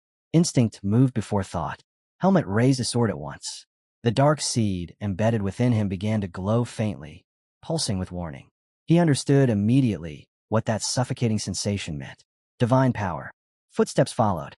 Knights emerged from the forest path, armored and composed. One of them halted upon spotting him and called out sharply, ordering whoever was there to remain still and explain what they were doing deep in the mountains. Names were demanded without delay. Helmet's body tensed, but he did not answer immediately. The lead knight introduced himself, stating they were the Holy Knights of Lumen and that there was no need for hostility. Another knight, surprised, observed that they were only 2 children. Helmet processed the information quickly. The Holy Knights, the armed force of the cathedral. He had heard of them, but this was his first direct encounter. The dark seed recoiled against the surrounding divine aura, yet he understood one crucial fact. Unless one was a priest trained to sense such corruption, the seed would not be detected from this distance. Keeping that in mind, he lowered his sword slightly and turned his head toward Aaliyah. Calmly, he stated that he was a student of Greta Academy and that they were resting on their way back after completing fieldwork. The knight remarked that Greta Academy was far from this region. His gaze shifted to Aaliyah, lying motionless. He asked whether the child was also from the academy. Helmet answered without hesitation. She was his mage companion, he said, and had exhausted her mana. She would not awaken until she had fully recovered. Internally, he measured the situation. If they allowed them to leave, there would be no reason to escalate anything. Drawing attention would serve no purpose. The knight continued to study Aaliyah, suspicion lingering in his eyes. Then, with an almost curious tone, he commented that the mage was remarkably beautiful, truly a blessing from God, and asked whether she was really a boy. Helmet paused only briefly before confirming it. Yes, it was true. One of the knights let out a low whistle, praising Aaliyah's appearance and admitting he had never expected such a handsome youth. Another laughed crudely, remarking that if she had been born female, she would have been his ideal type. What a shame that was. The first knight snapped at him to stop his nonsense and scoffed that a beauty like that would never look his way anyway. Helmet's face hardened. While their careless chatter continued, a different presence entered his awareness. Calm, heavy, suffocating. The divine aura sharpened. A priest approached, robes shifting with measured steps, and asked whether he had just claimed to be a student of Greta Academy. It was High Priest Mykin. The knights immediately straightened and saluted, explaining what they had found. They suggested that since the 2 travelers appeared exhausted, perhaps the cathedral could offer them rest and blessings. If one of them caught the high priest's interest, they could be escorted accordingly. Mykin moved forward without hurry. He glanced at Aaliyah first, nodding faintly in acknowledgement. Then his eyes shifted to Helmet standing beside her. The change was instantaneous. Shock widened his gaze. Stand back from that one. Immediately, the order rang out sharp and absolute. A knight began to respond in confusion, stepping forward instinctively. But steel flashed before thought could catch up. A blade drove clean through his chest. The sound was wet, abrupt. Blood burst outward, splattering across Helmet's face. The knight's body sagged. Helmet's expression did not waver. The warmth of blood traced down his skin as his eyes turned cold, distorted by something far darker than fear. He stared directly at Mykin. The scene shifted quietly to Greta Academy, straight into the dean's office where silence pressed heavily against the tall windows. The dean stood with his hands clasped behind his back, staring out at the grounds while the priest's voice replayed in his thoughts again and again. The man had insisted there was no need to escalate the matter.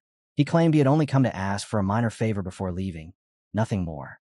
His request sounded simple on the surface. Permission to enter a forest lying a day's journey northeast of Baden, territory that fell under the Academy's authority, so he could conduct a brief investigation.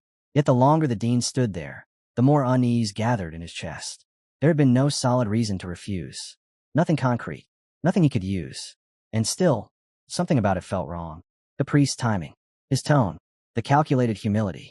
In the end, the dean could only hope that whatever the man sought would not ignite a disaster the Academy would later regret. High Priest Alexandro Mykin wore the mask of a noble and dignified servant of the divine, a figure who commanded reverence wherever he walked. But behind that polished exterior hid desires so warped and repulsive that even the thought of them stained the air. His sudden interest in that forest was no coincidence of piety. He suspected Greta Academy was concealing something there. The encounter with Helmet and Aaliyah had not been planned.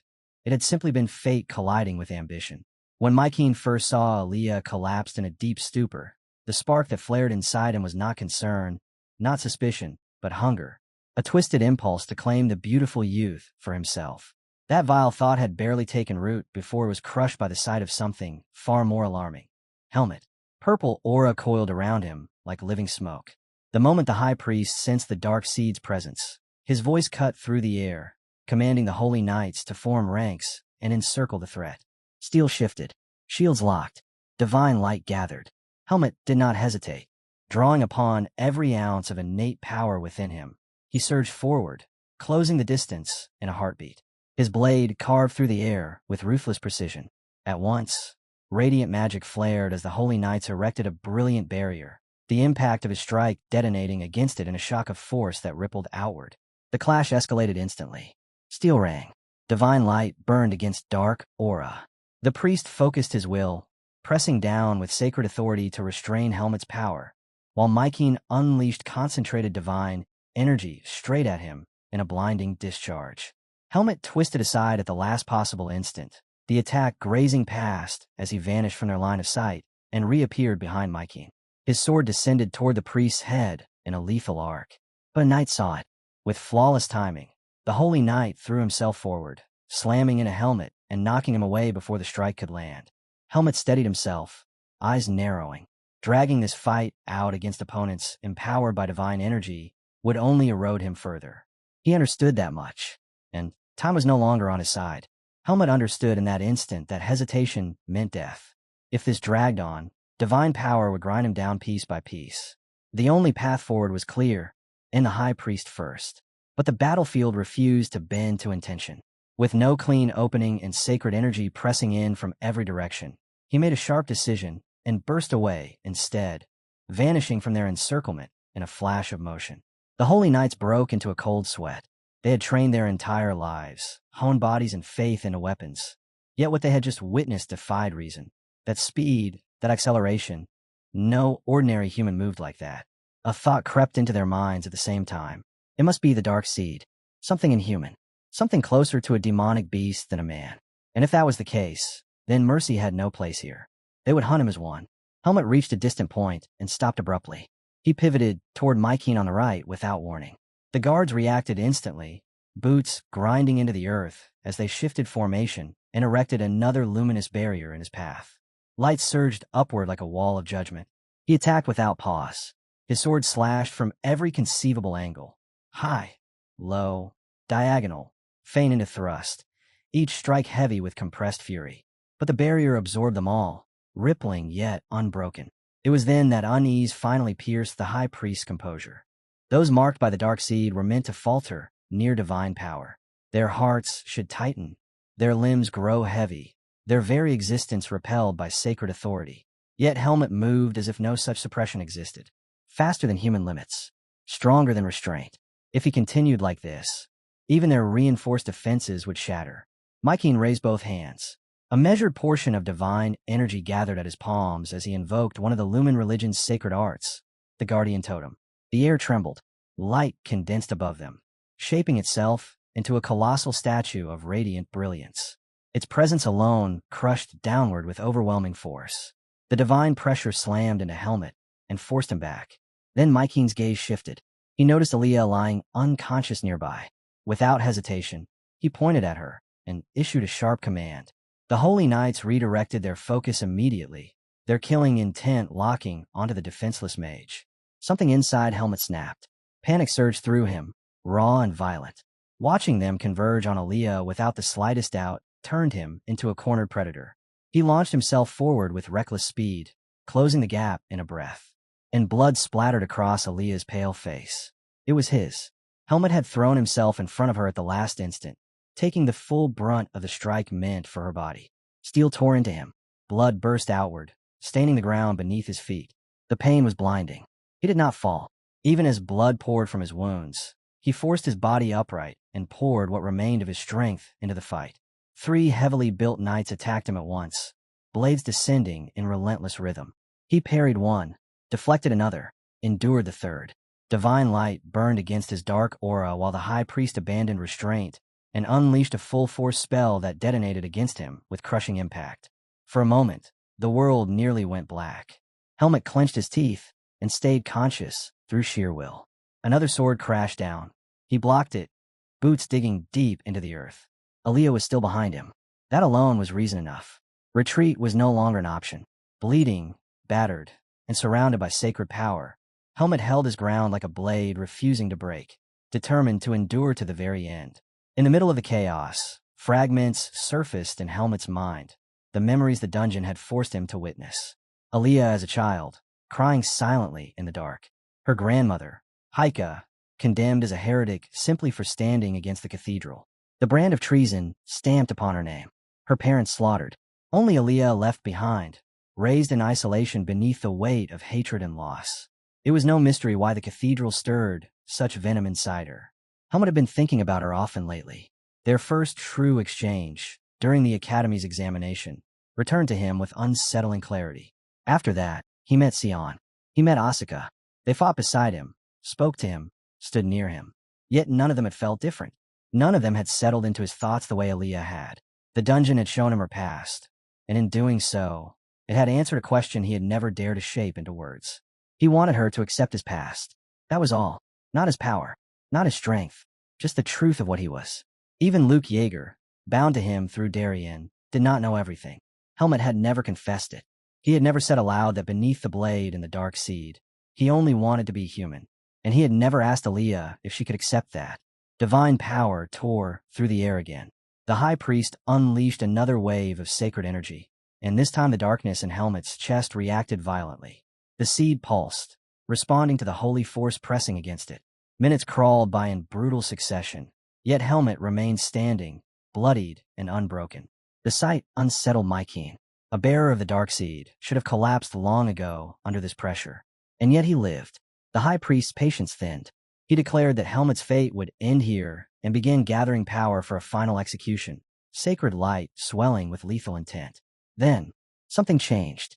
A surge of black demonic energy erupted outward from Helmut like an unleashed calamity. The ground cracked. The air trembled. Before the holy knights could even comprehend what had happened, 3 heads separated cleanly from their bodies, falling soundlessly to the earth. Silence followed. The high priest's face drained of color. What stood before him was no longer merely a boy resisting divine suppression. It was a monster. The seed of darkness had fully consumed Helmut, flooding his body with overwhelming demonic power that twisted the very atmosphere around him. Black energy coiled violently, swallowing light, distorting space. Helmut's presence alone felt suffocating. And in the midst of that transformation, one thought anchored him with terrifying clarity. He would not lose Aaliyah here. At the same time, Aaliyah continued to sink through the current of memories. The past Helmut had endured unfolded without mercy, abandonment, isolation, a fate too merciless for any ordinary human to survive. He had wanted nothing more than to live like everyone else, to blend in, to belong. Yet the very world had denied him that chance. Pushed to the margins, unable to stand among others without being rejected, he had been forced toward a road lined with danger and blood. Because she understood loneliness, truly understood it, Aaliyah felt an ache tighten in her chest, even within unconsciousness. Somewhere deep inside, she worried, not just about him, but about what that solitude might have done to him. Elsewhere, Mykeen's thoughts darkened. He began to question what Helmut's true purpose had been from the beginning, as if the boy himself had stepped unknowingly onto a path that could never be reversed. The church had hunted every trace of the dark seed for generations. They had purged, burned, erased entire bloodlines to prevent this exact moment. And still, it had awakened. The high priest scowled, fury twisting his face as he cursed the heavens and the earth alike. Every few years, a fugitive slipped through the church's cleansing. They grew in secret, matured in hatred, and returned as disasters incarnate. In Mykeen's cold judgment, beings like Helmut surviving at all was nothing but selfish greed against divine order. Before him, Helmut no longer moved like a person with reason. The boy's will seemed swallowed, his body surrendered to that entity within. In a blink, he vanished, and reappeared behind Mykeen, blade already descending toward his neck. Though he could not see him, instinct screamed. Mykeen invoked the guardian totem once more. The colossal statue of light materialized instantly, its divine force crashing outward and forcing Helmut back. Helmut answered with a single strike. His sword collided with the radiant statue. The totem endured, but everything behind Mykeen simply ceased to exist. Ground, stone, air itself, erased by the dark energy that followed the blade's path. The high priest's breath faltered. Anything touched by that power was annihilated without residue. No burn marks, no debris, just absence. Mykeen released a concentrated burst of divine force, driving Helmut backward, but confusion crept into his mind. He did not understand what he was facing. Still, Helmet advanced. Sacred light rained down in relentless waves. Holy purging after holy purging unleashed upon him. Yet he continued forward, as if the concept of destruction no longer applied. He had become something terrifying, something that defied suppression. Mikeen felt genuine fear. After enduring so many purges, how had his heart not shattered? What was that body made of? How could it remain intact beneath such pressure? The laws of divine judgment no longer seemed to function. The priest's expression hardened. If brute suppression failed, he would change his method. His gaze shifted to the sanctified field he had prepared earlier. Holy chains embedded within the earth, demonic traps layered in concealed formations around the battlefield. With a sharp invocation, several enormous crosses manifested around Helmet, forming a grim perimeter. From each cross, chains of radiant light shot outward. They wrapped around Helmet's limbs and torso, locking into place with brutal force. The chains tightened, dragging him downward as the crosses aligned and connected, constructing a massive cage of sanctified restraint around him. Mikeen's face returned to cold composure. He began to chant, voice steady, invoking the noble blessing of holy war. Divine authority thickened the air as he called forth the sacred art, known as Luciel's sanctuary. Mikeen's voice turned glacial as he pronounced judgment. The instant the dark seed revealed itself, Helmet was no longer someone to be protected. He was a calamity to be erased. There would be no trial, no redemption. He would be sent to hell without delay. And yet, something was wrong. Helmet's resistance was far beyond expectation. Even as black energy corroded his mind and twisted his aura into something monstrous, his movements retained precision. His awareness remained sharp. The transformation was happening, but far too slowly. Mikeen narrowed his eyes. High-ranking swordsmen possessed a refined force known as vis, a will-forged energy, born of discipline and honed to lethal sharpness. Helmet had driven the final remnants of his vis straight into his own heart, shaping it into a shield before it burned out completely. At the same time, the repeated blasts of holy magic meant to purge him had ironically slowed the dark seed's expansion. The realization struck with bitter clarity. In trying to destroy him, he had unintentionally prolonged his survival. Even so, surrender was not an option. Sacred and demonic forces collided violently within the cage of crosses. Light pressed against darkness in a brutal equilibrium. Mikeen declared with rigid conviction that no matter how dense the darkness might be, before divine power, it would dissolve like salt in the sea. Yet through that clash, he uncovered a revelation. Greta Academy was hiding a seed of darkness. His expression hardened further. As a final act of mercy, he proclaimed that he would deliver Helmet to the eternal realm with minimal suffering. Holy cleansing intensified, layers upon layers of purifying force forced into Helmet's restrained body. Mikeen invoked multiple high-tier incantations in succession, offering prayer that the almighty Lumen would receive this wretched soul. Then, a remote surge of purple force pierced the battlefield. Without warning, it tore through Mikeen's aged arm, shattering it in an instant.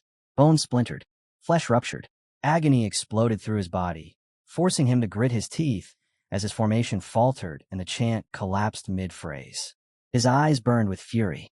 He demanded to know who dared interfere. Aaliyah stood to the side, upright now, a faint frown resting on her face. Her voice was calm. She stated that as he himself had said, the mutual counteraction between powers was dreadful, and if he truly belonged to the church, then he would now have to confront the two individuals he despised most. Mikeen turned slowly toward her. He studied her features carefully despite the pain. Recognition flickered. He questioned whether she was Heike's successor. Aaliyah gave a cold scoff, remarking that perhaps he no longer possessed the strength to concern himself with such matters. In that instant, the balance shattered. Helmet tore free. The sanctified chains snapped under a violent surge of dark force as he lunged directly at Mikeen, compressing the drawn-out battle into a single decisive clash. But the high priest had not been idle. Even wounded, he had prepared. A preformed magical shield flared into existence before him. At the same time, the sky above warped with divine authority. Thousands of radiant blades materialized overhead, their edges gleaming with sacred brilliance. Mikeen invoked the supreme holy art, Cariel's holy spear rain, and the heavens began to fall. Aaliyah's voice tore through the chaos as she screamed Helmet's name, and at that exact instant the sky split open with blinding radiance. Helmet looked up and saw the descending storm of blades, but there was no space left to dodge. No second chance to calculate. In less than a heartbeat, the weapons crashed down like divine judgment, shredding trees, ripping the earth apart, smoke swallowing the forest, as if the world itself had been erased. Mykeen stood frozen for a moment, sweat sliding down his temple, then forced himself forward step by careful step to confirm the kill. When the dust finally began to settle, what he saw made his breath hitch. Aaliyah was on her knees. Above her, a distorted ripple in space slowly faded. She had opened a subspace gate and redirected the spears elsewhere. Helmut had never been struck. Realization dawned too late. When Mykeen turned his head, Helmut was already there, lifting his sword. In that instant, the high priest understood. They had switched positions. Helmut burst in from the side, demonic energy flooding his blade until it swelled grotesquely, stretching into a monstrous edge that seemed capable of splitting the heavens themselves. Mykeen's face drained a color. Divine energy surged over his hand in desperate defense, but the ground exploded beneath him. A chain shot upward and coiled around his arm, locking him in place. He twisted toward Aaliyah and saw her standing calmly, fingers steady as she completed the spell, a faint smile on her lips. She told him to accept the blow and die quietly. Rage devoured him. He spat out the word traitor, as if it were poison. Helmut moved. The sword came down, and with it a catastrophic wave of power that erased everything in its path. Mykeen's body was torn apart, the land shattered, the forest reduced to dust and wind. Silence followed. Aaliyah dropped to her knees, dragging in shallow breaths. After a moment, she forced her head up and called Helmut's name. He was still standing, but barely. His chest rose and fell violently, dark energy thickening around him, growing heavier, denser. She felt it at once. The demonic power stagnating inside him was swelling beyond control. She feared even his vis might not restrain it any longer and called out urgently. And Helmut turned his blade toward her. She froze. Slowly, without panic, she rose to her feet and touched the necklace at her throat. The transformation spell dissolved. Her hair spilled freely down her back, her form returning to its natural feminine shape as the last trace of deception faded. Softly, she told him she was not his enemy. This was not a battlefield.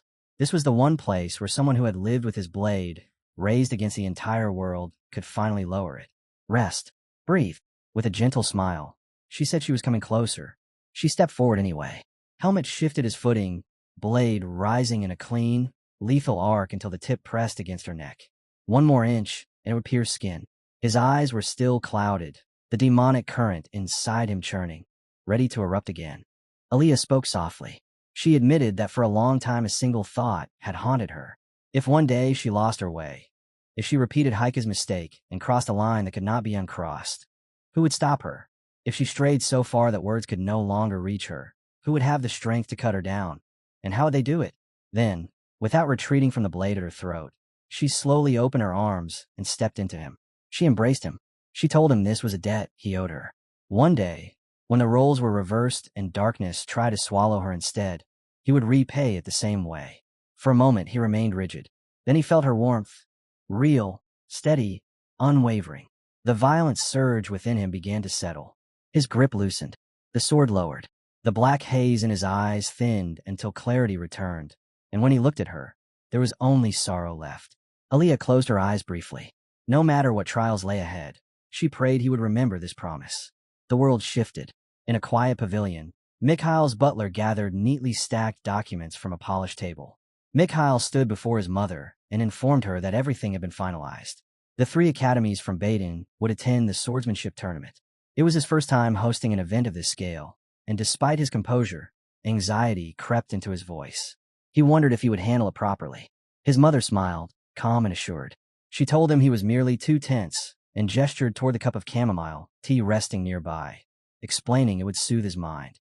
Mikhail obeyed, taking a measured sip before thanking her. Robert passed over the completed documents. Mikhail's mother scanned them and remarked that she was curious to see what kind of swordsman would journey to Reno's for the combined tournament. There was genuine anticipation in her tone. She was looking forward to it. The scene shifted again. A frozen wasteland stretched beneath a gray sky. Snow drifted over scattered corpses, their blood staining the white ground in jagged patterns. At the center stood a lone figure atop the bodies, releasing an overwhelming surge of demonic energy. Killing intent rolled off him like a storm. Blood still marked the corner of his mouth. Deep inside his chest, a seed of darkness pulsed. His heart began to pound violently. Something unseen seeped inward, feeding, strengthening, dulling sensation after sensation, as if claiming territory within him. The air was silent, heavy, and then, from somewhere beyond the stillness, a voice called Helmut's name. The presence inside him stirred and slowly turned toward the sound. The scene returned to the forest where Helmut, Aaliyah, and the high priest had fought fiercely. Lingering magical energy still spread across the area. As a female, Mage examined the remaining traces and used a spell to recreate the battle in the form of holographic recordings. Images of Helmut, Mykeen, and Aaliyah appeared throughout the forest while the mage stepped forward, carefully inspecting the battlefield with her mana and studying everything around her. After evaluating the scene, she wondered if Aaliyah had been trying to erase all the evidence. The woman was revealed to be Aaliyah's grandmother. Turning her attention to more of the holographic projections, she thought that next time she would teach Aaliyah how to remove traces properly. She knew the memories of the battle still remained within the area and was certain that, if they were left alone, the truth would eventually be uncovered. For that reason, she decided to help her granddaughter. Before continuing, she suddenly discovered a recording that shocked her. It captured the moment Helmut awakened his seed of darkness and released his demonic power.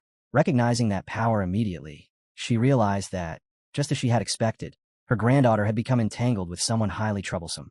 Even so, she was surprised that Helmut had faced a high priest while bearing a seed of darkness, and she had never imagined he would risk his life to save Aaliyah. After watching the recording closely, she reached the conclusion that he was not a bad person and found herself genuinely impressed. Casting another spell, she slowly rose into the air. In her view, whether Helmut was good or bad did not truly matter as long as he never harmed Aaliyah. A vast amount of mana gathered in her hands as she remarked that she would rather avoid unnecessary interference and the resentment that might follow. A moment later, she released the spell. A radiant mana circle formed above her and spread its power across the entire forest. One by one, the holographic images disappeared as she methodically erased every remaining sign that the battle had ever occurred. Once the process was complete, she became convinced that all evidence connected to Helmut and Aaliyah had vanished completely, leaving nothing behind except traces of her own mana. The next day at the academy, Aaliyah looked extremely nervous. Standing in front of Helmut, she inwardly believed she was completely doomed because she could not remember how she had treated him before and had no memory of her previous actions. Helmut greeted her casually and reminded her that they still had to submit the report for their training assignment. But while speaking, he quickly noticed that something about Aaliyah seemed unusual. Aaliyah's face was bright red, and she kept stumbling over her words as she awkwardly explained that they could not include what had happened inside the Lamphion dungeon in their report, then suddenly turned around and hurried away in an uncomfortable manner. Helmut watched her leave and wondered if she was feeling unwell. Reaching out, he gently took her hand and suggested they eat together before working on the report. The instant Aaliyah felt his touch, her thoughts completely stopped, and she froze in shock. Still unable to recover, she remained dazed as they walked to the cafeteria, then traveled to Ossel Trail to collect moss for the forest ecology survey. Even while the two of them worked side by side on the report, she could not regain her composure, and before she realized it, the entire training assignment period had passed in what felt like a moment. Later, Helmut and Aaliyah returned to the academy and entered a hallway where they ran into Asuka and Sion. The two boys greeted them casually, but Sion immediately noticed Aaliyah glaring in their direction and remarked that she looked irritated, almost like she had run into people she had no desire to meet. Aaliyah bluntly confirmed that his observation was correct and told him to stay quiet. Sion complained that she was being cold before asking where the two of them had been. Aaliyah scoffed at the question and implied that the answer should have been obvious, then called him genuinely annoying and told him to move along. However, the moment she noticed Helmut looking at her, a faint blush appeared on her face once again. Sion caught the reaction immediately and stepped closer.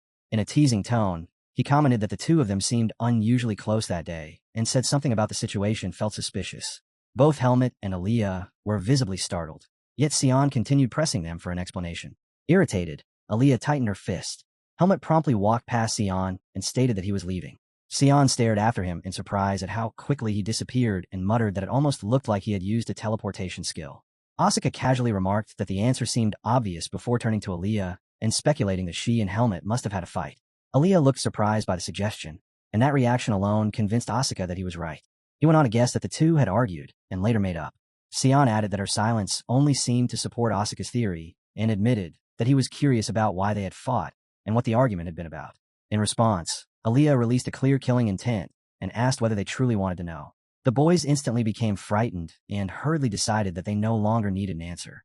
Aaliyah then declared that she was leaving, marched into her room, and slammed the door shut behind her. After she was gone, Asuka remarked that her temper was terrible.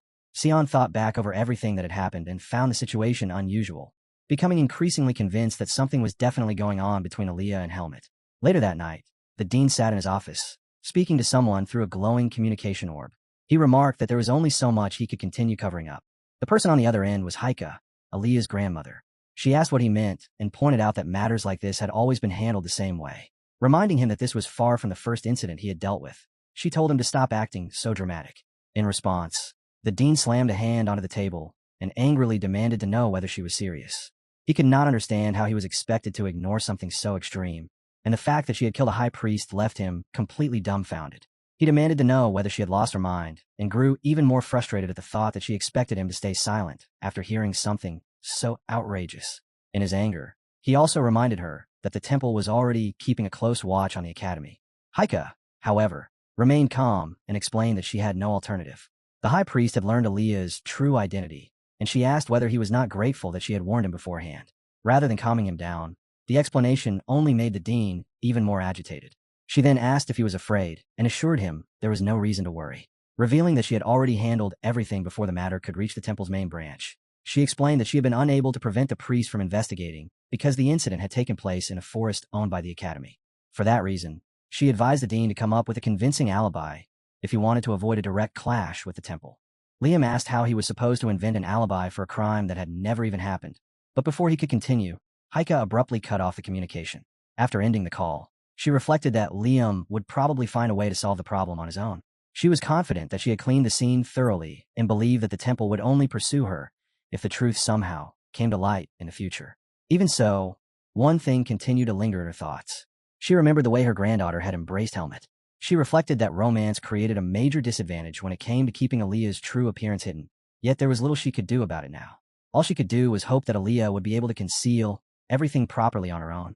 Meanwhile, back at the academy, Sion's attention had already become completely fixed on the two of them. He remained firmly convinced that something was going on between Helmet and Aaliyah, and after everything he had seen, he concluded that the pair were definitely suspicious. At the academy, with the training assignment finally over, exam season arrived.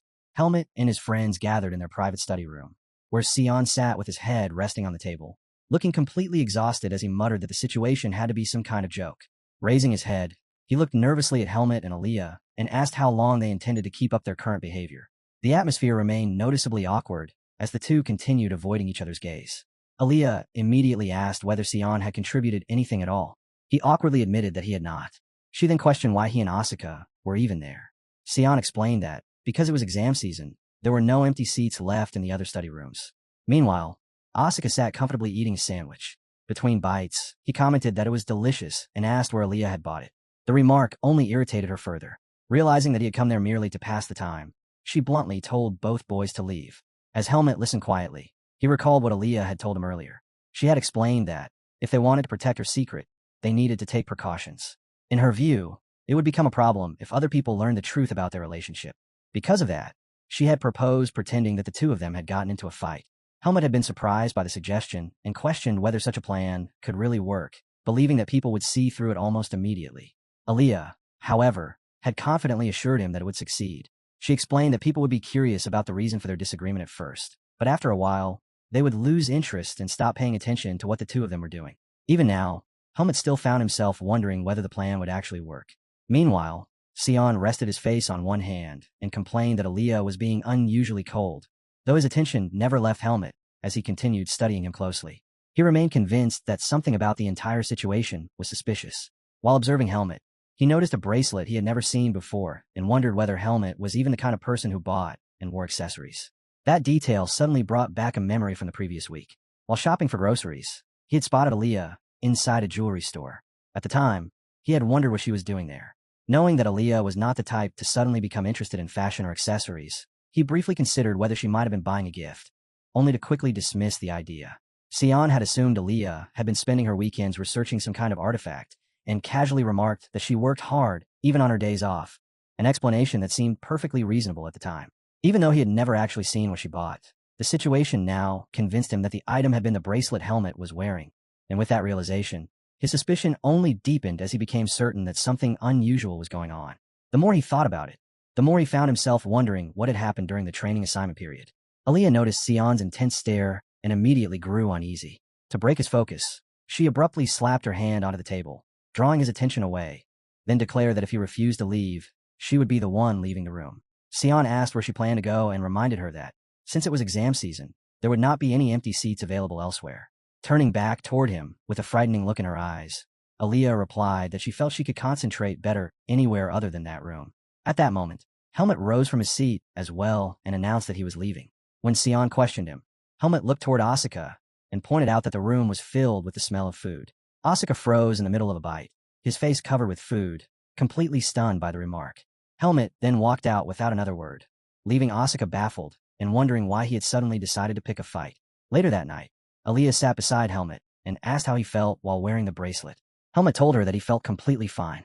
Aaliyah then channeled her mana into the bracelet and asked about the state of his seed of darkness, explaining that it must have felt restrained because his demonic energy was being suppressed. Helmut reassured her once again that there was no problem, explaining that ever since their battle, his seed of darkness had remained quiet, and he believed the reason was the bracelet she had given him. Hearing that, Aaliyah felt relieved that the bracelet was working as intended. Even so, she warned him that he still needed to stay cautious for a while longer, explaining that his demonic energy could leak out without his knowledge whenever he used that power. Helmut said he would remember her warning. Aaliyah then asked for his hand and carefully helped him put the bracelet on properly, advising him to keep it on at all times and reminding him that nothing good would come from other people discovering his demonic energy. Helmut smiled softly and thanked her for helping him, and for a brief moment, Aaliyah nearly lost her composure and became flustered. However, Aaliyah quickly regained her composure and remarked that Sion was much sharper than she had expected, adding that he would become a problem if nobody kept an eye on him. Helmut agreed, saying that Sion was the kind of person who relentlessly pursued anything that sparked his interest. Because of that, he suggested that they needed a place where the two of them could meet alone. Aaliyah immediately brightened and revealed that she knew exactly such a place, explaining that nobody else was aware of it. Her enthusiasm caught Helmut by surprise. She then asked him to keep the upcoming holiday free and come with her somewhere, and Helmut accepted without the slightest hesitation. When a holiday finally arrived, Sion appeared once again and was shown clutching Aaliyah's robe with tears in his eyes.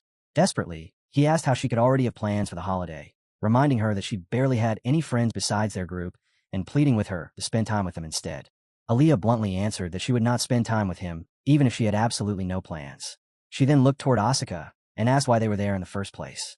Asuka reminded her that she had promised to help with spirit research. Helmut stayed silent, while Asuka immediately clarified that neither he nor Helmut had come because they wanted to, revealing that Sion had been devising all sorts of schemes to make her and Helmut reconcile, and asking whether she expected them to simply sit back and watch. Sion instantly turned toward him, called him an idiot, and demanded to know why he would say that out loud. Aaliyah quickly realized that Asuka had actually joined of his own accord. Not long afterward, Sion rose to his feet and told Aaliyah it was fine and that she could go, suggesting that the rest of them spend time together without her. Asuka immediately agreed with the proposal. However, Helmut explained that weekends would not work for him either because he already had plans. Sion stared at him in shock the moment he heard that. He immediately questioned why both Helmut and Aaliyah already had plans for the weekend and wondered if they intended to meet separately. The accusation caught both Helmut and Aaliyah completely off guard. Helmut quickly denied it, while Aaliyah blushed and told Sion to stop talking nonsense. Unfortunately, that reaction only made Sion even more convinced that the two of them were planning to see each other during the holiday. Disappointed, Asuka eventually got up and announced that he was leaving, since the entire plan had effectively fallen apart. Sion asked whether Asuka was really leaving already, then wondered aloud if there was some new trend where people gather together only to abandon one another halfway through. He complained that he seemed to be the only person who did not understand how that worked. Asuka brushed the comment aside, saying he could not afford to waste time listening to nonsense. He then revealed that the preliminary rounds of the combined swordsmanship tournament would begin the following week. Helmut was surprised, having not realized the event was starting so soon. Aaliyah immediately mocked him for his ignorance and reminded him that academies in Baden were not allowed to participate because the temple prevented them from doing so. Asuka remarked that this was exactly why talking to someone with no friends was so difficult. Aaliyah immediately asked what he meant by that. In response, Asuka asked whether she had heard anything about Bezor. Growing irritated, Aaliyah questioned why he was suddenly bringing up Bezor. Asuka told her to listen before explaining that the story began in Bezor near the end of the previous summer break. According to him, a famous and highly influential member of the Bezor Knight Order had died while hunting demonic beasts. He then revealed what followed. Within just 1 month, The kingdom's upper leadership had been completely replaced by figures opposed to the temple. The temple had lost its influence almost overnight and fallen into panic. Having spent so long enjoying its dominance in Baysore, it had neglected other regions, and only after suffering that loss did it begin searching elsewhere for support. Asuka compared it to hammering a nail into a barn after the cow had already escaped. Now desperate for new allies, the temple was looking for anyone willing to support it, and unfortunately, Baden had become its next target. Hearing that, Sion suddenly remembered seeing priests moving around during the festival, and recalled that the high priest had personally attended. Asuka agreed and explained that they were almost certainly trying to recruit people from the academy. Aaliyah remarked that the temple had become so desperate, it was now willing to settle for scraps. Asuka asked whether his story really had not been interesting enough, then pointed out that nobody had the right to complain if he was the first person to stand up and leave. Helmut announced that he would go with him, and as they approached the door, Asuka waved at Sion and declared that he would return as a champion. Sometime later, Helmut and Aaliyah met in the forest. Aaliyah expressed her relief that the weekend had finally arrived, and Helmut agreed.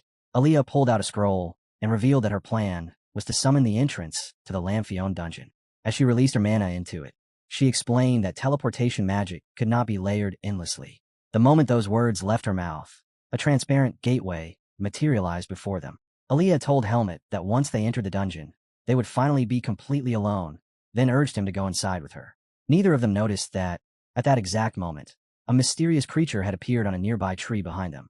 As Helmut and Aaliyah stepped forward and passed through the entrance, the creature silently slipped into Helmut's shadow and secretly followed them into the dungeon.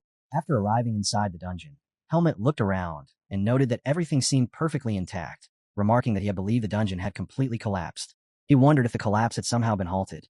Placing a hand against the door in front of them, Aaliyah explained that something like that had indeed occurred, then asked whether he knew why. Helmut admitted that he did not. Aaliyah explained that a dungeon draws its mana from its owner, and when that owner is lost, the dungeon collapses because its source of mana disappears.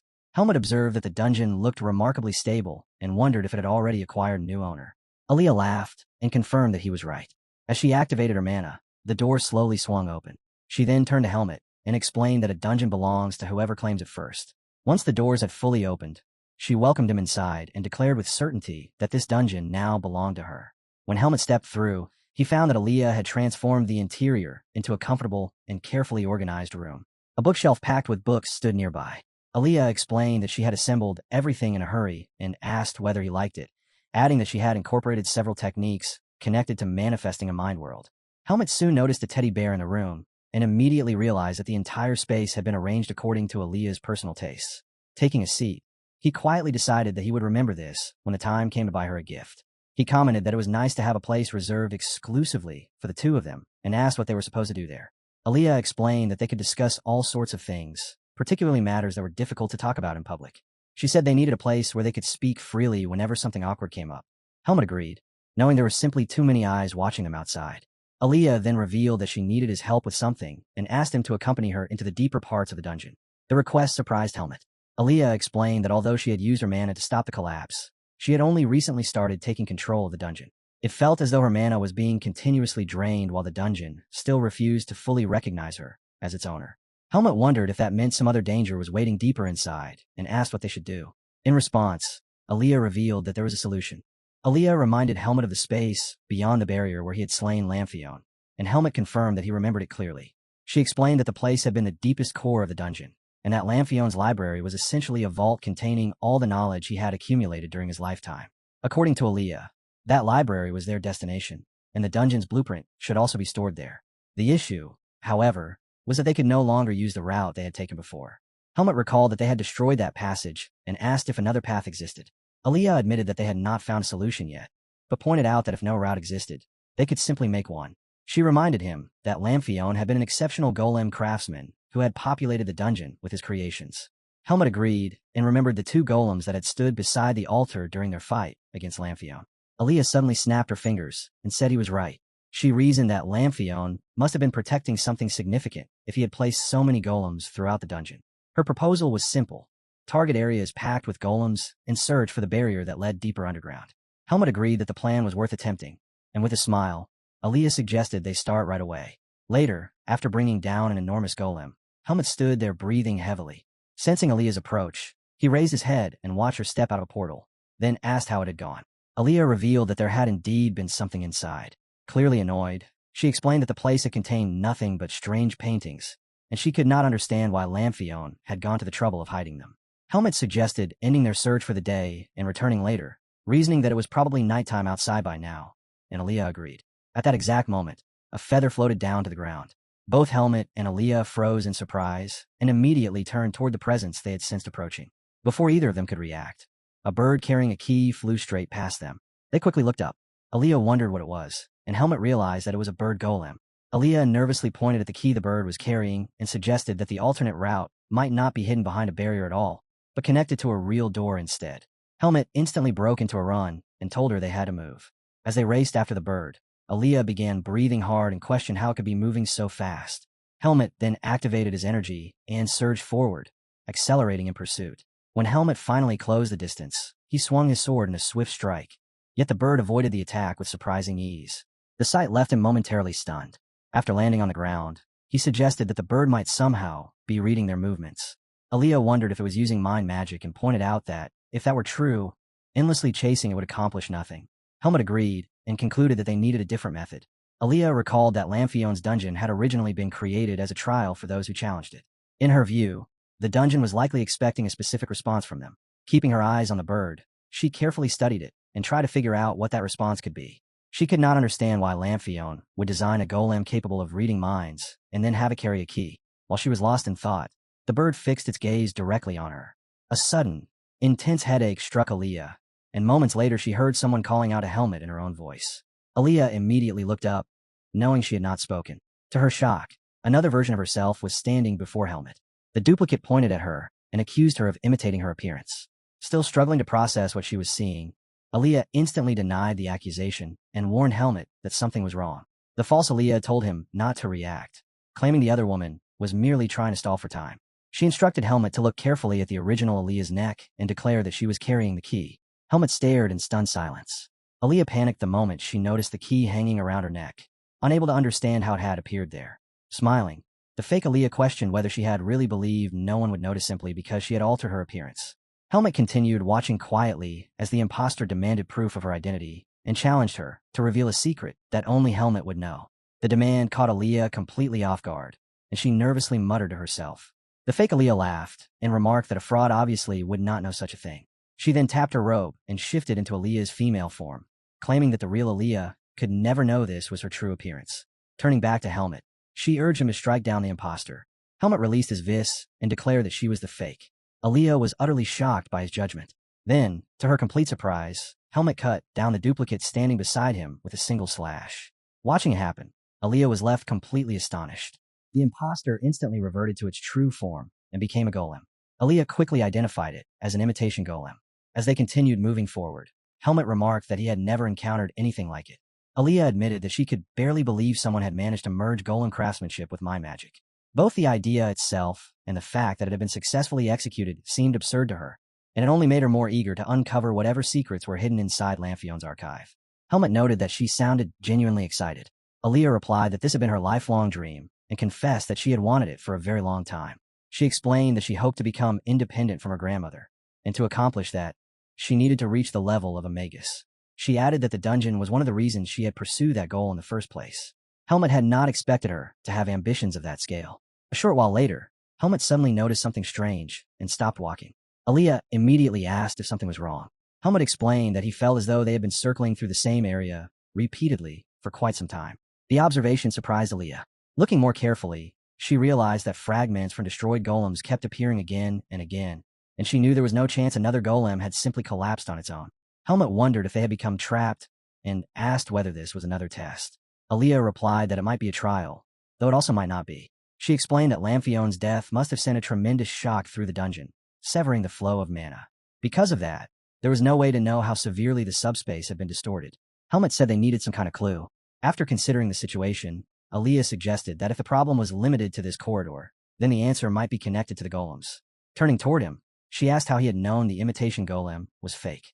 She was convinced it had copied her memories perfectly as well. Helmet fell silent for a moment before asking whether she would ever use her real weakness as part of a promise. The question left Aaliyah stunned. Helmet explained that he simply did not believe she was the type of person who would make a promise based on a false weakness. That was just what he believed about her. Aaliyah blushed after hearing his answer. At that exact moment, something shifted within the dungeon. As both of them looked around, the key began shining with a bright glow, and something slowly started taking shape before them. The dungeon acknowledged Helmet as someone worthy of sharing in its glory, because he possessed genuine trust. Immediately afterward, the key opened a portal before them, and the dungeon seemed to invite them inside. As Helmet and Aaliyah stepped through the magical doorway, they found themselves in a strange space filled with floating objects and ruined relics. Before Aaliyah could take another step, Helmet stopped her and pointed ahead, telling her to look. In front of them stood an enormous mountain of gold coins. Helmet noted that the entire area was packed with all kinds of items. Aaliyah realized it might once have served as a storage chamber. She explained that the spatial distortion appeared to have twisted everything together. Helmet then noticed that the door they had entered through had vanished completely. Concluding that there was no way back, he said their only choice was to continue forward and asked whether the route to the deepest part lay somewhere ahead. Aaliyah apologized and admitted she could not say for certain. She explained that if the space had become this heavily entangled, there was a strong chance that some portion of it connected to the deepest area. For the moment, they would simply have to move forward under that assumption. Helmet accepted the explanation and remarked that it was fine as long as reaching their destination was still possible. He added that they could not afford to act recklessly if the distortion was truly as severe as she described. Aaliyah agreed, warning that getting caught in a collapse would be disastrous. Helmet then asked what they should do next. Aaliyah replied that they needed to think carefully and reflected on the fact that Lamphion had built the dungeon entirely as a place of trials. Up to this point, everything had operated exactly as intended. The success notifications, the warp gates, and every other mechanism had functioned properly. From here onward, however, things were different. Growing tense, she considered how the distortion had begun when Lamphion died and the flow of mana was cut off. Because of that, the entire space had changed into a true labyrinth. There was no longer a trial to solve, which meant there was no answer waiting for them either. Aaliyah then stated that a problem like this should be approached at its most fundamental level. Gathering mana into her hand, she explained that magic was the force that turned desires and wishes into reality. Only when someone truly desired something could magic bring it into existence. Raising her hand, she released the mana forward and wondered aloud what would happen if someone infused mana with desire before firing it. The mana vanished instantly. Helmet remarked that it had simply fizzled out. Aaliyah stared in shock at the outcome. She found it abnormal and explained that mana would normally move toward the direction most capable of fulfilling its owner's desire. Helmet reasoned that the attempt had failed because the space existed to fulfill Lamphion's wish rather than theirs. He then asked Aaliyah to think back and remember exactly what Lamphion had wanted. The realization struck her immediately. She recalled that Lamphion's desire had been to find a talented young male mage. The instant that thought surfaced, her mana began glowing brilliantly. A path suddenly revealed itself before them. Aaliyah could only stare in disbelief, amazed that her idea had actually worked. Helmet asked whether all they needed to do was follow the mana and volunteered to go first. Aaliyah agreed, though somewhat nervously. While she felt relieved that they had managed to solve the problem, she could not understand why the route had appeared directly beneath their feet. There was no way for her to figure out the reason at that moment. So she pushed the question aside and focused on what lay ahead. In her mind, the answer would eventually reveal itself if they simply followed the light. Not long afterward, Helmet used his sword to cut through the ceiling at the point indicated by the glowing path. The section he sliced free slowly carried them downward until they arrived at Lamphion's library. Helmet remarked that the place looked exactly the same. Aaliyah agreed, commenting that it felt as though time had frozen there. She pointed ahead and noted that the hole Helmet had made was still present, but almost immediately she realized she was wrong. To her astonishment, the dungeon was repairing itself. Aaliyah instantly leaped from her position and rushed toward the opening, declaring that it was incredible. She wondered whether Lamphion had incorporated some kind of biological mechanism into the structure. Fascinated by what she was seeing, she continued examining it closely. Helmet reminded her that the area was dangerous, but Aaliyah barely paid attention. Her entire focus remained fixed on the phenomenon unfolding before her. She explained that it was a type of manipulation she had never even heard of and wondered whether the study of golems itself had originated from this mechanism. Before long, she was enthusiastically discussing theories and concepts that Helmet could not follow. Helmet, however, did not mind at all. Simply seeing Aaliyah so happy was enough for him. Later, a portal opened back in the outside world. Stepping through it and returning to the forest, Aaliyah admitted that she had expected the journey to be difficult and never imagined they would reach the deepest part in a single day. Helmet replied that they had merely been fortunate. Aaliyah asked whether he truly believed that. She told him that having someone like him at her side could easily be called good fortune, and if that was what he meant, then she would say it properly. She softly explained that everything she had achieved that day was possible because of him, but Helmet only smiled and said it was nothing, adding that he needed a place like that as well. Aaliyah told him not to be so modest, then turned around and said she needed to close the gate. Before she could finish, the spirit that had followed Helmet into the dungeon suddenly leaped out, catching both Helmet and Aaliyah completely off guard. To their shock, the spirit changed into a frightening creature and let out a threatening growl in their direction. Before either of them had the chance to get ready for a fight, a voice suddenly rang out and ordered them to stop. Startled by the unexpected interruption, Helmet and Aaliyah immediately turned toward whoever had spoken. They soon spotted Sion running toward them, and as soon as he arrived, he hurriedly explained that the spirit belonged to him. Both Helmet and Aaliyah were stunned to see him there. Sion immediately approached his spirit and tried to calm it, prompting Aaliyah to ask what he was doing in that place. Letting out a nervous laugh, Sion wondered if he was somehow not supposed to be there, then explained that the area was close to the academy, and, since it was a day off, he could come whenever he wanted. After hearing his explanation, Helmet and Aaliyah fixed him with cold stares. Pulling his spirit back, Sion asked why they were looking at him, as if they wanted him dead, admitting that he was starting to get scared and claiming he might cry if they kept staring at him that way. Aaliyah then called out a Helmet and told him to grab Sion. Without hesitation, Helmet rushed forward, seized him, completely catching him off guard, and slammed him onto the ground. Thoroughly shocked, Sion demanded to know what was happening and why his friends were acting like this. In a cold voice, Aaliyah demanded that he explain exactly how much he had seen. Confused, Sion asked what she meant, but Aaliyah warned him not to pretend ignorance and reminded him that he had been following them through his spirit. She pointed out that spirit mages shared both the sight and thoughts of their spirits, then questioned whether he truly believed she would fail to notice. Sion admitted she was right, but asked why the situation had suddenly become so hostile, then requested that Helmet release him first. Aaliyah refused, saying she already knew he would run the moment they let him go, and explained that she understood spirit arts far too well to fall for that. At that moment, Aaliyah finally realized what had happened inside the dungeon. She had found it suspicious that the trail seemed to begin directly beneath their feet, but the spell had actually reacted to the dark spirit that had absorbed Sion's mana. The explanation fit perfectly because it matched the conditions of a young and talented male mage. Aaliyah demanded an answer and declared that he needed to explain why he had been spying on them before the situation became even worse. Sion said nothing. Noticing that he had no intention of speaking, Helmet asked whether they should simply erase his memories instead. Aaliyah explained that such a method would be useless against a spirit mage, since spirit mages shared their thoughts with their spirits and could easily recover lost memories through them. Helmet then asked whether that meant they had no option other than killing Sion to keep him silent. The moment he heard those words, Sion panicked and begged them to stop, quickly admitting that he would tell them everything. Terrified, Sion hurriedly explained that he had only done it because he was worried. He said that Helmet and Aaliyah had been acting far too suspiciously lately, pointing out that they had gone into the same room together despite claiming they had fought, and then had even arranged to meet privately over the weekend. Sion revealed that he had already realized something was happening that only the two of them knew about. Hearing that, Helmet and Aaliyah could hardly believe how transparent they had been. Sion explained that he understood they must have had their reasons for keeping the matter secret, and that he had originally planned to leave it alone, but things had not gone as intended. He then offered a sincere apology for what he had done. Earlier, while studying in his room, Sion had found himself wondering whether his friends had really fought. At first, he dismissed the idea and thought it was impossible, but before long he reconsidered and admitted that it could be true. Everything he had seen until then had been based on assumptions, while in reality only Helmet and Aaliyah knew what had actually happened. He wondered whether they had tried to work things out and failed.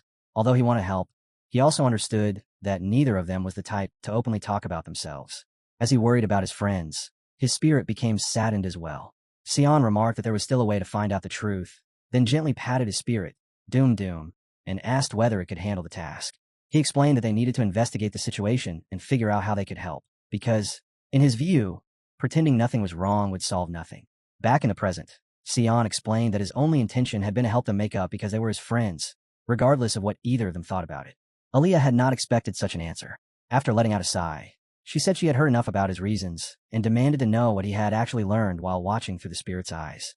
Sion explained that once they entered the subspace, he had barely been able to see or hear anything. He revealed that dark spirits like Doom had poor vision, and the heavy man interference had only made things worse.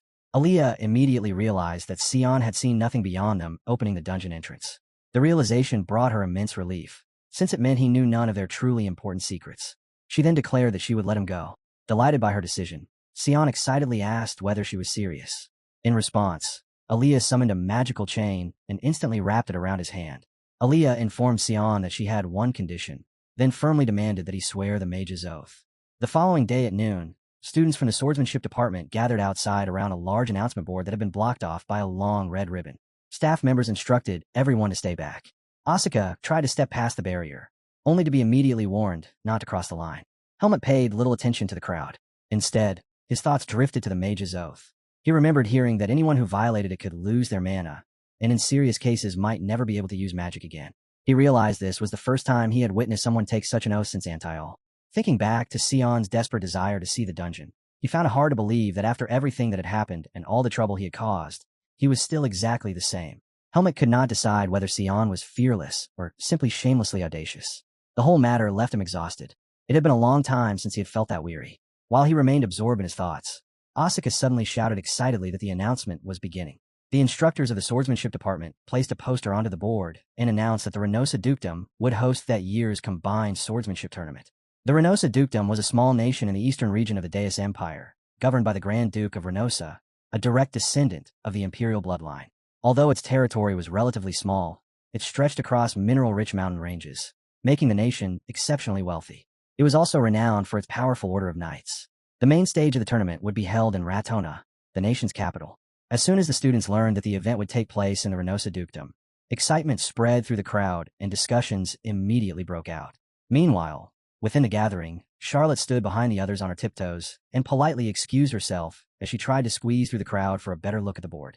Before she could make it to the front, Asuka accidentally turned around and bumped into her. The collision threw Charlotte off balance, but before she could fall, Helmut swiftly reached out and caught her hand, preventing her from hitting the ground. A strangely romantic atmosphere instantly settled over the area as everyone's attention naturally shifted to the two of them. Charlotte was stunned that Helmut had caught her. Still holding her hand, Helmut suddenly felt a powerful surge of killing intent. His face immediately paled. He quickly helped Charlotte regain her footing, then turned toward the source of the hostility. There, he found Aaliyah staring straight at him with a terrifying expression. Helmut was left completely speechless as he looked back at her, silently wondering whether she would believe him if he tried to explain that the entire situation had been nothing more than a misunderstanding.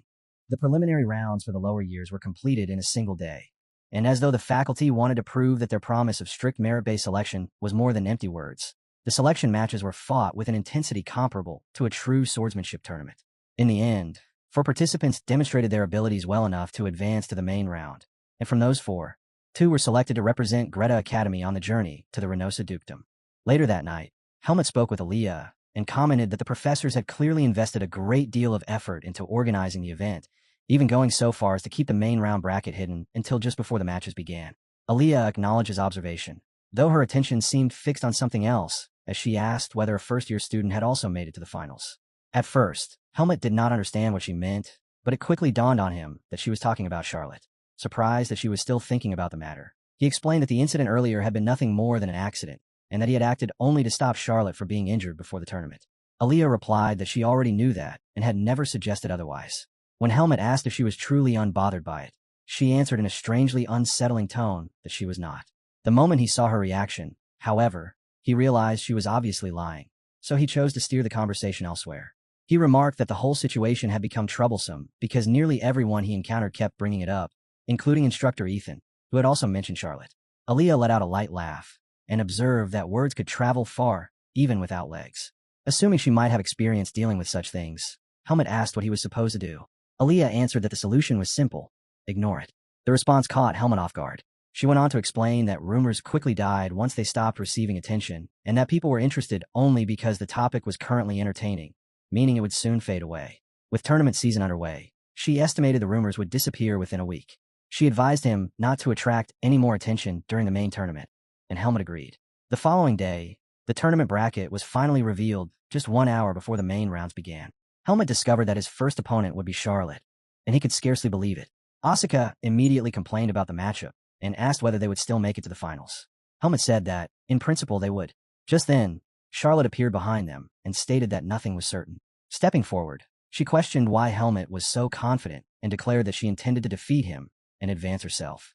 Asuka was taken aback by Charlotte's bold declaration and immediately questioned where such confidence was coming from. Charlotte remained calm and replied that she was only stating the facts, then pointed out that the main rounds had not even started yet.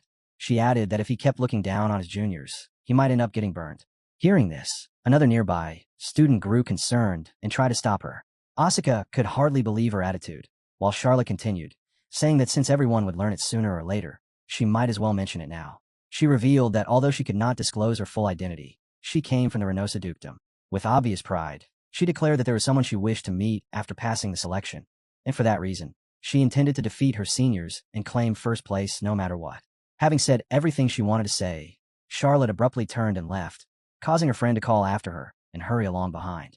Watching her go, Helmut remarked that Charlotte had become a much more impressive swordswoman since the last time they had met.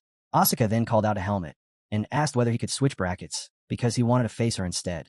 Helmut agreed in theory, but such a change was impossible.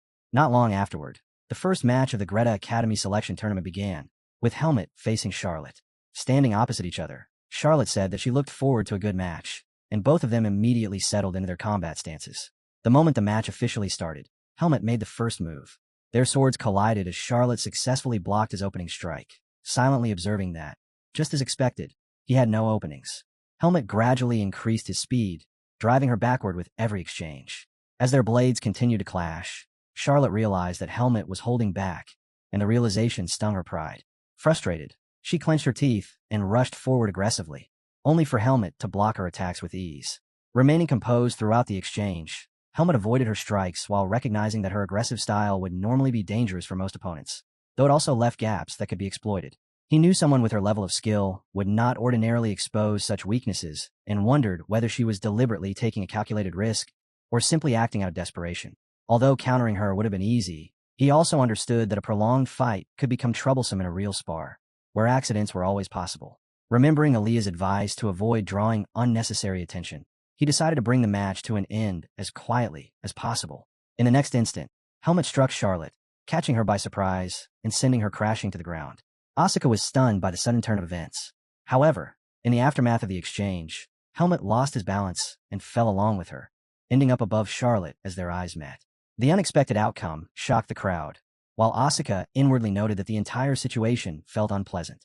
Later that day, Aaliyah sat outside a cafe drinking tea while overhearing conversations about the tournament. One passerby remarked that the match had been entertaining and that swordsmanship was far more interesting than expected. As she took a sip of tea, Aaliyah recalled that the event had been a public spar and concluded that the department had completely embraced a festival-like atmosphere, with talk of the selection spreading everywhere. Soon after, another man commented that he had never expected such a high level of skill from a lower-year match, and specifically praised Helmut, saying that he had shown no openings until the very end. Hearing that, Aaliyah felt a sense of pride and assumed that Helmut must have won decisively. She decided that she would congratulate him later. A pair of girls then walked past, commenting that the two participants had looked good together and wondering whether they were dating. Aaliyah immediately understood how the match must have appeared to onlookers, but since Helmut had not chosen the bracket himself and rumors could not be trusted, she decided there was no reason to be upset. Shortly afterward, a boy carrying newspapers announced that the evening edition had been released. Thinking the timing was appropriate, Aaliyah asked for a copy. The moment she received it, her eyes landed on a photograph of Helmut positioned above Charlotte, and she froze in complete shock. Later that night, Helmut met with Aaliyah and handed over the bracelet she had asked for. After examining it carefully, she confirmed that nothing was wrong with it and added that she intended to improve it further by adding more functions. Helmut thanked her, but after noticing the atmosphere between them, he assumed she had already heard about the tournament and decided to clear up the misunderstanding. Just as he tried to speak, however, Aaliyah fixed him with a terrifying stare and asked whether something was wrong. Caught off guard, Helmut nervously answered that it was nothing and said he was only wondering when he would be able to get the bracelet back. Realizing that the timing could not have been worse, he immediately abandoned the subject and changed topics. Aaliyah informed him that she would return the bracelet the following morning, then entered her room and slammed the door shut. Left standing outside, Helmut wore a gloomy expression, completely unsure of what he should do next. The second selection match of the lower division was fought between Asuka and Jeffrey, and in the end, Asuka claimed victory. Standing proudly over his defeated opponent, he leveled his sword directly at him, marking the conclusion of the match. With that result, the two representatives who would advance to Reynosa were officially decided. Even so, Asuka found little satisfaction in the outcome. Charlotte's earlier words lingered in his mind. Her claim that she came from the Reynosa dukedom and that there was someone she wished to meet after passing the selection. As he stepped outside afterward, Asuka remarked that the victory did not feel nearly as refreshing as he had expected. Later, the instructor looked at Helmut and Asuka and commented that he had anticipated both of them being selected, though it was still somewhat surprising to see them actually secure their places. Asuka casually responded that the outcome had always been obvious and that he had already said the whole process was a waste of time. The instructor agreed that the result had indeed been predictable. He then added that even Asuka losing to Helmut in the finals had been an outcome anyone could have expected, a remark that immediately irritated Asuka. The instructor clapped his hands to draw everyone's attention before announcing that they would be departing for the Reynosa dukedom in 2 weeks. He explained that the journey would take them around the mountain range rather than across it, meaning they should be prepared to camp along the way. By the time they arrived, the academy would already be on break, and the tournament itself would take place during that vacation period. The announcement left Asuka stunned. The instructor continued, saying that after the tournament concluded, they would be free to remain in Reynosa for a longer stay if they wished, but they had to make sure they returned before the next semester began. After finishing the explanation, he asked whether anyone had questions. Asuka immediately voiced his surprise and asked what the instructor meant by the tournament being held during the break, insisting that he had not known about that detail and that he needed to return home once the break started. The instructor reminded him that the notice had clearly included that information and questioned whether he had somehow missed it. He encouraged Asuka to take advantage of the opportunity to make a name for himself, and then asked whether he intended to withdraw. Asuka replied that it was fine, stating that the academy had plenty of students and that replacing him would not be a major issue. The instructor let out a sigh, commenting that he had expected Asuka to be fickle, but not to that degree. Asuka then raised his hand once more and said that he had another question. After receiving permission to speak, he asked what would happen to his position if he dropped out, specifically wondering whether the spot would be given to Charlotte, the third-place student. Helmet listened quietly as the conversation continued, remaining silent while the instructor confirmed that, if a vacancy opened, the position would indeed go to Charlotte. The moment he heard that answer, Instructor Ethan looked stunned as he suddenly realized what Asuka had been aiming for and immediately asked whether he had some other motive behind the question. Caught completely off guard, Asuka was shocked and quickly denied it. The instructor then asked Helmet to step outside so he could speak with Asuka privately. Helmet agreed without objection and promptly left the room, while Asuka, now visibly uneasy, nervously asked what the discussion was about. Meanwhile, Helmet stood near a large clock tower, observing it while noting that he still had 10 minutes left before deciding where he should wait. As he looked around, he spotted Charlotte walking by carrying camping supplies, including utensils, dried food, and a water bottle. And from that sight, he concluded that Asuka had most likely forfeited his place. While he was watching, Aaliyah suddenly appeared behind him and asked what he was looking at, startling him enough to turn around immediately. He quickly explained that it was a misunderstanding and that he had only been searching for somewhere to sit when Charlotte happened to pass by. Aaliyah clarified that she had not accused him of anything and that she did not care about that situation. She explained that the reason she had warned him about Charlotte earlier was simply because she was worried Charlotte might become clingy toward her through him. She reassured him that everything was fine and that she trusted him. Helmet was moved by what she said, although he privately felt that she could at least allow him to explain himself properly. He then told her about Asuka's situation, and after hearing the full story, Aaliyah sat down nearby and understood what had happened, realizing that he would now be spending the entire winter with that girl. Helmet quickly clarified that they would not exactly be together, though that was effectively how things had turned out.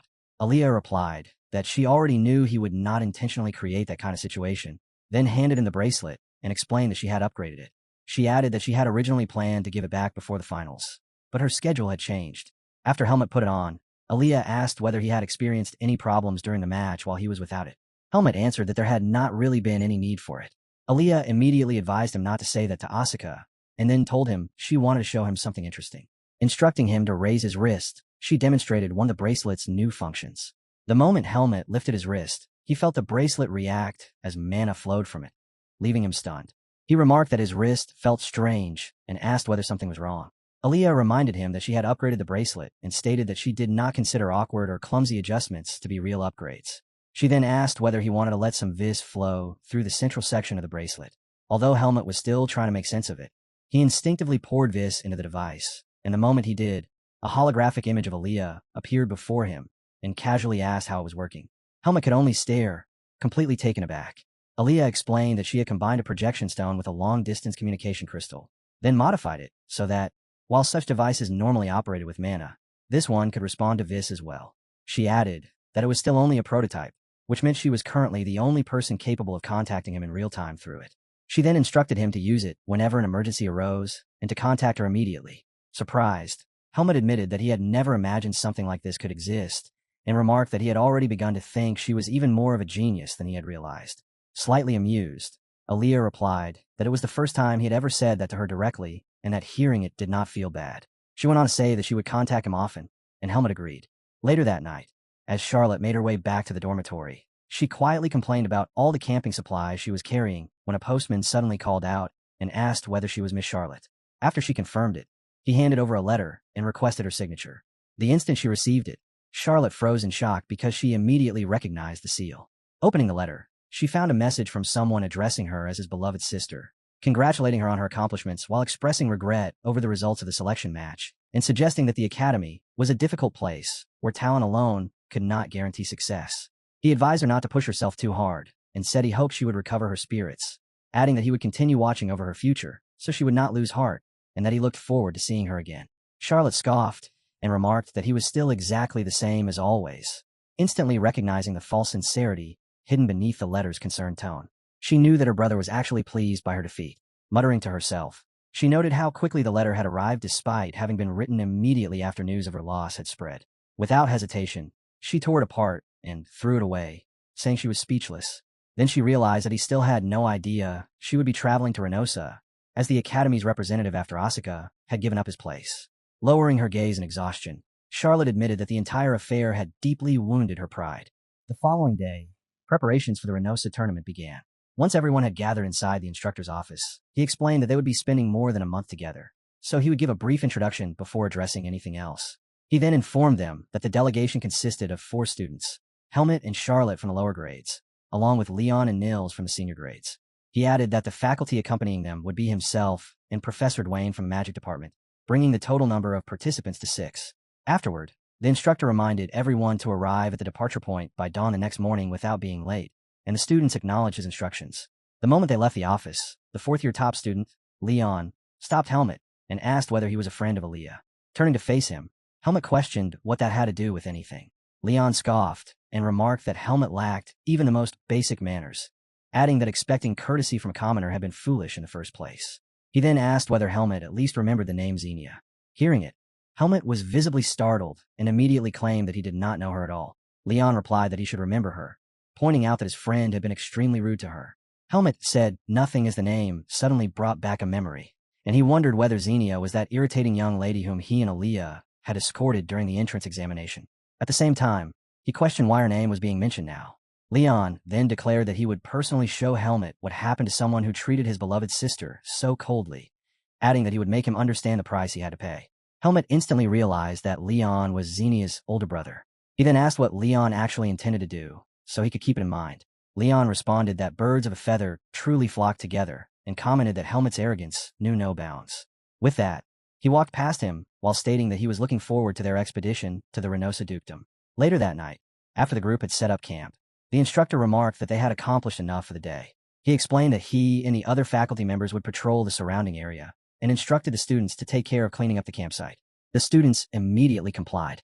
Just as everyone was about to go their separate ways, Leon called out to Helmut and, abusing his authority, ordered him to go fetch water. Helmut looked at him and muttered that there was already more than enough water available. Helmut immediately understood that this was what Leon had meant when he talked about making him pay the price, and it was clear that the senior was simply assigning pointless work to bully him. Without hesitation, Helmut asked why he should be the one to do it. The reply instantly infuriated Leon. Helmut reflected that even among mercenaries, duties like this were usually given only to 4th-rank soldiers who are not considered combat personnel. There was no way a student from the swordsmanship department would be unaware of that fact, which made it obvious that Leon was acting deliberately. Furious, Leon demanded to know whether Helmut thought his senior's words were a joke and began ridiculing him for being a low-born commoner. Helmut casually rested a hand on the hilt of his sword and briefly considered whether he should beat Leon up a little. The thought disappeared just as quickly, however, since doing so would only create unnecessary complications. At the same time, he had no intention of obediently following the order. Instead, to avoid direct conflict, he decided to pass the task to Charlotte. Looking at her, he told her to go in his place, and Charlotte calmly agreed. The sight left Leon staring in disbelief as Charlotte immediately set off. He became even angrier that a commoner had ignored his command and shifted the work onto a junior student. Demanding an explanation, he asked whether Helmut possessed no sense of responsibility as a student of the swordsmanship department and, growing increasingly enraged, declared that he had never seen anyone act this way since entering Greta Academy. Leon then stated that he now understood Helmut was the sort of person who would not listen to reason. Determined to teach him a lesson, he suddenly attacked with a wooden sword. Helmut instantly recognized that Leon had finally found an excuse to strike him, and rather than being troubled by it, he saw it as an opportunity, because it was exactly the kind of situation he had hoped for. Intentionally provoking him even further, Helmut mocked the fact that Leon was using a wooden sword. Leon paused for a moment in surprise before coldly suggesting that they use real blades instead. He added that real swords had already been allowed during the preliminary matches, so there was no reason to restrain themselves now. The overwhelming aura that burst from Helmet immediately caused Leon to break out in a cold sweat, leaving him completely shocked by the intensity of Helmet's killing intent. At that very moment, the instructor arrived and put an end to the confrontation. Noticing that swords were already being drawn, he demanded to know what they thought they were doing and ordered them to explain themselves. Leon hesitated and prepared to answer, but before he could speak, the instructor realized that someone was missing and asked where Charlotte had gone. Helmet immediately replied that she had gone to fetch water. The instructor let out a sigh and explained that signs of wild animals have been found in the surrounding area. Growing frustrated, he questioned how they could allow a lower-grade student to wander off alone in such an isolated place. He then ordered Helmet to go find Charlotte and make sure nothing happened to her.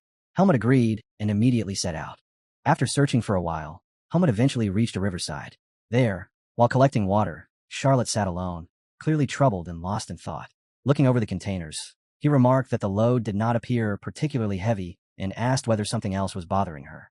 Charlotte turned toward him, seemingly unaware that he had even approached, and commented that he moved around without any presence at all. She then added that she was capable of carrying the water herself. Charlotte explained that she needed some time to think and asked him to return first. Helmet replied that he could not do that, telling her that the instructor had sent him to bring her back and that nobody was permitted to remain alone. Slightly surprised, Charlotte asked whether he could at least give her a moment. After a short silence, Helmet apologized for what had happened earlier, explaining that he had not done it intentionally. Charlotte replied that she already understood that, adding that it had been wrong for the others to force pointless chores onto him merely to assert their seniority. She made it clear that if she seemed upset, it was not because of him. Hearing that, Helmet felt relieved and allowed himself a faint smile as the two of them started walking back together. After a while, Charlotte said there was something she wanted to ask him. When Helmet asked what it was, she explained that it was only a minor concern, but she had no one else she could speak to and felt that he seemed like the sort of person who would listen without overanalyzing it. Helmet calmly told her to go ahead. Charlotte first asked him not to tell anyone else about the conversation. Helmet assured her that he would not. Trusting his answer, she finally opened up and, sounding weary, asked what he would do if his own sibling hated him. Helmet fell silent after hearing Charlotte's unexpected question. After thinking for a moment, he calmly replied that he did not have any siblings, so he was not sure how to answer. Charlotte clarified that she meant a blood relative or family member in general, then asked what he would do if someone he could not simply ignore hated him. Helmet considered it briefly before answering that he would first ask why that person hated him. Charlotte replied that she already knew the reason, though she had never directly asked about it. She then questioned what he would do after learning the reason. Helmet answered that he would just leave that person alone. Charlotte asked whether he would not try to fix the relationship somehow. He replied that he did not know how to change another person's mind, so he would not attempt it. Slightly surprised by the answer, Charlotte quietly came to understand that things which could not be changed would simply remain as they were. A gentle smile appeared on her face as she said he was right and sincerely thanked him. Helmet casually told her not to mention it.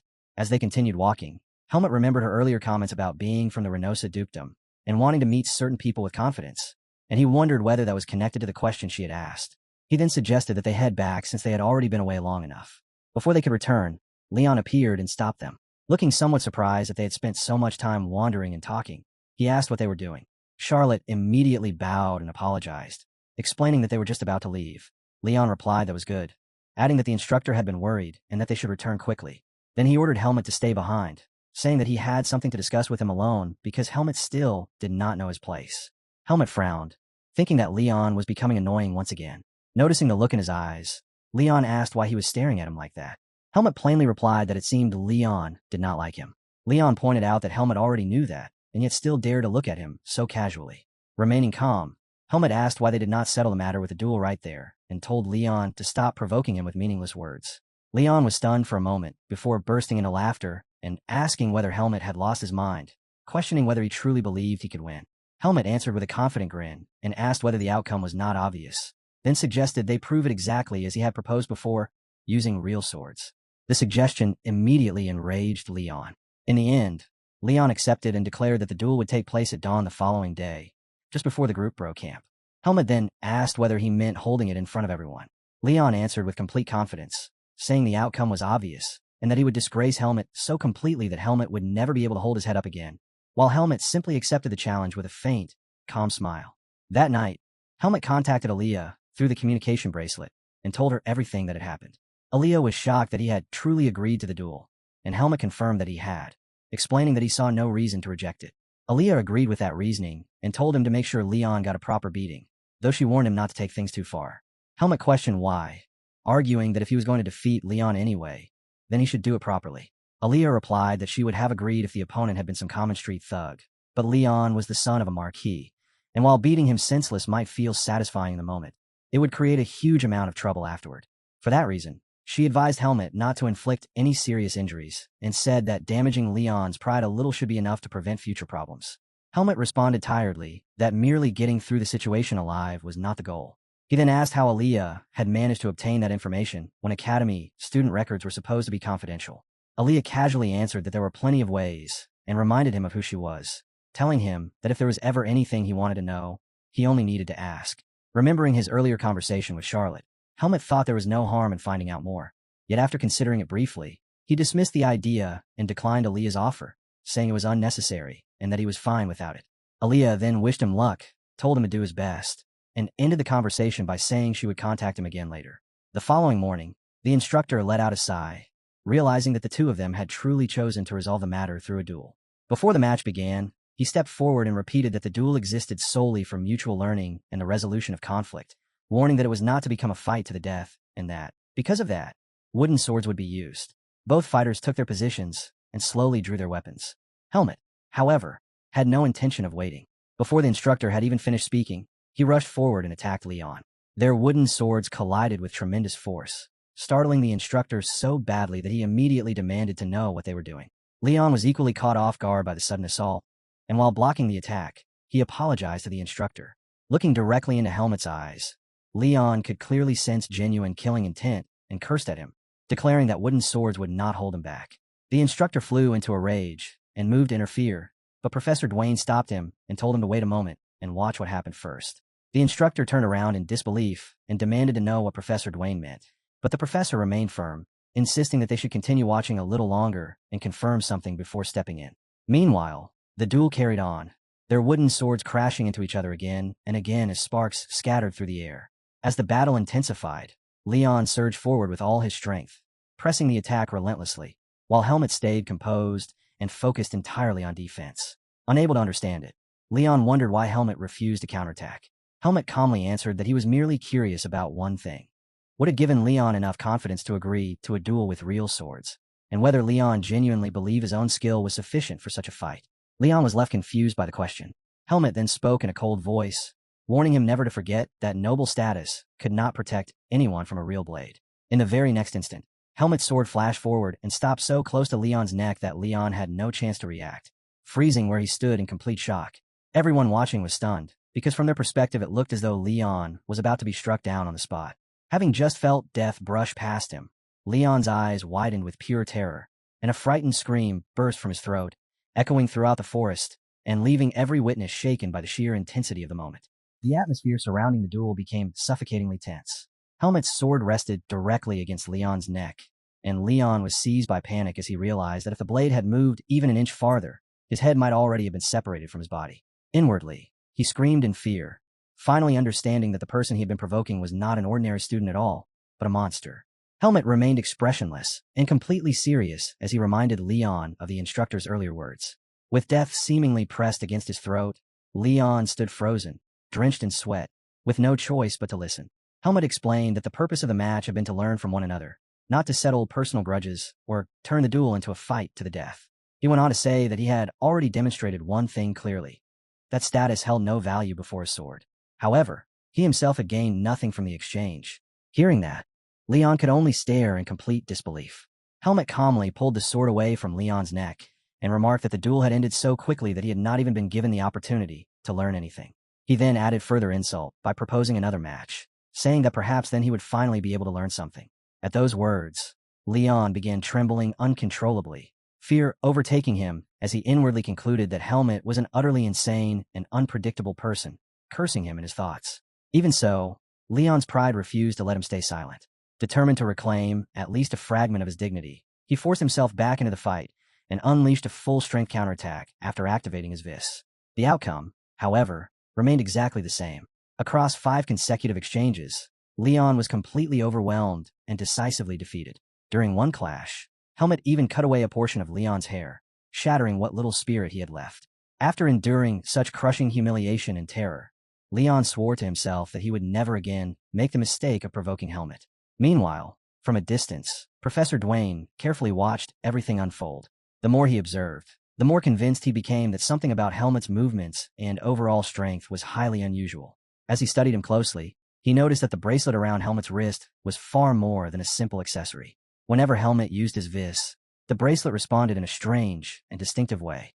At first, Professor Dwayne assumed it was some sort of artifact meant to amplify Helmet's power. Eventually, however, he reached a different conclusion. Rather than enhancing Helmet's abilities, the bracelet appeared to function like a filter. That realization unsettled him, because it raised an entirely new question. What exactly was being filtered, and why was such a process necessary?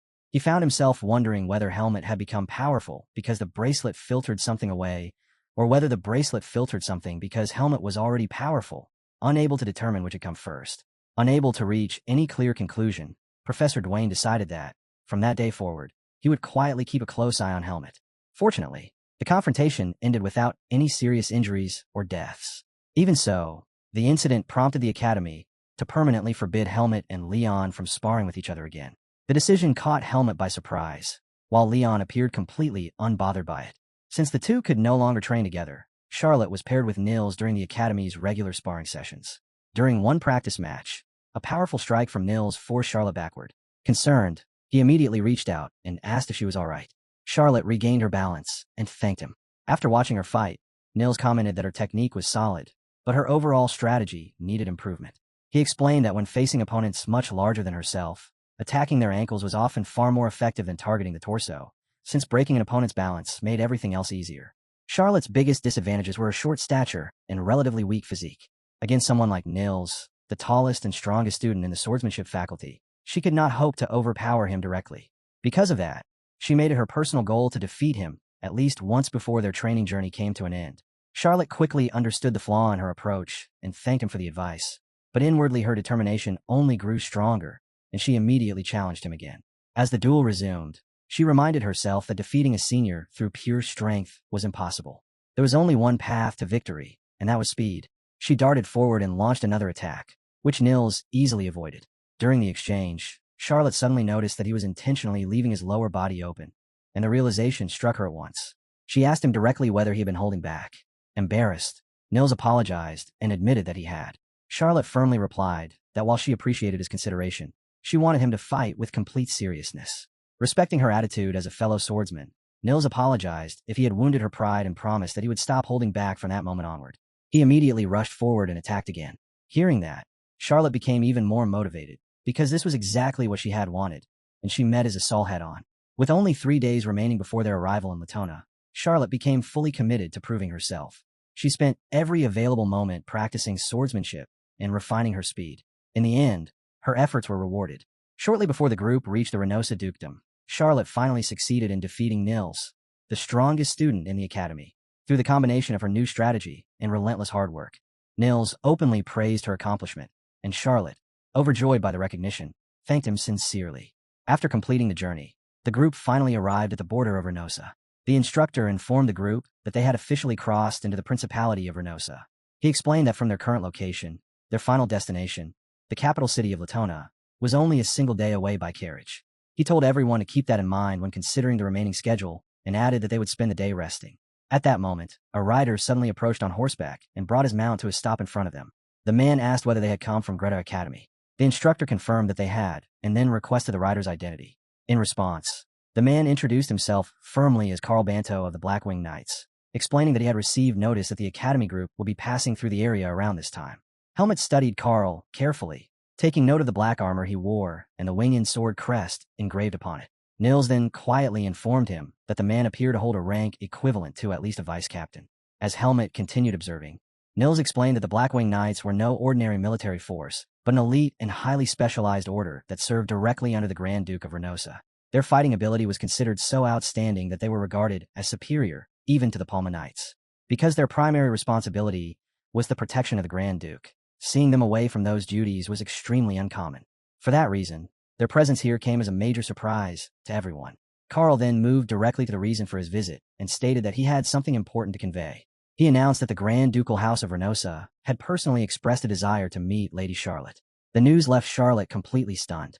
Looking straight at her, Carl asked whether she intended to answer their summons. Charlotte's expression immediately stiffened as a feeling of unease settled in. From the brief message Carl had delivered, she had already realized something was off. The words used had referred to the Grand Ducal House of Reynosa rather than the Grand Duke himself, making it obvious that the summons was not issued by the Grand Duke's personal decision, but by someone acting in the name of the house. Quietly, she wondered if her brother was behind it, and questioned how she could deal with the situation while appearing as natural as possible. Noticing her discomfort, Instructor Allen thanked the knight for his cooperation and said they would take it as a gesture of encouragement while hoping for favorable results. The knight gave no additional explanation, answering only with brief, cold silence. Turning back to Charlotte, Instructor Allen asked what she thought and whether she planned to go. Charlotte remained quiet for a short moment before reaching a decision. She understood that refusing or avoiding it would amount to running away, and that was not a choice she wanted to make. With calm but unwavering determination, she declared that she would go. Instructor Allen accepted her decision and instructed everyone to move out. The scene then shifted to a grand manor, where Helmut was still thinking about what had happened earlier. The situation struck him as unusual, since requests like that were normally delivered to the leader of a delegation. Yet the knight had approached Charlotte directly, and his attitude had been so arrogant that it nearly crossed into outright disrespect. At that moment, Nils commented that Charlotte was from Reynosa, and since a knight who served directly under the Grand Duke had specifically come looking for her, she was likely either part of the Duke's family or someone with a very close connection to it. Helmut was left puzzled and silently wondered why Nils was explaining all of this to him. Seeing Helmut's reaction, Nils said that Helmut had seemed curious, which was why he decided to share the information. Slightly taken aback, Helmut quietly questioned whether he had really looked that interested. Nils then grumbled that although staying at the manor was pleasant enough, they were basically trapped there until Charlotte came back. He added that they were not even permitted to use the sparring grounds and complained that the boredom was becoming unbearable. Helmut silently agreed, though if given the choice, he would rather spend his time in peace and quiet. Nils went on to explain that hosting the upcoming competition was normally the responsibility of the local lord. This time, however, the event was being arranged by the first young master of Reynosa. Then, without warning, he turned to Helmut and asked whether Charlotte had a brother. Helmut instantly understood where Nils was leading the conversation.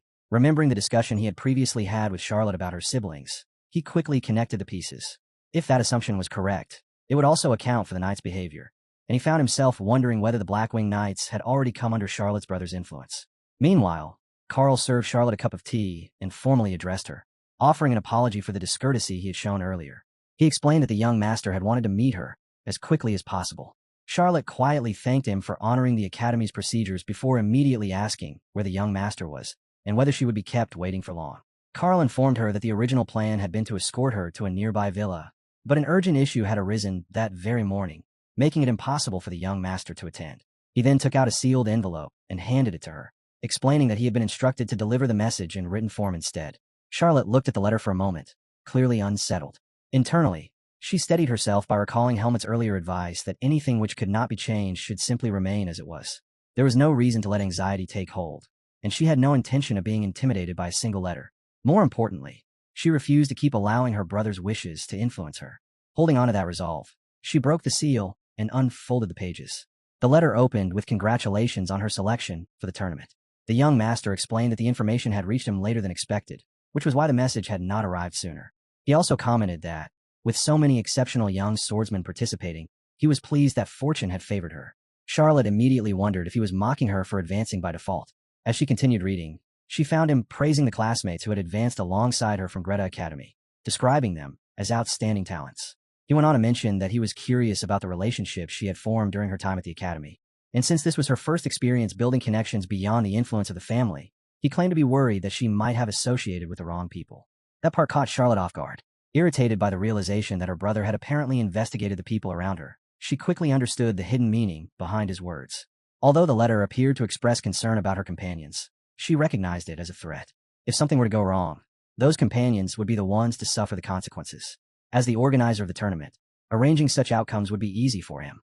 He was disguising leverage as concern, presenting himself as considerate while keeping a bargaining chip in hand, and she naturally expected the next page to reveal the demand that would follow. She quietly questioned what it was that her brother actually wanted. Maybe he intended to demand that she withdraw from the swordsmanship tournament, or perhaps he wanted her to endure a humiliating loss. Whatever his objective might be, she strengthened her resolve and decided that she would not allow herself to be influenced by his whims. When she turned to the next page, however, she found something completely unexpected. The person who had particularly drawn his interest was a commoner student named Helmet. Alarm immediately crossed her face as she wondered why her brother had become interested in Helmet. Reading more carefully, she found that the letter stated it was far from easy for a commoner to defeat nobles and achieve such impressive results. It noted that Helmet had reportedly never been displaced from the top rank and suggested that someone with talent of that level could be offered a position within the Blackwing Knights. The young master then added that if Charlotte possessed any useful information about him, he hoped she would provide assistance. The letter ended on a warm note, wishing her good health until the day they met again. Afterward, Carl pushed a pen and sheet of paper toward her and politely offered to deliver a response if she wished to write one. Charlotte sat quietly for a moment, saying nothing. Then, without the slightest hesitation, she firmly declared that she would not be sending a reply. Later that evening, the group assembled in the manor's grand dining hall for dinner. A long table laden with food stretched out before them, and as Helmet and Nils enjoyed the meal, Helmet reflected that his stay there had not been entirely unproductive. At first, he had assumed that all senior students were difficult to deal with, but he had since realized that was not always the case, though Nils still struck him as somewhat unusual. At that moment, another person entered the dining hall and apologized for arriving late. It was Charlotte. Stepping through the doorway, she quietly asked if she could join them. Nils immediately welcomed her and motioned toward an empty chair. Helmet noticed that she had returned sooner than he had expected, and, as he studied her expression, he could not help wondering why she seemed so troubled. Charlotte took her seat with a nervous look on her face. After watching her for a while, Helmet bluntly told her to say whatever was bothering her. Following a short silence, Charlotte lifted her gaze and spoke directly to him. She explained that she was concerned she might be taking an opportunity that rightfully belonged to him, and then, after hesitating briefly, she warned him that if a stranger ever approached him under the guise of scouting or recruitment, he needed to be careful. Helmet did not immediately understand what Charlotte was trying to say. Seeing his confusion, Charlotte continued, her concern evident as she explained that there was a very high chance that anyone approaching him in that manner would not be acting with honest intentions. She admitted that she simply could not overlook the possibility that the situation could place him in danger. Helmet remained silent for a brief moment. He could tell that Charlotte was dealing with something she was unable to explain openly, and he found himself wondering whether he ought to be grateful for the warning she was giving him. In the end, however, he responded calmly and simply said that he understood. After a long journey, the group finally reached their destination. The instructor told everyone they had worked hard and gestured toward the city, visible beyond the treetops below, its buildings gleaming in the distance. He explained that the city before them was Latona, the capital of the Renosa dukedom. The scene then shifted to the interior of a luxurious room, where a blonde young master lay bedridden. His condition was clearly poor, and a series of heavy coughs escaped him. Standing nearby was his butler, Robert, who attended to him carefully and offered him a cup of marigold tea. The young master accepted it with gratitude, commenting that it carried a pleasant fragrance before thanking Robert. He then asked whether the matter he had assigned had been investigated. After a brief hesitation, Robert reported that no participant in the tournament was registered under the name Hyde. The young master showed no sign of surprise. He explained that he had expected such a result, since a swordsman of that level remaining completely unknown would make little sense. In his view, both the name Hyde and the appearance associated with it had likely been disguises. Even so, he believed there was still a strong possibility that Hyde was an academy student. Unless he had hidden his abilities there as well, he would almost certainly be among the contestants competing this time. Another sharp cough interrupted him as he expressed frustration that he had ended up in such poor condition at the very moment it mattered most. Clearly worried, Robert firmly urged him to rest, assuring him that the doctor had already examined him and that recovery would come soon. The young master slowly settled back against the bed and quietly said that he hoped so. Despite that, his thoughts remained fixed on Hyde. He believed that even if Hyde's face had changed, he would still recognize him, because he remembered the sword all too clearly. Meanwhile, Helmet entered a weapon shop and carefully examined a long-hilted sword, studying it with a critical eye before quietly concluding that it was not bad. The shopkeeper asked whether he was a student and then questioned whether he would be participating in the swordsmanship tournament. Helmet calmly answered that he would not, and explained that the weapon was only intended for practice. As he considered the purchase, Helmet reflected on why he had decided to buy it in the first place. He had come to understand that a swordsman's identity could often be exposed through the sword they used. The reason for that caution traced back to an earlier conversation he had shared with Aaliyah.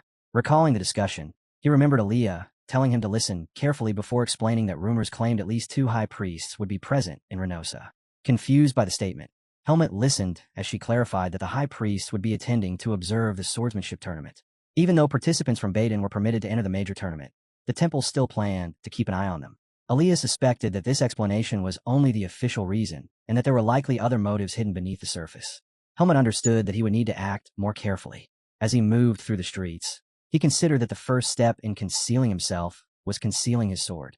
Hyde, the divine swordsman's disciple, was an identity tied to far too many complications, and if that secret were exposed, it would create endless trouble. Because of that, he had deliberately chosen a sword whose form was clearly different from Darien's blade. In his view, changing the sword would naturally make the swordsmanship appear different as well, and for the lower grade division, that should be enough. Even so, Helmut wanted another safeguard in place for emergencies. After returning to his room, he thought about how the temple still knew nothing of his connection to the high priest's death.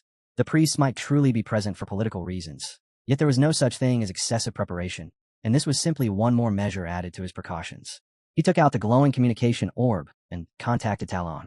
Talon commented that it had been quite a while since Helmut had last reached out, adding that, if he remembered correctly, this was only the second time. He then asked what Helmut needed. Getting straight to the matter, Helmut requested profiles on the competitors participating in a combined swordsmanship tournament along with information about the event's organizers. He reasoned that there was no guarantee he would never cross paths with someone from the Basor Kingdom again, so learning as much as possible beforehand would be wiser.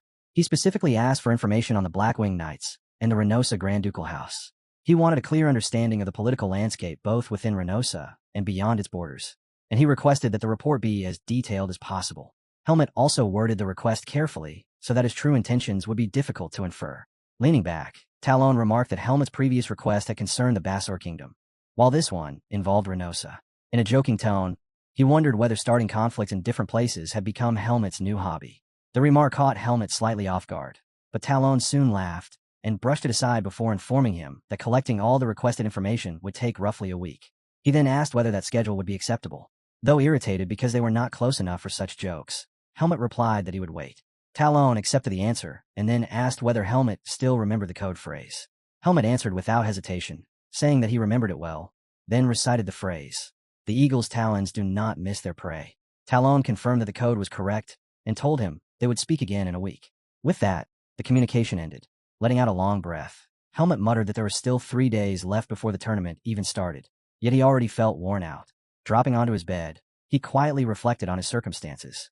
The moment he decided he would avoid drawing attention to himself, winning had already ceased to be an option. Not that he cared much about victory in the first place.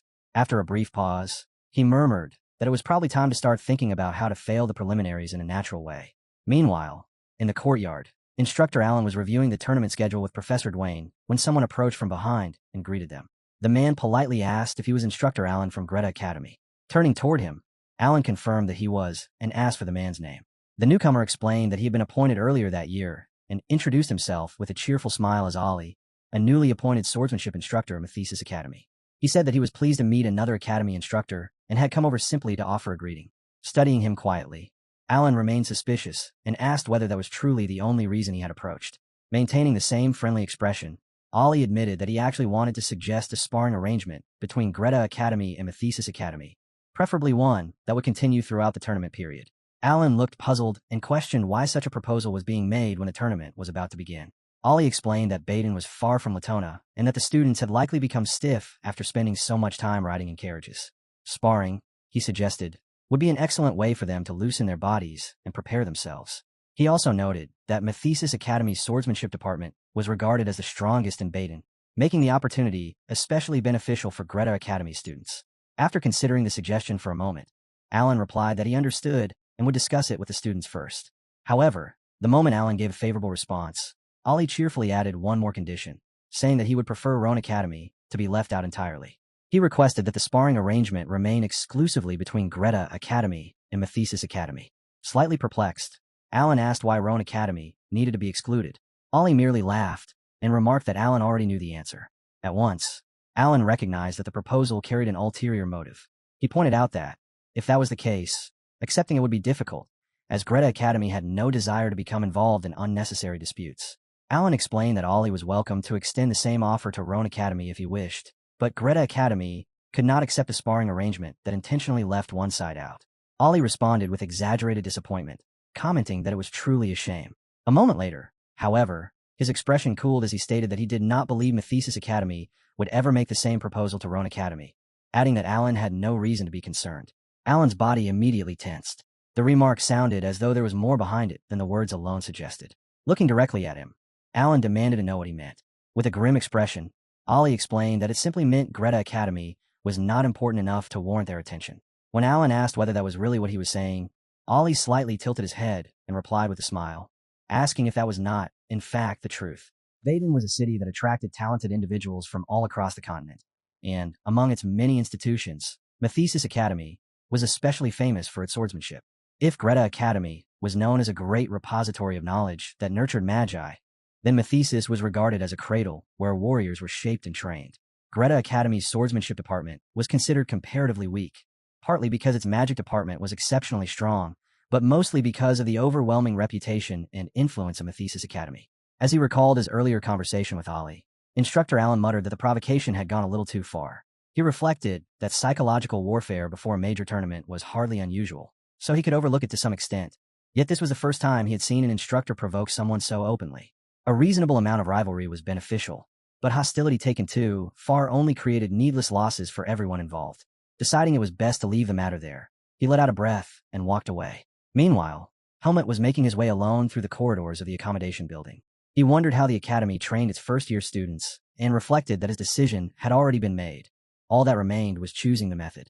He considered withdrawing from the tournament in a natural manner, but quickly concluded that doing it too obviously would only attract suspicion. What he needed was an excuse that would appear entirely natural. His train of thought was suddenly broken by noise coming from the training grounds. Drawn by the commotion, he moved closer and soon discovered what was happening. Two third-year students from Methesis Academy had aggressively taken over the training area and refused to give it up despite the fact that the allotted time belonged to Greta Academy.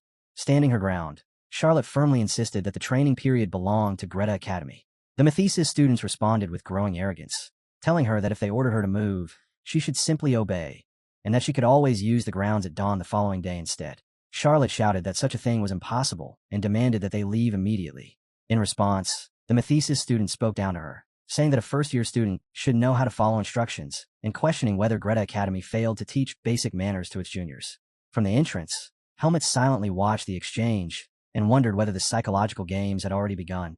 As the atmosphere grew increasingly tense, he stepped forward with casual confidence and remarked that they were behaving exactly as they had been taught. He then told Charlotte not to show any consideration to thugs who strutted around as though they were superior to everyone else. The Methesis students fell silent in shock for a brief moment before one of them angrily demanded to know what he meant. Remaining completely calm, Helmut replied that if they understood his words, they should move aside, then questioned whether they were incapable of comprehending even something as simple as that. The Methesis students immediately flew into a rage, demanding to know who Helmut thought he was to call them thugs and fools. Helmut answered calmly that he had said nothing incorrect.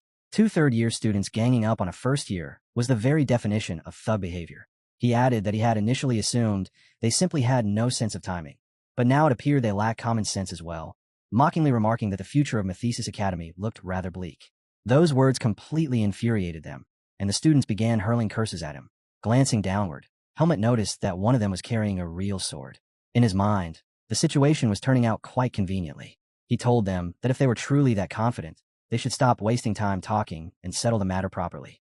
Continuing to provoke them, he challenged them directly and ordered them to come at him together. He even asked whether they were afraid, while privately thinking that if he suffered moderate injuries, it could serve as a perfectly natural reason to withdraw from the tournament. At that moment, Helmut sensed a sudden change in the surrounding mana. A cold feeling ran through him, accompanied by a strange and unexplainable discomfort. Following the flow of mana, he identified the source at the far end of the courtyard, where Professor Dwayne was quietly watching the entire scene unfold. Helmut muttered that their eyes might have met, though he could not tell whether that impression was real or merely his imagination. Irritated, he reflected that ever since the incident involving Leon, Professor Dwayne had kept a close watch on him. Although Aaliyah's artifact concealed his presence, someone of the professor's level might still be capable of sensing the faint trace of demonic energy mixed into his vis. The feeling of being observed made Helmut hesitate. Before he could do anything further, the Methesis students reassessed the situation and proposed a fair match instead, a one-on-one duel, with a loser leaving without complaint. Helmut briefly considered withdrawing from the matter, but Charlotte immediately spoke up, declaring that this was exactly the outcome she had wanted, even though her nervousness was plainly visible. Before Helmut had a chance to change his mind, Charlotte told him to stand back, because she would handle it herself. The response caught him by surprise. He found himself wondering whether she had always possessed such a combative side. Charlotte quietly muttered that she needed to stop them personally, believing that Helmut's involvement would only make the situation escalate further. One of the Methesis students stepped forward, and Helmut retreated, leaving Charlotte and a third-year student standing face-to-face in a one-on-one confrontation. As the duel commenced, both fighters stepped into position on the sparring grounds, and Charlotte immediately stayed on guard after noticing that her opponent carried an unusually long sword. The instant the match began, the Mathesis student rushed at her and unleashed a strike packed with killing intent, his blade flashing forward at terrifying speed. Charlotte only just managed to parry the attack, and the force of the collision rattled her arms with violent shock while the sword's overwhelming reach pushed her backward. She could not understand how he was able to wield such an enormous weapon with such freedom. Although the sword's length made his swings broader and easier to read, getting close enough to counterattack proved extremely difficult. Every effort to advance ended with her being forced back, leaving her unable to enter effective striking range, and she silently cursed as her frustration continued to grow. Understanding that charging in carelessly would only place her directly within his attack zone, Charlotte narrowly evaded a sweeping slash that passed just above her eyebrow and left a thin line of blood. Pulling away at the last possible moment, she tightened her expression as she realized that, despite this being a duel, her opponent had no hesitation about injuring her. The Mathesis student immediately launched another attack, and Charlotte remembered advice she had once received from Senior. When facing a larger opponent, aim for the ankles and disrupt their balance. The exchange grew even fiercer, and she was driven backward again. But then, to the astonishment of everyone watching, Charlotte suddenly lowered herself, slipped behind her opponent, and successfully entered striking distance. Without wasting the opening, she committed to the attack and aimed directly at his ankle. Just as her blow was about to connect, the duel was suddenly stopped. Instructor Allen had stepped in, standing at the edge of the field with visible anger as he demanded to know what they were doing.